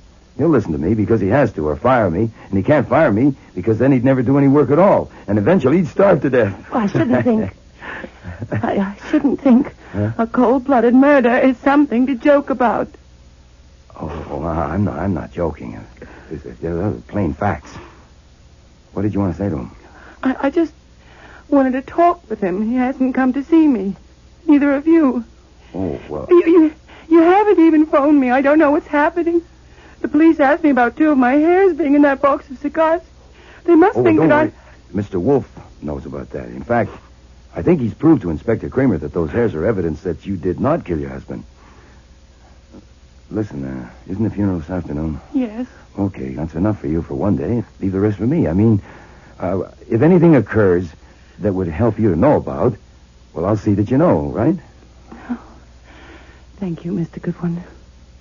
I'll drive you home.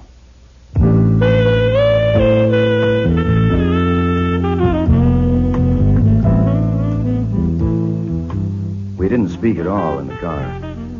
She was trying to control her tears, and I was trying to control my anger. When I got back to the office about 11:30, I couldn't blast right into him because the first thing that happened was the phone rang. The district attorney of Westchester County returning your call. Thank you, Archie. I've got it. You can hang up. How do you do, Mr. Fraser? Thank you for being so prompt. Yes, it is urgent. I have something to give you. That body found in an orchard Wednesday evening with the head crushed, has it been identified? No, then the newspaper report is accurate. Please, I'm giving you something. Put this down. Arthur Howell, 904 West 78th Street, New York. He worked for the Beck Products Corporation of Baston, New Jersey. His dentist was Louis Morley, 699 Park Avenue. That should help. Try that. And in return for this, I would appreciate it very much if you'll have me notified the moment the identification is made. Did you get it all down? No, sir. That's all you'll get from me until I get word of the identification. So that's what Saul has been doing. Uh-huh. Yes, So it's in the bag. A complete stranger named Arthur Howell. After snitching the capsules from Beck Products and making cigars and getting them into Poor's home God knows how, he was overcome by remorse and went to an orchard and took his clothes off and lay down and ran a car over himself with a radio-controlled device. Shut up, Archie. We're ready to act in any case, but it'll make things a little simpler if that corpse proves to be Mr. Howell, so it's worth waiting for a report on it. Now, 7 minutes to 4. We might as well prepare it now. Archie, get that capsule you put in the safe, and then attach it with tape to this photograph.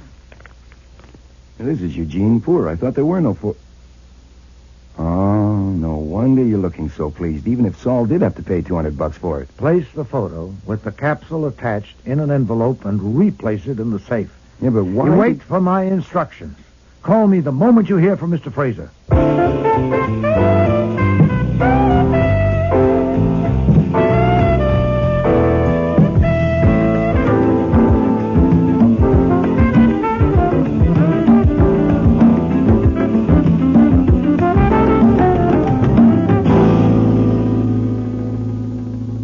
The mysterious body in the orchard is no longer mysterious. Arthur Howell? Right.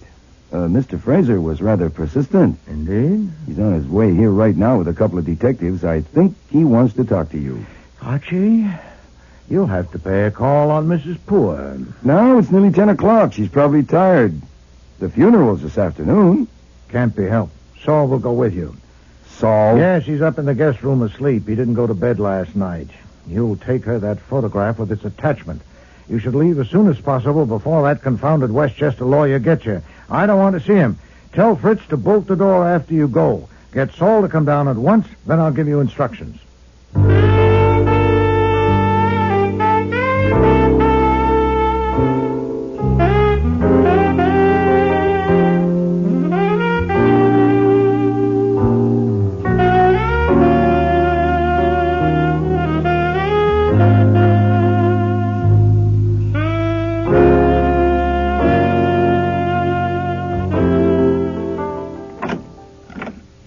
I'm here under orders, Nero Wolfe's orders. I just want to make that clear. What is it? Item number 1 is to hand you this envelope and invite you to look at the contents. Of course. The decoration was Nero Wolfe's idea. I am not authorized to discuss it or the picture from any angle, except to remark that it is a very good likeness of your husband. Where did you get it? Sorry, out of bounds. As I said, I'm under orders. Item number 2, a man named Saul Panzer is out in the back hall on this floor, standing by the door of the service elevator. Number 3, That naked body found in an orchard not more than 10 minutes' drive from Blaney's country place has been identified as Arthur Howell, an employee of the Beck Productions Corporation. I don't know why you tell me about that. Arthur Howell? Did you say Arthur Howell? Yep, that's right. Howell, Arthur. Number 4, it is now 20 past 10. At 10:45, I'm supposed to either arrive back at the office or phone. If I do neither, Nero Wolfe will phone Inspector Kramer. Let's see. Photo and capsule, Saul out in the back, Howell, cops at 11:15, that's all. Without saying another word and with a photo in her hand, she turned and walked out of the room. Since I had to think about fire escapes, I went along. That game of follow the leader was one of my experiences that can stay unique and suit me fine. She might have been a deaf and dumb renting agent showing me the apartment and me the deaf and dumb prospective tenant. First, we did the master bedroom, her in front and me right behind. She opened a closet door, looked in a minute, and shut it again. Then she crossed to another door that was standing open. I had never seen a fire escape with an entrance through a bathroom window, but I thought it wouldn't hurt to look, so I did. It was okay. So I backed out, and she shut the door, staying inside. I looked out of a window at the dark for maybe 3 minutes, and apparently I forgot to breathe.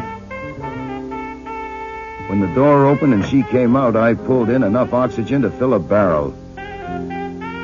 She was no longer carrying the photograph. Her next destination was the back door, leading from the kitchen to the service hall. With me at her elbow, she pulled the door wide open, and we were both looking at Saul. Saul? Archie. Back to the living room and onto the front foyer. I slipped ahead of her and stood with my back against the entrance door. And she simply turned around and kept going until she was in the bedroom again. I was right there. Then she turned in the middle of the room near the foot of the double bed where she had presumably slept with her husband. Archie Goodwin, you think I'm terrible, don't you?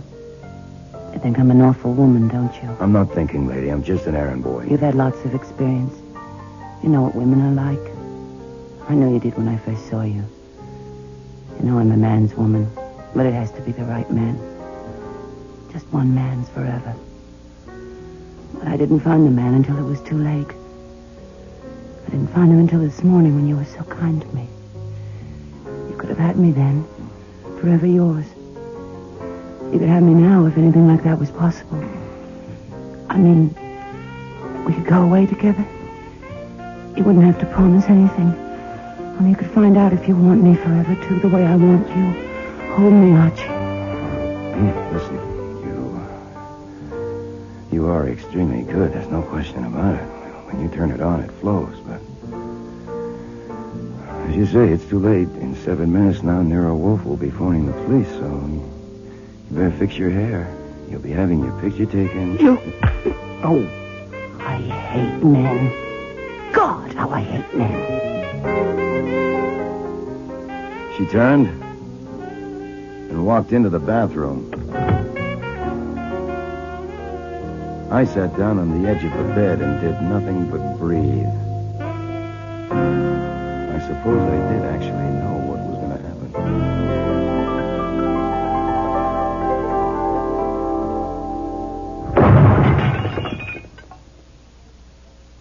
Who the hell do you think you are anyway? God? You have taken the law into your own hands. Then arrest me, Mr. Kramer. Shut up, get a warrant, and arrest me. You have deliberately withheld evidence. I have not withheld evidence, or obstructed justice, or shielded the guilty. I thought it possible that Mrs. Poor, confronted suddenly with that evidence, would collapse and confess. How could I know she would put that fuse in her mouth? How about confronting me with the evidence? Instead of evidence, what you confront me with is another corpse. Oh. And I know exactly why. The only evidence you had that was worth a damn was that photograph of Arthur Howell. If you had given it to me, Nonsense. I could have... You already had a photograph of Arthur Howell. Several of them.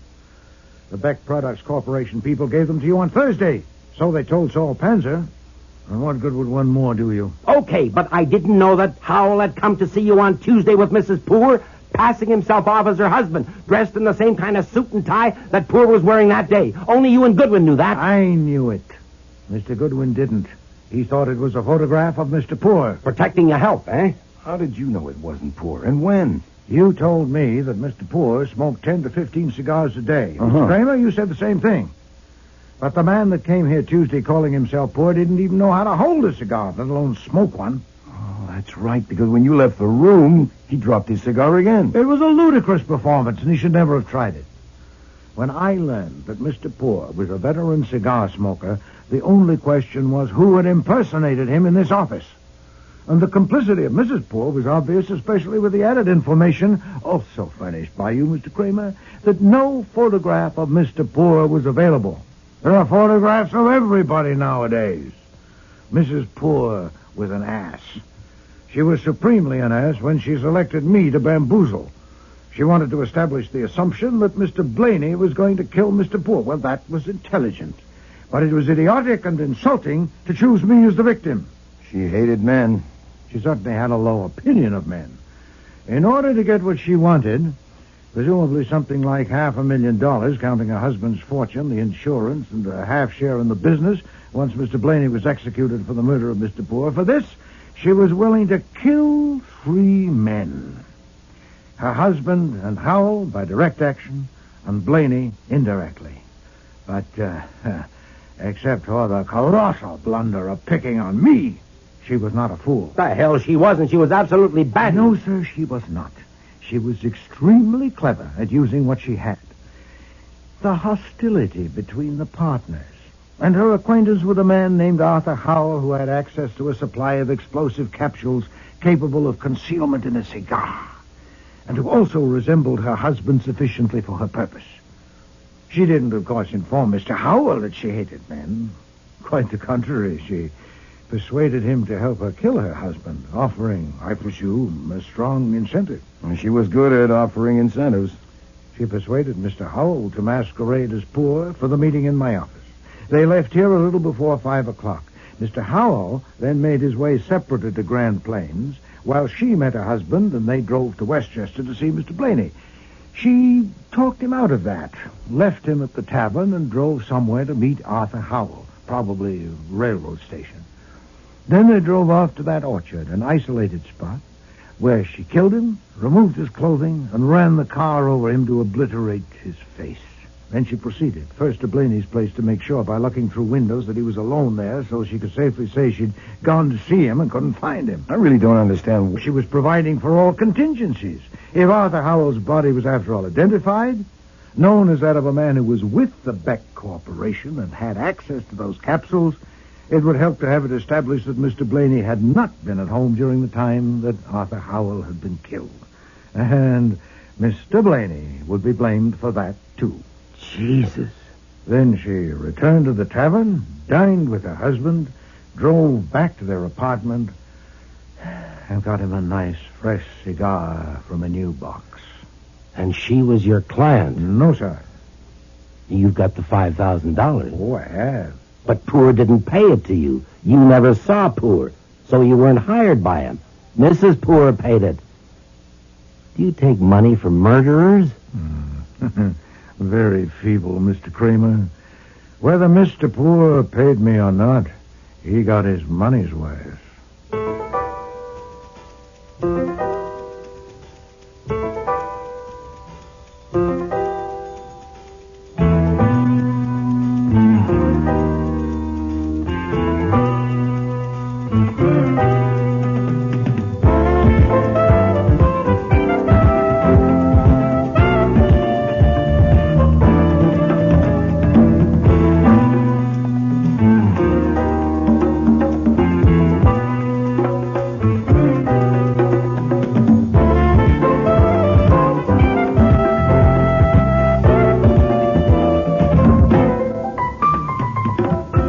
Starring in today's episode were Mavor Moore as Nero Wolfe, Don Franks as Archie Goodwin, and Cecil Linder as Inspector Kramer. Lally Cadeau was Martha Poor, Sean Sullivan, Eugene Poor, Eric Peterson, Conroy Blaney, Martha Gibson, Helen Vardis, Dan Bukos, Joe Grohl. Alfie Scott was Doyle, and James Morris was Stebbins. Music was composed and conducted by Don Gillis. Technical operations, John Jessup. Sound effects, Bill Robinson. Production assistant was Nancy McElveen, and casting consultant was Ann Weldon Tate. Instead of Evidence was written and produced in Toronto by Ron Hartman.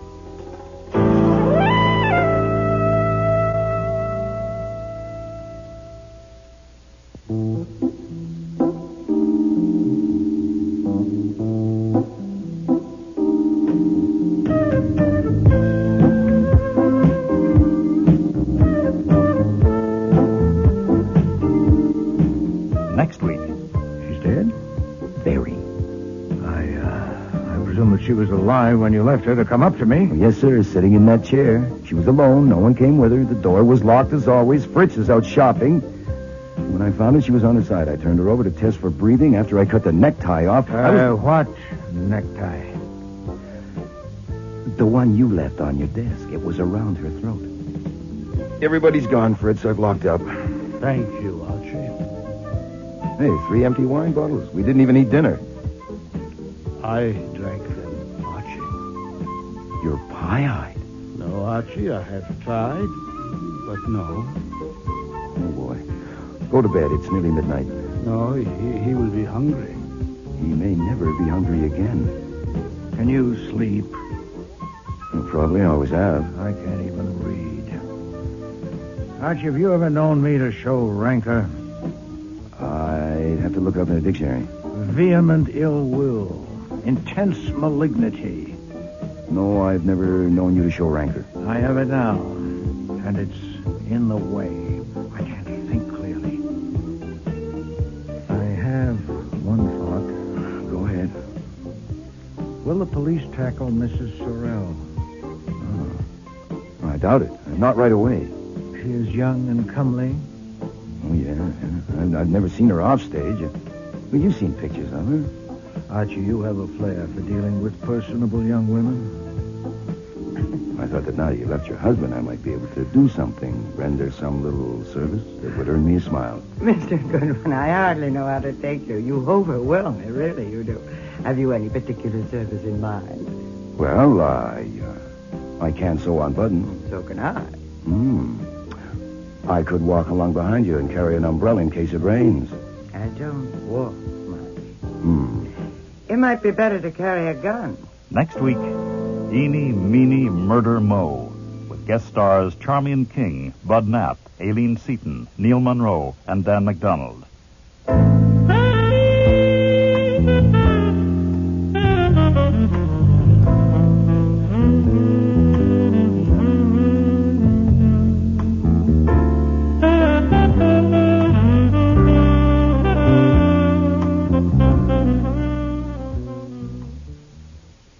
This is CBC.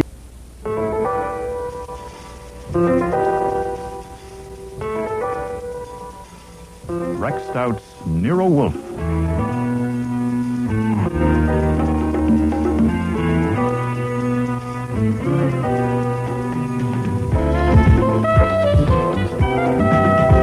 Starring Mabel Moore as Nero Wolfe and Don Franks as Archie Goodwin.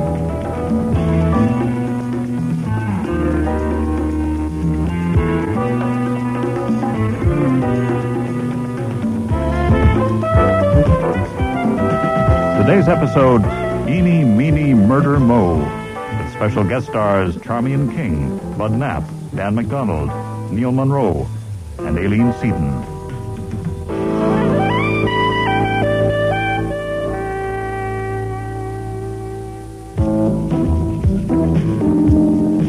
Since it would be a different story, and possibly no story at all if the necktie hadn't been there, I should explain about it.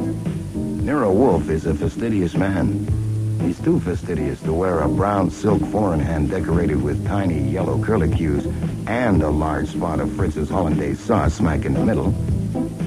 So when Wolfe went to the orchid rooms, which he does every day from 4 to 6, he removed the tie and left it on his desk. That hurt me.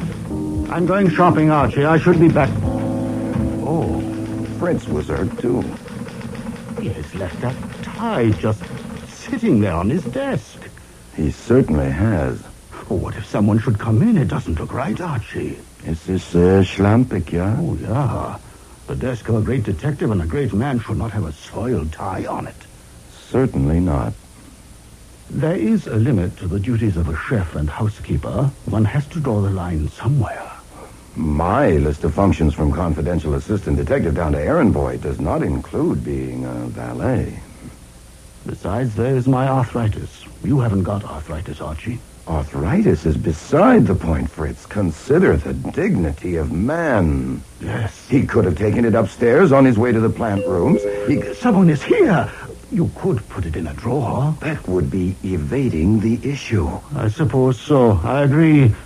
It's a delicate affair. I'm going out the back, Archie. Good afternoon. I'd like to see Nero Wolfe, please. I'm afraid Mr. Wolfe sees people only by appointment. But this is urgent. Very urgent. Oh, I'm sorry. Mr. Wolfe is engaged at the moment. Could I wait till he's free? Please. Sure. Come on in out of the cold. Oh, thank you. We'll go to the office. Mr. Wolfe won't be available until 6. I'll have to see him first and tell him about you. My name is Archie Goodwin. What's yours? I'd rather not say. Until I know if Mr. Wolfe will take my case. It's very confidential. Now, you'll have to tell him what your case is before he decides if he'll take it. And I'll be sitting there listening, so... Oh, also I'll have to tell him more about you than that you're 35 years old, weigh 120 pounds, wear no earrings before he decides if he'll even see you. I'm 42. What? Well, there you are. See, I need the facts. It's very confidential. But I suppose there was no sense in coming unless I tell you. That's right. Please sit down. Very well. My name is Bertha Aaron, spelled with 2 A's. I'm the private secretary of Mr. Lamont Otis, senior partner in the law firm of Otis, Edie, Hedeker, and Jett. I'm worried about something that happened recently, and I want Mr. Wolfe to investigate it. Were you sent by someone in the firm? Oh, no. Nobody sent me. Nobody knows I'm here. Well, what happened? Maybe I shouldn't have come. No. I didn't realize. Maybe I'd better not. Oh, well, suit yourself, Mrs. Aaron. Miss Aaron. Yes, I'm not married. Oh, this is silly. I've got to tell it. I owe it to Mr. Otis. I couldn't go to him about this because he's 75 years old and has a bad heart. It could kill him. Miss Aaron, why don't you tell me what happened? What happened was that I saw a member of the firm with our opponent in a very important case at a place where they wouldn't have met unless they wanted to keep it secret. You mean with the opposing counsel? Oh, no, the client. With opposing counsel, it might possibly have been all right. Which member of the firm? I'm not going to say. I'm not going to tell Mr. Wolfe his name until he agrees to take the case. Now, he doesn't have to know that in order to decide.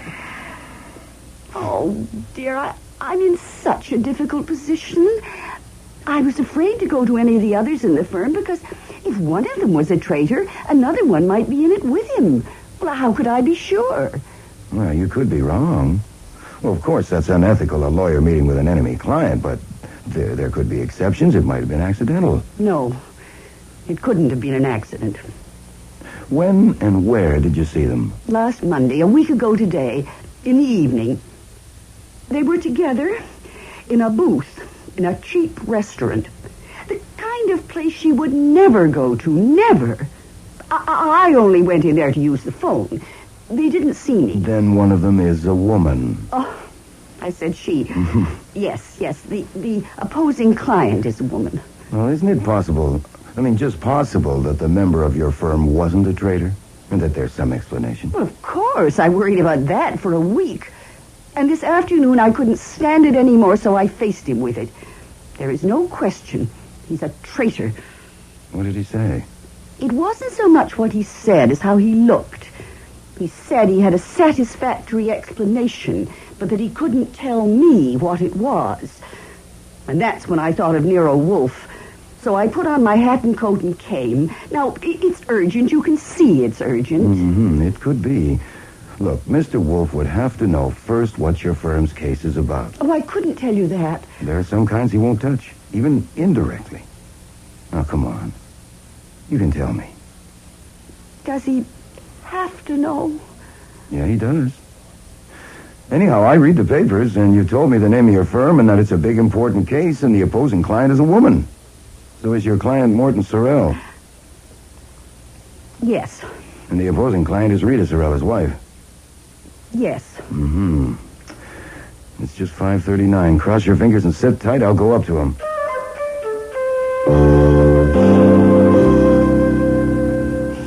Excuse me for interrupting, but I have a problem. What time is it? It's 19 minutes to 6. It can wait 19 minutes. Oh, I know, but there's a snag. If you come down and find her there in the office with no warning, it would be hopeless. Find whom? A nice woman named Bertha Aaron. She's got a problem. It's a new kind of problem, and I came up to describe it to you so you can decide whether I go down and shoo her out, or you come down and give it a look. You have interrupted me. You have violated our understanding. Oh, I said excuse me. And since you're already interrupted, well, I might as well tell you. She is the private secretary of Lamont Otis, senior partner of one of the top law firms in the country. They have a client, Morton Sorrell. Sorrell, the divorce case in the news? Well, there is a lot Broadway of star sues hubby for $30 million? The papers do tend to dwell on the sensationalistic. So that's why you pranced in here. I did not prance. I walked. You do quite well. I would have nothing to do with it. I knew you wouldn't get divorce evidence, and neither would I. But what's that got to do with this? You wouldn't even have to touch this. No, that marital squabble might be the central point of the matter. Send her away. I can't do that. I told her that I would Archie, try to I will not come down to the office till you ring me on the house phone and say that she's gone. But you haven't even heard of Archie, all the pig-headed... that is my final word.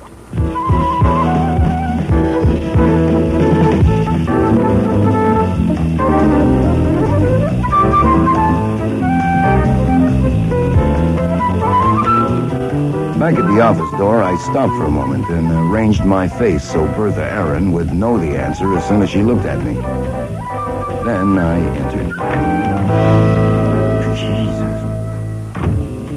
Two objects were on the rug which hadn't been there when I left. A big hunk of jade, which Wolfe used for a paperweight, and Bertha Aaron. Her eyes were open and popping. Around her neck, knotted at the side, was Wolfe's necktie. There was no question she was dead, but I did the usual tests. Then I sat back and wondered what to do. It's after 6. To hell with it. Yes? You can come down now. She's gone.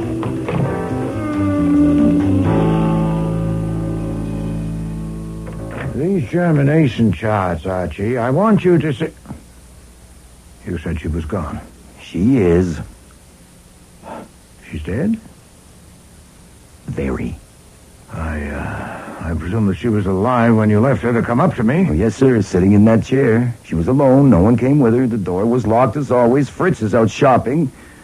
And when I found her, she was on her side. I turned her over to test for breathing. After I cut the necktie off... What necktie? The one you left on your desk. It was around her throat. Probably she was knocked out first by that paperweight. My necktie? Yes, sir. That's what stopped her breathing, as you can see by her face. Do you dare to suggest that she was strangled with my necktie? I don't suggest it. I state it. I do dare to suggest that if it hadn't been there handy, he might have had to use something else, like maybe a handkerchief. And also that if we had come down a little sooner, instead of having some kind of a silly squabble up there... Yes, sir. This is insupportable. I will not accept it. No, sir. I could burn the tie. And then we could tell Kramer that whatever he used, he must have waited until he was sure she was dead, then removed it. Shut up. She told you that nobody knew she came. There's not a chance of that, and you know it. We're stuck. Now, I put off calling until you came down, but it's already been 16 minutes. Would you rather call Kramer yourself?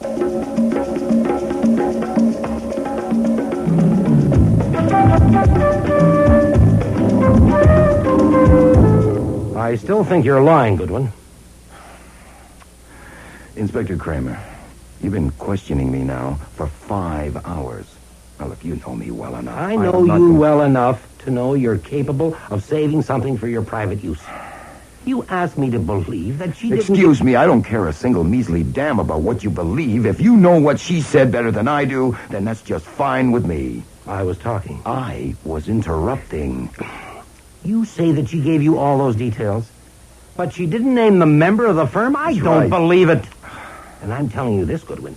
If you or Wolfe use that name to get yourself hired to investigate this murder, say, and you use information you have withheld from me to solve the case and collect a fee, I'll get you for it if it costs me an eye. Look, apparently you don't realize the morning papers will be full of the fact that a woman who had come to consult Nero Wolfe was murdered in his office, strangled with his necktie while he was up playing with his orchids and chatting with Archie Goodwin. I can hear the horse laugh from here. If we had known which member of the firm it was, I would have got him before you even arrived. How did he know she was here? How did he get in? For the last time, I don't know. Now, I've discussed that with Rowcliffe, with you, with Pearlie Stebbins over there, and not discuss it again. Oh, what the hell. Come on, Stebbins, let's pack it up. Oh, Goodwin. Yeah. If it costs me both eyes. Okay, everybody's gone, Fritz. I've locked up. Thank you, Archie. Hey, 3 empty wine bottles. We didn't even eat dinner. I drank them, Archie. You're pie-eyed. No, Archie, I have tried, but no. Oh, boy. Go to bed. It's nearly midnight. No, he will be hungry. He may never be hungry again. Pleasant dreams, Fritz.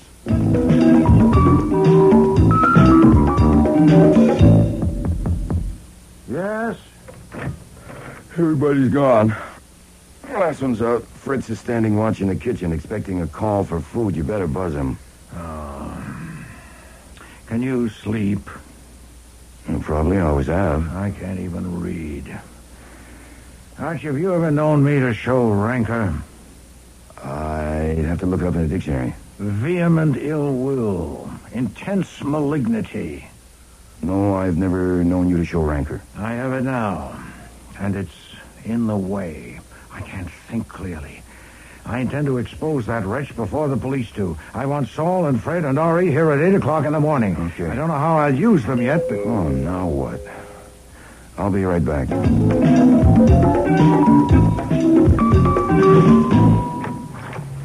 I would like to see Mr. Wolfe, please, about my secretary, Miss Bertha Aaron. You're Lamont Otis. I am. This is Miss Ann Page, my associate, a member of the bar. How do you do? My coming at this late hour is justified, I think, by the circumstances. Yes, I see what you mean. Just a minute. Hey, you over there. Across the street. Come on. Who are you, Jillian or Murphy? Come on over here a minute. What on earth is... Oh, yes, it's you. Sergeant Wiley. Come on up here. What for? May I ask what this is about? You may. An inspector named Kramer is in danger of losing an eye, and that would be a shame. Mr. Otis. Yes? I'd appreciate it if you'd answer a simple question. Were you asked to come here by either Mr. Wolfe or me? Certainly not. Was your coming entirely your own idea? Yes, No, but I don't... Excuse me, you heard him, Wiley. Include that in your report. It will save wear and tear on Kramer's nerves. Much obliged. Happy watchdogging. Come in, Mr. Otis. Miss Page, I'll tell Mr. Wolfe you're here.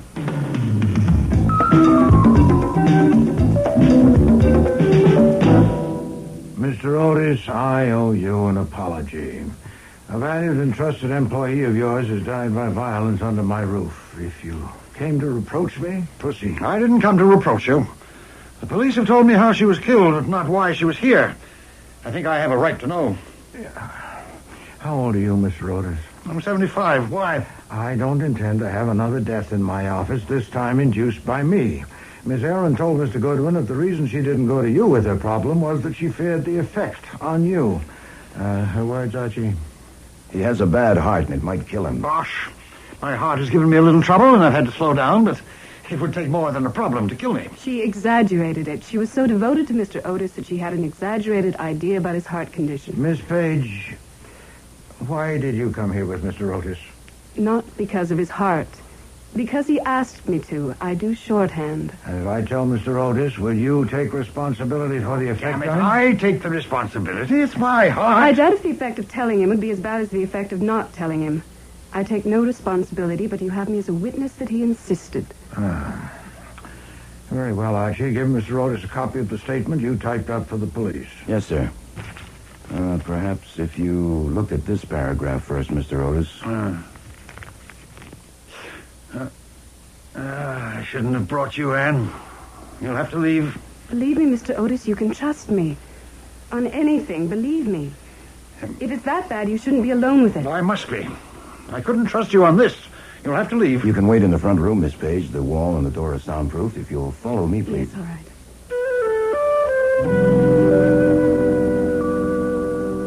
We have given you all the information we have, but I add this. First, that nothing in that statement will be revealed to anyone by Mr. Goodwin or me without your consent. And second, that my self-esteem has been severely injured, and it would give me great satisfaction to expose the murderer. I would welcome your help. You are making a wholly unwarranted assumption. The police hypothesis, and mine, is the obvious one that a member of your firm killed Miss Arrow. That hypothesis could destroy my firm's reputation. Why should I help you? Because if you do, I will have two objectives: to get the murderer and to see that your firm suffers as little as possible. If you don't, I'll have only one. Mr. Wolfe, why should I accept that a member of my firm killed Miss Aaron? How did he know that she was here? She said that nobody knew. He could have followed her. Evidently, she left your office soon after she talked with him. Archie. Well, she probably walked here. It's not far. It would have been a cinch to tail her on foot. How did he get in? Did he sneak in unseen when you admitted her? No, it's not possible. He saw her enter and knew that this is Nero Wolfe's address. He went to the phone booth and rang this number, and she answered. This phone on my desk. With me not here, that would be automatic for a trained secretary. Would she do that, Mr. Otis? It's quite conceivable, yeah. Okay. She answered. He said he wanted to see her at once and would give her a satisfactory explanation, and she told him to come here. And when he came, Fritz wasn't here. She let him in. All he was expecting to do was stall for time. But when he learned that she was alone in the office and she hadn't seen Mr. Wolfe yet, he had another idea, and he acted on it. It could have taken 2 minutes. All that is mere conjecture. Well, if you have one that fits any better, I do shorthand, too. The police have covered everything here for fingerprints? Sure. But in winter, I suppose the members of your firm wear gloves. May I have a glass of water? May I suggest some brandy? No, just water, thank you. For washing down these pills. Yes, sir, here you are. Will they help, the pills? Yes, the pills are reliable. Thank you. How can I help you? By giving me information. It must be supposed that our killer was in a position to give Mrs. Sorrell information that would help her in her action at law against her husband. That's true? Of course. Here, privately with you, it's not merely her action at law, it's blackmail. Her demands are exorbitant and preposterous. And a member of your firm could give her weapons. Well, which one? Or ones? I won't answer that. Which member of your firm was in a position to betray its interests to Mrs. Sorrell? They all were. Our client, Mr. Sorrell, is vulnerable in certain respects, and my 3 partners and I conferred together on it. But it could only be a partner in the firm, that is Frank Eady, Miles Haydecker, or Gregory Jett. And that's incredible.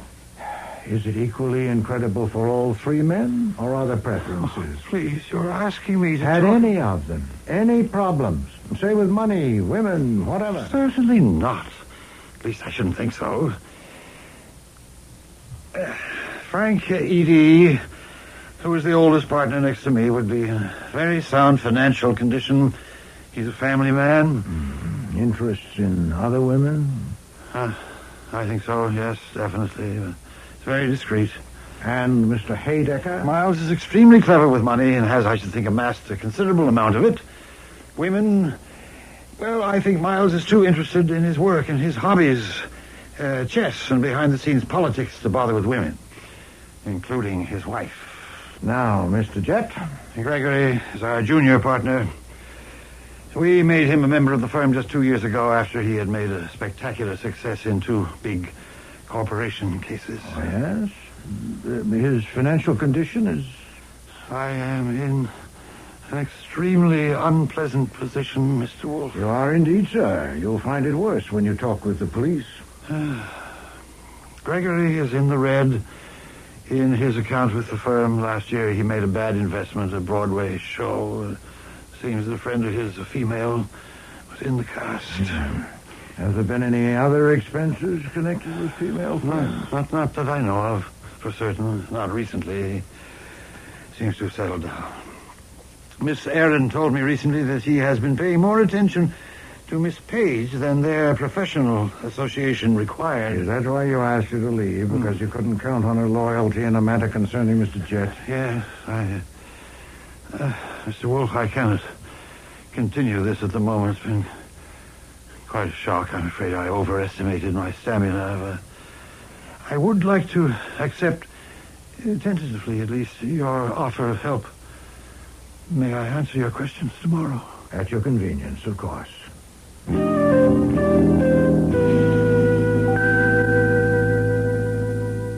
Well, that got us ahead by leaps and bounds.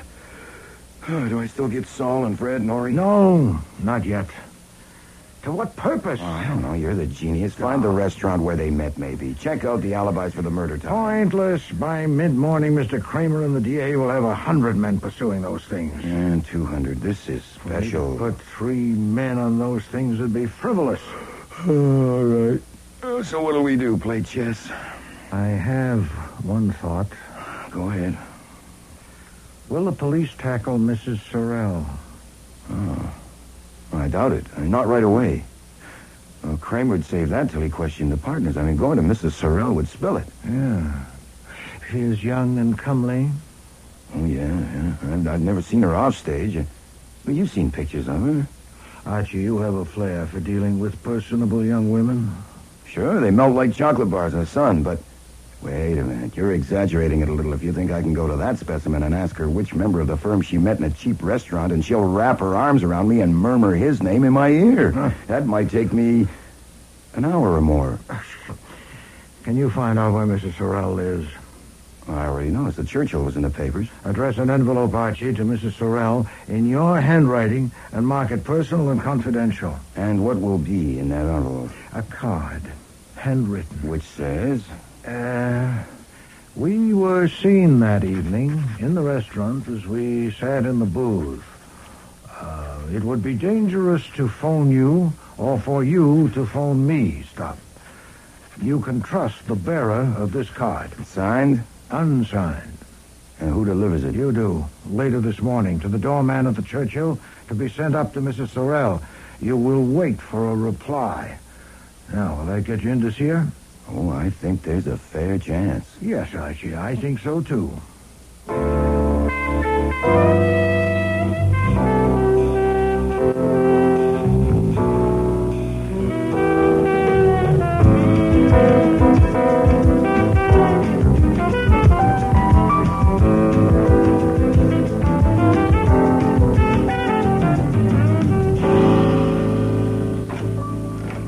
You sent this? I brought it. Haven't I seen you before? What's your name? Goodwin. Archie Goodwin. You may have seen my picture in the morning paper. Oh, of course. What is this card all about? It's crazy. Where did you get it? I wrote it. You wrote it? Well, it was a trick. I made it up. I tried to write something that would make you curious enough to see me. I don't understand. Okay, I might as well confess, Mrs. Sorrell. I have been at your feet for years. The only pictures in my heart are of you. One smile from you, just for me, would be rapture. I thought that now you left your husband, I might be able to do something, render some little service that would earn me a smile. Mr. Goodwin, I hardly know how to take you. You overwhelm me, really, you do. Have you any particular service in mind? Well, if I might come in, now that you have smiled at me. Oh, of course. So please sit down. Thank you. Not many people ever have a chance like this, an offer of service from a famous detective. What should it be? Well, I can sew on buttons. So can I. I could walk along behind you and carry an umbrella in case it rains. I don't walk much. It might be better to carry a gun. You mentioned my husband. I honestly believe he's capable of hiring someone to kill me. You're handsome, very handsome. Are you brave? Well, it depends. I probably could be if you were looking on. By the way, now that I'm here, and this is a day I'll never forget, I might as well ask you something. Since you saw my picture in the paper, I suppose you read about what happened in Nero Wolfe's office yesterday. That woman murdered Bertha Aaron, was it? I read a part about her. I don't like to read about murders. Did you read who she was? Private secretary of Lamont Otis, partner of Otis, Edie, Haydecker, and Jet? I didn't notice. I thought you might because they're your husband's attorneys. Oh, you knew that, of course. Oh, of course. I didn't notice. I guess you didn't read that part, or you would have noticed those names, since you know all four of them. What I wanted to ask was, did you know Bertha Aaron? No. Oh, I thought you might, since she worked for the firm that represents your husband, and they handled a case for you once. You never met her. No. You seem to know a good deal about that firm and my husband. You said that so nicely about being at my feet and the only picture in your heart. Mm-hmm. So they sent you, or Nero Wolfe did, and he's working for my husband. No, he isn't. Well, he's working for that law firm. That's the same thing. No, he's working for nobody but himself. Oh, you're lying. I only allow myself so many lies a day, and I'm careful not to waste them. Mr. Wolfe is upset because that woman was killed in his office, and he intends to get even. He is working for himself. He thought you might have known Bertha Aaron and could tell me something about her that could help. I can't. Oh, then it's too bad. I'm still at your feet. I like you there. You're very handsome. I just had an idea. Would Nero Wolfe work for me? Well, he might. What would you want him to do? I'd rather tell him. Well, if you'd like to go now, I'd be glad to take you. He'll be free till 1 o'clock. I wonder. You wonder what? Nothing. No, I won't go now. I'll think it over. Oh, I'm sorry. I can't help. But I'd never met that woman. What was her name? Bertha Aaron. I'd never heard of her. I may ring you later today.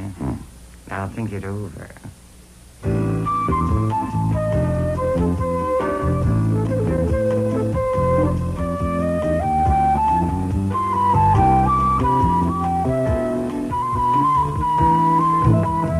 Downstairs and in front of the building, I was joined by a little guy with a big nose who looked at first sight as though he might make $40 a week waxing floors. Actually, Saul Panzer was one of the highest paid operatives in the metropolitan area. Hi, Saul. Any plainclothes around? None I know, and I think none I don't know. You saw her? Yeah, I doubted they're on her. I stung her and she may be moving. The boys are covering me. Yeah, bed at the north entrance or at the south. I hope she takes the front. Yeah, so do I. See you in court, Saul. It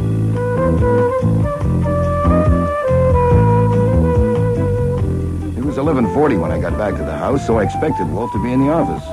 He wasn't. But a stranger was. Morning.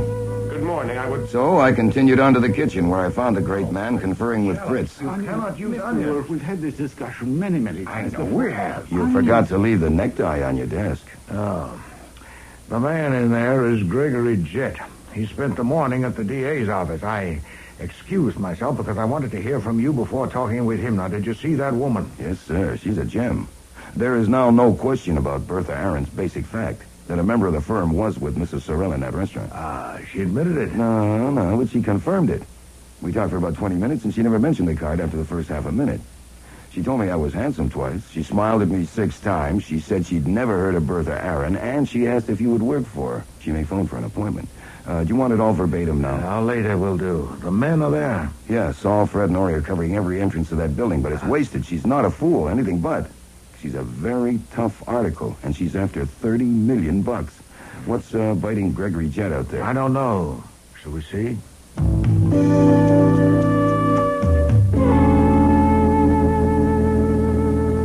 I said my business was urgent, and you kept me waiting 20 minutes. You're rather cheeky, aren't you? Moderately so. If it's pressure, sir, it's on you, not on me. Am I concerned? You are involved, and your employee. I presume this is Archie Goodwin. That's my name. Last night, you gave a statement to the police about your conversation with Bertha Aaron, and you gave a copy of it to Lamont Otis, the senior member of my firm. Did I? I'm only an employee. Ask Mr. Wolfe. I'm not asking, I'm telling. I want to know what is in that statement. Mr. Otis is an old man, and his heart is weak. To show him that statement was irresponsible and reprehensible. As his partner, I want to know what is in it. Well, cheek meets cheek. You are manifestly indomitable, and I must buckle my breastplate. Who told you the statement exists and when? Someone in whom I have the utmost confidence. Mr. Otis himself? No. When did Miss Page tell you about it, this morning? No, last night she phoned me. At what time? About midnight, shortly after. As soon as she took Mr. Otis home? Why so promptly? That is not your affair. Mr. Jett, you are trying my patience. I may or may not tell you what was in that statement, but first I must be satisfied that you have a valid reason for knowing. Very well. I'll have to trust to your discretion, since there is no alternative. When Otis told Miss Page she had to leave, she suspected that Miss Aaron had told Goodwin here something about me. Why about you? There'd been no hint of it? Because he said to her, I couldn't trust you on this. You see, Miss Page and I are engaged to marry. It hasn't been announced yet, but it's probably no secret around the office. And that's the whole reason for your concern? No, it isn't. Added to that was the fact that she knew that Miss Aaron might have had knowledge, or at least suspicion, of a certain episode in which I had been involved. An episode of which Mr. Otis would have violently disapproved. What was the episode? No, I wouldn't tell you that even in confidence. What was its nature? It was a personal matter. Did it bear on the interests of your firm or your partner? No, it was strictly personal. Did it touch your professional reputation or integrity? It did not. Was a woman involved? Yes. Her name? I'm not a cad, Mr. Wolfe. Was it Mrs. Morton Sorrell? So that was it. Miss Page was right. I demand to see that statement. Not yet, sir. Later, perhaps. Do you maintain that the episode involving Mrs. Sorrell had no relation to your firm's interests or your professional integrity? I do. It was purely personal, and it was brief. When did it occur? About a year ago. A year ago? When did you last see her? About a month ago at a party. I did not speak with her. When were you last with her tete-a-tete?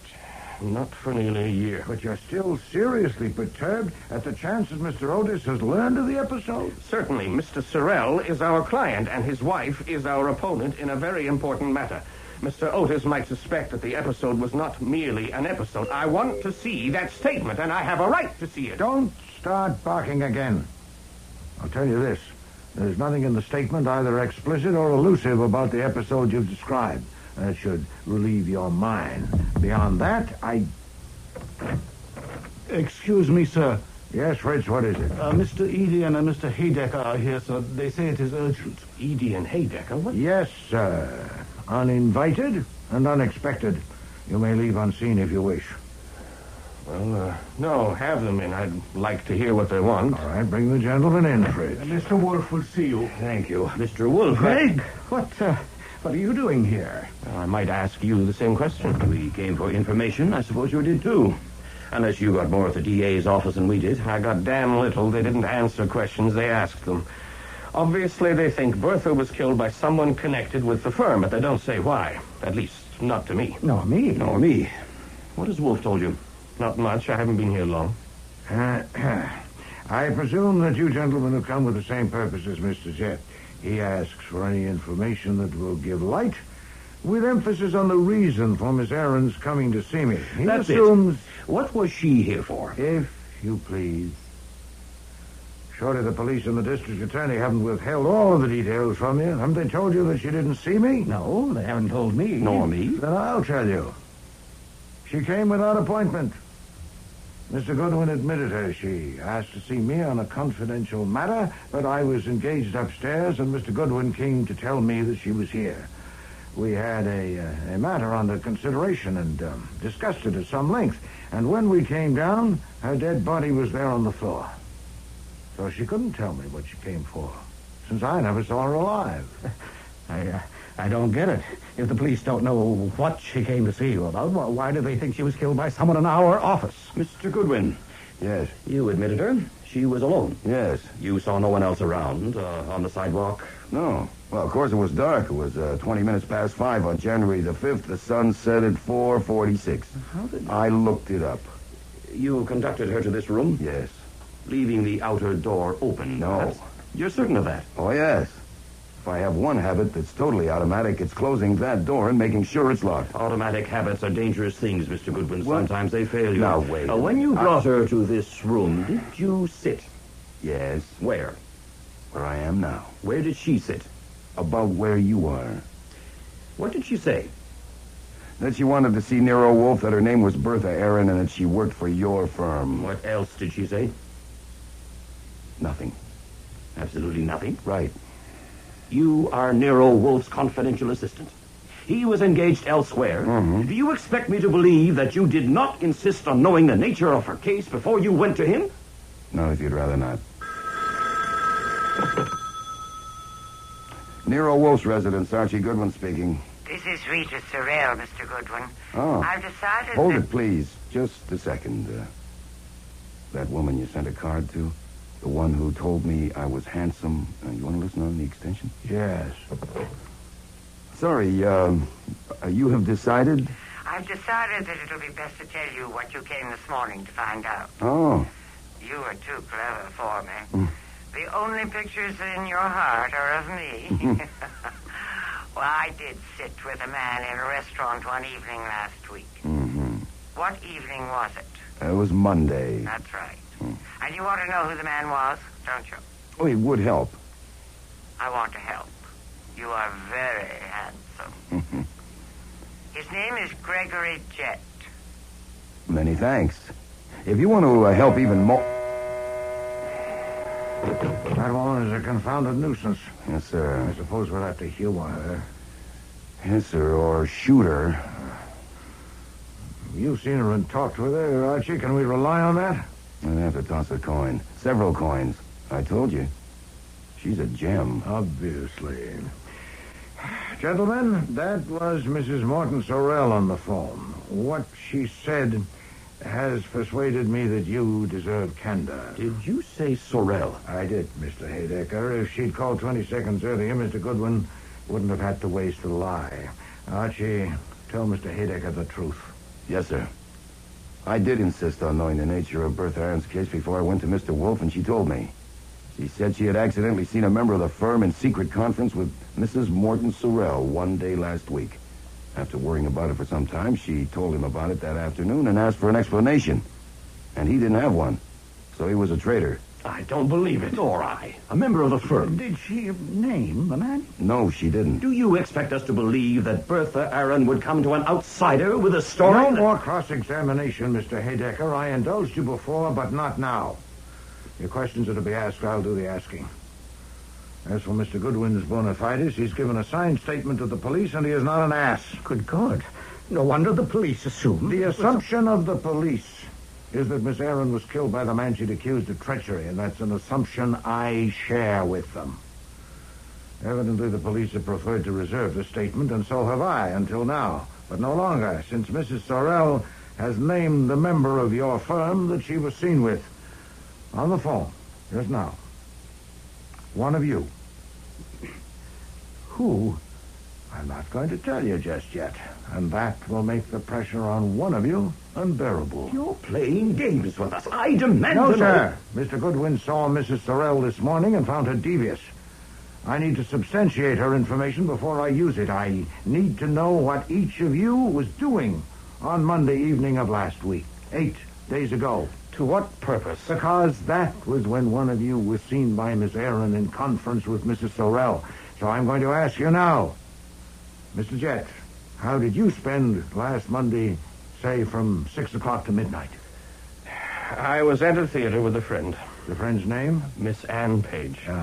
What theater? The Drew. The play was Practice Makes Perfect. Miss Page and I left the office together shortly before 6 and had dinner at Rusterman's. We were together continuously until after midnight. Thank you. Mr. Eady. That was the Monday before New Year's. I got home before 6 o'clock and ate dinner there and was there all evening. Alone? No. My son and his wife and 2 children spent the holiday week with us. They went to the opera with my wife and daughter, and I stayed home with the children. How old are the children? 2 and 4. And where is your home? An apartment, Park Avenue and 69th Street. Did you go out at all? No. Thank you. Mr. Haydecker. I was at the Manhattan Chess Club, watching a tournament. Bobby Fischer won his adjourned game with Weinstein in 58 moves. Larry Evans drew with Calmet, and Rashevsky drew with Mednis. Did they? Mm-hmm. And did play start at 6 o'clock? Certainly not. I was in court all day and had things to do at the office. My secretary and I had sandwiches at my desk. And what time did you leave the office? Around 8 o'clock. My secretary would know. What time did you arrive at the chess club? 15 or 20 minutes after I left the office. Damn it, this is ridiculous. You may be on the square, Wolf. I don't know. If you are, God help us. Frank, I'm going to see Otis. Are you coming? Yes, I am. I think we should say nothing more till we talk with him. You agree, Greg? Yes, I do.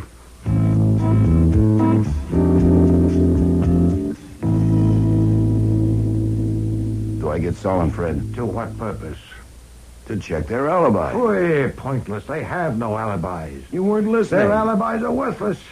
One with his fiancée, one watching a chess tournament, one at home with young children in bed asleep. I asked on the chance that one of them, possibly 2, might be eliminated, but no, there are still 3. And what do we do? It's 1 o'clock. We have lunch.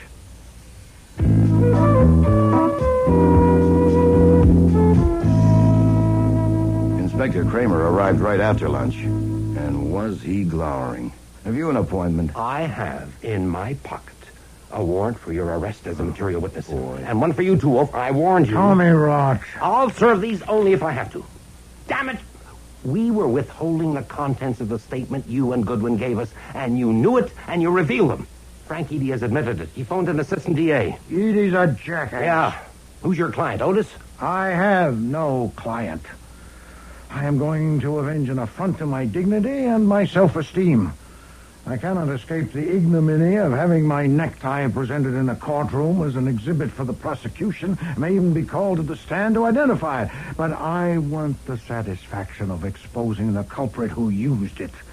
And in telling those men what I did, I served my legitimate personal interest, and I violated no law. You knew damn well we were withholding it. I am not bound to respect your tactics, either by statute or by custom. Mr. Kramer, this is pointless. You have a warrant for my arrest as a material witness, but you don't serve it, so it obviously is only a cudgel for you to brandish. To what end? What do you want? I want the truth. Phoy. If I take Goodwin's statement as it stands, if he put nothing in and left nothing out, one of those three men killed Bertha Aaron, you agree? Yes. But if a jury takes Goodwin's statement as it stands, it would be impossible to get one of those men convicted. Explain, please. She got here at 5:20, and he was with her in this room till 5:39, right, Goodwin? That's right. Then you went up to the plant room and talked to Wolfe. Right. You returned to this room and found the body shortly after 6, right? Right again. Then listen to this. Those three men had a conference on a case in Frank Eady's office scheduled for 5:30. Eady and Jet were there ahead of time, and Haydecker joined them at 5:45. He says he had gone out on an errand which took longer than he expected. The three of them stayed there together until 6:35. Verified by Eady's secretary. Explain that. What was Haydecker's errand? He went to 3 theaters to buy tickets. We've checked.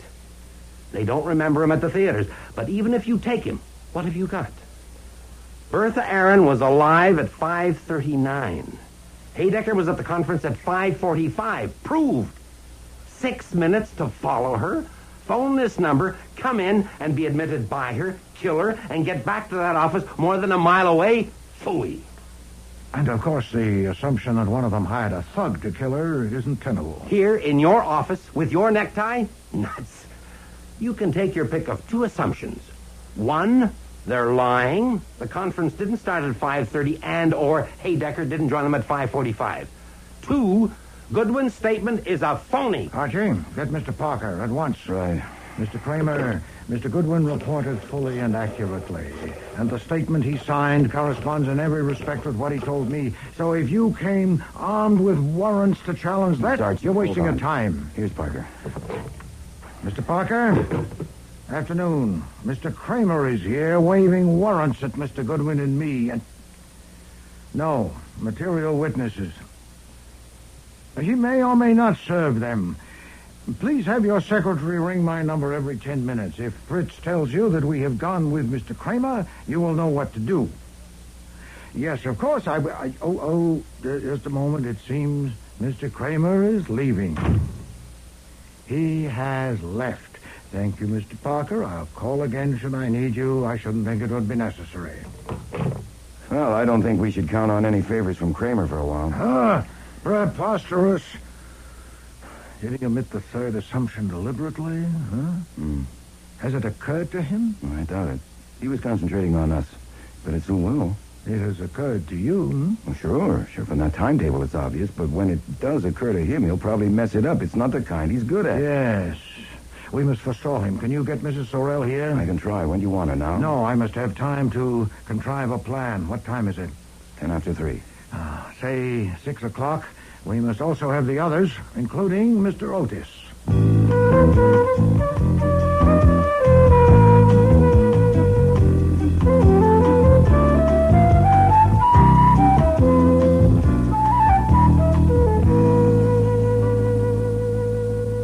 Mr. Wolfe. Madam. I'm not in the habit of going to see men when they send for me. This is a new experience. Well, maybe that's why I came. I like new experiences. Mr. Goodwin said you wanted to discuss something. I do. Something private and personal. It is. How provocative. How can I resist? Since the discussion will be more productive if it's frank and unreserved, we should be alone. If you please, Archie, no notes will be needed. Mrs. Sorrell might want to ask me... No. Leave us, please.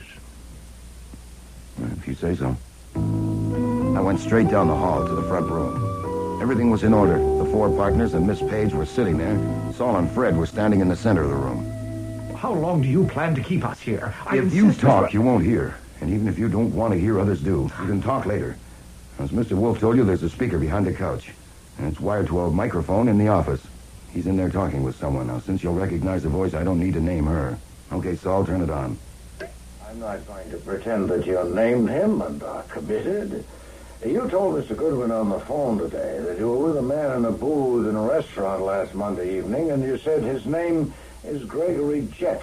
That's not true. Shh, quiet, please. You could have been merely scattering dust, and at will you can deny you made the call. And what if I don't deny it? What if I repeat it? It was Gregory Jett. I wouldn't advise you to. Why not? Because it wasn't Mr. Jett. No. No, it was Mr. Haydecker. That's ridiculous. Shut up, Haydecker. That's interesting. Really interesting. So I sat in a booth with a man and didn't know who he was? Really, Mr. Wolfe? No, madam, I assure you it won't do. I'll expound it. I assumed that one of 3 men had killed Bertha Aaron, but 3 hours ago I had to abandon that assumption when I learned that those 3 were in conference together in Mr. Eady's office at 5:45. Now, that all 3 men were lying, that they were in a joint conspiracy was most unlikely, especially since others on the premises could probably impeach them. But though none of them could have killed her, one of them could have provoked her doom. Of the 3, only Mr. Haydecker was known to have left around the same time as Miss Aaron. He'd set on a personal errand, but his movements couldn't be checked. Now, my new assumption, not yet a conclusion, was that he'd followed her to this address and seen her enter my house, had sought a phone and called you to warn you that your joint intrigue might soon be exposed. And then, no doubt in desperation, he'd scurried back to his office 15 minutes late for the conference. Haydecker. Now, I You're the don't traitor. believe Be you quiet. came here, madam, determined to murder. Indeed, you couldn't have, since you could have no expectation of finding her alone. Mr. Haydecker believes that you merely intended to salvage what you could, at best to prevent the disclosure, at worst to learn where you stood. You called this number, and Miss Aaron answered and agreed to admit you and hear you. Mr. Haydecker believes that when you saw her sink to the floor, unconscious, and saw the necktie on this desk, the impulse carried you on. How does he know that? He believes... How do you know what he believes? A good question. I am not in his skull. I should have said he says he believes. I said nothing of the sort. Sit down, Haydecker. You might have known, madam, that he couldn't stand the pressure. His treachery to his firm will end his career, but concealment of guilty knowledge of a murder might have ended his life. You might have known. He's lying. He killed her. He's a rat and a liar. He phoned me twice yesterday. First to tell me that we had been seen in the restaurant to warn me, and again about an hour later to say that he had dealt with it, that our plan was safe. So I knew he'd killed her, but I knew he would lie. That's why I came here. What time did he phone you the second time? Between 5 and 6, about 5:30. What was the plan he had made safe? It was his plan. He came to me about a month ago and said he could give me information about my husband that I could use to get my rights. He wanted... That's a lie. She came to He me. wanted me to pay $1 million for it, and I finally said I would pay him 1/10 of what I got. That was at the restaurant. Has he given you the information? No, he wanted too much in advance. Of course, that was the difficulty. We couldn't put it in writing and sign it. No, indeed. A signed document is of little value when neither party would dare to produce it. I presume you realize, Mrs. Sorrell, that you'll have to appear on the stand at a murder trial. Are you prepared to testify under oath? I suppose I'll have to. I knew I would have to when I decided to come to see you. Then you are a dunce, madam. Oh, no, Mr. Wolfe. I am not a dunce. Oh, but you are. One detail alone would sink you. After you rang this number yesterday afternoon and Miss Aaron answered and you spoke with her, you got here quickly. Unquestionably, you took a cab. Now, I need only telephone the police and suggest that they locate a cab driver who picked you up at or near the churchyard yesterday afternoon and drove you to this address. In fact, that's what I intend to do right now. Why are you doing this? Do you want money? No, madam. Though I confess a weakness. I am savoring a satisfaction.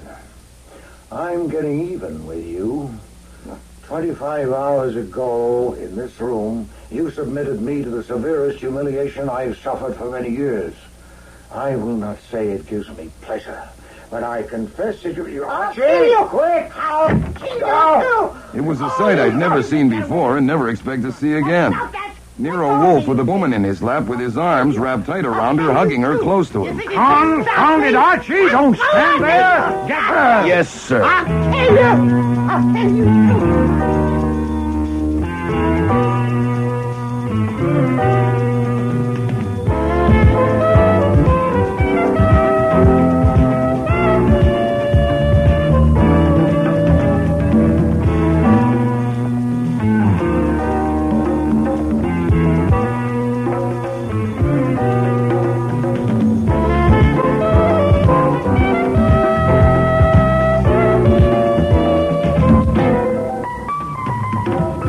Starring in today's episode were Mavor Moore as Nero Wolfe and Don Franks as Archie Goodwin. Charmian King was Rita Sorrell, Bud Knapp, Mr. Otis, Dan McDonald, Miles Haydecker, Neil Monroe, Gregory Jett, Aileen Seaton, Bertha Aaron, David Hughes, Frank Eady. Cease Linder was Inspector Kramer, Alfie Scott, Sergeant Wiley, Mickey Guadagni, Ann Page, and Frank Perry was Fritz. Music was composed and conducted by Don Gillis. Technical operations by John Jessup. Sound effects, Bill Robinson. Production assistant was Nancy McElveen, and casting consultant, Ann Weldon Tate. Eeny Meeny Murder Mo was written and produced in Toronto by Ron Hartman.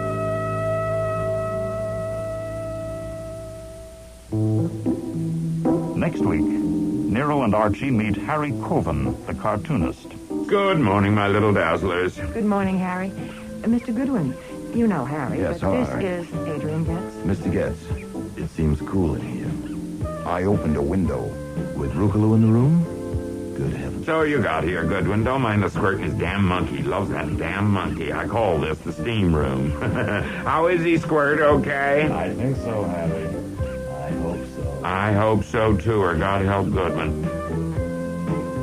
Got anything to say, Goodwin? Sorry, Inspector, I lost my voice. You're not funny, pal. You're never as funny as you think you are. This time you're not funny at all. I got you. Even a suspended sentence, you lose your license.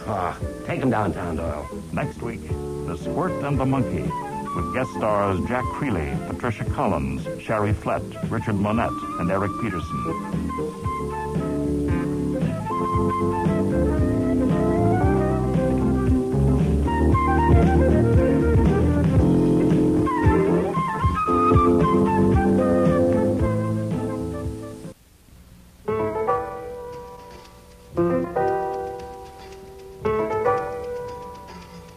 Rex Stout's Nero Wolfe.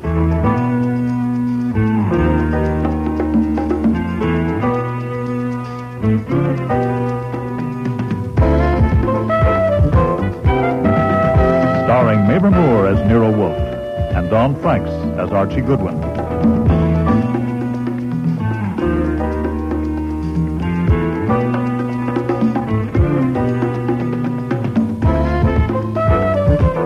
Today's episode, The Squirt and the Monkey, with special guest stars Jack Creeley, Patricia Collins, Sherry Flett, David Hamlin, Richard Monette, and Eric Peterson.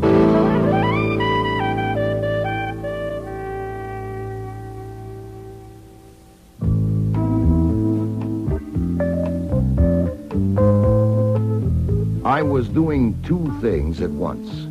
With my hands, I was getting my armpit holster and the Morley 32 from a drawer of my desk, and with my tongue, I was giving Nero Wolfe a lecture on economics. The most you can hope to soak our client is $500. Deduct the overhead and expenses, that leaves $300. Take off 85% for income tax, and that leaves you with $45 clear for the wear and tear on your brain and my legs, not to mention the risk. Risk of what? Complications. Playing games with a gun is sappy. Mr. Coven is sappy. And I resent my gun being used as a prop in his sappy schemes, not to mention me. Foy! It's a thoroughly conventional proceeding. Mr. Coven has engaged us to find who stole his gun. You're merely out of humor because you don't like the cartoon strip he draws. Dazzle Dan. And for God's sake. Perhaps you prefer Betty Boop or Blondie. Well, get you. I look at the comics occasionally just to be cultured. It wouldn't hurt any if you did the same.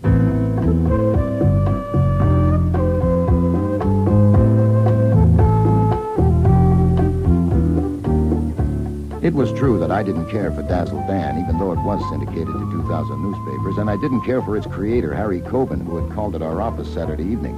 Also, I didn't care for the job he wanted us to do, because Harry Coben had programmed it so he was going to do the detecting himself. The only difference between me and a messenger boy was that I was taking a taxi instead of the subway to his house on 76th Street. Yes? I have an appointment with Mr. Coben. Are you the man from Fernari's? No. My name is Goodwin. Mr. Coven isn't available yet. Call back later. Just excuse me for a minute. My appointment is for noon. It is now about... Is that my dress? No, it's Archie Goodwin, expected by Mr. Coven at noon. It is now 2 minutes past 12. Oh, come on now. Bring him up, Pete. Interruptions, shouting, noisiest goddamn place. Come on, then, up this way.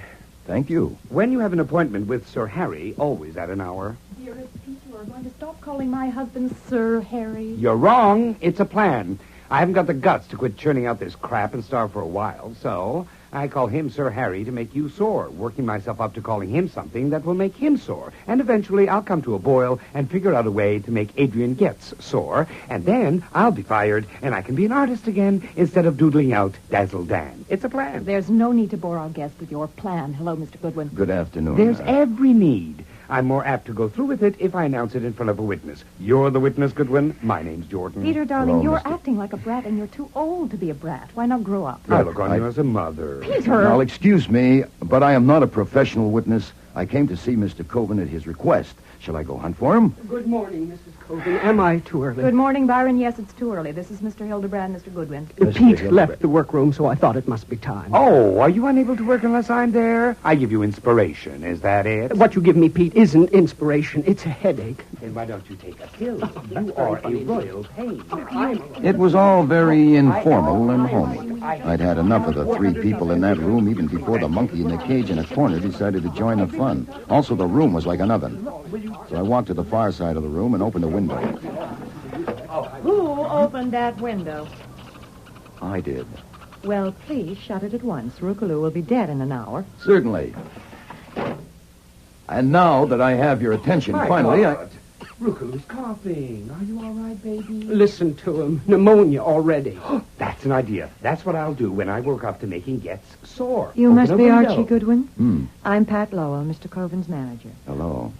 I was going to phone you this morning to warn you that Mr. Coven is never on time for an appointment, but he arranged this himself, so I didn't. Well, never again pass up an excuse for phoning me. I won't. You're early, anyway. He told us the conference would be at 12:30. I was told to come at 12. Oh? To talk with him first? I guess so. Well, I handle all his business. Everything from endorsements of cough drops to putting Dazzle Dan on scooters, and this is the first time he's ever done this. Done what? Called someone in without consulting me. I understand it's something to do with Dazzle Dan starting a detective agency. We'd better wait and let Mr. Coven tell her. Right? As I understand it, I'm only here as a technical advisor. Of course, you would handle the business end, and that would mean you and I would have to have lots of talks. Oh, here's Mr. Coven now with Mr. Getz. Good morning, my little dazzlers. Good morning, Harry. Mr. Goodwin, you know Harry, Yes, but hello, this Harry. is Adrian Getz. Mr. Getz. It seems cool in here. I opened a window. With Rookaloo in the room? Good heavens. So you got here, Goodwin. Don't mind the Squirt and his damn monkey. Loves that damn monkey. I call this the steam room. How is he, Squirt? Okay? I think so, Harry. I I hope so. I hope so, too, or God help Goodwin. Byron has 7:28 come. No, I phoned Funari, and he said it would be right over. Late again. We may have to change. When it comes, do a revise on the third frame, where Dan says, not tonight, my dear, make it not today, my dear. Got it? But we discussed that. I know, but we changed it. We'll change 7:29 to fit if you finish 7:33. No, but it's only a matter Then what of... are you doing up here? Why, Goodwin came, and you said you wanted us... I'll let you know when we're ready, sometime after lunch. Show me the revise on 7:28. How is everybody? Blooming, see you all later. Come along, Goodman. We'll go to my study.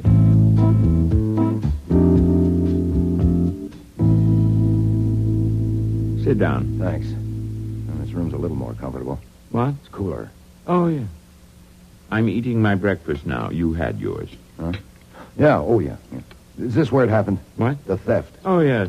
Did you bring the gun? Yeah. Let me see it. It's the one we showed you at the office. Marley 32. It's just like your stolen one. Is this the desk where you kept it? In the left-hand drawer in the back. Loaded? Yes, I told you so. And so you did.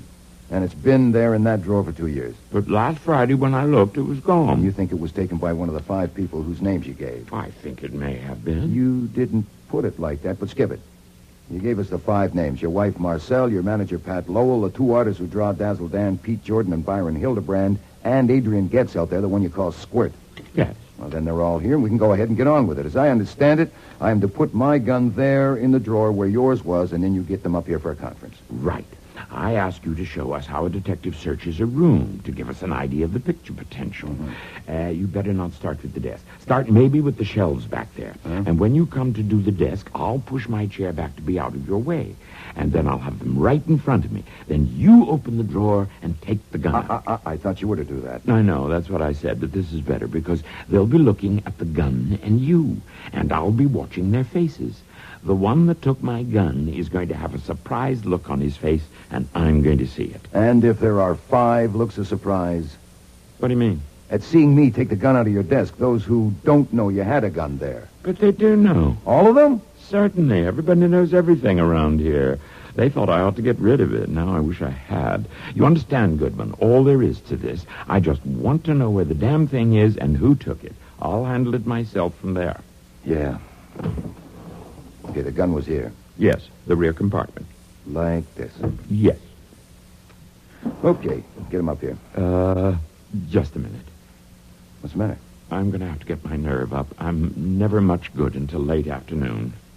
You called the conference for 12:30. I know I did. I do things like that. But I've got to dress. I'm still in my bathrobe. Don't try to rush me, understand? Now, look. Let me explain how Mr. Wolfe charges. If it takes more of my time than he thinks reasonable, he adds an extra $100 an hour. Now, keeping me here until late afternoon would be expensive. Well, it only might take an hour or so. An hour or so, yeah. Do you know how much I make an hour? Over $1,000. More than $1,000.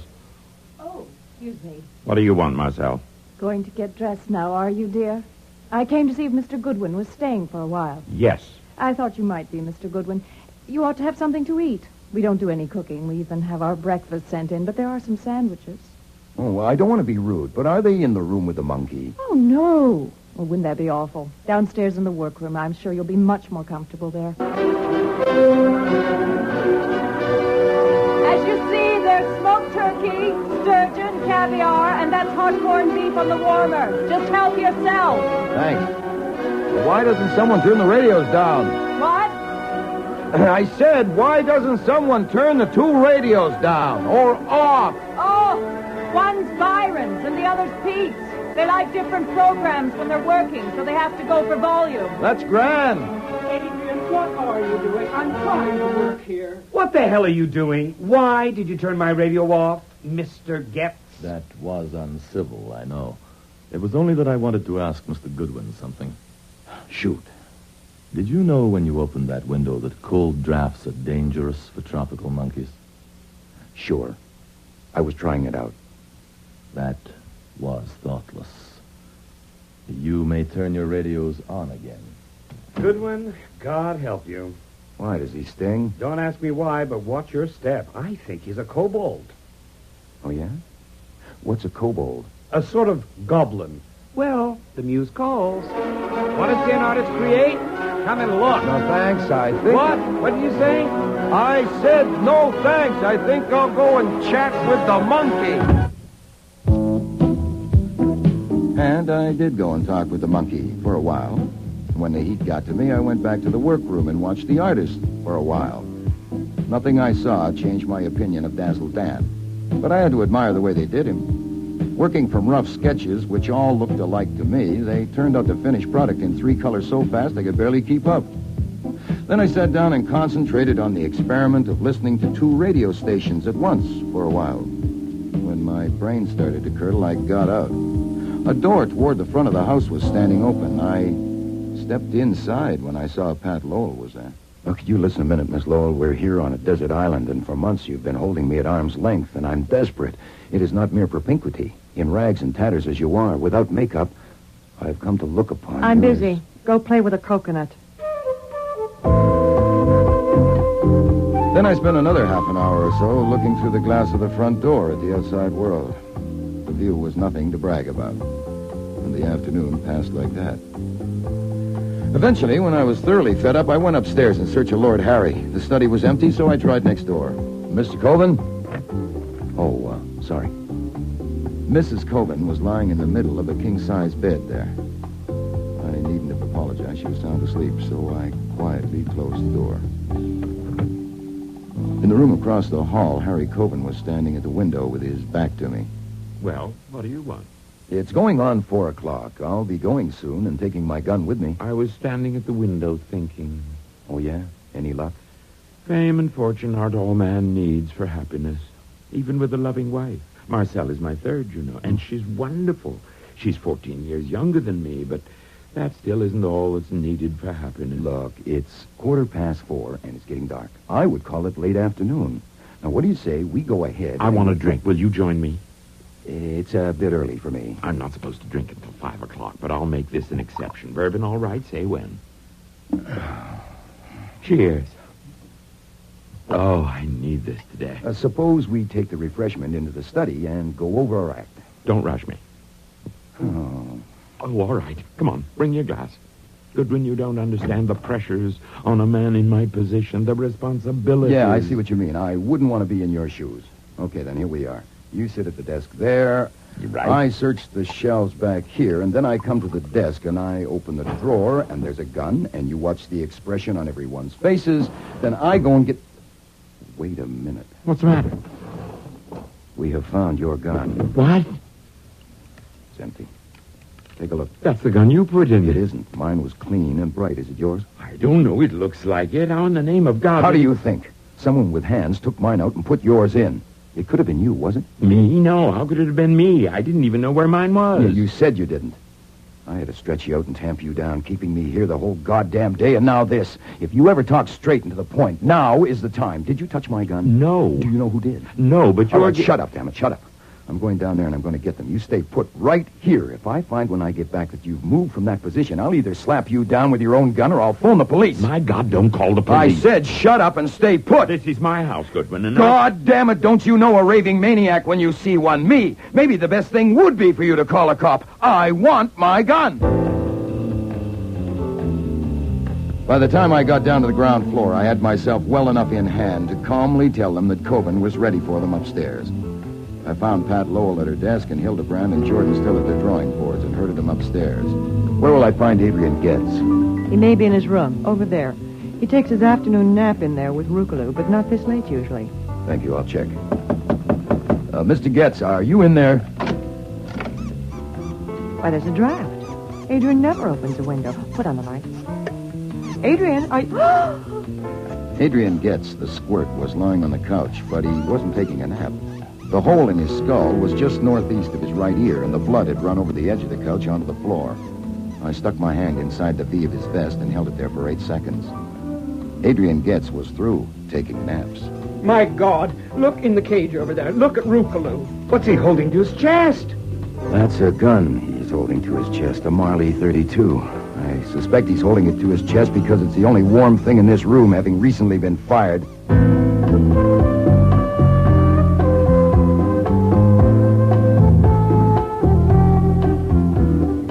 Over Over the years, I haven't told the cops more than a couple of dozen barefaced lies. Maybe not that many. Well, on the other hand, I can't recall any murder case where Wolfe and I have simply opened the bag and given them everything we had. Except one.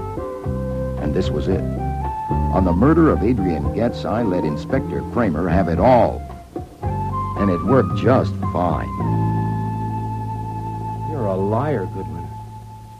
Oh, sir. You got it exactly as it happened. Everything. You lied about that gun. If you don't want to get taken downtown to think it over, think now. Tell me what you came here for and what happened. Look, what do you mean, take me downtown? On your order? That's right. You've already questioned me for 2 hours. On a charge. What charge? Sullivan Act. Oh, we have to. You have no license for the gun we found. Ha, ha, ha, ha, ha, and ha. Okay, there, you got your laugh. It's a very fine gag. Ha! Bring in Coven, will you, Doll? Yes, sir. I've told you where and how I got that gun. You had the gun in your holster, and you have no license for it.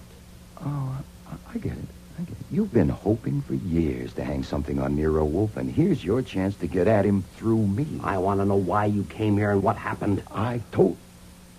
Oh, sit down, please, Mr. Coven. Mr. Coven, I told you that I would ask you to repeat your story in front of Goodwin, and you said you would? That's right. We won't need all the details. Just answer me briefly. When you called on Nero Wolfe last Saturday evening, what did you ask him to do? I told him I was going to have Dazzle Dan start a detective agency in a new series, and I needed information on how an agency was run. That's all you wanted from him? Information? Essentially, yeah. Did you say anything to Wolfe about your gun being taken from your desk? Well, certainly not. What? Why should I? Besides, it hasn't been taken. No, wait a minute. Shut up, Goodwin. What arrangement did you make with Wolfe, Mr. Coven? Oh, he agreed to send Goodwin to my place today for a conference with my staff and me. And Goodwin came? Yes. The conference was for 12:30, but I had a little talk with Goodwin and asked him to wait. I wanted to think it over some more. I'm like that. I put things off. Was your talk with Goodwin about your gun being gone? Certainly not. Oh, I did mention the gun, actually. I told him I didn't have a license for it, and I asked him how to go about getting one. Did you show him the gun? Well, I pulled the drawer open and we glanced in at it, and he said he had one of the same make. Did you or Goodwin take your gun out of the drawer? No, absolutely not. Did he put his gun in the drawer? Absolutely not. When I took my gun from my holster to show it to you, did you... Nothing doing. You're listening. Just the high spots for now. Did you have another talk with Goodwin later? Yes, around 4 o'clock up there in my office. I told him I was ready for the conference, and he went to call the others. Then what happened? Well, after a while, he came back alone. And without saying anything, he came to the desk and took my gun from the drawer and put it under his coat. And then he went to the phone and called Mr. Nero Wolfe. When I heard him tell Wolfe that Adrian had been shot, I got up to go down there, and Goodwin jumped me from behind and knocked me out. When I came to, he was still talking to Wolfe. I don't know what he was telling him, and then he called the police. He wouldn't even... Hold it. That covers that. One more point. Do you know of any motive for Goodwin's wanting to murder Adrian Getz? No, I don't. Then if Getz was shot with Goodwin's gun, how do you account for it? Now, you're not obliged to account for it, but if you don't mind, just repeat what you told me. Well, I told you about the monkey. Goodwin opened a window, and that's enough to kill that kind of monkey, and Getz was very fond of it. I understand Goodwin likes to kid people. Of course, I don't know what happened, but if Goodwin went in there later when Getz was there and started to open the window, you can't tell. When Getz once got aroused, he's apt to do anything. He couldn't have hurt Goodwin any, but Goodwin might have taken out his gun just for a gag, and Getz tried to get it away, and it went off accidentally. That wouldn't be murder, would he? No, that would be only a regrettable accident. That's all for now, Mr. Coven. Take him out, Doyle, and bring in Hildebrand. I want to use that phone. The lines are all busy. There's one downtown. Do you want to hear Hildebrand before you comment? Oh, well, I'm crazy to hear Hildebrand. No doubt he'll explain that I tossed the gun in the monkey's cage to frame the monkey. Yes, let's just wait for Hildebrand. Oh, here he is now. This will only take a minute, Mr. Hildebrand. I just want to check on Sunday morning. Yesterday, you were here working? I often work Sundays. You were in the workroom? Yes, Mr. Getz was there, too, making some suggestions. I was doubtful about one of his suggestions and went upstairs to consult Mr. Coven. But Mrs. Coben was in the hall You mean the big hall, one flight up? Yes, she said Mr. Coben wasn't up yet, but Miss Lowell was in the study waiting to see him, and I could wait, too, if I wanted. And you did it? Yes. While you were waiting, you had a conversation with Miss Lowell. Yes, we discussed various matters, and mention was made of the gun Mr. Coben kept in his desk drawer. I pulled the drawer open just to look at it, with no special purpose, just to look at it. Was the gun there in the drawer? Yes. Did you take it out? No, neither did Miss Lowell. We didn't touch it. But you recognize it as the same gun? I can't say that I did, no. I can only say that it looked the same as before. So yesterday morning, in Miss Lowell's presence, you opened the drawer and saw the gun, which you took to be the gun you had seen there before. Is that correct? That's correct. Okay, that's all. You can go now. Got anything to say, Goodwin? Sorry, Inspector, I lost my voice. You're not funny, pal. You're never as funny as you think you are. This time you're not funny at all. I've got you. I'll be leaving here before long to join you downtown. And on my way, I'll stop in a Wolf's place for a talk. He won't clam up on this one. At the very least, I've got you on the Sullivan Act. Why fiddle around with the Sullivan Act? Make it a big one and really make a fool of yourself. I've warned you. Even a suspended sentence, you lose your license. Ah. You goddamn mule. Take him downtown, Doyle.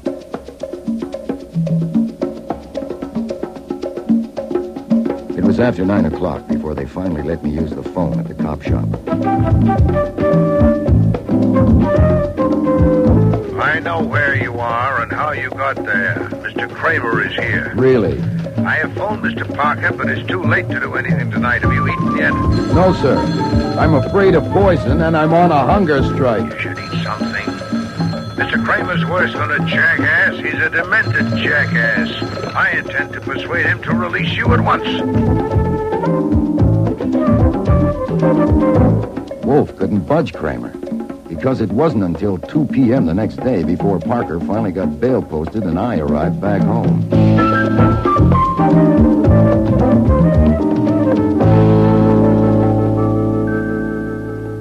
Are you all right? No, don't you smell me? What the devil is that smell? Disinfectant for the bloodhounds in case you escape. I'm going to go up and rinse off. Not yet. Have you eaten? Enough to hold me. Then we'll get started. Look, it'll help if we first get it settled about my leaving that room with my gun in there in the drawer. Shut up and sit down.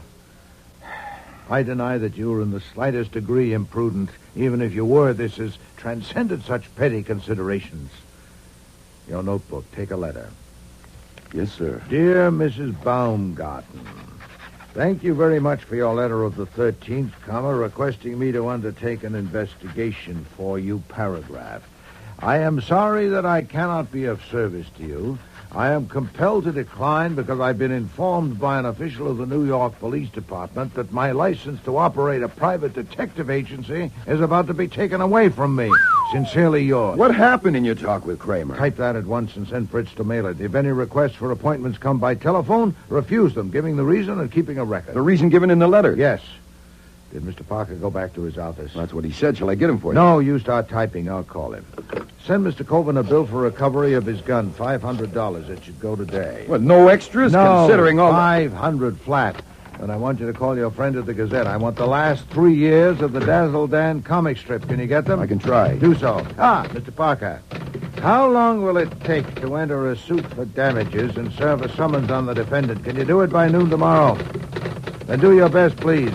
Mr. Coben has destroyed by slander my means of livelihood. I wish to bring an action demanding payment by him of the sum of $1 million. Whoopee!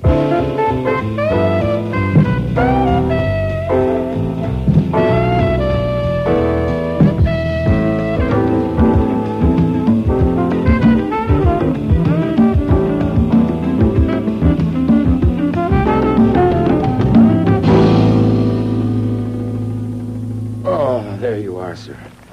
Mission accomplished. 30 pounds of Dazzle Dan with the best wishes from the editor of the Gazette.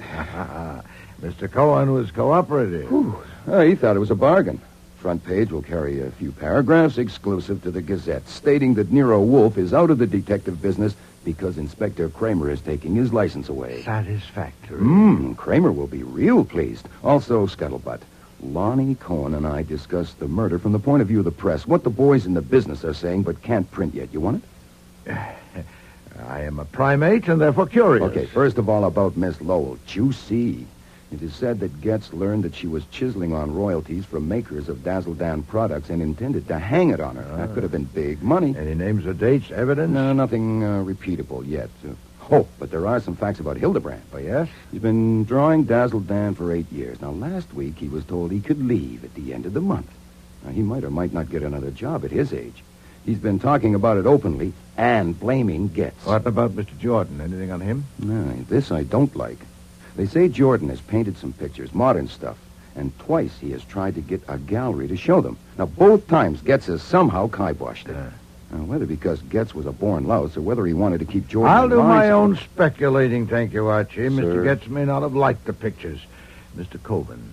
Oh, well, what better could you ask there? Getz ruled the roost. Plenty of evidence about that, so the only question is what he had on Coven. The house on 76th is registered in Getz's name. Oh, indeed. Mm-hmm. And Mrs. Coven? Well, husband and wife are one, aren't they? Oh, yes. Man and wife make one fool. Hey, Lonnie will want to print that one. Can I tell him? It was printed more than 300 years ago. Ben Jonson wrote it. Oh. Another errand for you, Archie. Contact LeVay Recorders Incorporated. Have them send over a man before noon tomorrow.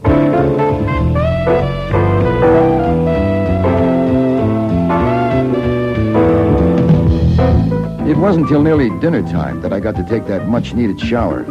After dinner that evening, we were all hard at it in the office. Fritz unfolding gazettes, finding the right page, and tearing it out. I was banging away at my typewriter on a detailed report for Mr. Parker in the slander suit against Harry Coven. And Wolfe was at his desk concentrating on a methodical study of 3 years of Dazzle Dan. It was well after midnight before he pushed back his chair and got up. This morass of fatuity has given me indigestion.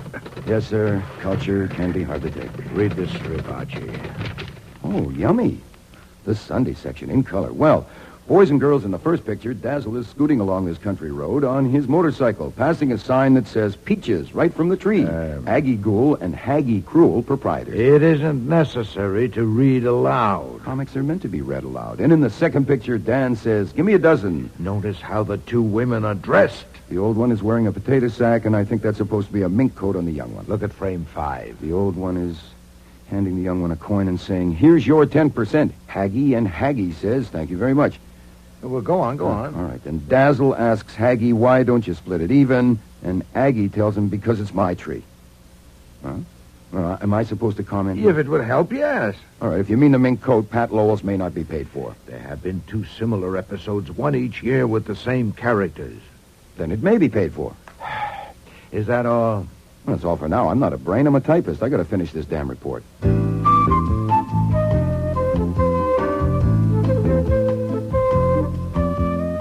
The next day, the phone nearly rang off the hook. Reporters wanting the latest on the Gazette story. Kramer, absolutely apoplectic, wanting Wolfe's hide. I had the pleasure of hanging up on him. The Libet Recording Company. And Parker, to say that the summons had been served to Coven. But it wasn't until after 6 that our first visitor arrived. Pat Lowell was red-faced and hard-eyed. So you're Nero Wolfe? I'm scared to death. I hope I don't look it. I'm trying not to. I was sent here by Mr. Coven. Yeah. My God, don't you ever say anything? Oh, on occasion. Give me one. You say something. Mr. Coven sent me about your ridiculous suit for damages. He intends to enter a counterclaim for damage to his reputation through actions of your acknowledged agent, Archie Goodwin. Of course, he denies that there's any basis for your suit. That's the situation. Thank you for coming to tell me. Archie, show Miss Lowell up. Yes, sir. Wait. Mr. Coven thinks lawyers would just make this more of a mess than it is, and I agree with him. He thinks you and he should settle it between you. Now, is that possible? Oh, we can try. There's a phone. Get him here. He's too upset. I'm sure he'll find it more practical to deal with me, and if we can come to an understanding he'll approve, I guarantee that. I doubt if that will get us anywhere. For one thing, a factor in both claims is the question, who killed Adrian Getz and why? I'd have to begin by considering that aspect. I'd have to ask you some pointed questions, and I doubt if you'd dare to risk answering them. Oh, what kind of questions? Well, for example, how's the monkey? Oh, I can risk answering that. It's sick. It's at the Spire Hospital. They don't expect it to live. Exposure from the open window? Yes, they're very delicate, that kind. Last August and September, a monkey had a prominent role in Dazzle Dan. At first it was depicted maliciously, on a conjecture by someone with a distaste for monkeys. Thereafter it was drawn sympathetically. The change was abrupt and noticeable. Why? On instructions from Mr. Coven? Well, You hesitate. I was thinking back. Mr. Getz objected to the way the monkey was drawn, and Mr. Cohen had Mr. Jordan do it instead of Mr. Hildebrand. Mr. Jordan likes monkeys? Yes. But Mr. Hildebrand does not. No, not that one anyway. Rookaloo bit him once. Ah. Isn't this pretty silly, Mr. Wolfe? Are you going on with this? Unless you walk out, yes. How did you feel about the monkey? I thought it was an awful nuisance, but it had its points as a diversion. But it was my fault it was there since I gave it to Mr. Getz. Oh, indeed? When? About a year ago. A friend returning from South America gave it to me, and I couldn't take care of it, so I gave it to him. Mr. Getz lived in the Coven house? Yes. Then actually, you were dumping it onto Mrs. Coven. Did she appreciate it? I know I should have considered that. I apologized to her, and she was nice about it. Did Mr. Coven like the monkey? He liked to tease it, but he didn't dislike it. He teased it just to annoy Mr. Getz. I am told that it's generally believed, though not published, that the conception of Dazzle Dan was originally supplied to Mr. Coven by Mr. Getz. That Mr. Getz was the continuing source of inspiration for the story and pictures, and that without him, Mr. Coven will be up a stump. What about that? Talk, just cheap talk. Good, I'm glad to hear you say so. If that belief could be validated, I admit I'd be up a stump myself. I don't understand. Well, to support my claim against Mr. Coven, I need to demonstrate that Mr. Goodwin did not kill Mr. Getz. If he didn't, then who did? One of you 5, huh? But all of you had a direct personal interest in the continued success of Dazzle Dan. And if Mr. Getz was responsible for the success, why kill him? So, you see, I'm not silly at all. We've been at it only a few minutes, and already you've helped me enormously. I didn't say Getz had nothing to do with the success of Dazzle Dan. After all, so do I. I didn't say he won't be a loss. Everyone knows he was Mr. Coven's oldest and closest friend. We were all quite aware that Mr. Coven relied on him. Please, Miss Lowell, please, don't spoil it for me. Don't give me a point and then try to take it back. Next, you'll be saying that Coven called Getz the Squirt to show his affection, as a man will call his dearest friend an old bastard, whereas I prefer to regard it as an inferiority complex, deeply resentful, showing its biceps. Or telling me that all of you, without exception, were inordinately fond of Mr. Getz and submissively grateful to him. Phooey! Look, Mr. Wolfe, You should know that I had a talk with Inspector Kramer Monday evening and learned from him some of the plain facts. Such as the pillow lying on the floor, scorched and pierced, showing it had been used to muffle the sound of the shot, and the failure of all of you to prove lack of opportunity. We aren't getting anywhere. This is pointless. You're quite right. We've gone as far as we can, you and I. It's time for you to call Mr. Coven and tell him so. Tell him to be here at 8:30 with Mrs. Coven, Mr. Jordan, and Mr. Hildebrand. Are you trying to be funny? I now know who killed Mr. Getz. I'll have to tell the police, of course, but first I want to settle the matter of my claim with Mr. Coven. And you can tell him that. Tell him that if I have to inform the police before I have a talk with him and the others, there'll be no compromise on my claim, and I'll collect it. This is a bluff. Then call it. I'm going to. I'm not such a sap. Archie, Inspector Kramer. Yes, sir. They'll be there by the time you are, Miss Lowell. Hello. Yeah, homicide? Inspector Kramer, please. Yeah, this is Hang a very... up, damn you. Hang up. Okay. Get Mr. Coven's number for her, Archie.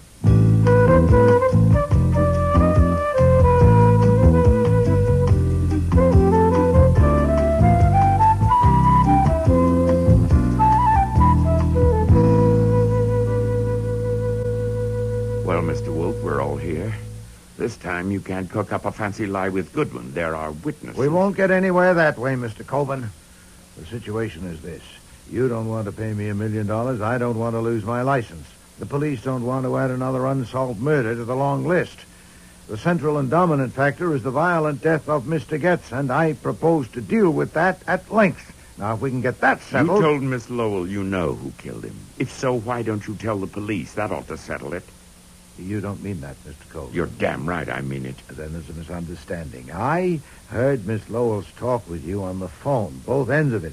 I got the impression that my threat to inform the police about Mr. Getz's death was what brought you down here. Now, It you wasn't seem any to... threat that brought me here. It's that blackmailing suit you started. I want to make you eat it, and I'm going to. Oh, indeed. Then I gather that you don't care who gets my information first, you or the police. But I do. For one thing, when I talk to the police, I like to be able to... Archie, if you will. Yes, sir. I went to the hall and switched on the porch light for a look through the one-way glass of the front door. One glance was enough. I stepped back into the office. Excuse me, sir, the man about the chair. Tell him to... No, wait. I'll see him. If you'll excuse me a moment. Wolfe strode to the front hall, peered through the glass, and opened the door. The chain bolt stopped it at a crack of 2 inches. Well, Mr. Kramer. I'm coming in. I doubt it. What for? Patricia Lowell entered here at 6 o'clock and is still here. The other 4 entered 15 minutes ago. I told you your license was suspended. I'm coming in. I still doubt it. I have no client. These people are here to discuss an action for damages which I brought against Mr. Coven. I don't need a license for that. I'm shutting the door. My God, this does it. You're through. I thought I was already through. But this sort of... I can't hear you. The wind. Oh, this is preposterous. Talking through a crack. Descend to the sidewalk and I'll come out. Do you hear that? Yes. Very well. To the sidewalk. Archie, my coat.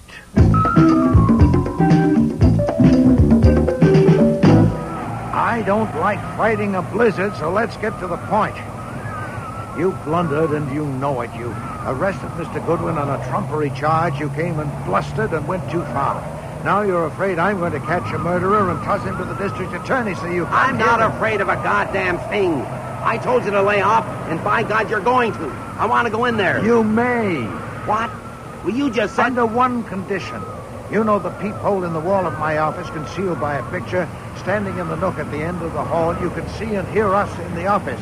The condition is that you enter quietly, take your post in the nook, oversee us from there, and give me half an hour. What kind of a elaborate... I'm after a murderer, and there's one chance in 5 I'd say that I'll get him. You said you were discussing an action for damages. We are. I'll get either the murderer or the damages. Now, I'm going in. If you come along, it must be under the condition the stated. Are you coming? Yes. You accept the condition? Yes. Come along, then.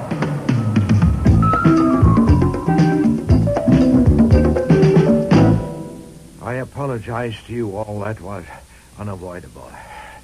Now, suppose we start over, Mr. Coven, with your surmise to the police that Getz was shot by Mr. Goodwin accidentally. That's absurd. I don't know how else it could have happened. Do you really dare, sir, in front of me, to my face, to cling to that fantastic tale you told the police, that rigmarole? You're damn right I do. Phooey! I had hoped here together we were prepared to get down to reality. It would have been better to adopt your suggestion to take my information to the police. Perhaps... I made no such suggestion. Huh? In this room, Mr. Coven, some 15 minutes ago. No. I see. Oh, it's impossible to get on solid ground with a man like you, but I still have to try. Archie. Yes, sir. Play back the tape. Yes, sir. Tape? What? You made a tape? You'll see. We sometimes find it necessary. But that's... You can't do that, can you? We have done that. Are you ready, Archie? Yes, sir, just about. There, that should do it. It's not that, Mr. Coleman, not at all. I only doubt if it's worth it to you, considering the size of my minimum fee, to hire me for anything so trivial as finding a stolen gun. No, Archie, what was said today? I shouldn't. Oh, I'm sorry. I rewound it too far. Must I do it myself? Well, I said I'm sorry. It's hard to be accurate in such a hurry.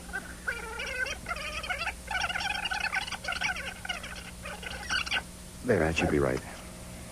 It's my license. The police don't want to add another Is that what you unsolved wanted? murder That to should the do, long yes. list. The central and dominant factor is the violent death of Mr. Getz, and I propose to deal with that at length. Now, if we can get that settled... You told Miss Lowell you know who killed him. If so, why don't you tell the police? That ought to settle it. You don't mean that, Mr. Cole. You're damn right I mean it. Then there's a misunderstanding. That's enough, Archie.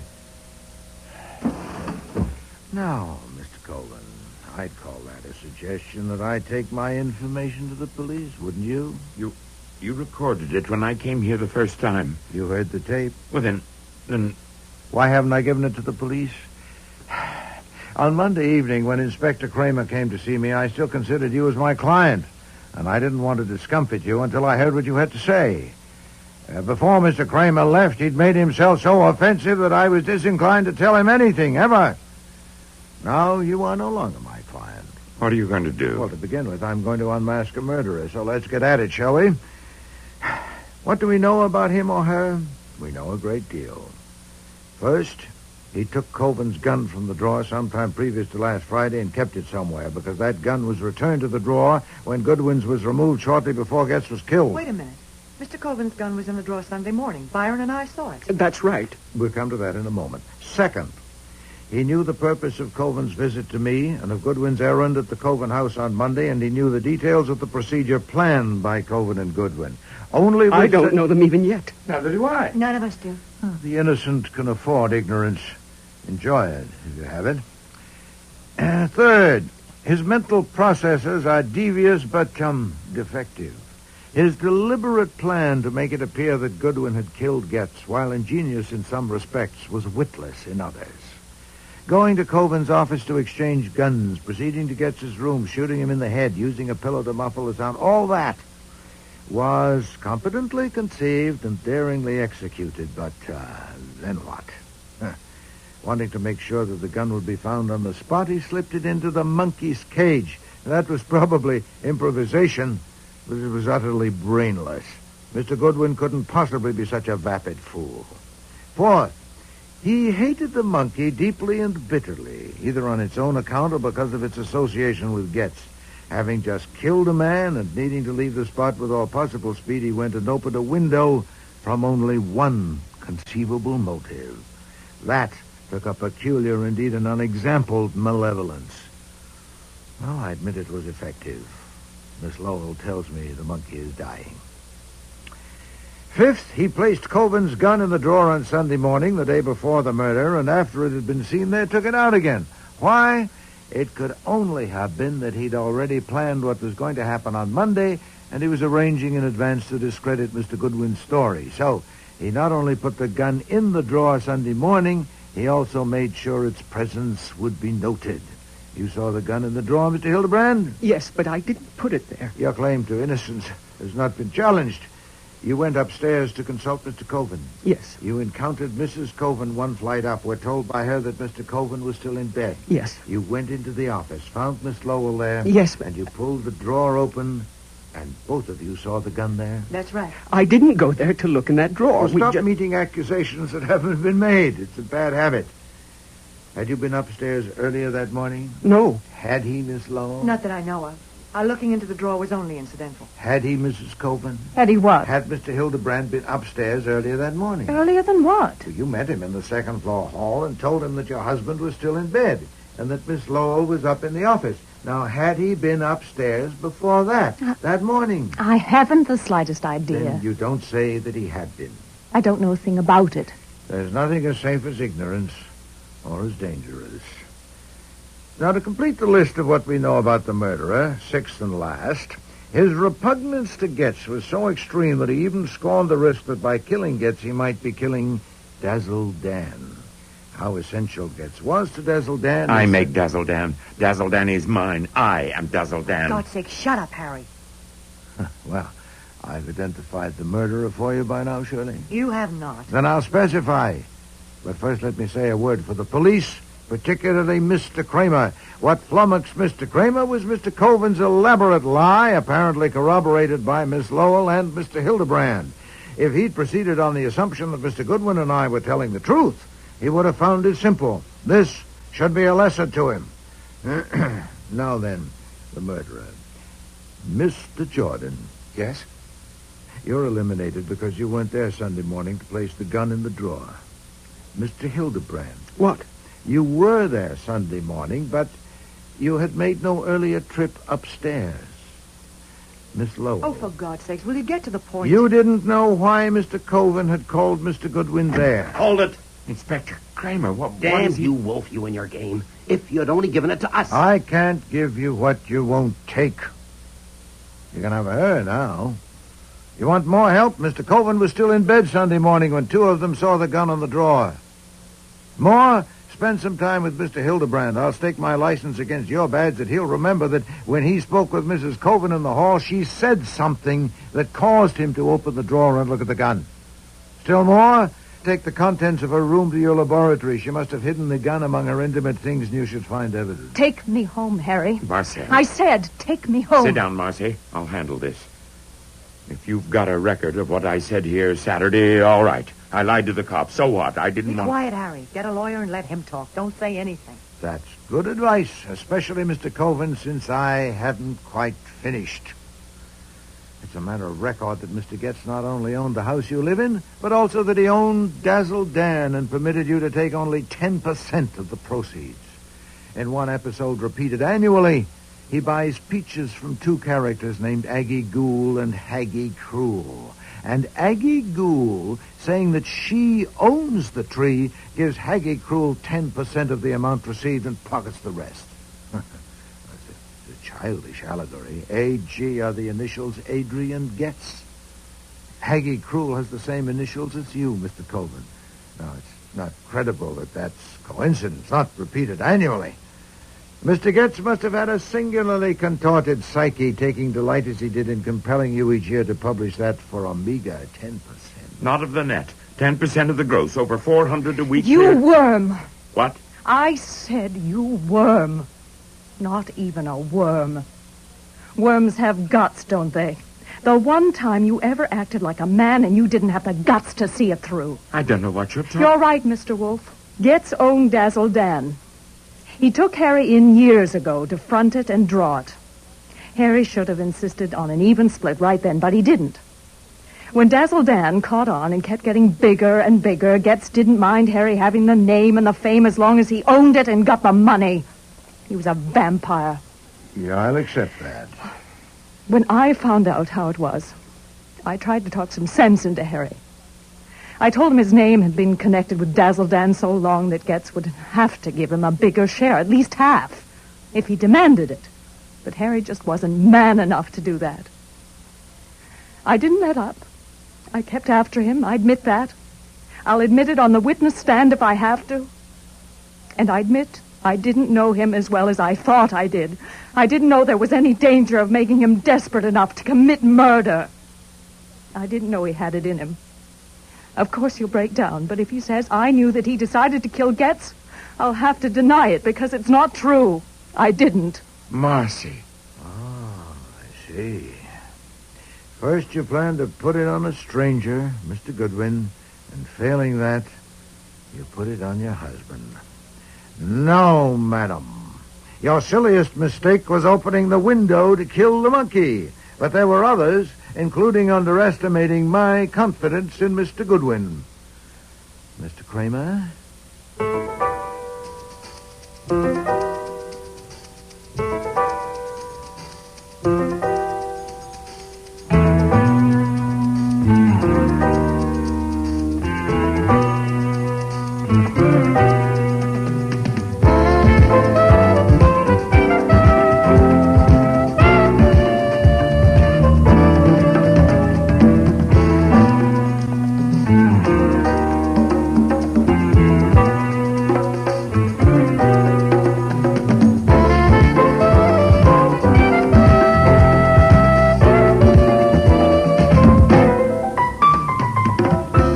Starring in today's episode were Mavor Moore as Nero Wolfe, Dawn Franks as Archie Goodwin, and Cease Linder as Inspector Kramer.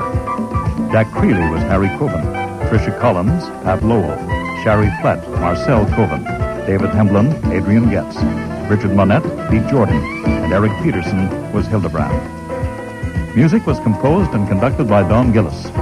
Technical operations, John Jessup. Sound effects, Bill Robinson.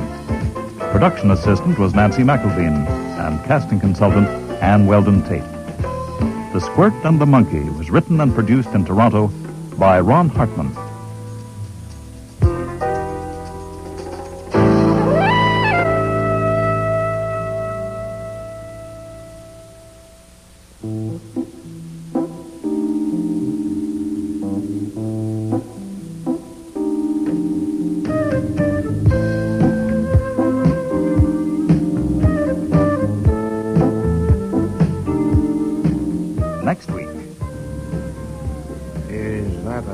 whispering, Archie? Yeah.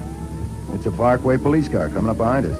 You know, when you were having the car sent down, I phoned home. Fritz said there'd been 4 calls, one from an officer of the court, one from the DA's office, and 2 from Inspector Kramer. Oh, Would swell. Kramer have sent out an alarm? Well, the way he'd like to pin your scalp to his wall, I wouldn't put it past him. And we're about to find out. Hey, no, that's no way to do it. Open a valve and let it out. He'd see. Unger. Oh, God, help me. It would be wonderful if someone could put his arms around me and tell me, all right, my darling, I'll take care of everything. Just leave it to me. Oh, that would be wonderful. I may try it if you'll brief me on what I'd have to take care of. God, I'm a fool. You saw my car out front. The Yellow Jag. I am going to burn it. How do you set fire to a car? If you're sitting on a lid you don't want open, my advice is to move. Now, the sooner the better, or you may get hurt. I am already hurt. Mr. Wolfe, you knew you were to be called yesterday, but you left the courtroom. Yes, sir. If your reason for leaving is unsatisfactory, you are in contempt of court. Do you understand that? Yes, sir. Then, why did you leave? You are under oath. Your Honor, I respectfully ask your indulgence. My reason for leaving is inherent in my testimony, and therefore I would rather plead on the charge of contempt afterwards, if the court will permit. I'll still be here. Indeed you will. You're under arrest. No, I'm not. You're not under arrest? No, sir. I came here voluntarily. Well, you are now. Officer, this man is under arrest.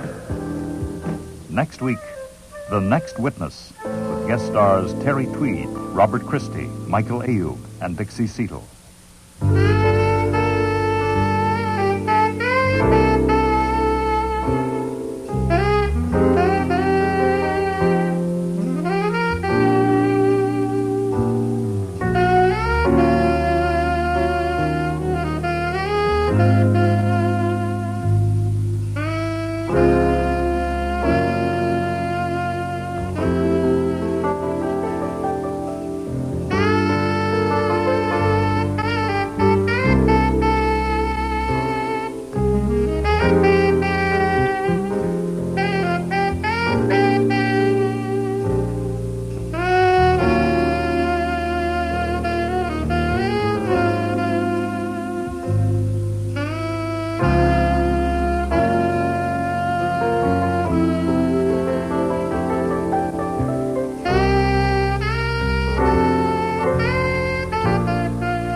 Rex Stout's Nero Wolfe.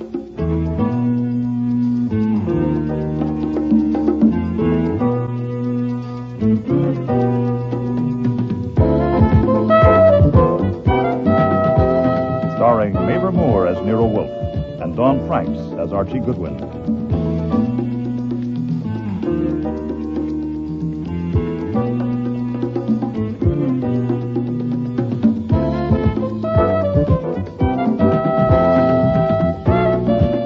Episode, The Next Witness, with guest stars Terry Tweed, Robert Christie, Michael Ayub, and Dixie Seatle.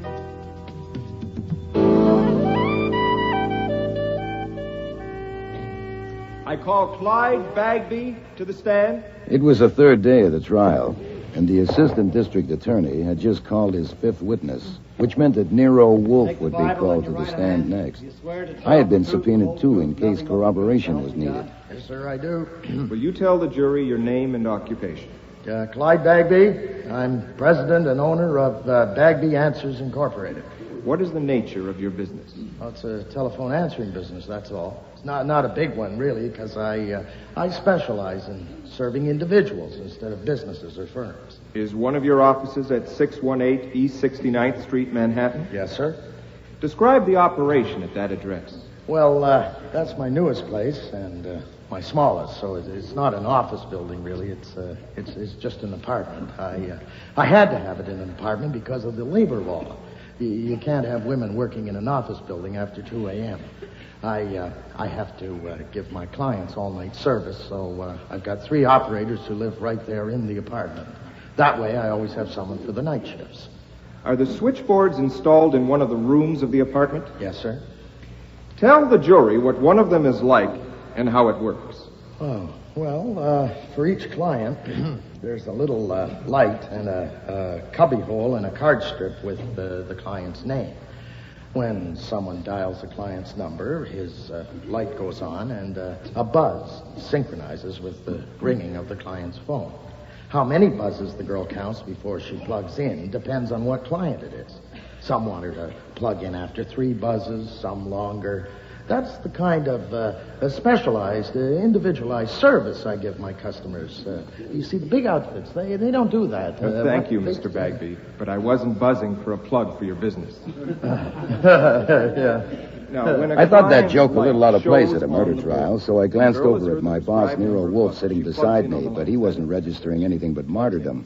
Morose martyrdom. Oh, Mrs. Smith. Nero Wolfe hates to leave his house under any circumstances, and a courtroom bench hasn't been built to hold his 1/7 of a ton, especially in a crowded courtroom. And he'd had to suffer this for 3 days now because of a mere 10-minute acquaintance with the accused, Leonard Ash. I think that gives us a clear picture of the operation. Now, Mr. Bagby, please look at that gentleman in the dark blue suit sitting next to the officer. He is the defendant in this trial. Do you know him? Yes, sir. That's Mr. Leonard Ash. When and where did you meet him? In July, he came to my office on 47th Street. Can you give me the day in July? Yeah, the 12th, the Monday. What did he say? He said he wanted my answering service for his home telephone. Did he want any special service? Well, he didn't ask me for any, but 2 days later, he contacted Marie Willis and offered her $500. Objection. Sustained. Mr. Bagby, just answer my questions. Did you accept Leonard Ash as a client? Oh, sure. There's no reason not to. So his name and number were given a place on one of your switchboards? Yes, sir. What was the name of the employee who attended that board? The one with Leonard Ash's number on it? Marie Willis in the daytime. And Leonard Ash's number was on Marie Willis's board? Yes, sir. After the routine arrangements for serving Leonard Ash as a client had been completed, did anything happen to bring him or his number to your personal attention? Yes, sir. What and when? First, when? Well, it was a Thursday, about 3 days after Ash had ordered the service. Marie phoned me at my office and said she wanted to see me privately about something important.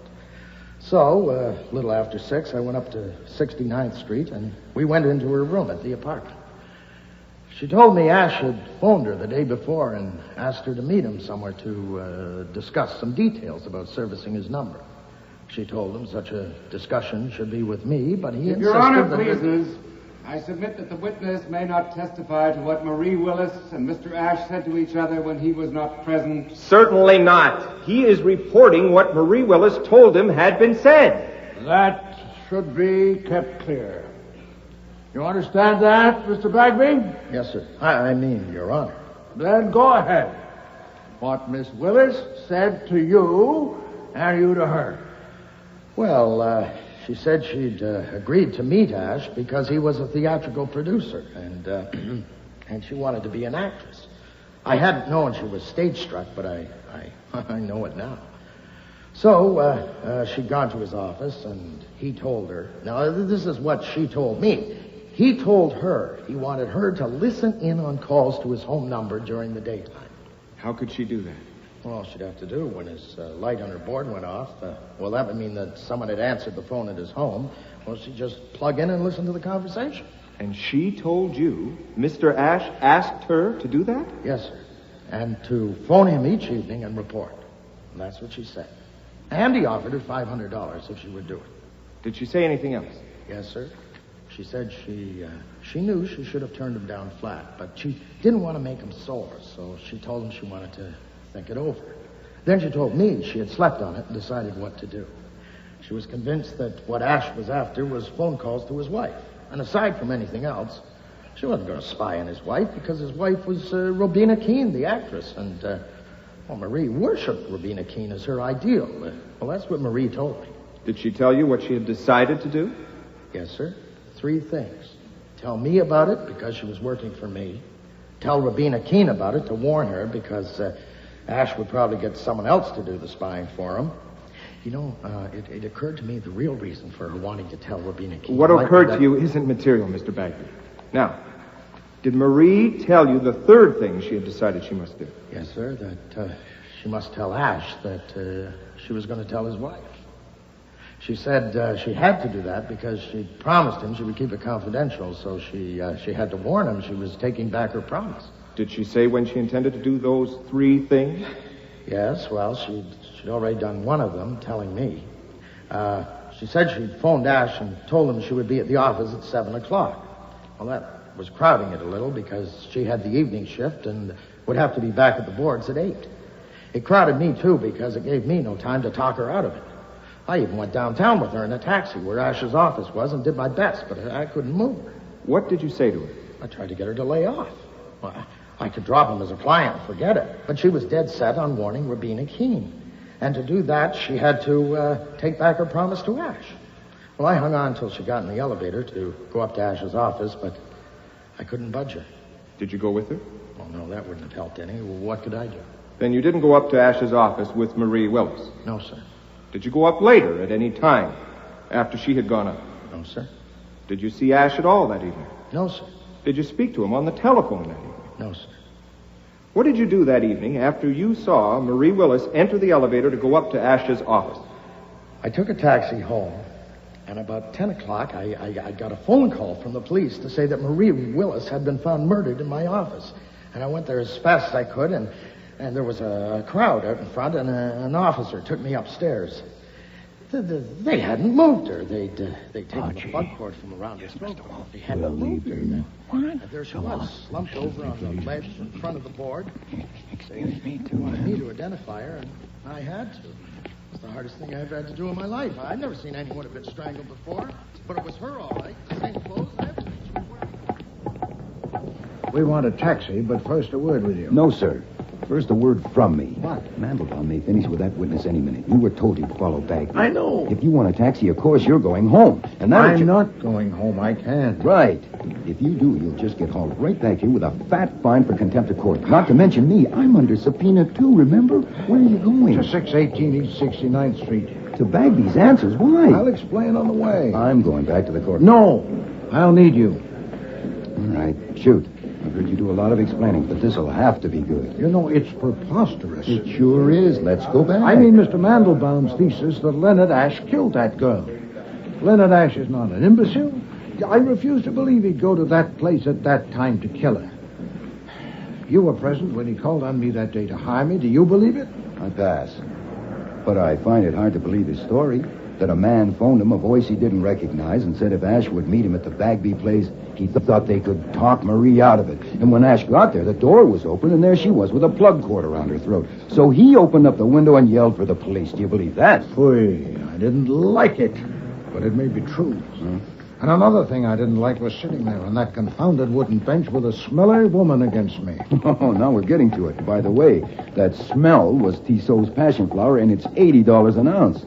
Lily Roan wears it. Soon I was to be called as a witness, and my testimony would have been an effective corroboration of Mr. Bagby's testimony. It was intolerable. I will not be a party to a judicial transgression. Let's see if I get you. The reason you're scooting is you can't bear to help convict Ash of murder because you doubt he's guilty. That's close enough. It's not close enough for me. What are we going to do with Bagby's answering? We'll see when we get there. Taxi!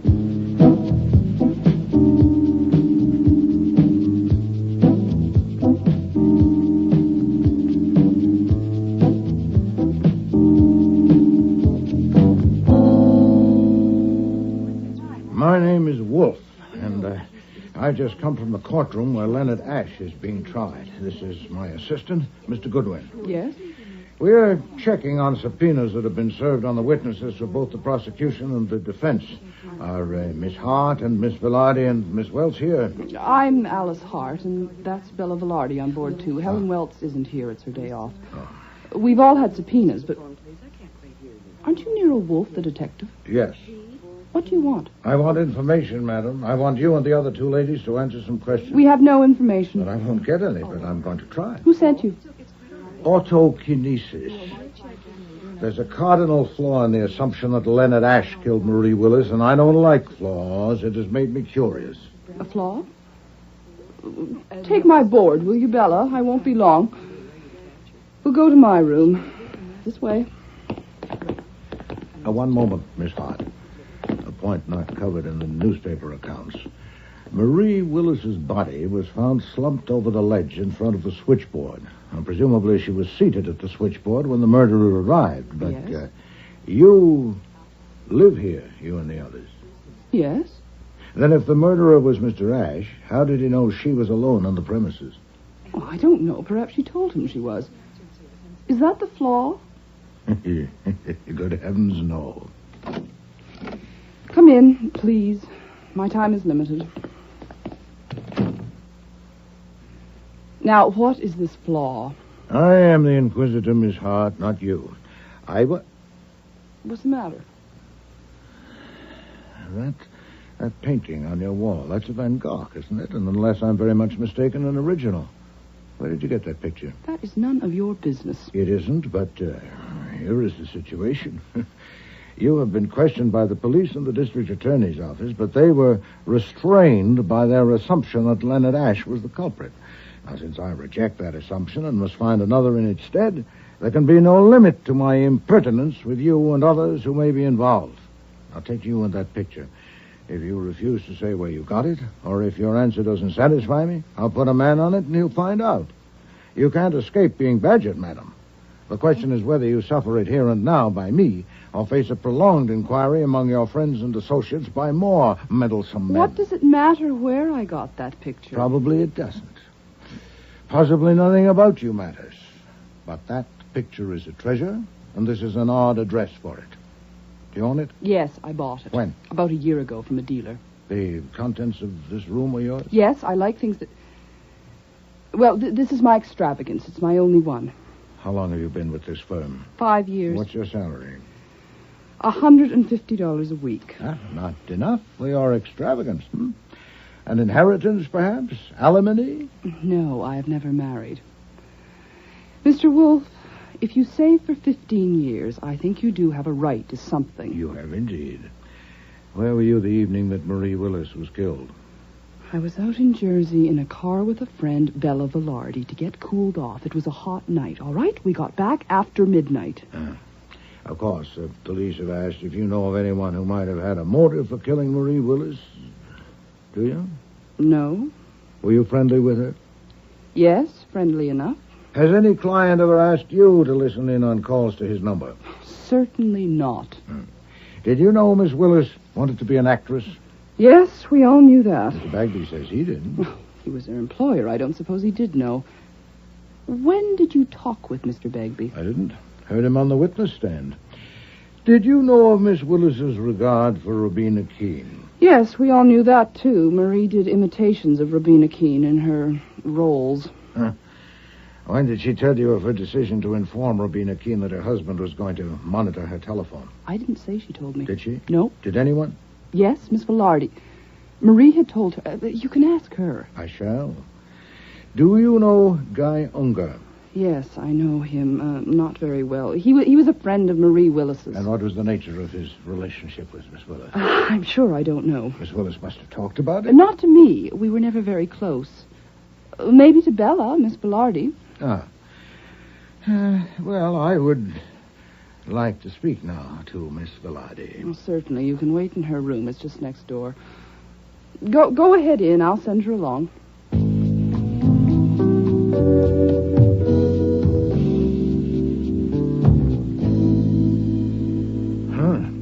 Certainly a contrast in rooms. Yes, sir.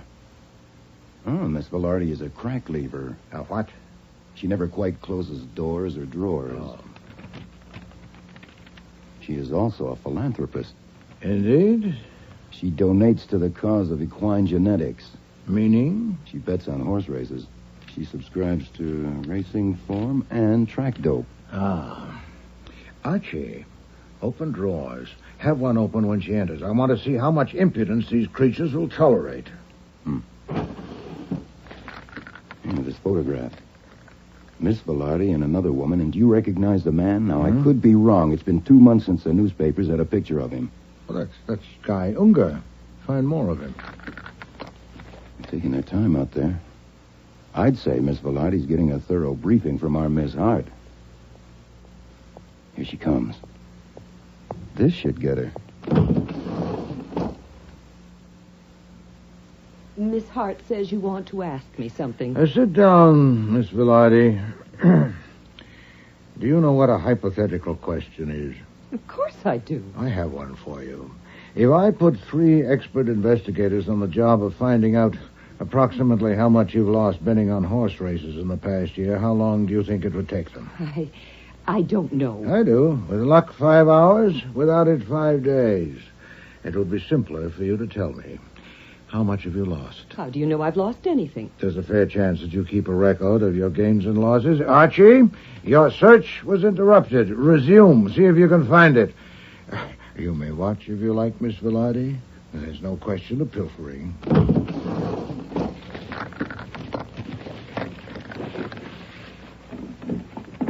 Look, Mr. Wolfe, there's no secret about my liking to bet on the races. But the amounts I bet, that's different. You see, I have friends who, they don't want people to know they bet, so they give me money to bet for them. So it's about $100 a week, and sometimes more, maybe up to $200. I see. What's your salary? Oh, it's only $120, so of course I can't bet much myself. Of course. About the windows in that front room. In summer weather, when one of you's on duty there at night, are the windows open? Well, when it's hot, yes. Usually the one in the middle. If it's very hot, maybe all of them. With the shades up? Yes. It was hot on July 15th. Were the windows open that night? I don't know. I wasn't here. Where were you? I was out in Jersey, in a car with a friend, Alice Hart, to get cooled off. Now, we got back after midnight. Yeah. If the windows were open and the shades up on the evening of July 15th, as they almost certainly were, would anyone in her senses have proceeded to kill Marie Willis so exposed to view? What do you think? I know. That would have been... No, I don't think so. Yeah. Then she or he must have closed the windows and drawn the shades before proceeding. Then how could Leonard Ashe, in the circumstances of given, have managed that without alarming Miss Willis? I don't know. He might have... No, I don't know. You might have what? Nothing. I don't know. How well do you know Guy Unger? I know him fairly well. You seen much of him in the past 2 months? No, very little. When was this snapshot taken? Oh, that. You took that from my drawer. What else did you take? You get out of here. Get out and stay out. Come, Archie. There seems to be a limit, after all. Wait. Wait a minute. I didn't mean that. I flare up like that. I don't care about the damn picture. It's just... When was it taken? About 2 weeks ago. 2 weeks ago Sunday. Who was the other woman? Helen Welch. Was Guy Unger Miss Welch's companion or yours? We were just together. Nonsense. Well, Guy and Helen... I was just with them. Then I take it that since Miss Willis died, Mr. Unger's interest is centered on Miss Welch. I don't know about center. They seem to like each other. Where is Miss Welch? This is her day off. That I know. Where can I find her? I think she's up at her place she rented for the summer in Katona. You think so? You're not sure? Do you want me to phone and find out? Yes, if you would. I want to talk to her.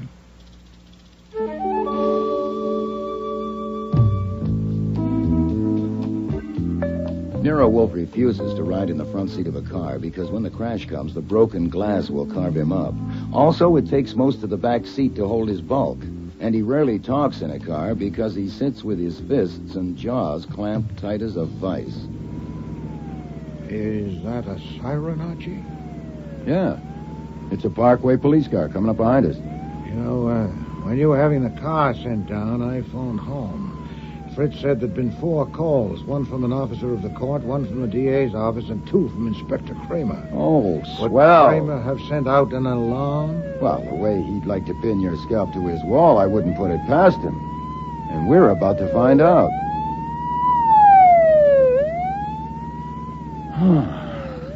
Nope. Not this time.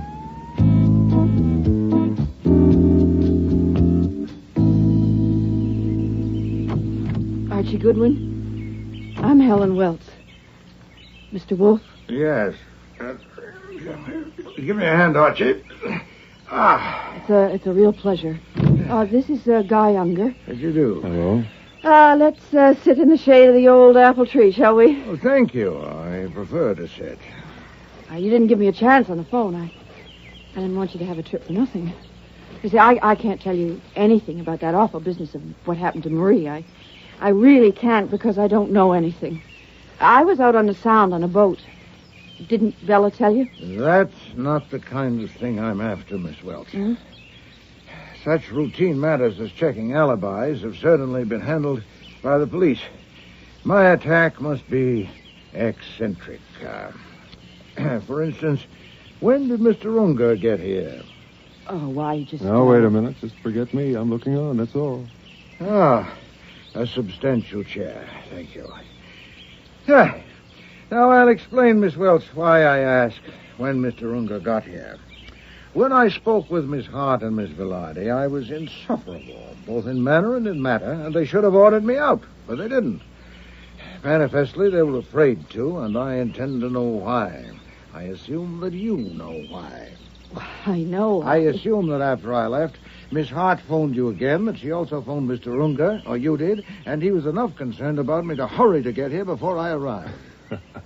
I heard about you being on your way about 10 minutes ago when I got here. Mr. Unger, I'll probably finish sooner with Miss Welch if you withdraw. For 20 minutes, say? I think I'd better stay. Then please don't prolong it with interruption. Now you behave yourself, Guy. I'll tell you what I think, Mr. Wolfe. I think he just wants to show you how smart he is. You see, when I told him that Nero Wolfe was coming, well, you should have heard him. He said, maybe you're famous for brains and he isn't, but he'd like to hear you prove it. Oh, you did. Something like that, anyway. I don't pretend to have brains. I was just scared. Oh? Scared of what? Well, scared of you. I mean, wouldn't anybody be scared if they knew you were coming up to grill them? Not enough to send for help. Certainly not if they had the alternative of snubbing me, as you have. Why don't you choose it? Why do you suffer me? Now that's a question. I'll show you why. You see, I didn't want to miss a chance to touch the great Nero Wolfe. There. Now I have patted the head of the great detective, and the strain's been too much. I need a little drink. Helen. Having touched me, you still suffer me. I'm sure Miss Hart told you that I reject the thesis that Leonard Ashe killed Marie Willis and propose to discredit it. I hope to establish a reasonable doubt of his guilt. Can you give it to me? Well, of course not. How could I? One way would be to suggest someone else with motive and opportunity. Can you? I'm sorry, but you're funny. I mean, the way they had us down there at the DA's office and the way they kept after us, asking all about Marie and everybody she knew. And, of course, they wanted to find out if there was anybody besides that man Ashe that might have killed her. Well, now they're trying Ashe, and they wouldn't be trying him if they didn't think they could prove it. And here you come and expect to drag it out of me in 20 minutes. Don't you think that's funny for a famous detective like you? Because I do. Helen, I think you've had enough to drink. No, Miss Welch, no. The most I expected was support for my belief that you people have common knowledge of something that you don't want revealed. And you have given me that. I don't know what you're talking about. Nonsense. You're at the edge of hysteria. I am not. Take it easy, Helen. Look, Wolfe, I don't get this. As I understand it, what you're after is an out for Leonard Ashe on the murder, is that right? Yes. And that's all? Yes. Would you mind telling me, did Ashe's lawyer hire you? No. Who did? Nobody. I developed a distaste for my function as a witness for the prosecution, along with a doubt of Mr. Ashe's guilt. Why doubt his guilt? Divination. Contrariety. I see. You're shooting at it on spec. Okay, I'll humor you. Do you regard me as a suspect? In a word, yes. Okay. So did the cops for a while. Because just before she was killed, Marie and I had been having a little thing, you know? But that's absolutely all there was to it. The cops found absolutely nothing in my relations with Marie that could possibly have made me want to kill her. Any questions? No. And if they had dug up a motive, they would have been stuck with it, because I certainly couldn't have killed her the evening of July 15th. At 10 o'clock that night, I was asleep on my boat at an anchorage near New Haven. My friend Ralph Ingalls was with me, and his wife, and Helen here. Right. Of course, the police checked it, but you're welcome to check it yourself if you care to. Any more questions? One or two. What is your occupation? For God's sake, you haven't read the papers. Yes, I have, but that was weeks ago, and as I remember it, they were vague. Broker, I believe. Stockbroker? No, I'm a freewheeler. I handle anything. Have you an office? I don't need one. Have you handled any transactions for anyone connected with Bagby Answers Incorporated? Any kind of transaction? That's a funny kind of question. Why do you ask that? Because I suspect the answer is yes. Why? Just for curiosity. Now, Mr. Ungar, do you suppose I would have made this excursion completely at random? If you find the question embarrassing, don't answer it. It's not embarrassing. I'll tell you. I think you got a hold of some crazy idea somewhere. God knows what that is. And I want to speak to you privately. Let's take a little walk. No. I don't like conversing on my feet. If you want to say something without a witness, Miss Welch and Mr. Goodwin can leave us. Archie? Miss Welch, let's go and pick flowers. Mr. Unger will want me in sight and out of hearing. All right. You seem to be, Now, the goldenrod I know, but what are the blue ones? I don't know.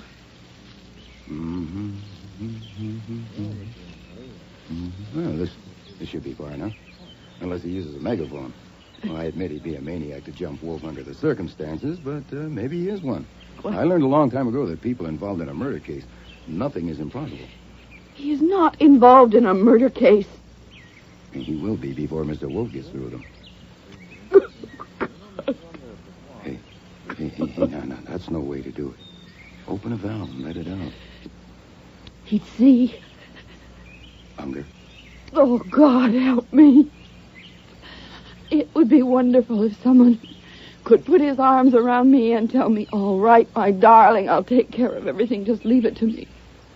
Oh, that would be wonderful. I may try it if you'll brief me on what I'd have to take care of. God, I'm a fool. You saw my car out front. The yellow Jag. I am going to burn it. How do you set fire to a car? You pour gasoline on it, all over the inside, toss a match in, and jump back faster. You'll singe your eyelashes. Is it a bluff? Is Wolf just trying to scare something out of us? No, not just. If he scares something out, fine. If not, he'll get it the hard way. If you're sitting on a lid you don't want open, my advice is to move. Now, the sooner the better, or you may get hurt. I am already hurt. Then hurt worse. I guess I can be. You asked what these blue flowers are? Mm-hmm. They're wild asters. Just the color of my eyes. Mm-hmm. Well, I already know what I'm going to do, and I decided walking over here with you. What time is it? It's 3:15. Well, let's see. It's 4 hours. Where can I see Nero Wolfe? Around 9 o'clock in town. Well, his address and number are in the book, but he may not be there this evening. Well, I've got... Phone and ask for Fritz. Fritz? Tell him you're the Queen of Hearts. And he'll tell you where Wolf is. Now, if you don't say you're the Queen of Hearts, he won't tell you anything, because Mr. Wolf hates to be disturbed when he's out. Look, why not save time and trouble? No. Now, evidently, you've decided to tell him something, and there he is. Come, we'll tell him now. I can't. You see, I don't dare. On account of Unger? Yes. Uh-huh. Well, if we'll go, and we'll come back after Unger leaves. He is not going to leave. He's going to ride to town with me. Then record it on tape and use me for the tape. You can trust my memory. I guarantee to repeat it to Mr. Wolf word for word. When you phone this evening, you'll have had time to think. Come on, he's afraid I'm talking. If you tell him, I'll deny it. Are you going to tell him? Wolf, yes, but Unger, no. Yes, if you do, I'll deny it. Then I won't.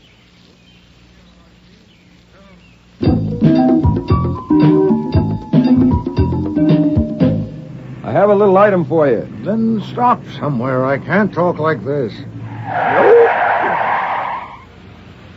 We got a nibble. She has something to say to you, but she has to say it to you tonight after she's ditched Unger. Confound it. She was in a panic. It'll wear off. Well, it may, and so? Yeah, I'll go back and do it over if you'll write me a script. Fooey, I don't say I could better it.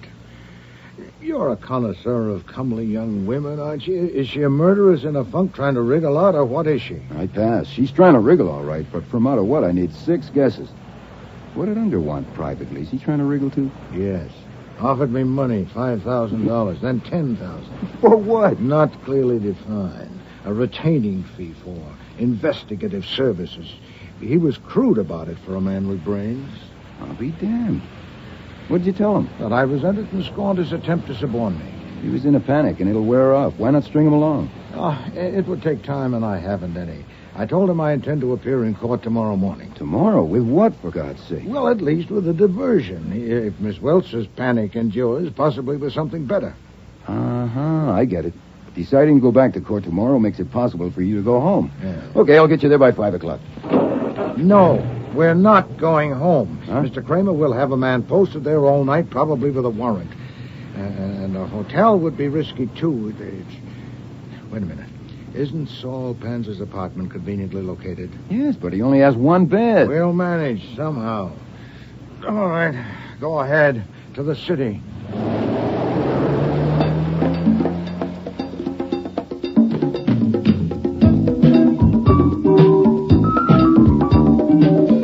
And to our right, you will be able to see our destination as we approach. The beautiful downtown residence of this country's second-best private investigator, Saul Panzer. Thank heaven. Fasten your seatbelts and no smoke. Jeez.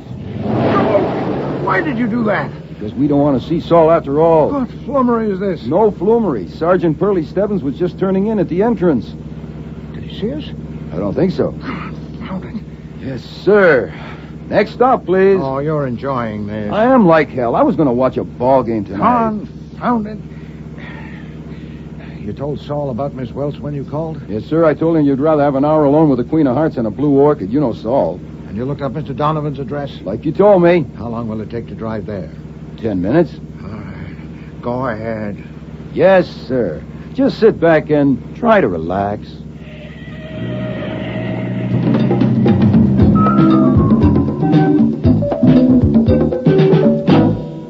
Nero Wolfe and Archie Goodwin. What kind of a trick is this? My maid told me Judge Wolfe. I merely evaded vulgar curiosity. I had to see you, Mr. Donovan. But you can't see me. It's highly improper. You're a witness for the prosecution, and I'm the defense attorney.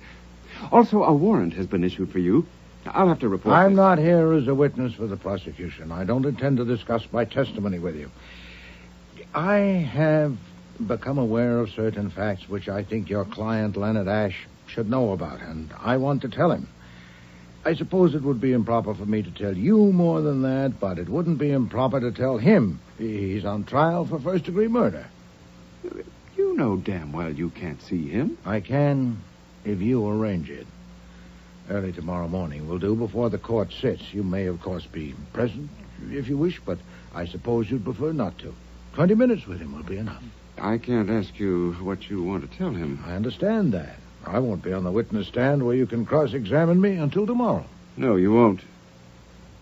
No, I can't arrange for you to see him. It's out of the question. I shouldn't even be talking to you. It will be my duty to report this to Judge Corbett in the morning. Good evening, gentlemen.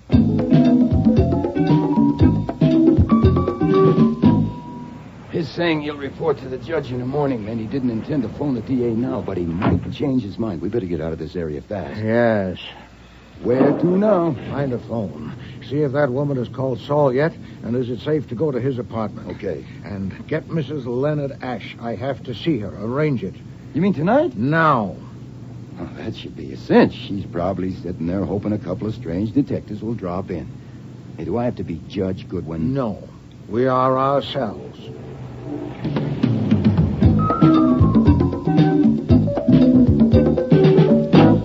I'm dead tired, Mr. Wolfe, and empty. Completely empty. I don't think I ever... I'll make it as brief as I can. What is it? Of course, it's something about my husband. I have information that will be of considerable value to your husband. Information that could raise sufficient doubts in the minds of the jury to get him acquitted. Get him acquitted? It could. The problem is to get the information to the jury. It would take intricate and prolonged investigation to get it in the form of admissible evidence, and I have a shortcut in mind. To take it, I must have a talk with your husband. But he's in prison. How can you? I must. I've just called on his attorney and asked him to arrange it, which was futile as I expected. Since I'm a witness for the prosecution, he feels it improper for him even to talk with me, let alone arrange an interview for me with his client. But you are under no such prescription. You mean you want me to get you in? You are the wife of a man on trial for his life. It would not be impossible for you to get permission to talk with your husband tomorrow morning before the court convenes, and you can take me with you. But there's a warrant out for your arrest. The papers say that you... Don't mention me in getting the permission. Simply take me with you. How will you do it? I don't see how I can... You just want to talk with him? Yes. What do you want to tell him? I can't tell you that now. It might compromise my plan to get it to the jury. I can't risk that. But at least you can tell me what it's about. How can I be sure that you... Oh, you say you're tired, madam. So am I. At considerable risk to my reputation, my self-esteem, possibly even my bodily freedom, I'm undertaking a step which should be useful to your husband, and I'm asking your help. But I'm not asking you to risk anything. You've nothing to lose. I have. Of course, I've made an assumption that may not be valid, that whether or not you're sincerely devoted to your husband, you don't want him convicted of murder. Now, I can't guarantee... You didn't have to say that. I'm devoted to my husband. I love him very dearly. He acted like a fool, but I love him very much. I certainly don't want him convicted of murder. Then you'll do it? All right. I have nothing more to lose. But if I do this, I'll have to tell Mr. Donovan... No, you must not. Not only would he forbid it, he would prevent it. This is for you alone. Oh. Only you can do this. Oh, I thought I was too tired to live, and I am. But it would be a relief to do something. I'm going to do it. I will do it. Leave this to me. Where can I reach you? Saul's number, Archie.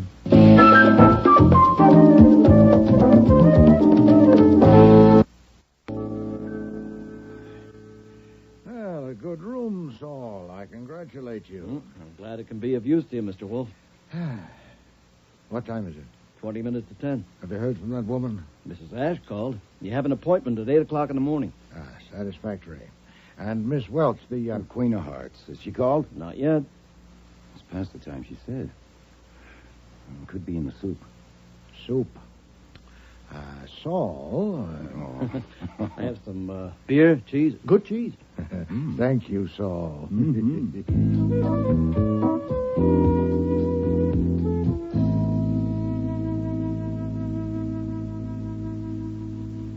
Quarter to 1. Our lady's panic wore off. Well, I'm going to bed.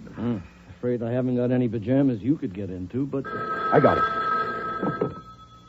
This is Jackson 4, 3109. Hello, I want to speak to... this is the Queen of Hearts. It sure is. This is Archie Goodwin. Where are you? I'm in a booth in Grand Central. I couldn't get rid of him, and then he... Well, that doesn't matter now, but where are you? With Mr. Wolfe, waiting for you, close to Grand Central. I'll meet you at the information booth, upper level, in 5 minutes. Will you be there? Yes. Sure. Of course I will. Make some coffee, will you, Saul? She'll either need that or bourbon.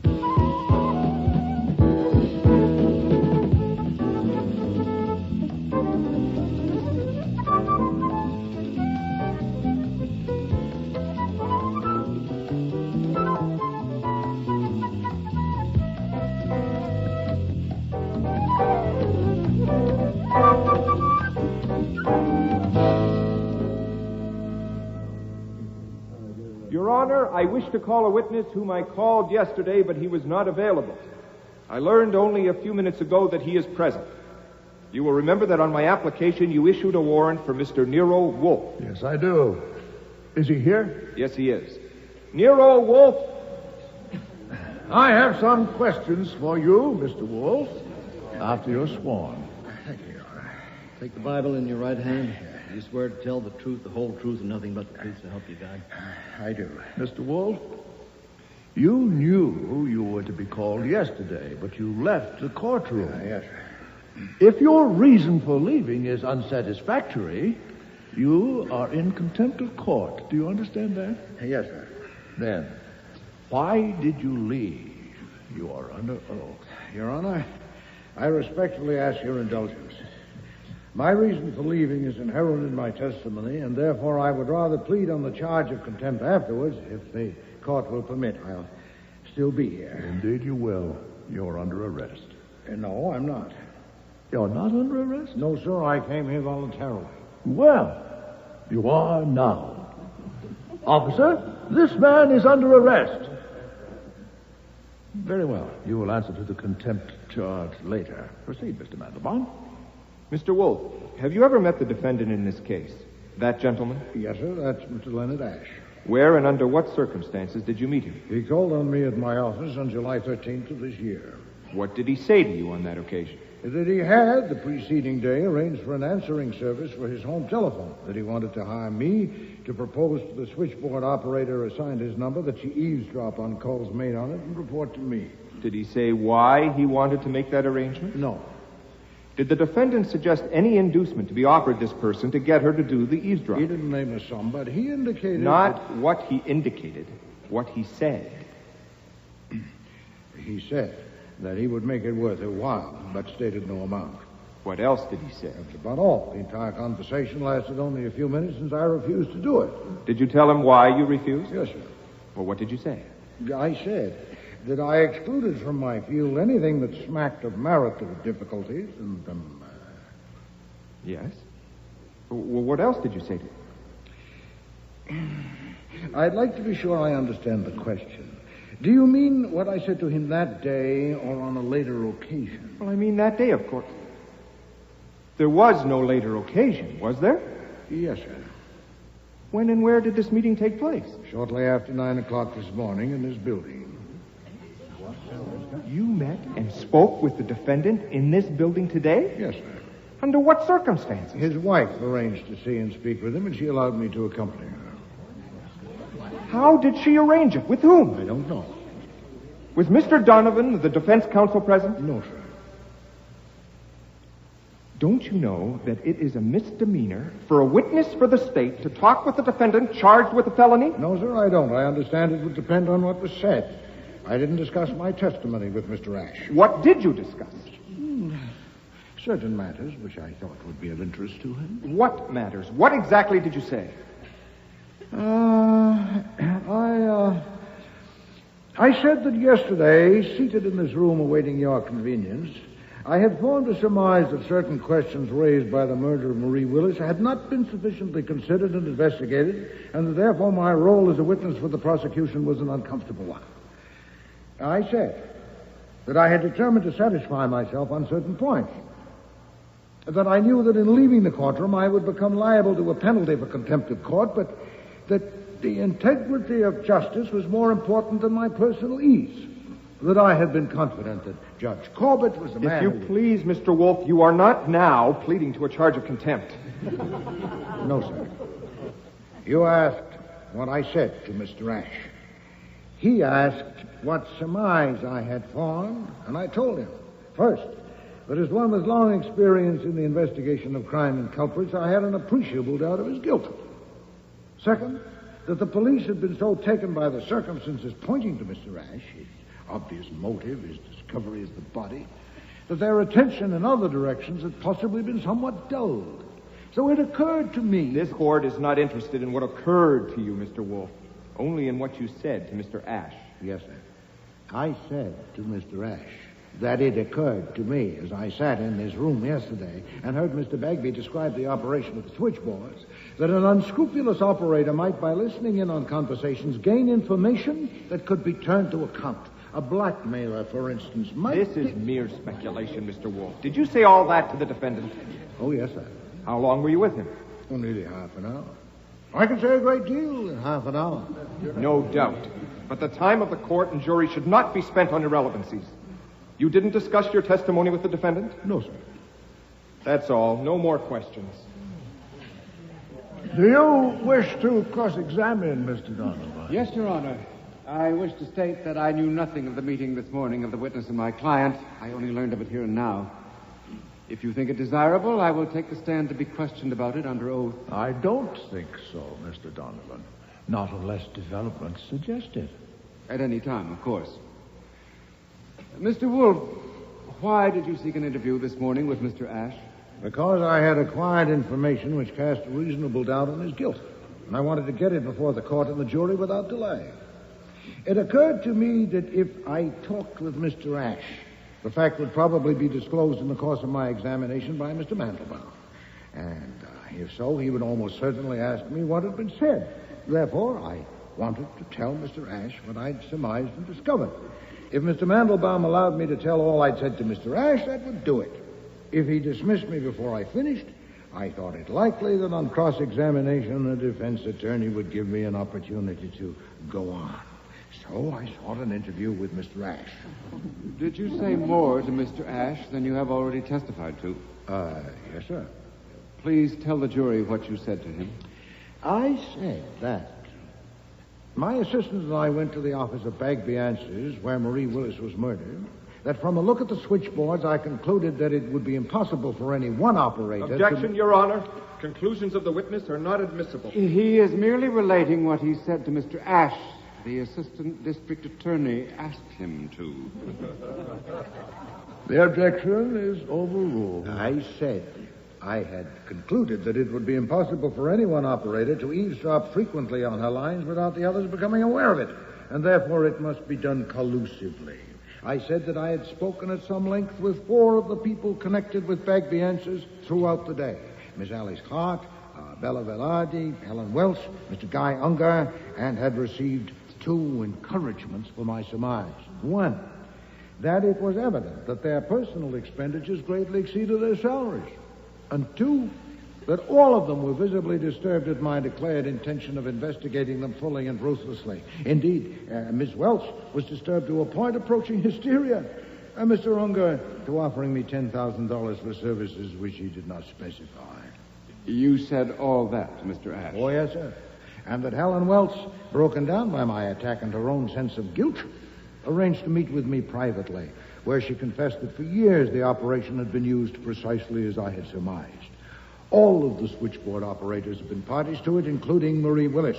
Their dean, Alice Hart, collected the information. That is Miss Hart and Miss Velarde just leaving, sir. Officer, no one is to leave the room. Order! Order! Go ahead, Mr. Wolfe. Thank you, Your Honor. Alice Hart collected information from them and gave them cash for it in addition to their salaries. Guy Unger and Clyde Bagby also gave them cash occasionally. So in 3 years, Miss Welch received a total of approximately $15,000, not counting her salary. Do you know where Helen Welch is now? Yes, sir, she's present. I told her that if she came and faced it, the district attorney might show appreciation for her help. Have you anything to add? That you told Mr. Ash this morning? I have, Your Honor. Do you wish me to differentiate clearly between what Helen Welch told me and my own exposition? No. Anything whatever that you said to Mr. Ash. Marie Willis had been ordered by both Unger and Bagby to accept Mr. Ash's proposal to eavesdrop on his line and not to tell Mrs. Ash, but she had refused and announced that she was going to quit. Now, of course, that made her an intolerable peril to everyone concerned. The success of the operation hinged on the fact that no victim ever had any reason to suspect that Bagby Answers was responsible for his distress. It was Bagby who got the information, but it was Unger who used it. and the tormented under the screw would not know where the tormentor had got the screw. So Miss Willis's decision to quit and expose the whole business was a mortal menace to any and all of them.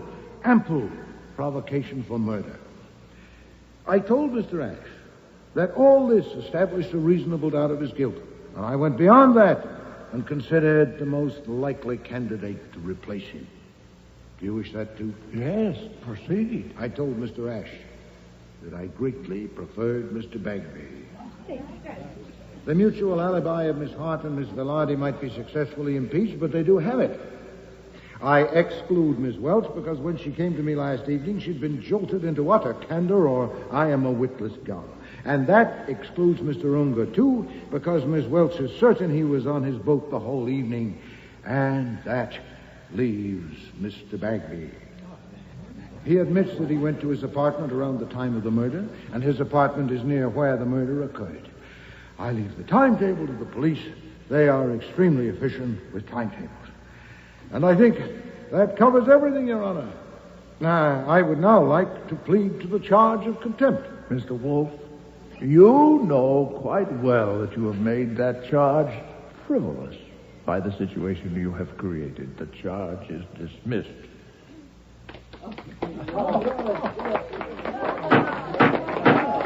Order!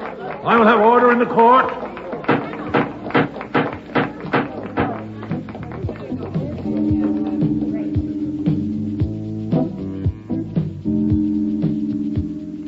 Leonard Ash got off because Nero Wolfe hated to sit against a perfumed woman on a wooden bench. The irony, of course, is that Wolfe didn't get off.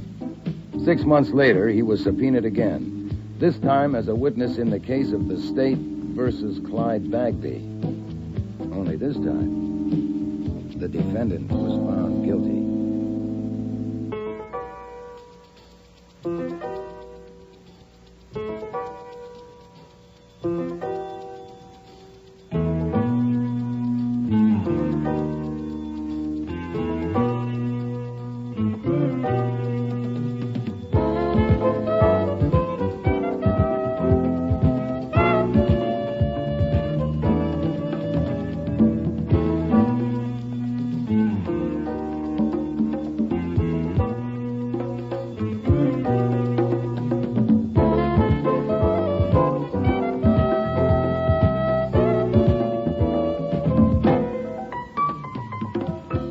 In today's episode were Mavor Moore as Nero Wolfe and Dawn Franks as Archie Goodwin.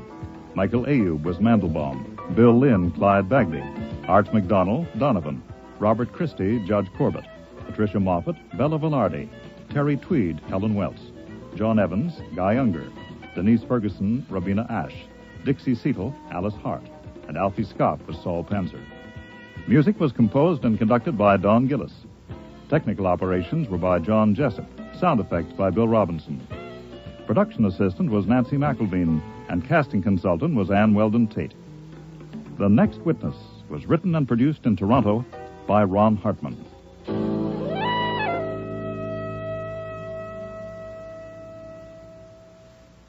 Next week, Death of a Demon, with guest stars Mary Peary, Bud Knapp, Patricia Hamilton, Helen Hughes, and Mina E. Mina.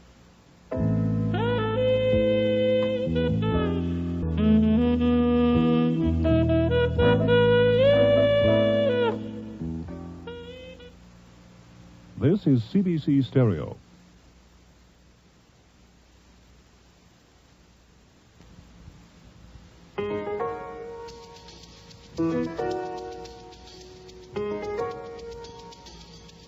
Rex Stout's Nero Wolfe.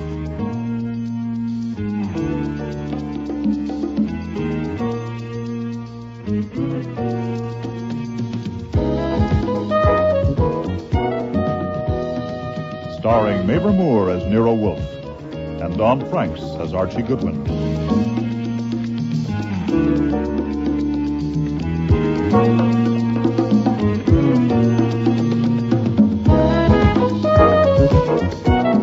Today's episode, Death of a Demon, with special guest stars Mary Peary, Bud Knapp, Patricia Hamilton, Mina E. Mina, and Helen Hughes.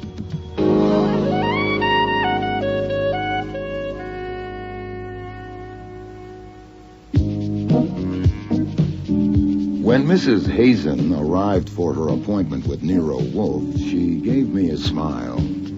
Thank you for getting him to see me, Mr. Goodwin. It isn't often that a man gets a natural, friendly, straightforward smile from a young woman who has never seen him before, with no come-on, no catch, and no dare.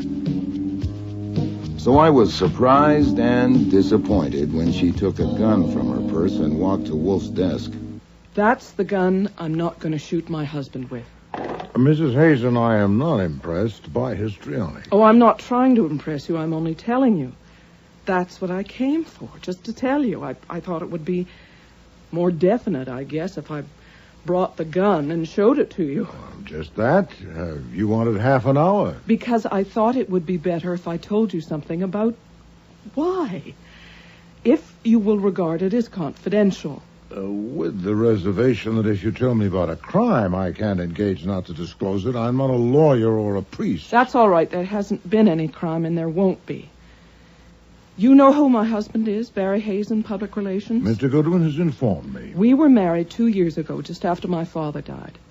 My father was an inventor, and Barry used to do some public relations work for him. That's how I met him. I thought I really was in love with him. I've tried to decide what was the real reason I married him. You don't need to know all that. You don't even need to know why I want to kill him. It's your half hour, madam. I don't hate him, but I think I despise him. I know I do. And he won't let me get a divorce. I tried to leave him. Well, I did leave him, but he made such a... There I go again. I don't need to tell you all that. As you please. It's not as I please, Mr. Wolfe. It's as I must. As you must, then. You know how there can be something in your mind, but you don't know it's there until all of a sudden there it is? Certainly. The subconscious is not a grave, it's a cistern. But we don't know what's in it. I didn't. One day a month ago, I went to his bedroom and saw that gun in his drawer, and all of a sudden, I was thinking how easy it would be to shoot him while he was in bed asleep. I said to myself, you idiot. You absolute idiot. And I didn't go near that drawer again, but the thought came back. It kept coming back. Mostly when I was trying to go to sleep. And it got worse. It got so that I was planning how to do it so I wouldn't get caught. I knew it was idiotic, but I couldn't stop. I could not. And then, just 2 nights ago, I got out of bed trembling all over and went to the shower and turned on the cold water and stood under it. I had found a plan that would work. I don't have to tell you what the plan was. As you please. As you must. It doesn't matter. I went back to bed, but I didn't sleep. I was afraid of what my mind might do. I'd found out I couldn't manage my mind. So yesterday afternoon, I decided I would fix it so my mind would have to quit. I would tell somebody all about it, and then the plan couldn't work. Telling a friend wouldn't do, and of course I couldn't tell the police. Then I thought of you. And here I am. That's all, except this. I want you to promise that if my husband is shot and killed, you will tell the police about my coming here and what I said. I see. There. That's it. If you promise to tell the police, I can't possibly do it. Will you promise? No, I advise you not to insist on a promise. I must know. Very well. You promise? Yes. Oh. Well then, is a check all right? Certainly. Some time of your half hour is left, Mrs. Hazen, if you've any use for it. No, thank you. That's really all I came for. Oh, yes? I would love to see the orchids. I've read so much about them. Would it be possible, do you think? Just a quick look. Perhaps Mr. Goodwin could show me if you're too busy. It would be a pleasure. Mr. Goodwin doesn't owe you the time. I do. Come with me. You won't need your coat.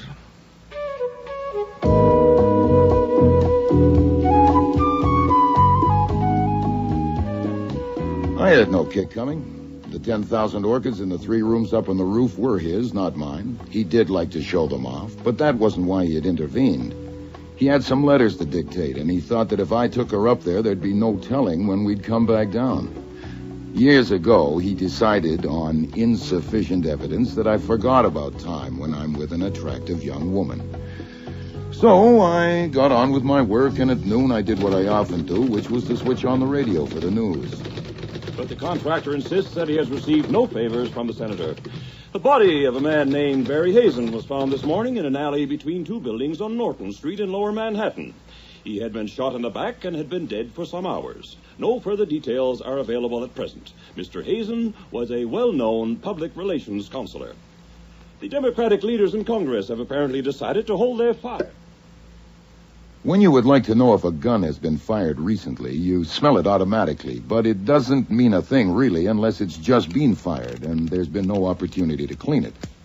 The cylinder was full of cartridges. Beautiful. Absolutely stunning. What was the name again? Phalaenopsis. Oh, they're lovely. Thanks again, Mr. Goodwin. I'll take the gun. No, ma'am, there's been a development. I turned on the radio for the news, and I got some, all right. The body of a man named Barry Hazen was found this morning in an alley between two buildings on Norton Street in Lower Manhattan. Been shot in the back, and he'd been dead for some hours. No further details are available at present. You're making it up. No, that's what was said verbatim. Archie, get her something. Brandy. Yes, sir. No. I'm all right.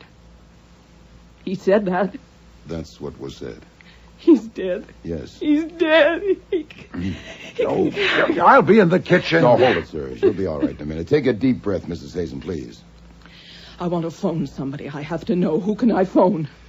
A shot of brandy, maybe it wouldn't hurt you after all. I don't want anything. Who can I phone? Nobody, not just now. Why not? Because we must first consider whether I should phone the police as I promised. Archie, has that gun been fired recently? If so, it's been cleaned. It's fully loaded. The cartridges all look alike. Did she shoot him? For a quick guess, no. To make it final, I would need facts. So would I. Did you shoot your husband, Mrs. Hazen? No. Since my promise was to you, you may, of course, release me from it. Do you wish me to phone the police? Not now. You don't have to now. You won't ever have to. He's dead, and I didn't kill him. That's all over now. Oh, sit down. It's not so simple. When the police ask you where you were this morning from 11 o'clock on, what do you say? What? Confound it. Quit propping yourself on my desk and sit down. That's better. What'll you say? Why, will they ask me that? Certainly. You'll have to account for every minute since you last saw your husband. Did you come here in a cab? Yes. Then you'll say so. You'll have to. When they ask why you came to see me, what'll you say? Oh, you'll have to tell me what to say. Oh, I expected that. Confound it. You are not my client. You have paid me for half an hour of my time, now stretched to more than that, and released me from my promise, so I can... What are you doing? I'm going to write a check, then I will be your client. How much? Mrs. Hazen, I am not a blackmailer. I take pay for services, and you may not need my services. Now, will you answer some questions? Of course, but I've taken more than my half hour. No, if you didn't shoot your husband, we've both been snared by circumstance. First, instead of a question, a statement. You cannot take the gun. The gun stays here. But I have to put it back where I got it. No, I cannot let you take the gun. Now, when and where did you last see your husband? Last night at home. We had people for dinner. All right, details. How many people? Their names. They were clients of Barry's, important clients, all but one. Mrs. Victor Oliver, Ann Talbot, who's the wife of the banker, Jules Curry, an inventor. He used to work with my father. Ambrose Purtis, who's a shipping man. Theodore Weed, he's not a client. He works for Barry. 7, counting Barry and me. And when did these guests leave? I don't know exactly. Barry had told me he was going to discuss something with them, and I wouldn't be needed. And after the coffee I left, I went upstairs to my bedroom. Did you hear him when he went up to bed? No. What about this morning? He wasn't there. He rises early. The maid who... Oh. What? Nothing that matters to you. I'm not liking myself, Mr. Wolfe. I said he rises early. But now I can say he rose early, and I wanted to sing it. I did. Oh, if you please, you'll have plenty of time for that. Now, about the maid. I'm sorry. The maid said he hadn't come for breakfast, and when she went up, his bed hadn't been slept in. He'd done that before, not very often, once or twice a month. What, without telling you where he was going? Yes. Do you know where he went last night? No, I have no idea. Were you continually in the house from the time you went to your bedroom last night until you left this morning? Yes. Would the maid have heard you if you'd gone out during the night? I don't think so. Her room is in the basement. What time did you leave this morning? 5 minutes past 11. I wanted to be sure to get here on time. When did you take the gun from the drawer in your husband's room? Just before I left. I didn't decide to bring it until the last minute. How many people know that you despised your husband? Despise is your word, Mrs. Hazen. I don't think anyone does. I have never told anyone, not even my best friend. Boy, your maid knows, for one. Is she not a dolt? She's, of course, being questioned at this very moment. Was your husband wealthy? I don't know. You don't know? Well, he had a large income. He must have. He was free with money. He owned the house. Any children? No. You will inherit? Mr. Wolfe, this is ridiculous. I don't want anything from him. I am merely examining your position. You will inherit? Yes, he told me I would. Didn't he know you despised him? He was incapable of believing that anyone could despise him. I suppose he was a psychopath. I looked up psychopathy in the dictionary. No doubt that was a help. I presume you will now go home. Since you must tell the police that you were here, you might as well say that you learned of your husband's death from my radio. It'll save you the bother of feigning surprise and shock. I said you would be in a pickle, madam, and you are. What are you doing? I am writing you a check. No, you may not be in jeopardy. They may get the murderer today or tomorrow. If they don't, we'll see. Archie. Yes, sir. Mrs. Hazen is leaving.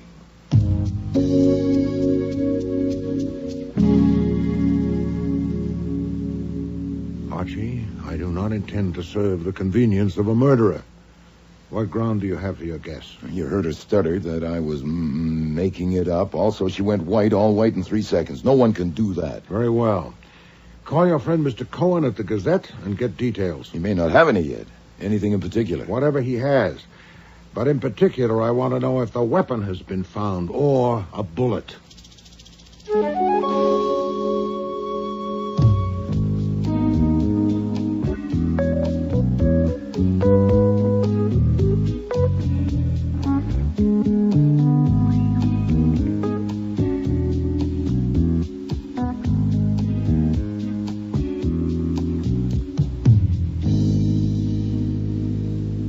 Body was found by a truck driver at 10:18 a.m. It was stiff, so he must have been dead at least 5 hours, probably more. He was fully dressed, including an overcoat. His hat was there on the ground. Usual items in his pocket, except that there were no keys, no wallet, no watch.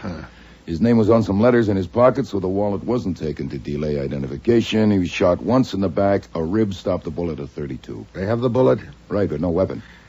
Will she report what she told me? No. That's why I put up with you. You could have answered with 50 words, and you did it with 1. I've often wondered. Now tell me why I put up with you. Oh, that's beyond conjecture. Huh. I want a bullet that's been fired from that gun on your desk, and we shouldn't wait until after lunch. You have 20 minutes. If your guess about Mrs. Hazen is correct, that gun is not evidence. If it is, you'll be tampering with it. Shall I do it? No. You might shoot your toe off. When will the police come? It'll probably be Kramer. Give him 2 hours.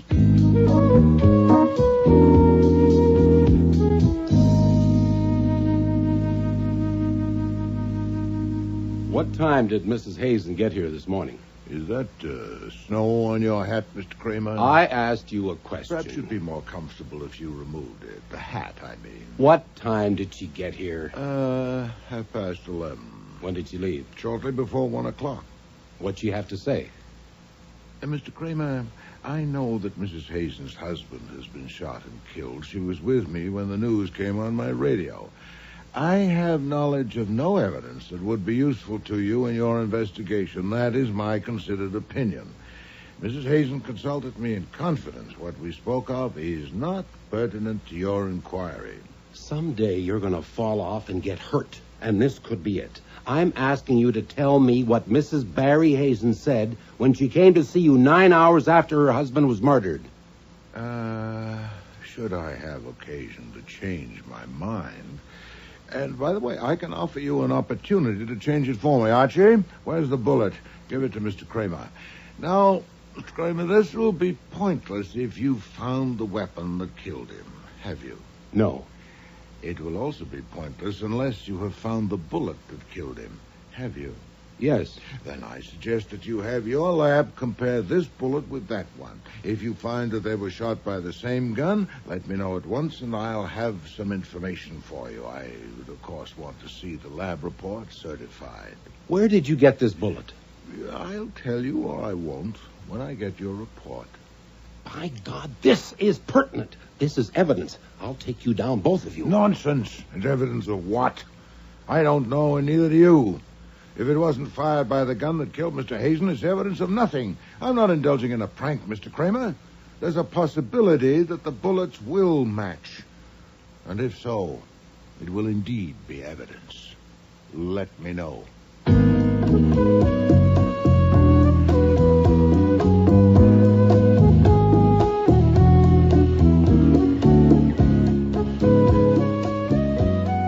Kramer left at 3:20. Wolfe, of course, stuck to his usual routine from 4 to 6 upstairs with the orchids. But I spent the afternoon like a hen on hot bricks. It's a simple matter to do a bullet comparison. I expected to hear from Kramer by 4:30 or 5. I didn't. And it wasn't until after 6 o'clock that the doorbell rang. But to my surprise, it wasn't Kramer. Theodore Weed to see you, one of the dinner guests. The What one do that... you want? You. No. I've been pestered enough on a matter in which I have no interest. Tell him so, and don't I'm not going to pester you. I'm going to hire you. Sir, you not only intrude, you presume. Archie, show him out. All right. I started wrong. I'll try again. Mrs. Barry Hazen came to see you this morning and left a gun with you. Where is it? Intrusion, presumption, and now effrontery. I must insist... Damn it, I know she did. She told me so. She also wanted to hire you, but you wouldn't take her check, so I want to hire you. She's at the DA's office now. They're going to charge her with murder. Please, you got to let me hire you. Nero Wolfe's office. Archie Goodwin speaking. It's Lucy Hazen. May I speak to Nero Wolfe, please? It's urgent. One moment, please. The woman who brought the sausage this morning. Urgent. Yes, Mrs. Hazen? Yes, Mr. Wolfe, I'm about to be arrested. Where are you? At the DA's office. I don't know Say only what you must on the telephone. I'm in a booth with a door closed. Oh, boy, it's probably not only heard, but also recorded. All right, he said I could phone a lawyer, and I don't know any except my husband's, and I don't want him. Will you get one for me? Yes, I'll send one to you, and then you can decide whether to engage him. But I want to engage you, too. You said you would if I needed you. I said I would see. Oh. Very well, I'm engaged. One question. Have you disclosed any of your conversation with me, yes or no? No. Satisfactory. The lawyer's name is Nathaniel Parker. I'll get him there as soon as possible, but say nothing more to them until you speak to Mr. Parker. Mr. Weed, that was timely. That was Mrs. Hazen on the phone. She is now my client. And take my money. No, sir. But I want to help. I don't see why. You're not obliged to see, and I'm not obliged to explain. Why do you think Mrs. Hazen killed her husband? I don't. She didn't. If I'd taken your money, what were you going to ask me to do? I don't know exactly. I was going to consult you. I wanted to know what you did with the gun. Have the police got it? Mr. Weed, I am acting for her now, and you are the enemy, or one of them. What if you killed Mr. Hazen or know who did? My God, look, this is straight. You can cut off this arm if it will help her any. I have no use for your arm, but some information might be helpful. When did you last see Mr. Hazen? This morning at the morgue. I went there to identify him by request. Alive at his house last night. At what hour? Around 9:30. That's as close as I can come. And the circumstances? There were people there for dinner. Clients of Hazen's. After dinner, Hazen told Lucy that we were going to discuss a business matter, and she left. I left soon after that, and that was the last I saw of him alive, there with them. How did you spend the next 6 hours? I went home, to bed. You were associated with Mr. Hazen and his business? I was in his employ. In what capacity? Mostly I write stuff, handouts, plugs, the usual junk. Also, I was supposed to use my contacts. I was a newspaper man when Hazen hired me a little more than a year ago. Well, if they were going to discuss a business matter, why did you leave? Well, I wasn't needed or wanted. And why were you there at all? Well, maybe I ought to give you a different answer than the one I gave the DA. The right answer. Even if it makes you think I killed him, which I didn't. If you did, Mr. Weed, you're doomed, no matter what answers you give. Hazen liked to have me in the same room with his wife because he knew how I felt about her. God only knows how he knew. I certainly tried not to show it, and I thought I did pretty well. And I'm sure she doesn't know, but he did. He was a remarkable man.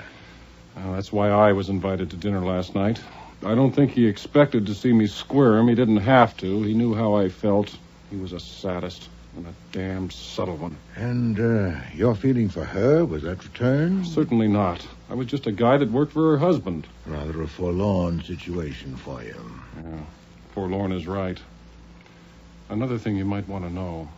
I think there was something screwy about his business. Oh, in what way? Well, take the 4 people who were there last night.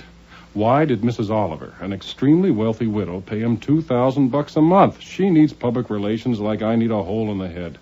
And Mrs. Talbot, a banker's wife? Maybe her husband could use a PR expert, but why her?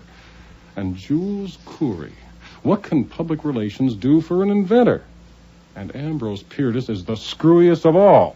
He already uses one of the big PR operators, the Cadre Associates, but personally, he's paid Hazen more than $40,000 this past year. I'm not supposed to know this. I got curious and looked at the records one day. Did he have any other clients? About a dozen, but his total take was over $250,000 a year. Interesting. Mr. Weed, will you be available for further questioning, say, this evening? Well, sure, but why not now? I must arrange a lawyer for my client, Archie. Get Mr. Parker.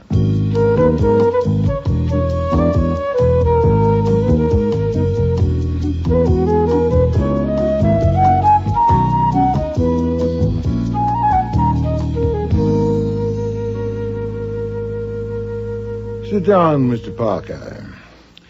You've spoken to my client? I've just come from there. She's our client now. Ah. I stopped in instead of phoning because I have to deliver this at her request. The key to Mrs. Hazen's house and written authority from her to enter her house to get something. To get something? Yes, if you want to. An iron box and a chest of drawers in Hazen's bedroom.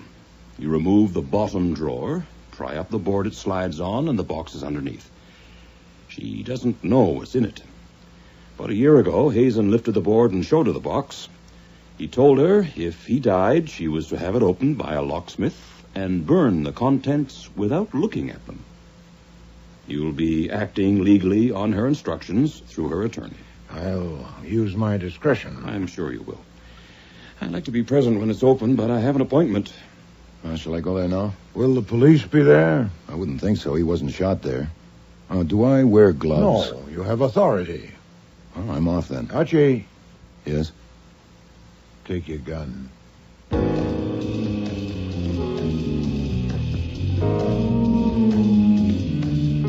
I stood across the street from the Hazen house, and I was glad I brought the gun. The house was dark except for a tiny sliver of light at the bottom edge of a window on the 3rd floor. A sliver you might leave if you weren't quite thorough enough when you arranged the drape. It wouldn't be the maid. Her room was in the basement.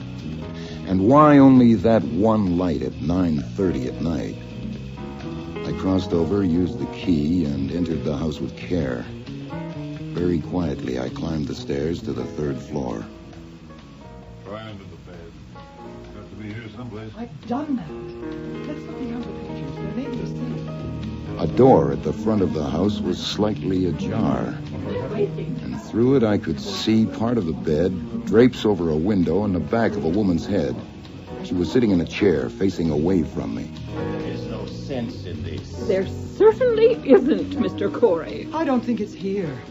It could be in Lucy's room. That would be like him. All right, let's try it. Look! In the doorway. Don't anyone move. This gun is loaded. Who are you? Billy the Kid. Now back up, please. Stand against the wall. I see the ladies' purses are on the bed with the gentlemen. Please throw their wallets there, too. Carefully, please. I'd hate to have to use this gun. You wouldn't dare shoot. Oh, I assure you I would. And I should warn you.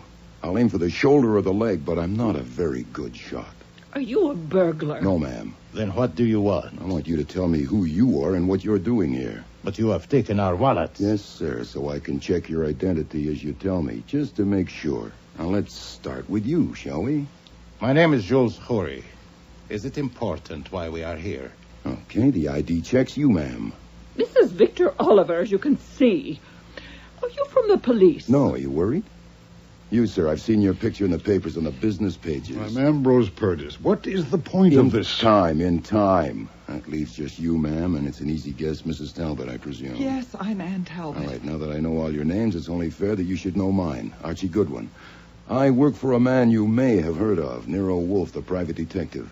He's been hired by Mrs. Barry Hazen. I have the key to the house and her written authority to enter. So why are you here?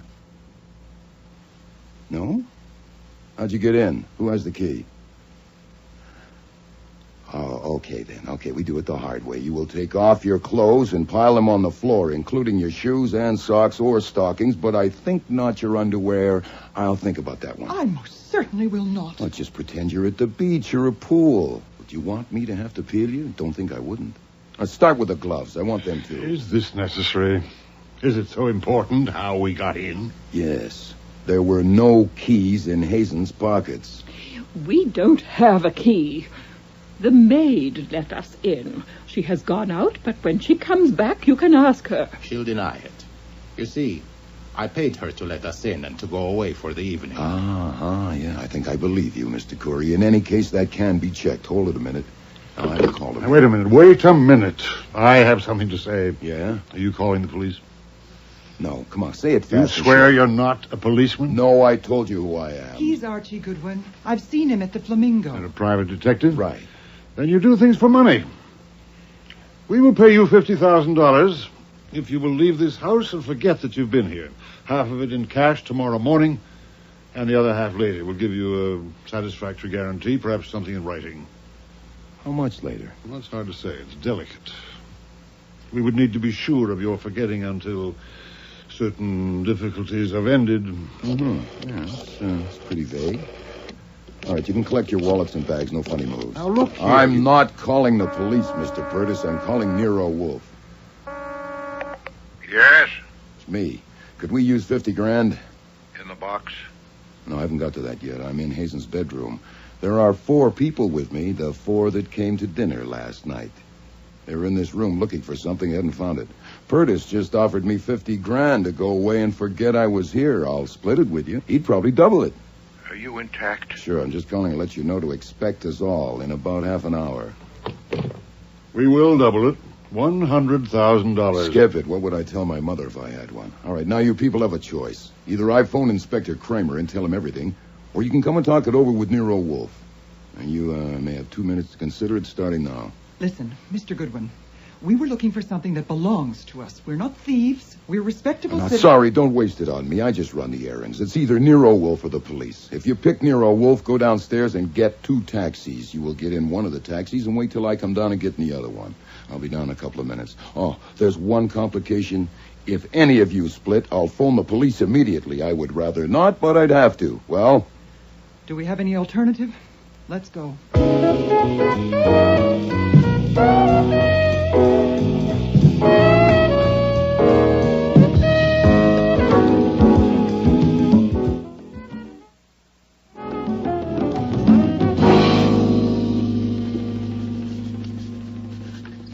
There's your box. You haven't opened it? No, sir. Save that for you. The 4 people you mentioned. They're all here in the front room. I thought you'd want to do this first. Well, shall I open it? The lock will be a cinch. This will be distasteful. Go ahead. Okay. Any trouble finding it? No, it's exactly where it was supposed to be, under the bottom drawer. I got there just in time. Another hour or 2, they probably would have found it. There we are. Well, this sure is distasteful. Empty. Just as well. Huh? It would probably have presented us with a problem. I presume he decided it was a mistake to tell his wife of it and removed the contents. Elsewhere in the house? I doubt that. So do I. Lock it up and leave it on your desk. Have a gun in your hand when you admit them and go to your desk. Proceed.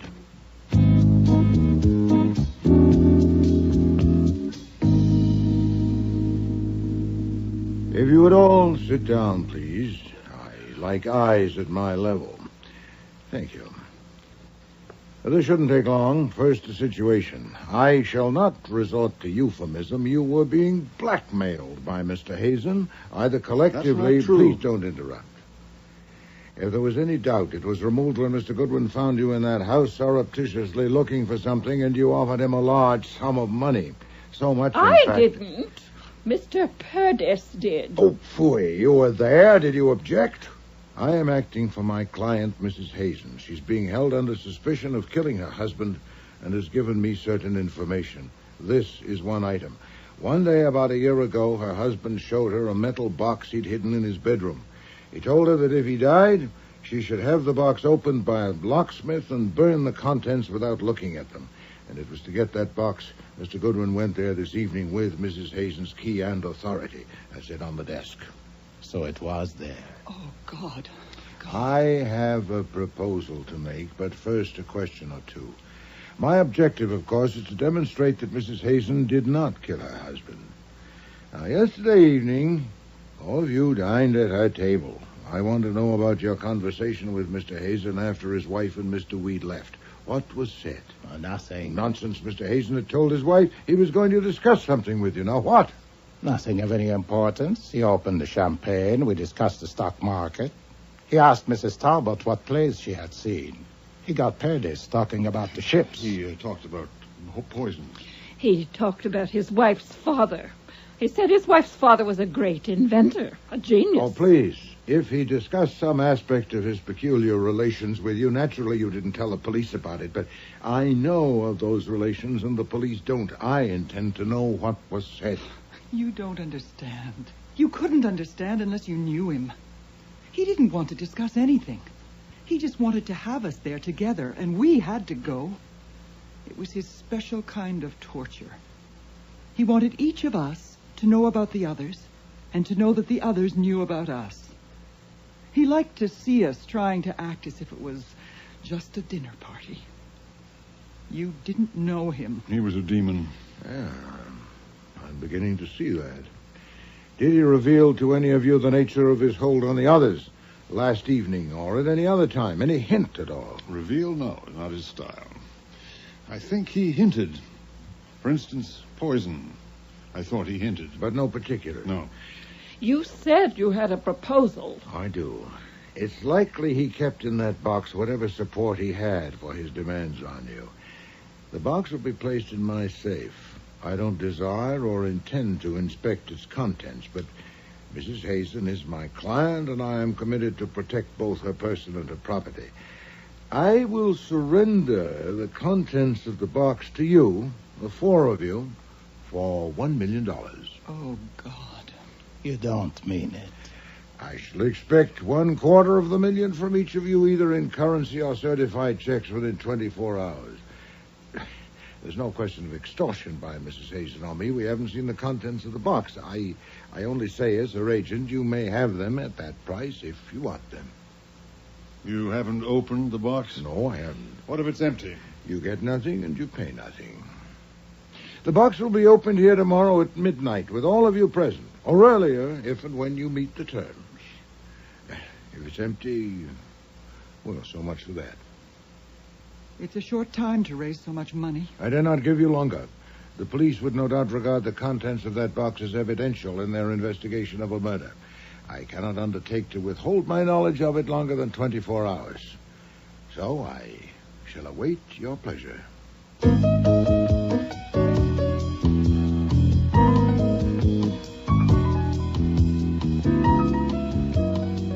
When I undressed for bed that night, I made assorted tries at deciding what Wolfe was up to and what was next on his program, and didn't like any of them. As it turned out, the next thing on the program wasn't decided by me or him. Inspector Kramer arrived at our doorstep at 3 o'clock the next day, and he was looking pleased. Too pleased. Okay, I want to hear it from you. What Mrs. Hazen came to you for yesterday? Mr. Kramer, it shouldn't be necessary Save it. for me... She's booked for murder. On what evidence? We have the gun. Oh, indeed. We found Hazen's car parked near the scene of the murder. The gun was in the dashboard compartment. And you proved it was the murder weapon? Definitely. And we have traced the gun. It was bought by Hazen 6 years ago, and he had a permit for it. He kept it in a drawer in his bedroom. But you hadn't connected Mrs. Hazen to the gun. Oh, haven't we? How about this? Hazen was killed about midnight. At 8 o'clock the next morning, the maid went up to call him for breakfast. The drawer was open, and she saw the gun. You still hadn't connected... Shortly after 11, the maid was tidying. The drawer was still open, but the gun was gone. Mrs. Hazen, the only other person in the house during that time, had just left the house, presumably to keep an 11:30 appointment with you. So maybe you know why she put the gun in the car. Let's hear you. What kind of gun was it? It's your turn to talk. I don't like this. I'm sure you don't. Oh, you're not squeezing it out of me, though you think you are. I would tell you nothing and risk the consequences if it weren't for one thing. Mm-hmm. And what's that? I need some information that I can only get from you. I have to know where the gun came from that Mrs. Hazen left with me yesterday. Now, if you'll agree... She left a gun with you? Yes. Yeah, I'll tell you about it and give it to you if you'll give me its history at the earliest possible moment. I want your word. You won't get it. Mrs. Hazen is charged with murder. If she left a gun with you, it's evidence in a murder investigation. No, it's evidence in my investigation, but not in yours. You have your gun, the one the murderer used. How can it embarrass you to tell me about this one? You're going to tell me what she said about it? I am. Okay, go ahead. I have your word? Yes. Get the gun, Archie. Right. Oh, by the way, there's a question that wasn't answered. What make is your gun? I mean, the one that killed him. Drexel 32. Huh. So is this. Oh, of course, there are millions of Drexel 32. It was fired yesterday by Mr. Goodwin to get a bullet. The bullet I gave you. That could have been evidence. Now we know it isn't, Mr. Kramer. All right. Let's hear it. First from you, and then Goodwin comes down to the station for a detailed statement. Very well. I don't get it. I have never known you to take a murderer for a client. Whether it's just your goddamn luck or what, I don't know, but you haven't. Why did you take her? Oh, I asked Mr. Goodwin's opinion, and he said she was innocent. His judgment of women under 30 is infallible.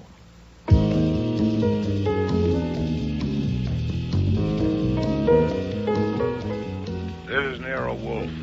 Me, in a phone booth at the DA's office, and it may be tapped, as you know. They should be finished with me in another hour or so.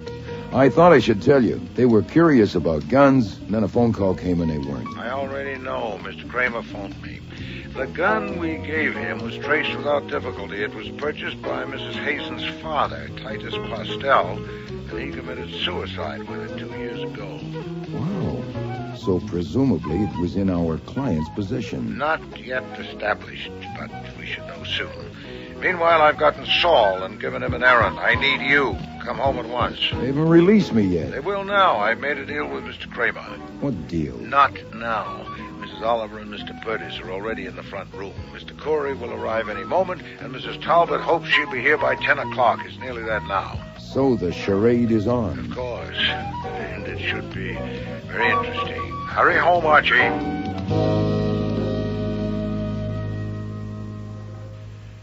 Please sit down, Mrs. Talbot.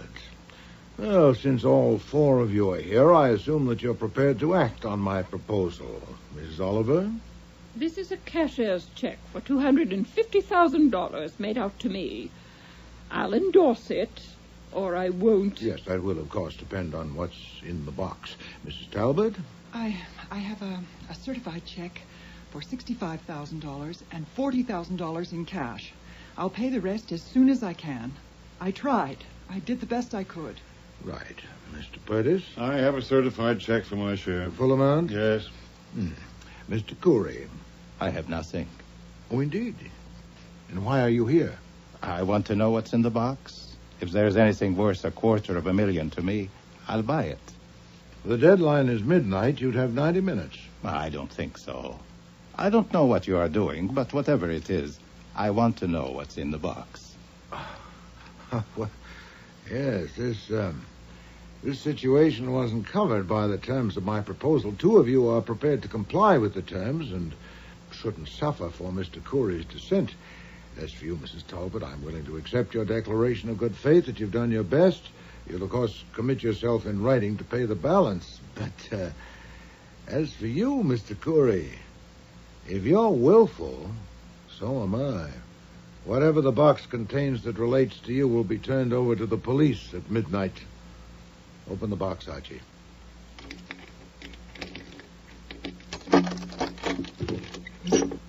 It's empty.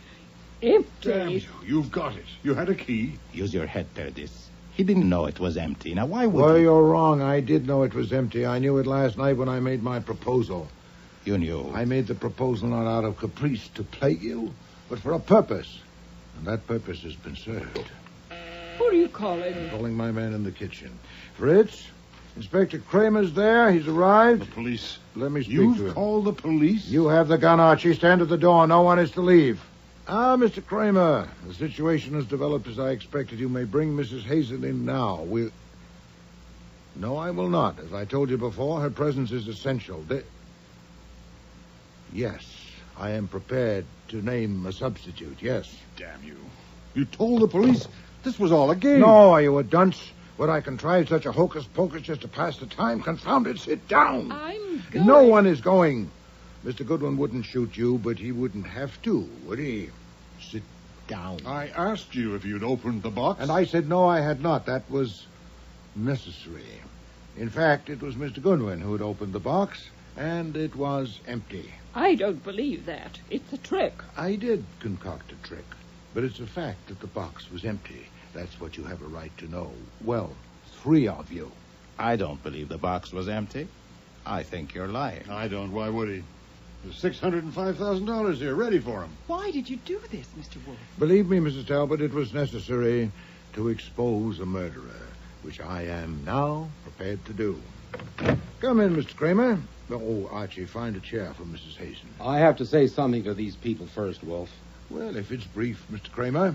Now, I'm here because Wolfe told me that you 4 people would be here, and I wanted to know what he had to say to you. I brought Mrs. Hazen because I was convinced by something Wolfe said that it would be in the interest of justice for her to be here. I want to make it plain that as an officer of the law, I don't rely on any private detective to do my job for me. And what's more, no private detective is going to interfere. Thank you, Mr. Kramer. Sergeant Stebbins, Mrs. Hazen is your prisoner, and of course it's your duty to guard her, but I doubt if she intends any outbreak. If you wish to stand by the murderer of Mr. Hazen, I suggest you move to Mr. Corey. That's my name. Indeed it is. Mr. Kramer, I promised you I'd offer a substitute for Mrs. Hazen for the murder of Barry Hazen. Though I've no conclusive evidence as of this moment, I have some highly suggestive facts. But you said you First, had a... Mr. Hazen was a blackmailer.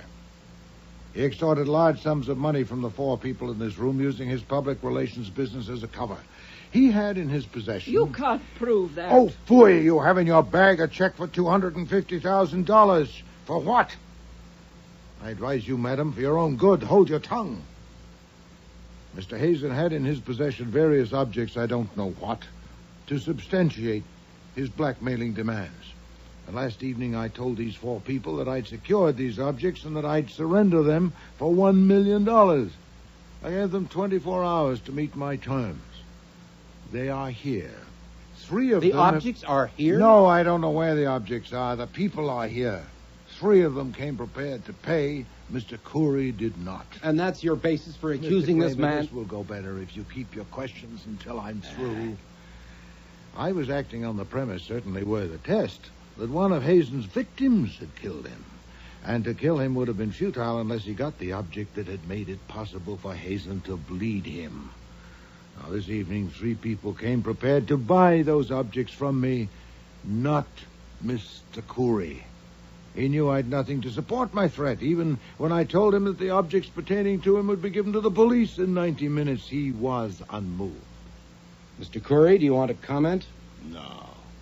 This is fascinating. I thought I had decided not to bring my share of the money because I didn't believe he had anything that threatened anybody. Get back to facts, Wolfe. Well, for a fact, I submit the conversation at the gathering Monday evening after Mrs. Hazen and Mr. Weed left. Of course, you and your staff have it in detail, but you didn't know that Hazen was a blackmailer, did you? And that he not only bled his prey, he was pleased to torment them. In that conversation, he introduced topics that obviously referred to the pinch he had them in. For instance, poison. I don't know which of those present that touched. I'm not concerned. But one of his topics pointed clearly at Mr. Corey. Mrs. Oliver, can you tell me again what he said about Mrs. Hazen's father? Well, he said her father was a great genius, an inventor. Yes, Mrs. Hazen's father, Titus Postel, had been associated with Mr. Corey. Inspector Kramer, you phoned me this evening to say that the gun I'd given you had been the property of Titus Postel, and he'd committed suicide with it 5 years ago. And soon after that, on the telephone, Mr. Corey informed me he'd be present this evening, but was declining my proposal. Yes, Mr. Corey? Nothing. Now, the guns. When Mr. Corey went to that grotesque dinner party Monday evening, he had Mr. Postel's gun with him. You can prove he had it. Certainly not. At the moment, I'm telling you what happened, not what I can prove. During the evening, he found or made an opportunity to go to Mr. Hazen's bedroom, probably on a pretext of using the washroom. He did. I remember that he Thank you, Mrs. Oliver, but later, if you please. Mr. Corey then switched the guns in Mr. Hazen's drawer with a double purpose. First, so that Hazen would find a gun there if he looked for it. Second, to implicate Mrs. Hazen. He intended to leave Hazen's gun in the car after he killed Hazen. The police would, of course, learn that it had been Hazen's, kept in that drawer, and when they found the other gun there, they'd naturally assume that she'd put it there in a witless effort to mislead them, which is what happened. Is it not, Mr. Kramer? You're telling this. Go on. Mrs. Hazen, the gun that had belonged to your father, was it in your possession? No, I don't think... When did you see it last? I don't understand. When they told me the gun I brought you was the one my father shot himself with, I thought they were lying. I don't understand. No wonder. Neither do the police. Did you ever have that gun, your father's? I had it for a while. They gave it to me after he died. I kept it with some of his things, but it disappeared. How long after his death did it disappear? I don't know. It was about a year later that I noticed it was gone. Had you any idea who took it? I don't know, but I thought perhaps Mrs. Corey had. I didn't ask her. She thought I shouldn't keep it because it only reminded me. Is it true that my husband was a blackmailer? Yes. My God. A husband who was a blackmailer. A father. Oh, I can relieve your mind about that anyway, about your father. He didn't commit suicide. He was murdered by Mr. Corey. Another one. You are piling it on. Oh, your aplomb is admirable, sir. Of course, you're counting on what I said earlier, that I have no evidence. But you're too sanguine. That evidence not only exists, it's available to me. I'm obliged to Mr. Hazen for a valuable hint. His remark that Mrs. Hazen's father was a great inventor and a genius. That suggested to me that you might have cheated him out of the proceeds of his genius. So I put a man on it. Saul Pencer. Mr. Kramer knows his capacities. What did he report? Oh, no, sir. You'll have to hear that from Mr. Kramer when he lays his charge. But I can assure you that Mr. Pencer is at your office at this moment guarding evidence that will definitely connect you with Mr. Postel's death. Really? There's a limit. I've had enough of this, so if you will excuse... Stop him, Sergeant.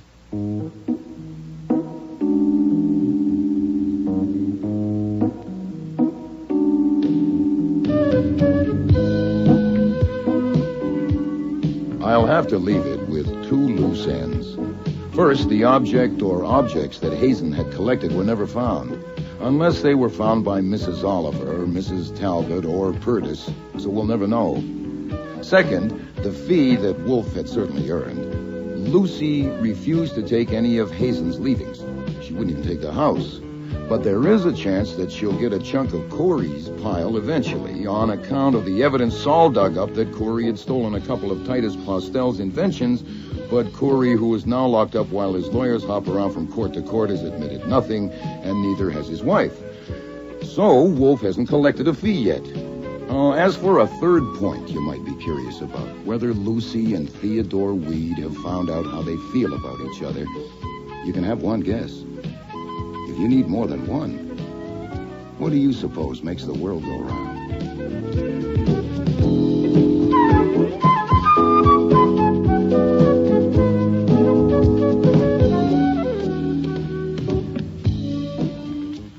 Starring in today's episode were Mavor Moore as Nero Wolfe and Don Franks as Archie Goodwin. Mary Peary was Lucy Hazen. Bud Knapp, Ambrose Purtis. Patricia Hamilton, Ann Talbot. Mina E. Mina, Jules Curry. Helen Hughes, Mrs. Oliver. Dan McDonald, Nathaniel Parker. Richard Blackburn, Theodore Weed. And Cease Linder, Inspector Kramer. Music was composed and conducted by Don Gillis. Technical operations, John Jessup. Sound effects, Bill Robinson. Production assistant was Nancy McElveen, and casting consultant, Ann Weldon Tate. Death of a Demon was written and produced in Toronto by Ron Hartman.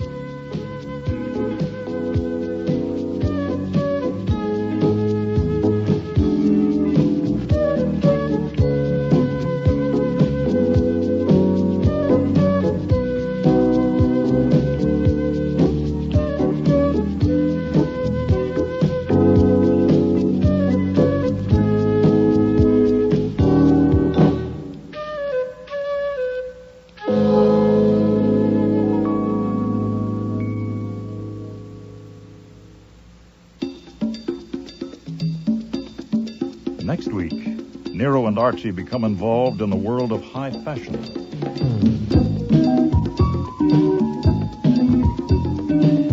You are not much interested in fashion. Not particularly, but go on. Oh, but of course you are not married and you have no mistress. And feeling the way you do about women, how could We I... were to discuss your problem, I thought. I'm sorry.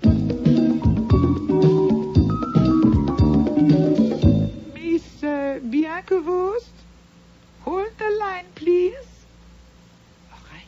Thank you. Get on the other line, Archie. Check. Hello, this is Nero Wolfe. Are you Miss Voss? Yes? What do you want? If my name is unknown to you, I should explain. I know your name. What do you want? I want to invite you to call on me at my office. I've been asked to discuss certain matters with you. Who asked you? Well, I'm not at liberty to say. What matters? If you'll let me finish. The matters are personal and confidential. That's all I can say on the telephone. I'm sure you understand. I know your name, yes. You are scum in your stinking sewer. A slimy little ego in your big gob of fat. Oh. And you dare... Oh! Hello? Hello? Hello, Miss Voss. Are you all right? Miss Voss. There's nothing. That's interesting. Apparently something fell on her and then, hung up the phone. What?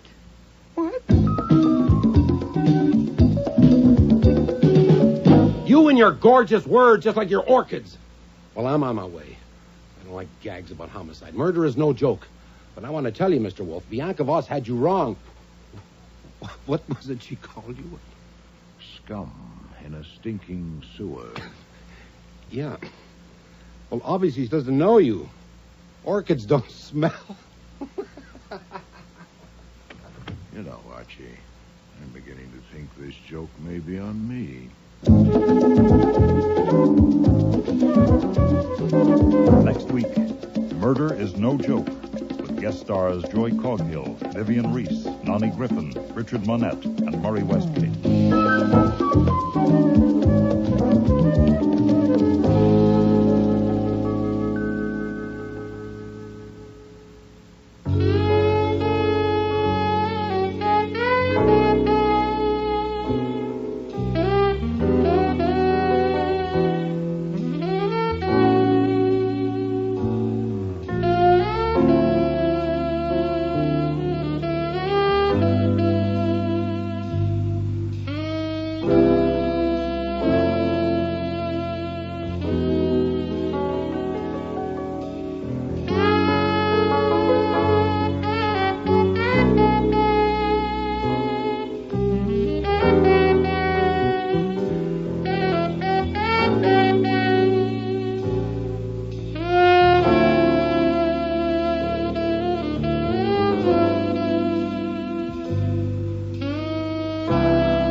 Rex Stout's Nero Wolfe.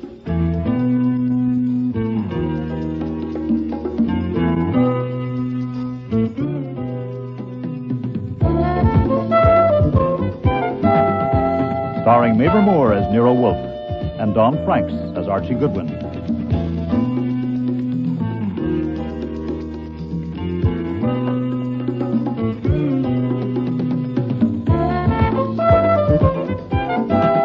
Today's episode's Murder is No Joke, with special guest stars Joy Coghill, Nani Griffin, Richard Monette, Vivian Reese, and Murray Westgate.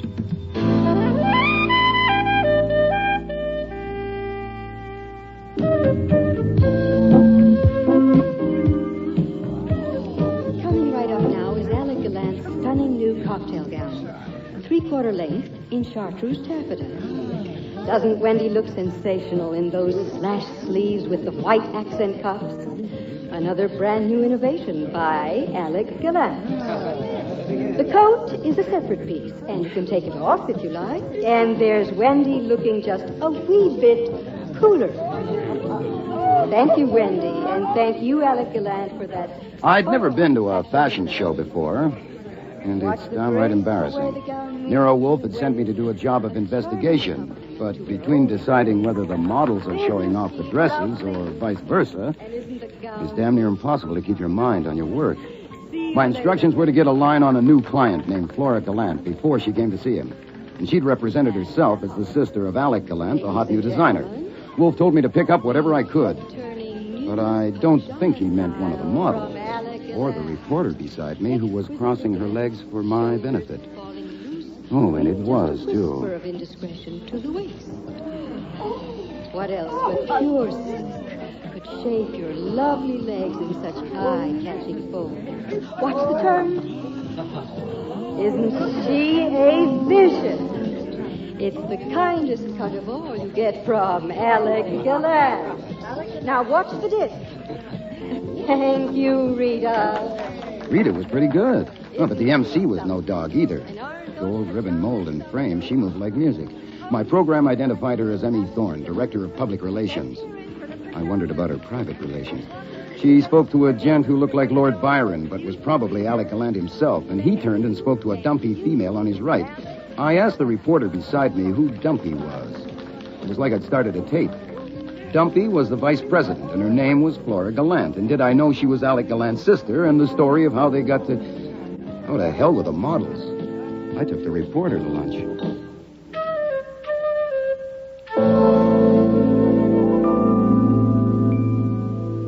I must apologize for asking such an important man as you, Mr. Wolfe, to give up your valuable time to listen to me and my troubles.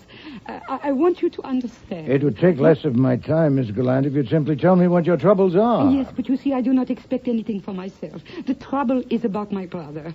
You know who he is. Yes, Mr. Goodwin here has informed me. An illustrious dressmaker. Oh, he is not merely a dressmaker. He is an artist, a great artist. It is his trouble, so I must be careful with it. I come to you because I know that although you and Mr. Goodwin are private detectives, you are gentlemen. They are not mutually exclusive, madam. Well, I meant that I know I can trust you. You may. Mr. Goodwin. Right, whatever Mr. Wolfe says. I only work here. Thank you. I must explain that in France, where my brother and I grew up, our name was not Gallant. I came to this country just before the Second World War.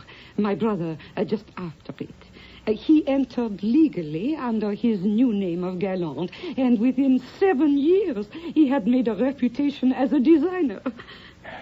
You are not much interested in fashion. Not particularly, but go on. Oh, but of course you are not married and you have no mistress. And feeling the way you do about women, how could We I... were to discuss your problem, I thought. I'm sorry. My brother got financial backing and opened his place on 54th Street. Yes. And since then, it's been one triumph after the other. I know. Please get to the point. Yes, triumphs.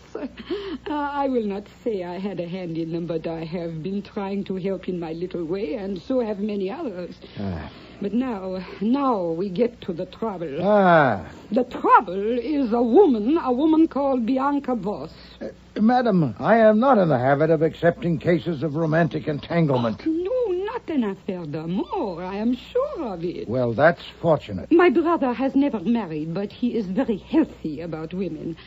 I will confide in you that he has une amie intime, a young woman who works in a firm. Bianca Voss cannot attract him in that way. Good. She came first here from Europe a year ago. He expected her, so he must have met her somewhere. I see. He designed things for her, but no bill was ever sent. Then he gave her one of the offices on the 3rd floor, and she started to come in every day. She began to take over, and my brother let her. She has a private telephone, which no one else has. Hires and fires employees and pokes her nose into everything. It sounds as if she owns the business. Perhaps she bought it. No, she has not. If she had a financial interest, why would she be trying to ruin a business that has always made a profit? My brother has the controlling interest, but he seems to be prepared to let her ruin it, and we do not know why. Why don't you ask your brother? I have. He will tell me nothing.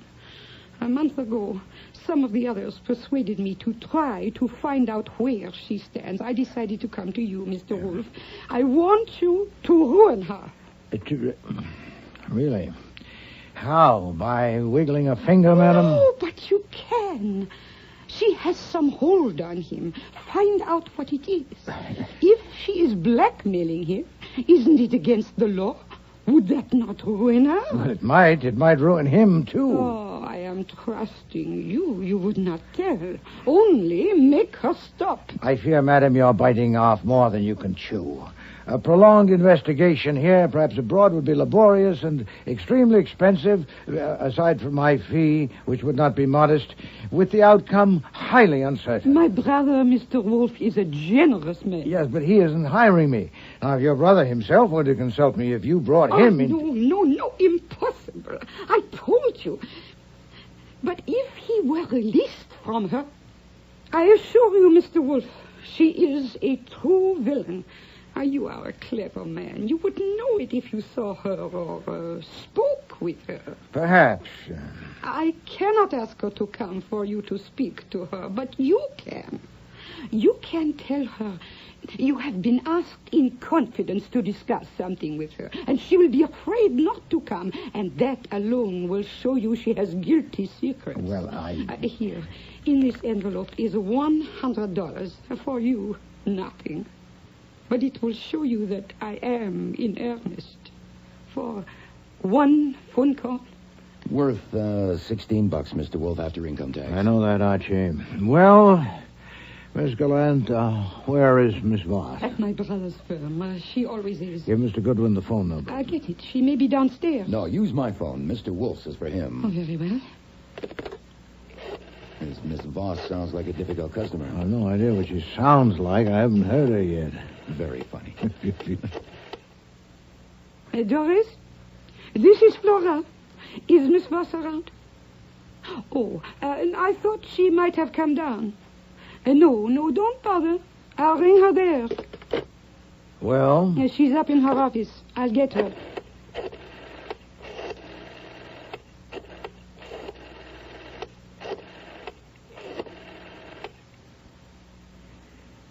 Miss Bianca Voss, hold the line, please. All right. Thank you. Get on the other line, Archie. Check. Hello, this is Nero Wolfe. Are you Miss Voss? Yes. What do you want? If my name is unknown to you, I should explain. I know your name. What do you want? I want to invite you to call on me at my office. I've been asked to discuss certain matters with you. Who asked you? Well, I'm not at liberty to say. What matters? If you'll let me finish. The matters are personal and confidential. That's all I can say on the telephone. I'm sure you understand. I know your name, yes. You are scum in your stinking sewer. What? A slimy little ego in your big gob of fat. Oh. And you dared. Oh! Hello? Hello, Miss Voss. Are you all right? Miss Voss. There's nothing. Oh, that's interesting. Apparently something fell on her and then, hung up the phone. What? What? Miss Gallant was present in body, but absent in mind. So I had to look up the number of Alec Gallant Incorporated to get the switchboard again. When I did, I told the receptionist to whip upstairs and see if Miss Voss was okay, that I'd just been talking to her and she was in some kind of trouble. She put me on hold. It was 9 minutes by my watch before someone picked up the line again, and this time it was a man. Hello. Hello. This is Carl Drew. What is your name, please? Watson, John H. Watson. Is Miss Voss all right? May I have your address, Mr. Watson? Well, Miss Voss knows my address. What's happened? I must have your address, Mr. Watson. Miss Voss is dead. What? She was assaulted in her office while she was on the phone with you, according to our receptionist. What? And I must insist on having your address. Why did you hang up, Archie? Miss Gallant, who is Carl Drew? Oh, come, madam. Pull yourself together. He is the business manager. What happened? Bianca Voss is dead in her office. Oh. He said she was assaulted, but he didn't say with what or by whom.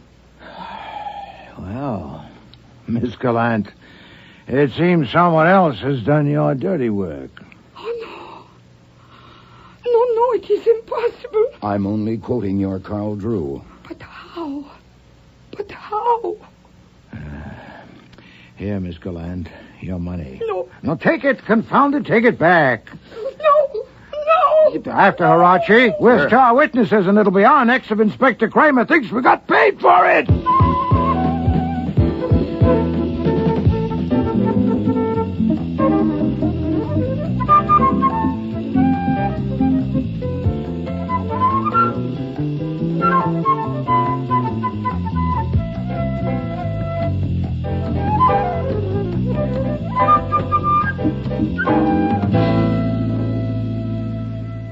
Of course, I appreciate it, Mr. Wolfe. Saves me a lot of time and trouble.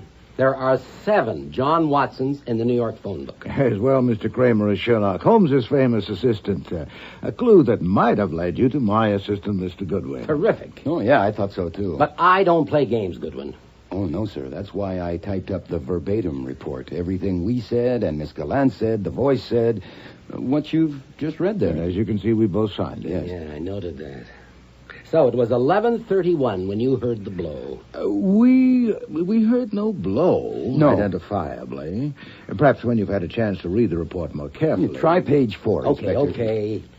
You heard a groan and a crash and rustles, whatever that is.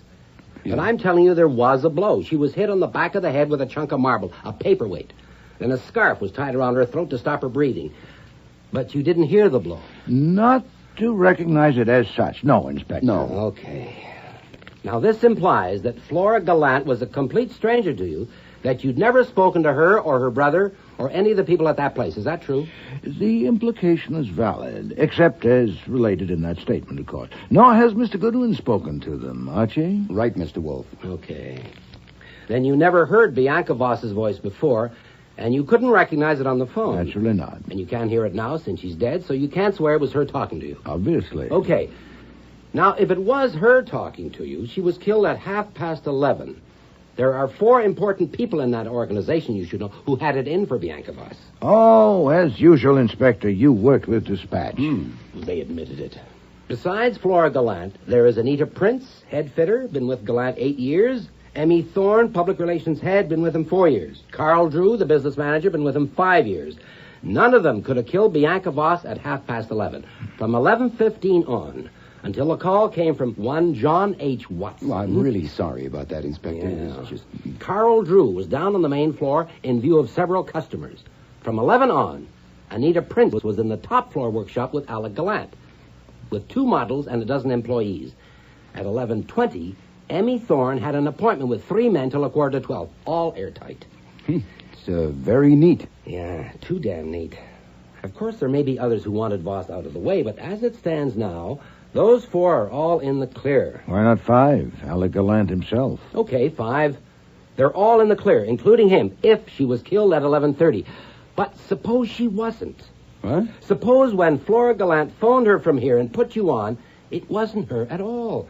Somebody pulling a stunt with a phony voice and all those noises to make you think you heard a murder at that time. Oh, yeah. With the corpse there on the floor. Well, why not? Then you're no better off, Inspector. Who did the impersonation? You say they've all got alibis for 11:30. No, it could be someone else, easy enough. Such as who, Archie? Well, there's lots of women around there. Someone who wouldn't commit murder but might be willing to help cover it up. Whoever did it is an accessory. Don't forget that. Oh, it's very tricky, Mr. Kramer. If Flora Gallant killed her, it must have been planned as carefully as a coup d'etat. She phoned here last week to make an appointment for 11 this morning. She came on time, didn't she, Archie? Right on the dot, sir. Well, then, did she first kill Miss Voss in that lady's office, station some accomplice beside the corpse to answer the phone, then rush down here and maneuver me in a matter of minutes into ringing Miss Voss's number? Am I so simple? That's one thing you aren't, Wolf. Look, I didn't say it was Flora Gallant who killed her. Oh, hell, I know it's tricky. It could have been any of them. I'm bringing it up because you two heard those sounds, not me. Ah, you want to know if we're satisfied if those sounds were authentic? Or if they might have been faked. Just maybe. Yes, of course. Right, Archie? Mm-hmm. Well, we can't really help you, Mr. Kramer. If they were bogus, they were well executed. At the time, hearing them, I had no suspicion they might be flummery. Archie? Oh, I pass. As the report says, they're on page 4. I got it. I read it. It's not what you say, it's what you don't say. Well, my guess is she dragged the phone along as she went down, and it struck the floor. Okay, but were you convinced it was real? Was it happening then? Well, something was sure as hell happening then, and look, a chunk of marble hitting a skull wouldn't make much noise anyway. Besides, if she was killed earlier, couldn't the doctor tell? With blood he might have, but there wasn't any. Well, is that your impression, Archie, that it might, or might not, have been actuality? Well, there is one more thing. I mean, what about the layout? Whoever did it, whenever they did it, they must have left right away, and with all those people around. Oh, the place is a rabbit warren. That's right. A front entrance, a separate door to the offices upstairs, a side door, a back door, 3 different elevators. It's like wide open. There's a barn door. I knew you'd say that. Okay. Now let's get down to brass tacks. Mr. Wolfe, let's have it in plain language. You thought those sounds you heard were open to question or not? Not intrinsically. Circumstantially, of course. You and your gorgeous words, just like your orchids. Well, I'm on my way. I don't like gags about homicide. Murder is no joke. But I want to tell you, Mr. Wolfe, Bianca Voss had you wrong. What was it she called you? Scum in a stinking sewer. Yeah. Well, obviously she doesn't know you. Orchids don't smell. You know, Archie, I'm beginning to think this joke may be on me.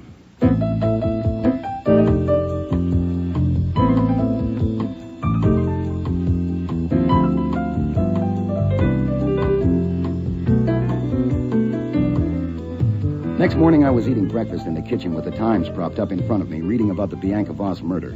It included mention of John H. Watson, but never identified him as yours truly. Kramer was obviously playing it close to his well-stuffed vest. But just as Fritz served the eggs Benedict, I saw another item on page 1. Coffee with the eggs, Archie? Yeah, thanks. Fritz, you ever see an actress named Sarah Yair? What movies has she been in? Oh, no, she was too good for the movies. She was a stage actress. Oh, well then. I saw her 3 times in Strange Interlude. She was fantastic. Only time I ever wrote a fan letter was to her. Last night, Sarah Yair committed suicide. Was it a gun or poison? Cyanide in a glass of bourbon. Terrible. Unless it was very bad bourbon, how could she take it? She was an alcoholic, Fritz. She'll drink anything. What a way to go, eh? Was it at home, Archie, or somewhere else? Huh? I always feel better when they do it at home. It was at home, it says here. If you call a lousy flat on East 13th a home. Boy, she must have slid a long way down. I wonder if it was really suicide. Well, of course, Archie. It's in the Times, isn't it?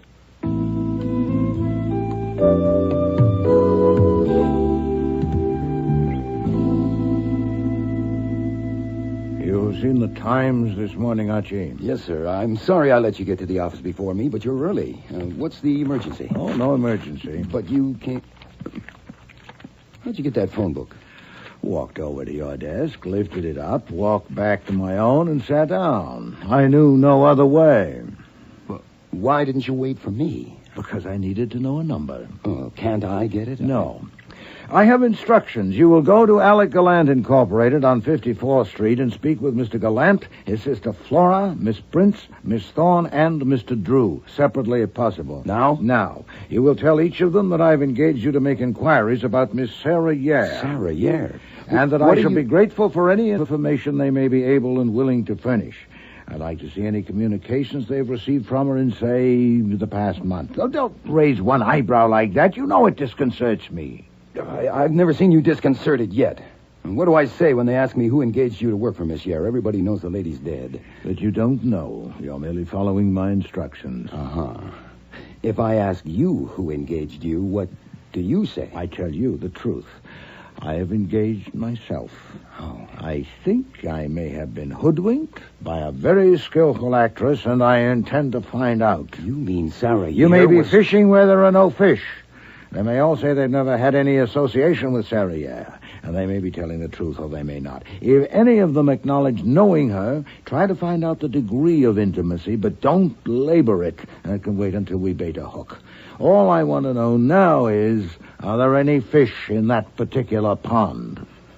Okay. I'll look up that number for you. No, you will not. I can at least read. Get out.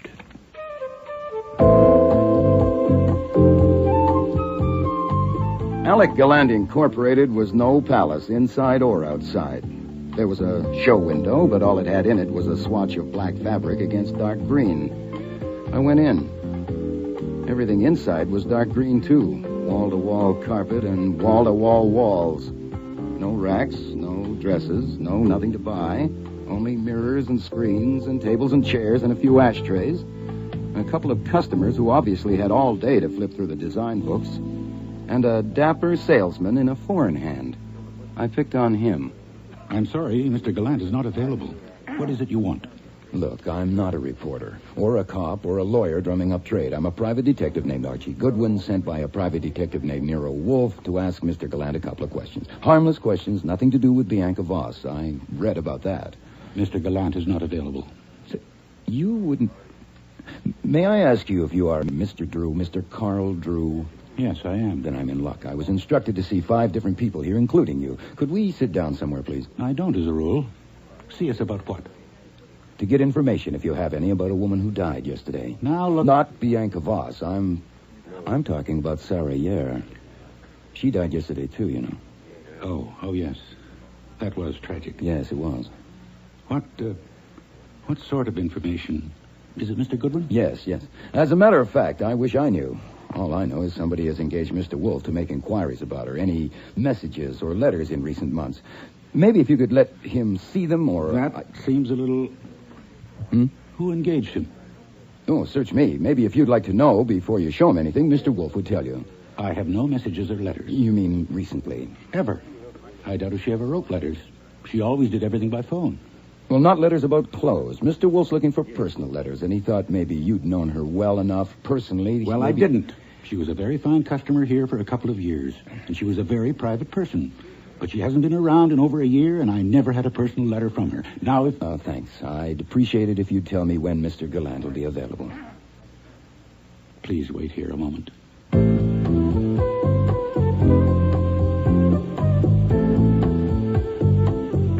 So, that was one fish.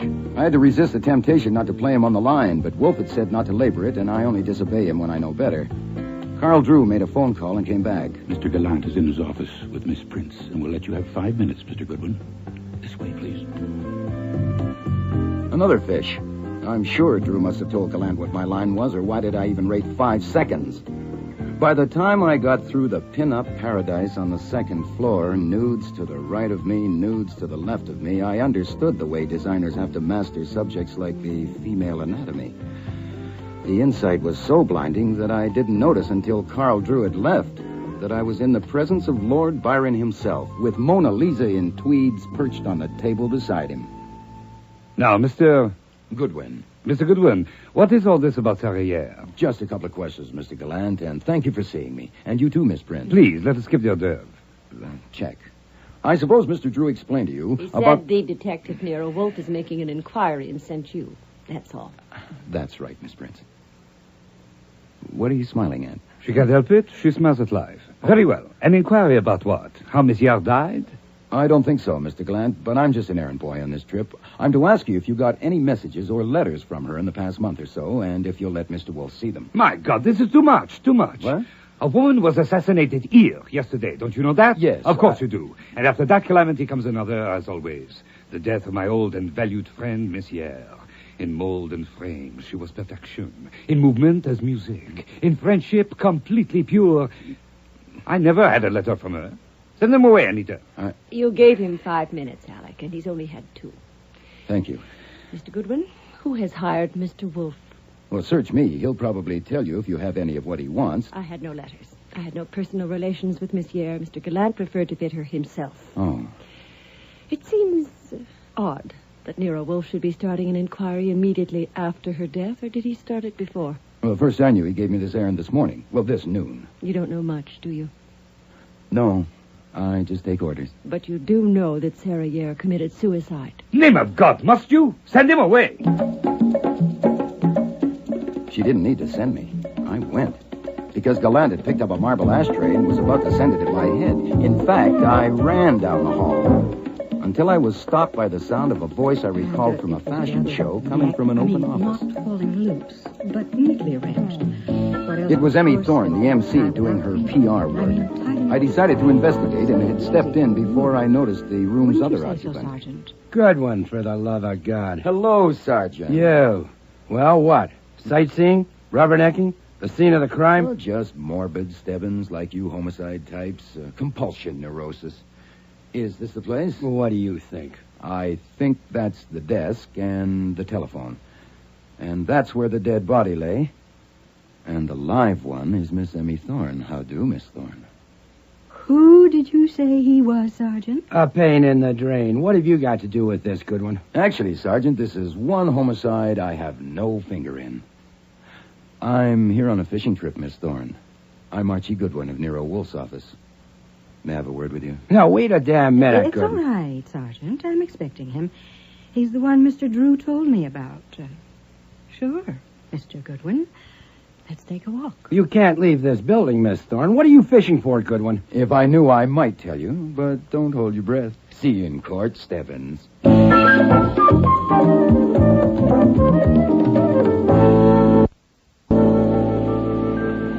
I appreciate your taking the time, Miss Thorne.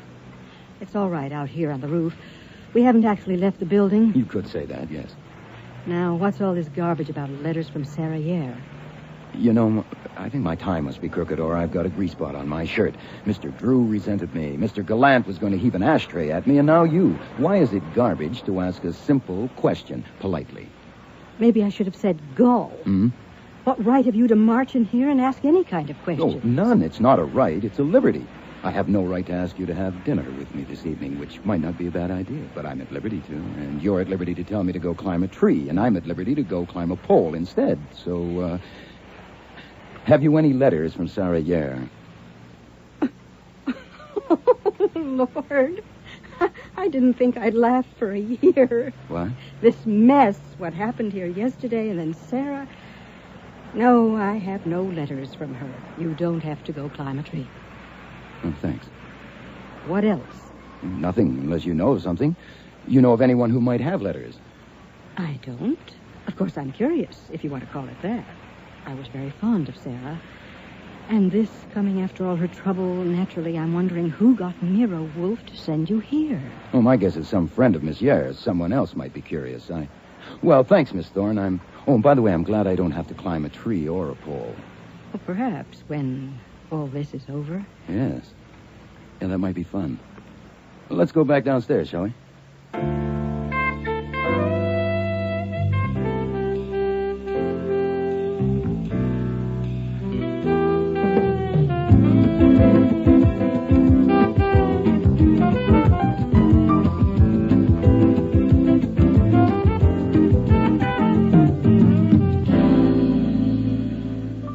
Bingo, Mr. Wolfe. Bingo? I sent you on a fishing trip. Uh-huh. Then the Gallant place is a hatchery. Sarah Yare bought all her clothes there. They all knew her, and it seems they all loved her. Including Flora Gallant? She wasn't there. My guess she's down at the DA's office. Very well. That settles it. You will now go at once No, Mr. Wolfe, that doesn't settle it. Not for me. What is this, Archie? Insubordination? I don't care what you call it. It was bad enough me going up there without knowing the score, playing dumber than I am because you sent me out on a limb in the dark. Before I do any more climbing, I want some light. Why did you pick on Sarah Yare? You never go to the theater because they don't make seats big enough. That is unworthy of you, Archie. And while I'm on the subject of your mobility, what was so important about that phone book this morning that for the first time in your life you actually crossed the room to my desk and hefted it back to your own? I want to know. All right. Thank you. This morning I told you I thought it possible that the performance here yesterday, getting us on the phone just in time to hear a murder committed, was flummery, designed to hoodwink me. Yeah, sure. Even Kramer thought that, and we had to ballet dance our way out of it. So we did. But Kramer's theory that Bianca Voss had been killed earlier and that another woman, not the murderer, was standing beside the corpse waiting for a phone call was patently ridiculous. With all those people around, anyone could have opened the door and stepped in. But if she wasn't killed at the time we heard those sounds, she must have been killed earlier, because I phoned right after and had someone sent up to her office. Precisely. Therefore, Archie, the sounds did not come from there. Well, then where the hell did they come from? Miss Gallant did not dial that number. What? She dialed the number of some other person she'd persuaded to perform that hocus-pocus. Clear? When did you figure that out? I had come to that conclusion before I went to bed last night, and I found it intolerable. I will not be mistaken for a jackass. No. So you read the item about Sarah Yare at breakfast? Initially only because you, as a theatrical connoisseur, had once told me you considered her outstanding in her profession. Yeah, she was. Then I went on to read that she'd recently been in distress, and also that she had died rather conveniently. Uh-huh. So I came down to the office, looked her up in the phone book, and after you left, dialed her number. Here it is. Algonquin 91847. Well, what did you do that for? She was dead. I didn't lift the receiver. I merely dialed it to hear it. You and I, Archie, are trained to observe and to register. Right. Close your eyes and listen. Take your ears back to yesterday when Miss Gallant was at your phone dialing. Not the first number she dialed. You dialed that later yourself. But the second one. When, according to her, she was dialing the direct line to Bianca Voss's office. Now, listen. Okay. Compare.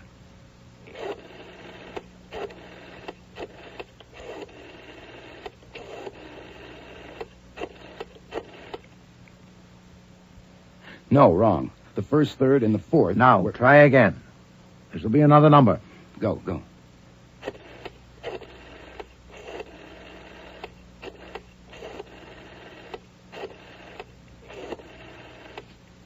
I think that's it. Anyway, the first four... Satisfactory. The first number was Bianca Voss's private line. The one you just recognized was Sarah Yare's number. I'll be damned. Good God, what time is it? Huh? Oh, 5 to 4. Then instructions for your next errand must be brief. Go to Sarah Yare's address on 13th Street and take a look at her apartment. You mean break in? You are checking the telephone. Huh?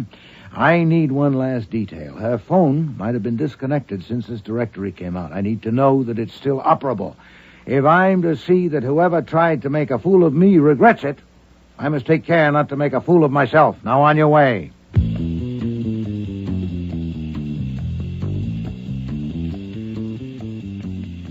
I won't describe the place.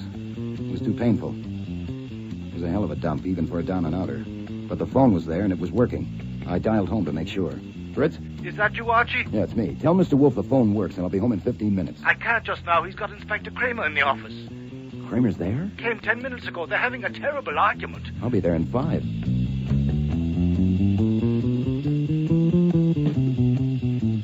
I got a hacky that liked to take advantages and made it there in 10. When I let myself in, they were still arguing in the office.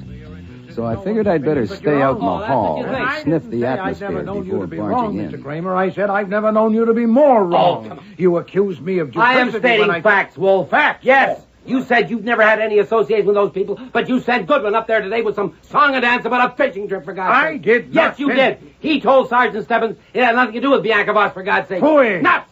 And when I asked you politely why you sent him up there, you say you'll tell me in 24 hours. Perhaps sooner if you'd help instead of hinder. Instead of hinder, Have you any information on the death of a woman named Sarah Yare? When the doorbell rang, I was still out in the hall eavesdropping, so I about-faced and looked through the one-way glass in the front door. The whole mob was there. Gallant, his sister Flora, Carl Drew, Anita Prince, and Emmy Thorne, the girl whose walk was music. Fritz appeared from the kitchen to answer it, but I grabbed him and marched him into the office with me. Archie? What? Was that you ringing the bell? No, sir, but I'm bringing the message. First, the connection you inquired about is operational. Second, 5 fish in the net are worth 10 in the sea. All right. What gobbledygook is that? Message received. Fritz? Yes, sir. Put the chain bolt on and tell those people they'll be admitted shortly, then stay there. Yes, sir. Inspector, Mr. Gallant and his 4 colleagues have just arrived, uninvited and unexpected. You'll have to leave without being seen. So into the front room, please, then duck out when they leave. We'll communicate later. Like hell they're unexpected, and like hell I'll leave. Oh. If you won't let them in, I will. Mr. Kramer! Would I lie so clumsily? You're damn right you would. If they'd been expected, would I have invited you in and sat here bickering with you? Either you leave or I do. Admit them, and you'll have them to yourself, and I wish you luck. You think I'm going to sneak out and sit in your goddamn stoop until you whistle? No. No, that would be unseemly, wouldn't it? Very well. Get behind the waterfall. A what? That picture. You've hidden behind it at least once before and seen and heard all that went on through the spy hole, but you must not disclose yourself until I invite you to do so. Well, Inspector, they're waiting. Are they waiting for you or for me? Okay, Wolf, we'll try it your way. All right, Archie. Show them the way to the spy hole and then bring them in.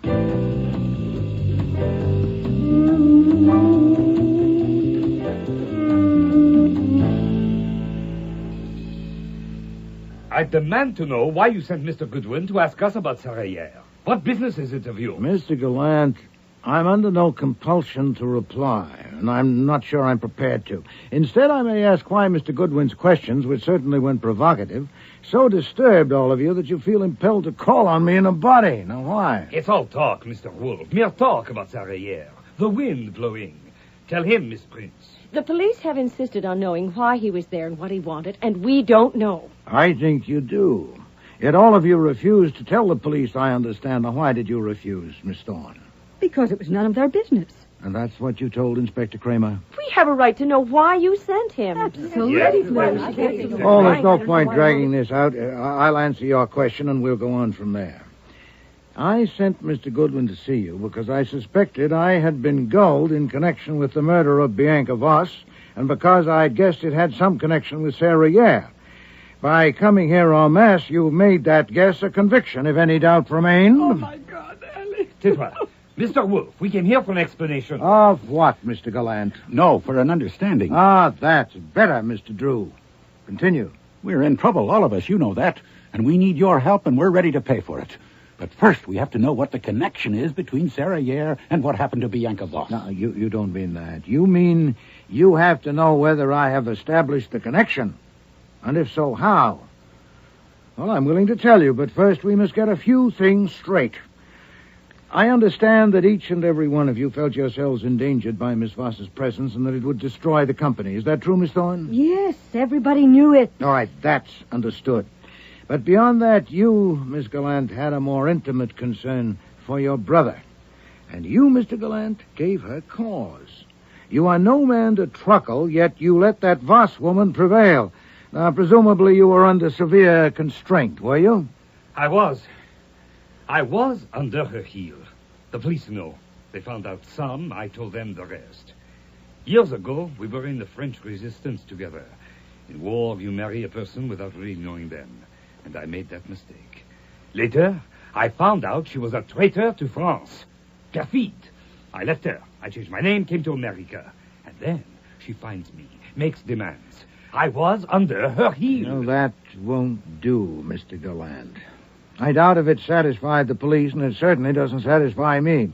The fact that she was an unwanted wife might lead you to kill her, but not to let her take charge of your business and indeed your life. What else was there? Nothing. Oh, phooey, she knew something about you, didn't she, eh? Some damning evidence? All right. What does it matter now she's gone? She had 2 brothers. They were both traitors. I killed them. Not during the war, when such things were every day, but after, when it was a crime. That's better. In a word, she knew you were legally an assassin. Yes, but I did not assassinate her. You know I did not. At 11:30 yesterday morning, I was... Hold it, Alec. Mr. Wolfe knows the alibis. He said he's trying to get things straight. Let him. Well, thank you, Miss Prince. The cat's head is out of the bag, but I've already heard it scratch. What makes you so sure, Mr. Gallant, that Miss Voss was killed at 11:30? You do. You yourself heard her on the phone. Oh, but I'm sure she wasn't killed at 11:30. But I was there. It's obvious. The woman who spoke to me on the phone called me a gob of fat. Somebody speaking English with such a heavy accent would hardly have the word gob on the tip of her tongue if she had it anywhere. But that's just a trifle. But what about the murderer striking just when the victim was on the phone? Wouldn't it have shown more acumen to wait until she'd hung up? Whoever was talking with her might easily get the wind up and sound the alarm. But there's a more telling detail. Miss Gallant, you didn't dial Plaza 29022, Miss Voss's number. You dialed Algonquin 91847, the number of Miss Sarah, yeah. How did you know? Oh, I didn't know that yesterday. But I've just learned that Miss Yare's line is still in service. Obviously, you had arranged with Miss Yare to impersonate Bianca Voss, and it's a reasonable... Mr. Wolfe, you cannot prove that. How do you know if she dialed Sarah's number? You could not see the dial from so far away. Evidently, you discussed it with your sister in some detail. But you're quite right, Mr. Gallant. Neither Mr. Goodwin nor I could actually see the dial. But we can give evidence, and I think it will be persuasive. What evidence? It's no good, Alec. You know what we decided. I'm not sure that we decided right. I am, Anita. Carl? Yes, I think so. Yes, Emmy? All right, Flora. It's up to you. Yes. Yes. I agree. My God. All right. Mr. Wolfe, we'll pay you to help us. My sister is innocent, and she must not suffer. She was stupid, but she is innocent. She did arrange that exhibition with Sarah, but only Mr. Wolfe to move you, to make you hate Bianca Voss so much that you would undertake the case.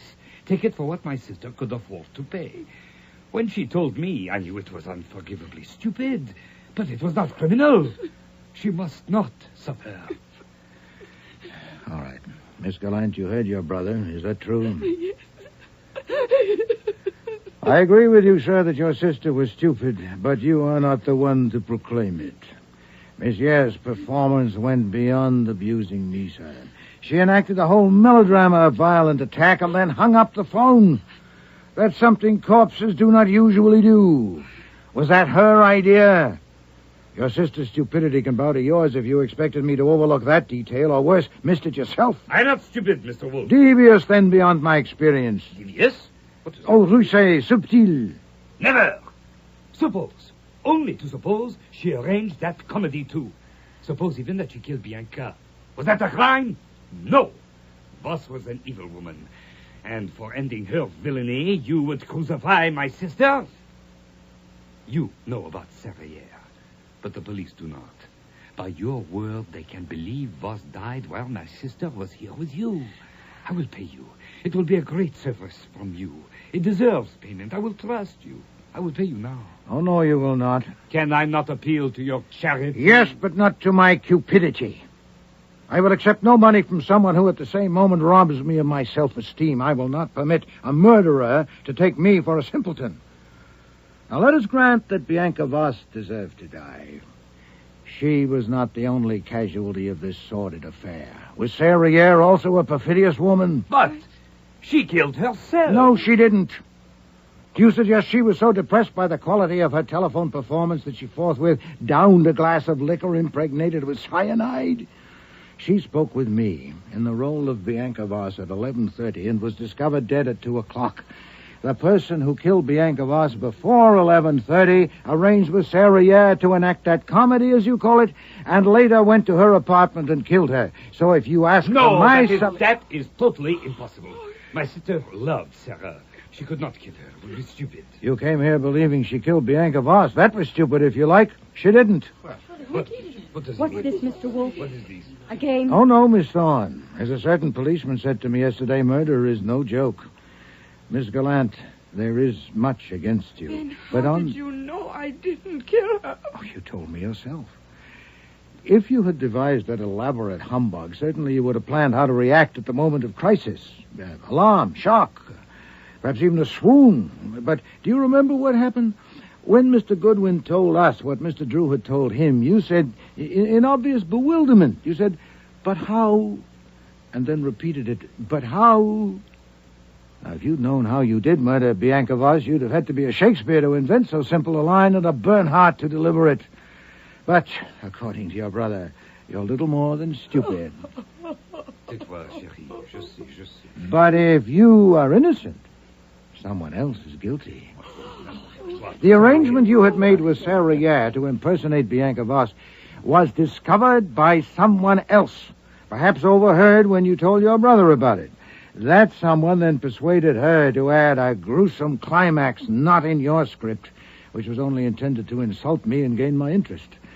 That someone else killed Bianca Voss.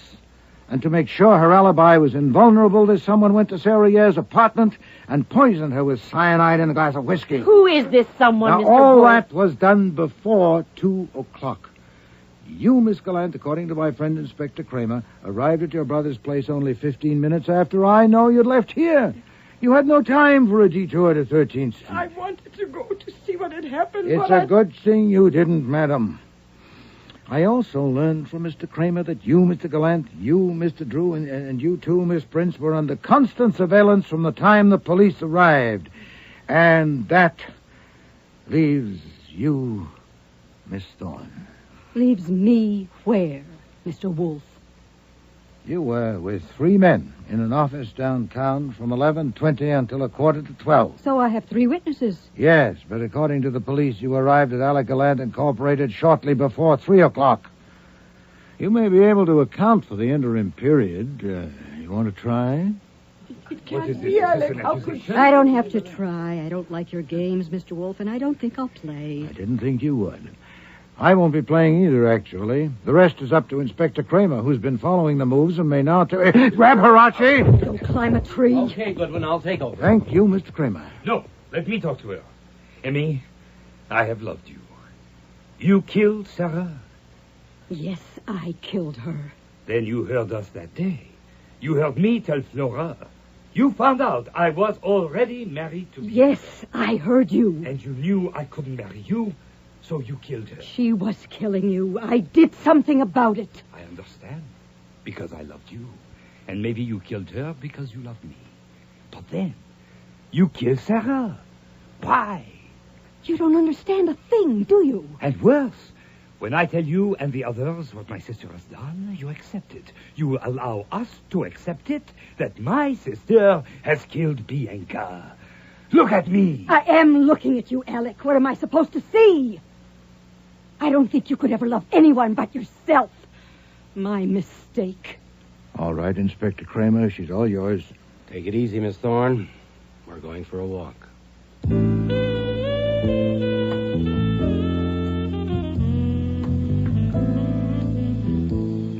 Emmy Thorne.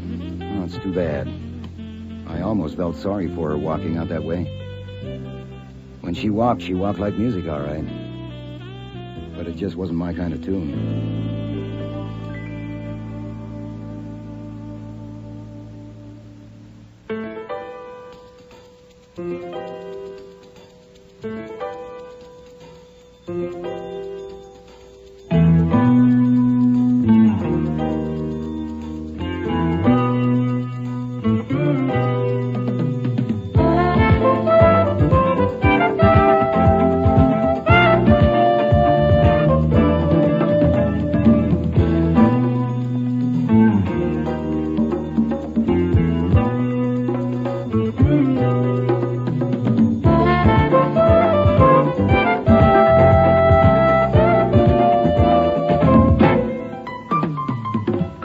Starring in today's episode were Mabel Moore as Nero Wolfe, Don Franks as Archie Goodwin, and Cease Linder as Inspector Kramer. Joy Coghill was Flora Gallant, Nani Griffin, Anita Prince.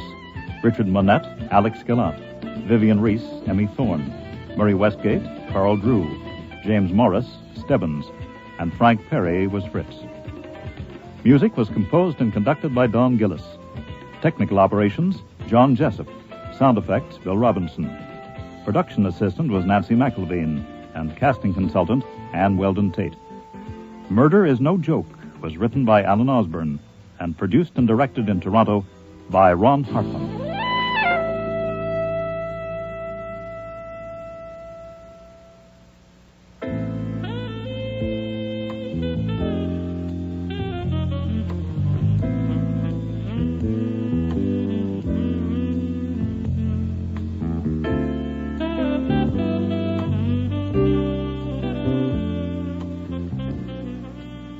We hope you've enjoyed this last episode of the 13-week Nero Wolfe series. Audience returns to this time slot next week. If you missed any of the Nero Wolfe episodes broadcast on CBC Stereo, you'll have a chance to hear them on our Sunday matinee series on CBC AM. Tune in tomorrow at 4:05 for Before I Die, with guest stars Maria Loma, Jane Eastwood, John Evans, David Hemblin, August Schellenberg, and David Stein. Radio drama will be returning in the fall on CBC Stereo with the Scales of Justice series, in which real-life Canadian crimes are dramatized. The series is hosted by Toronto lawyer Eddie Greenspan. If you have any comments or suggestions about the radio dramas you hear, please write to the CBC Radio Drama Department at Post Office Box 500, Station A, Toronto, Ontario, M5W 1E6. This is Harry Manus wishing you a very good evening.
Rex Stout's Nero Wolfe.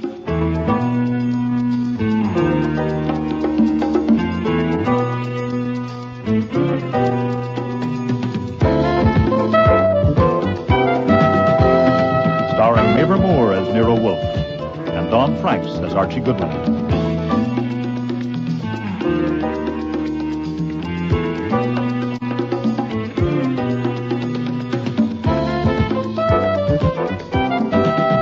Today's episode, Disguise for Murder, with special guest stars Lally Cadeau, Jack Creeley, Neil Monroe, Eric Peterson, and Fiona Reed.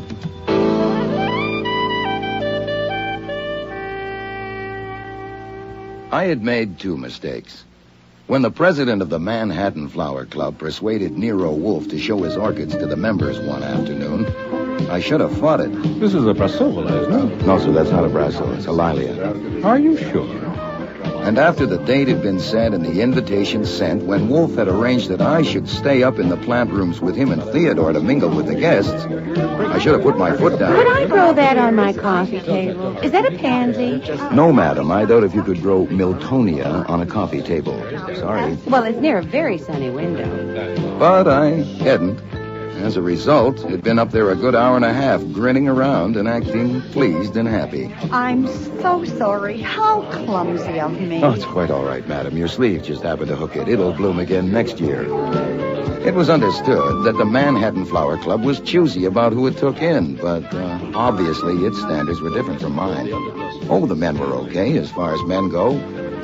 But the women... It would have been a relief to spot just one who could have made my grin start further down than the front of my teeth. There had, in fact, been one. Just one. Excuse me, miss. Are there any questions I could answer for you? About what? Oh, say, about orchids. I haven't any questions about orchids at all. Eventually, feeling that the damn grin might freeze on me for good, I beat it down to the office, poured myself 2 inches of bourbon, and sat at my desk with my feet up. Well, hello. Did you think of some questions after all? Could I have a drink?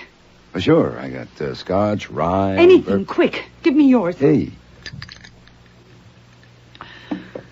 Oh, did I need that? You like more? No.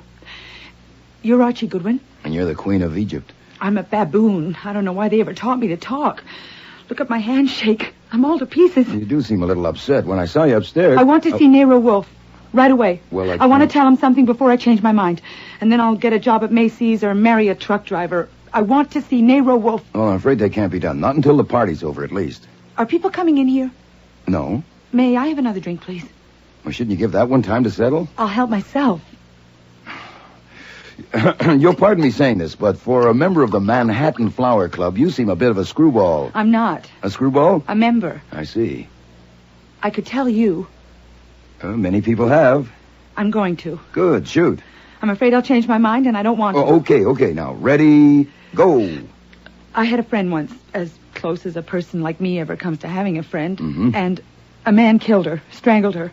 And if I told what I knew about it, they could have caught him, but I was afraid to go to the cops, so he's still loose. And she was my friend. That's getting down toward the bottom, isn't it?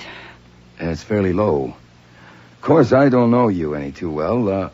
Why were you afraid to go to the cops? Because I'm a crook. Oh, yeah? Yeah. Oh, what do you do? Steal orchids? No, certainly not. I wouldn't be small, and I wouldn't be dirty.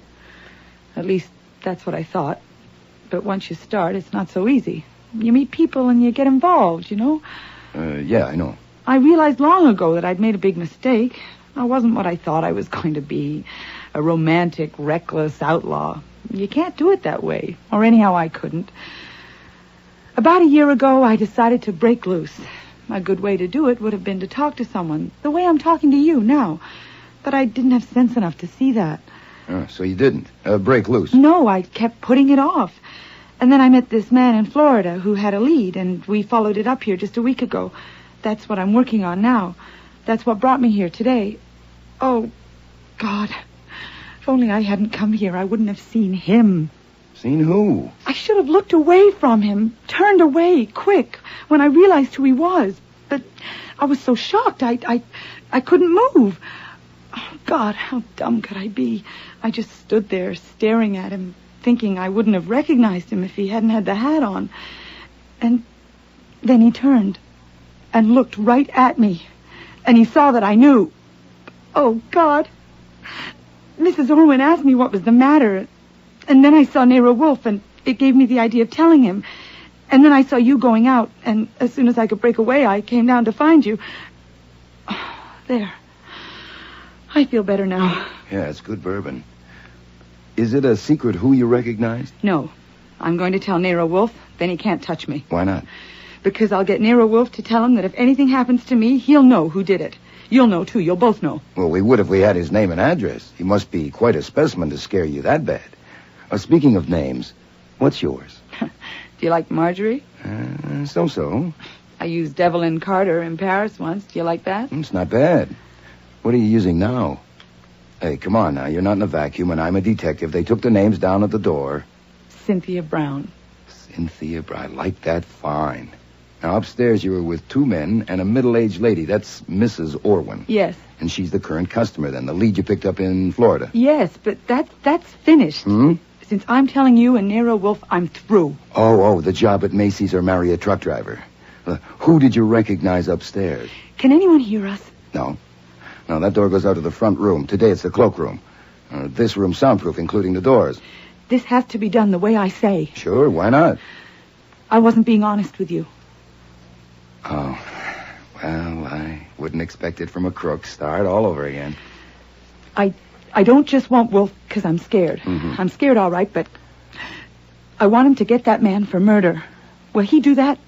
Well, he might. Now, what kind of evidence have you got? Have you got any?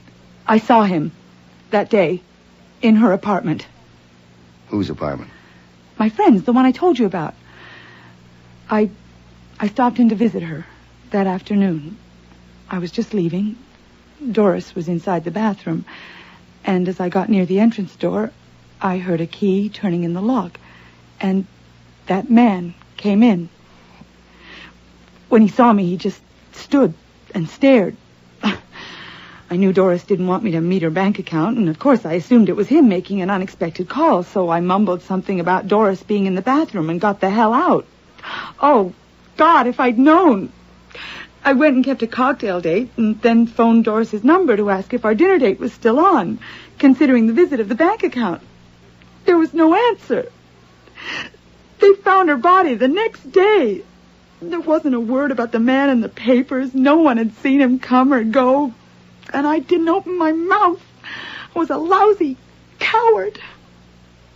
And you just saw that man again upstairs looking at the orchids? Yes. That's a pretty good script. Look, it is no script. I wish to God it was. Okay. He looked straight at me, and his eyes. Yes. Archie? Yes, sir. What the devil are you doing down there? Come back up here. Soon. I'm talking with a prospective client. This is no time for clients. Come at once. I have to go upstairs. Mr. Wolfe sounds a little pressed. Do you want to wait here? Yes. If Mrs. Orwin asks about you... I didn't feel well and went home. Okay. Now, it shouldn't be long. The invitations say 2:30 to 5. If you want a drink, help yourself. Well, keep the door closed. Well, what name does this murderer use when he goes to look at orchids? Come on, damn it. What's his name? I don't know. You don't? No. Well, describe him, then. You wouldn't believe... Not now. I want to see what Nero Wolfe says first. Look, if you can't trust me... Oh, it's not that. Honest. Look, I might as well tell you. You'd never want any part of me anyway. This is the first time in years that I've talked to a man just straight. You know, just human. You know, not figuring on something one way or another. I've enjoyed it very much, Mr. Goodwin. You just call me Archie. But describe him for me. Just sketch him out. Not until Nero Wolfe says he'll do it. You'll understand why then. I had to leave it at that. Upstairs in the plant rooms, Wolfe shot me a look of cold fury, and I turned on the grin. I found the party Cynthia, if that was her name, had been with. Mrs. Orwin? Yes. Well, how did you know my name? The young lady that was with you. My assistant? I guess so. You are... Colonel Percy Brown. Yeah, Miss Brown asked me to tell you that she went home. I gave her a little drink. It seemed to help, but she decided to leave. Oh, dear. Was she all right? She's perfectly healthy. There's nothing wrong with her. For her, you should have made it 3 drinks, 3 big ones. Just handed the bottle. Be quiet, Jean. Certainly, Mama. Percy, perhaps you should go and see about her. It's not necessary, Mimi, really. Yeah, she's all right. I left Mimi, Percy, and Jean and moved around among the guests, being gracious and keeping my eyes peeled. I had been known to have hunches, and it would be something for my scrapbook if I picked up the killer of Doris Hatton, and it turned out to be Sunfast. Cynthia Brown hadn't given me the Hatton, only the Doris, but that was enough. The papers had given it a big play, of course. Beautiful young woman, no visible means of support, strangled in exclusive Manhattan apartment. A great deal had been made of the fact that the yellow silk scarf she'd been strangled with had the Declaration of Independence printed on it. I kept on the go through the plant rooms, leaving all switches open for a hunch, but it wasn't till nearly 5 o'clock when it happened. A guy at the north bench leaned over to pick up a plant, and I got a buzz at the back of my neck. It was the way his fingers closed around the pot, especially the thumbs. No matter how careful you are of other people's property, you don't pick up a 5-inch pot as if you were going to squeeze the life out of it. Nice flower. What color do you call the sepals? Nankeen yellow. Nankeen yellow. How very persuasive. He put the pot back and marched off without another word. I followed him up to the landing and down 3 flights of stairs. There were only a few stragglers left in the hall, and Saul Panzer was at the door letting them out. My man went directly to the front room where Fritz was helping Mrs. Orwin with her coat. Could you hand me the brown tweed, please? Of course. Excuse me, but we're checking guests out as well as in. Your name, please? My name? Ridiculous. Stand aside, please. Problem, Archie? I don't know, Saul. I'd like to know that man's name. What the hell? In there! He's in there! What? On the floor! What is it? What is it? In there! Oh, take care of her, Fritz. Fritz!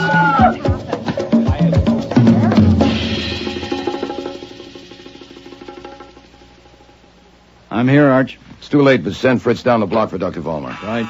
Oh, no one leaves, Saul. Keep everyone that's left. Gotcha. Yes? It's me in the office. You better come down. That prospective client is here on the floor, strangled. I'm sure she's gone, but I sent for Doc Vollmer. Is this flummery? No, sir. Come down and look at her, and then ask me.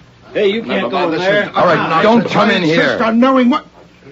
My God. Yes, sir. How did it happen? Don't know. Who is it? Don't know. The man at the door won't let us leave. No, sir, and you can see why. Now, outside, I certainly please. can, but we know nothing about it. My name is Carlyle, Homer N. Carlyle, Executive President of North American Foods. This is my wife. How do you do? How do you do? My wife is merely acting under impulse. I wanted to see the office. I didn't even go in. I'm sorry. We're both sorry. I'll do the talking, Ellen. Now, we have an appointment, and there's no reason why we should be detained. Look, we're all sorry, but you can't leave. I insist. Look, if nothing else, your wife discovered the body. We're stuck worse than you are with a corpse in our office. We haven't even got a wife that had an impulse. Please do it. What's going on there, Saul? This guy insists on leaving. Of course I insist on leaving. You can't hold me here. Colonel Brown, I'm afraid... Saul, stop him. The hell do you people think? You were warned, Colonel. Now, if you'll all... Guilt. What? Guilt. The compression got too great and boom, he exploded. I was watching him. Who the hell are you? My name is Morley. I'm a psychiatrist. Well, that's swell. Now go back in the front room and watch all of them. With a wall mirror in there, you can include yourself. This is illegal. You can't hold me here. Trying to... My appointment is very... Now listen to me. Make me stay. Oh, here's Nero Wolfe. My name is Homer N. Carlyle. I am president of North American Foods. Be quiet. I only wanted to see your office, and there she was on the floor. Archie, get this tigress off me. Ellen, stop it. Oh.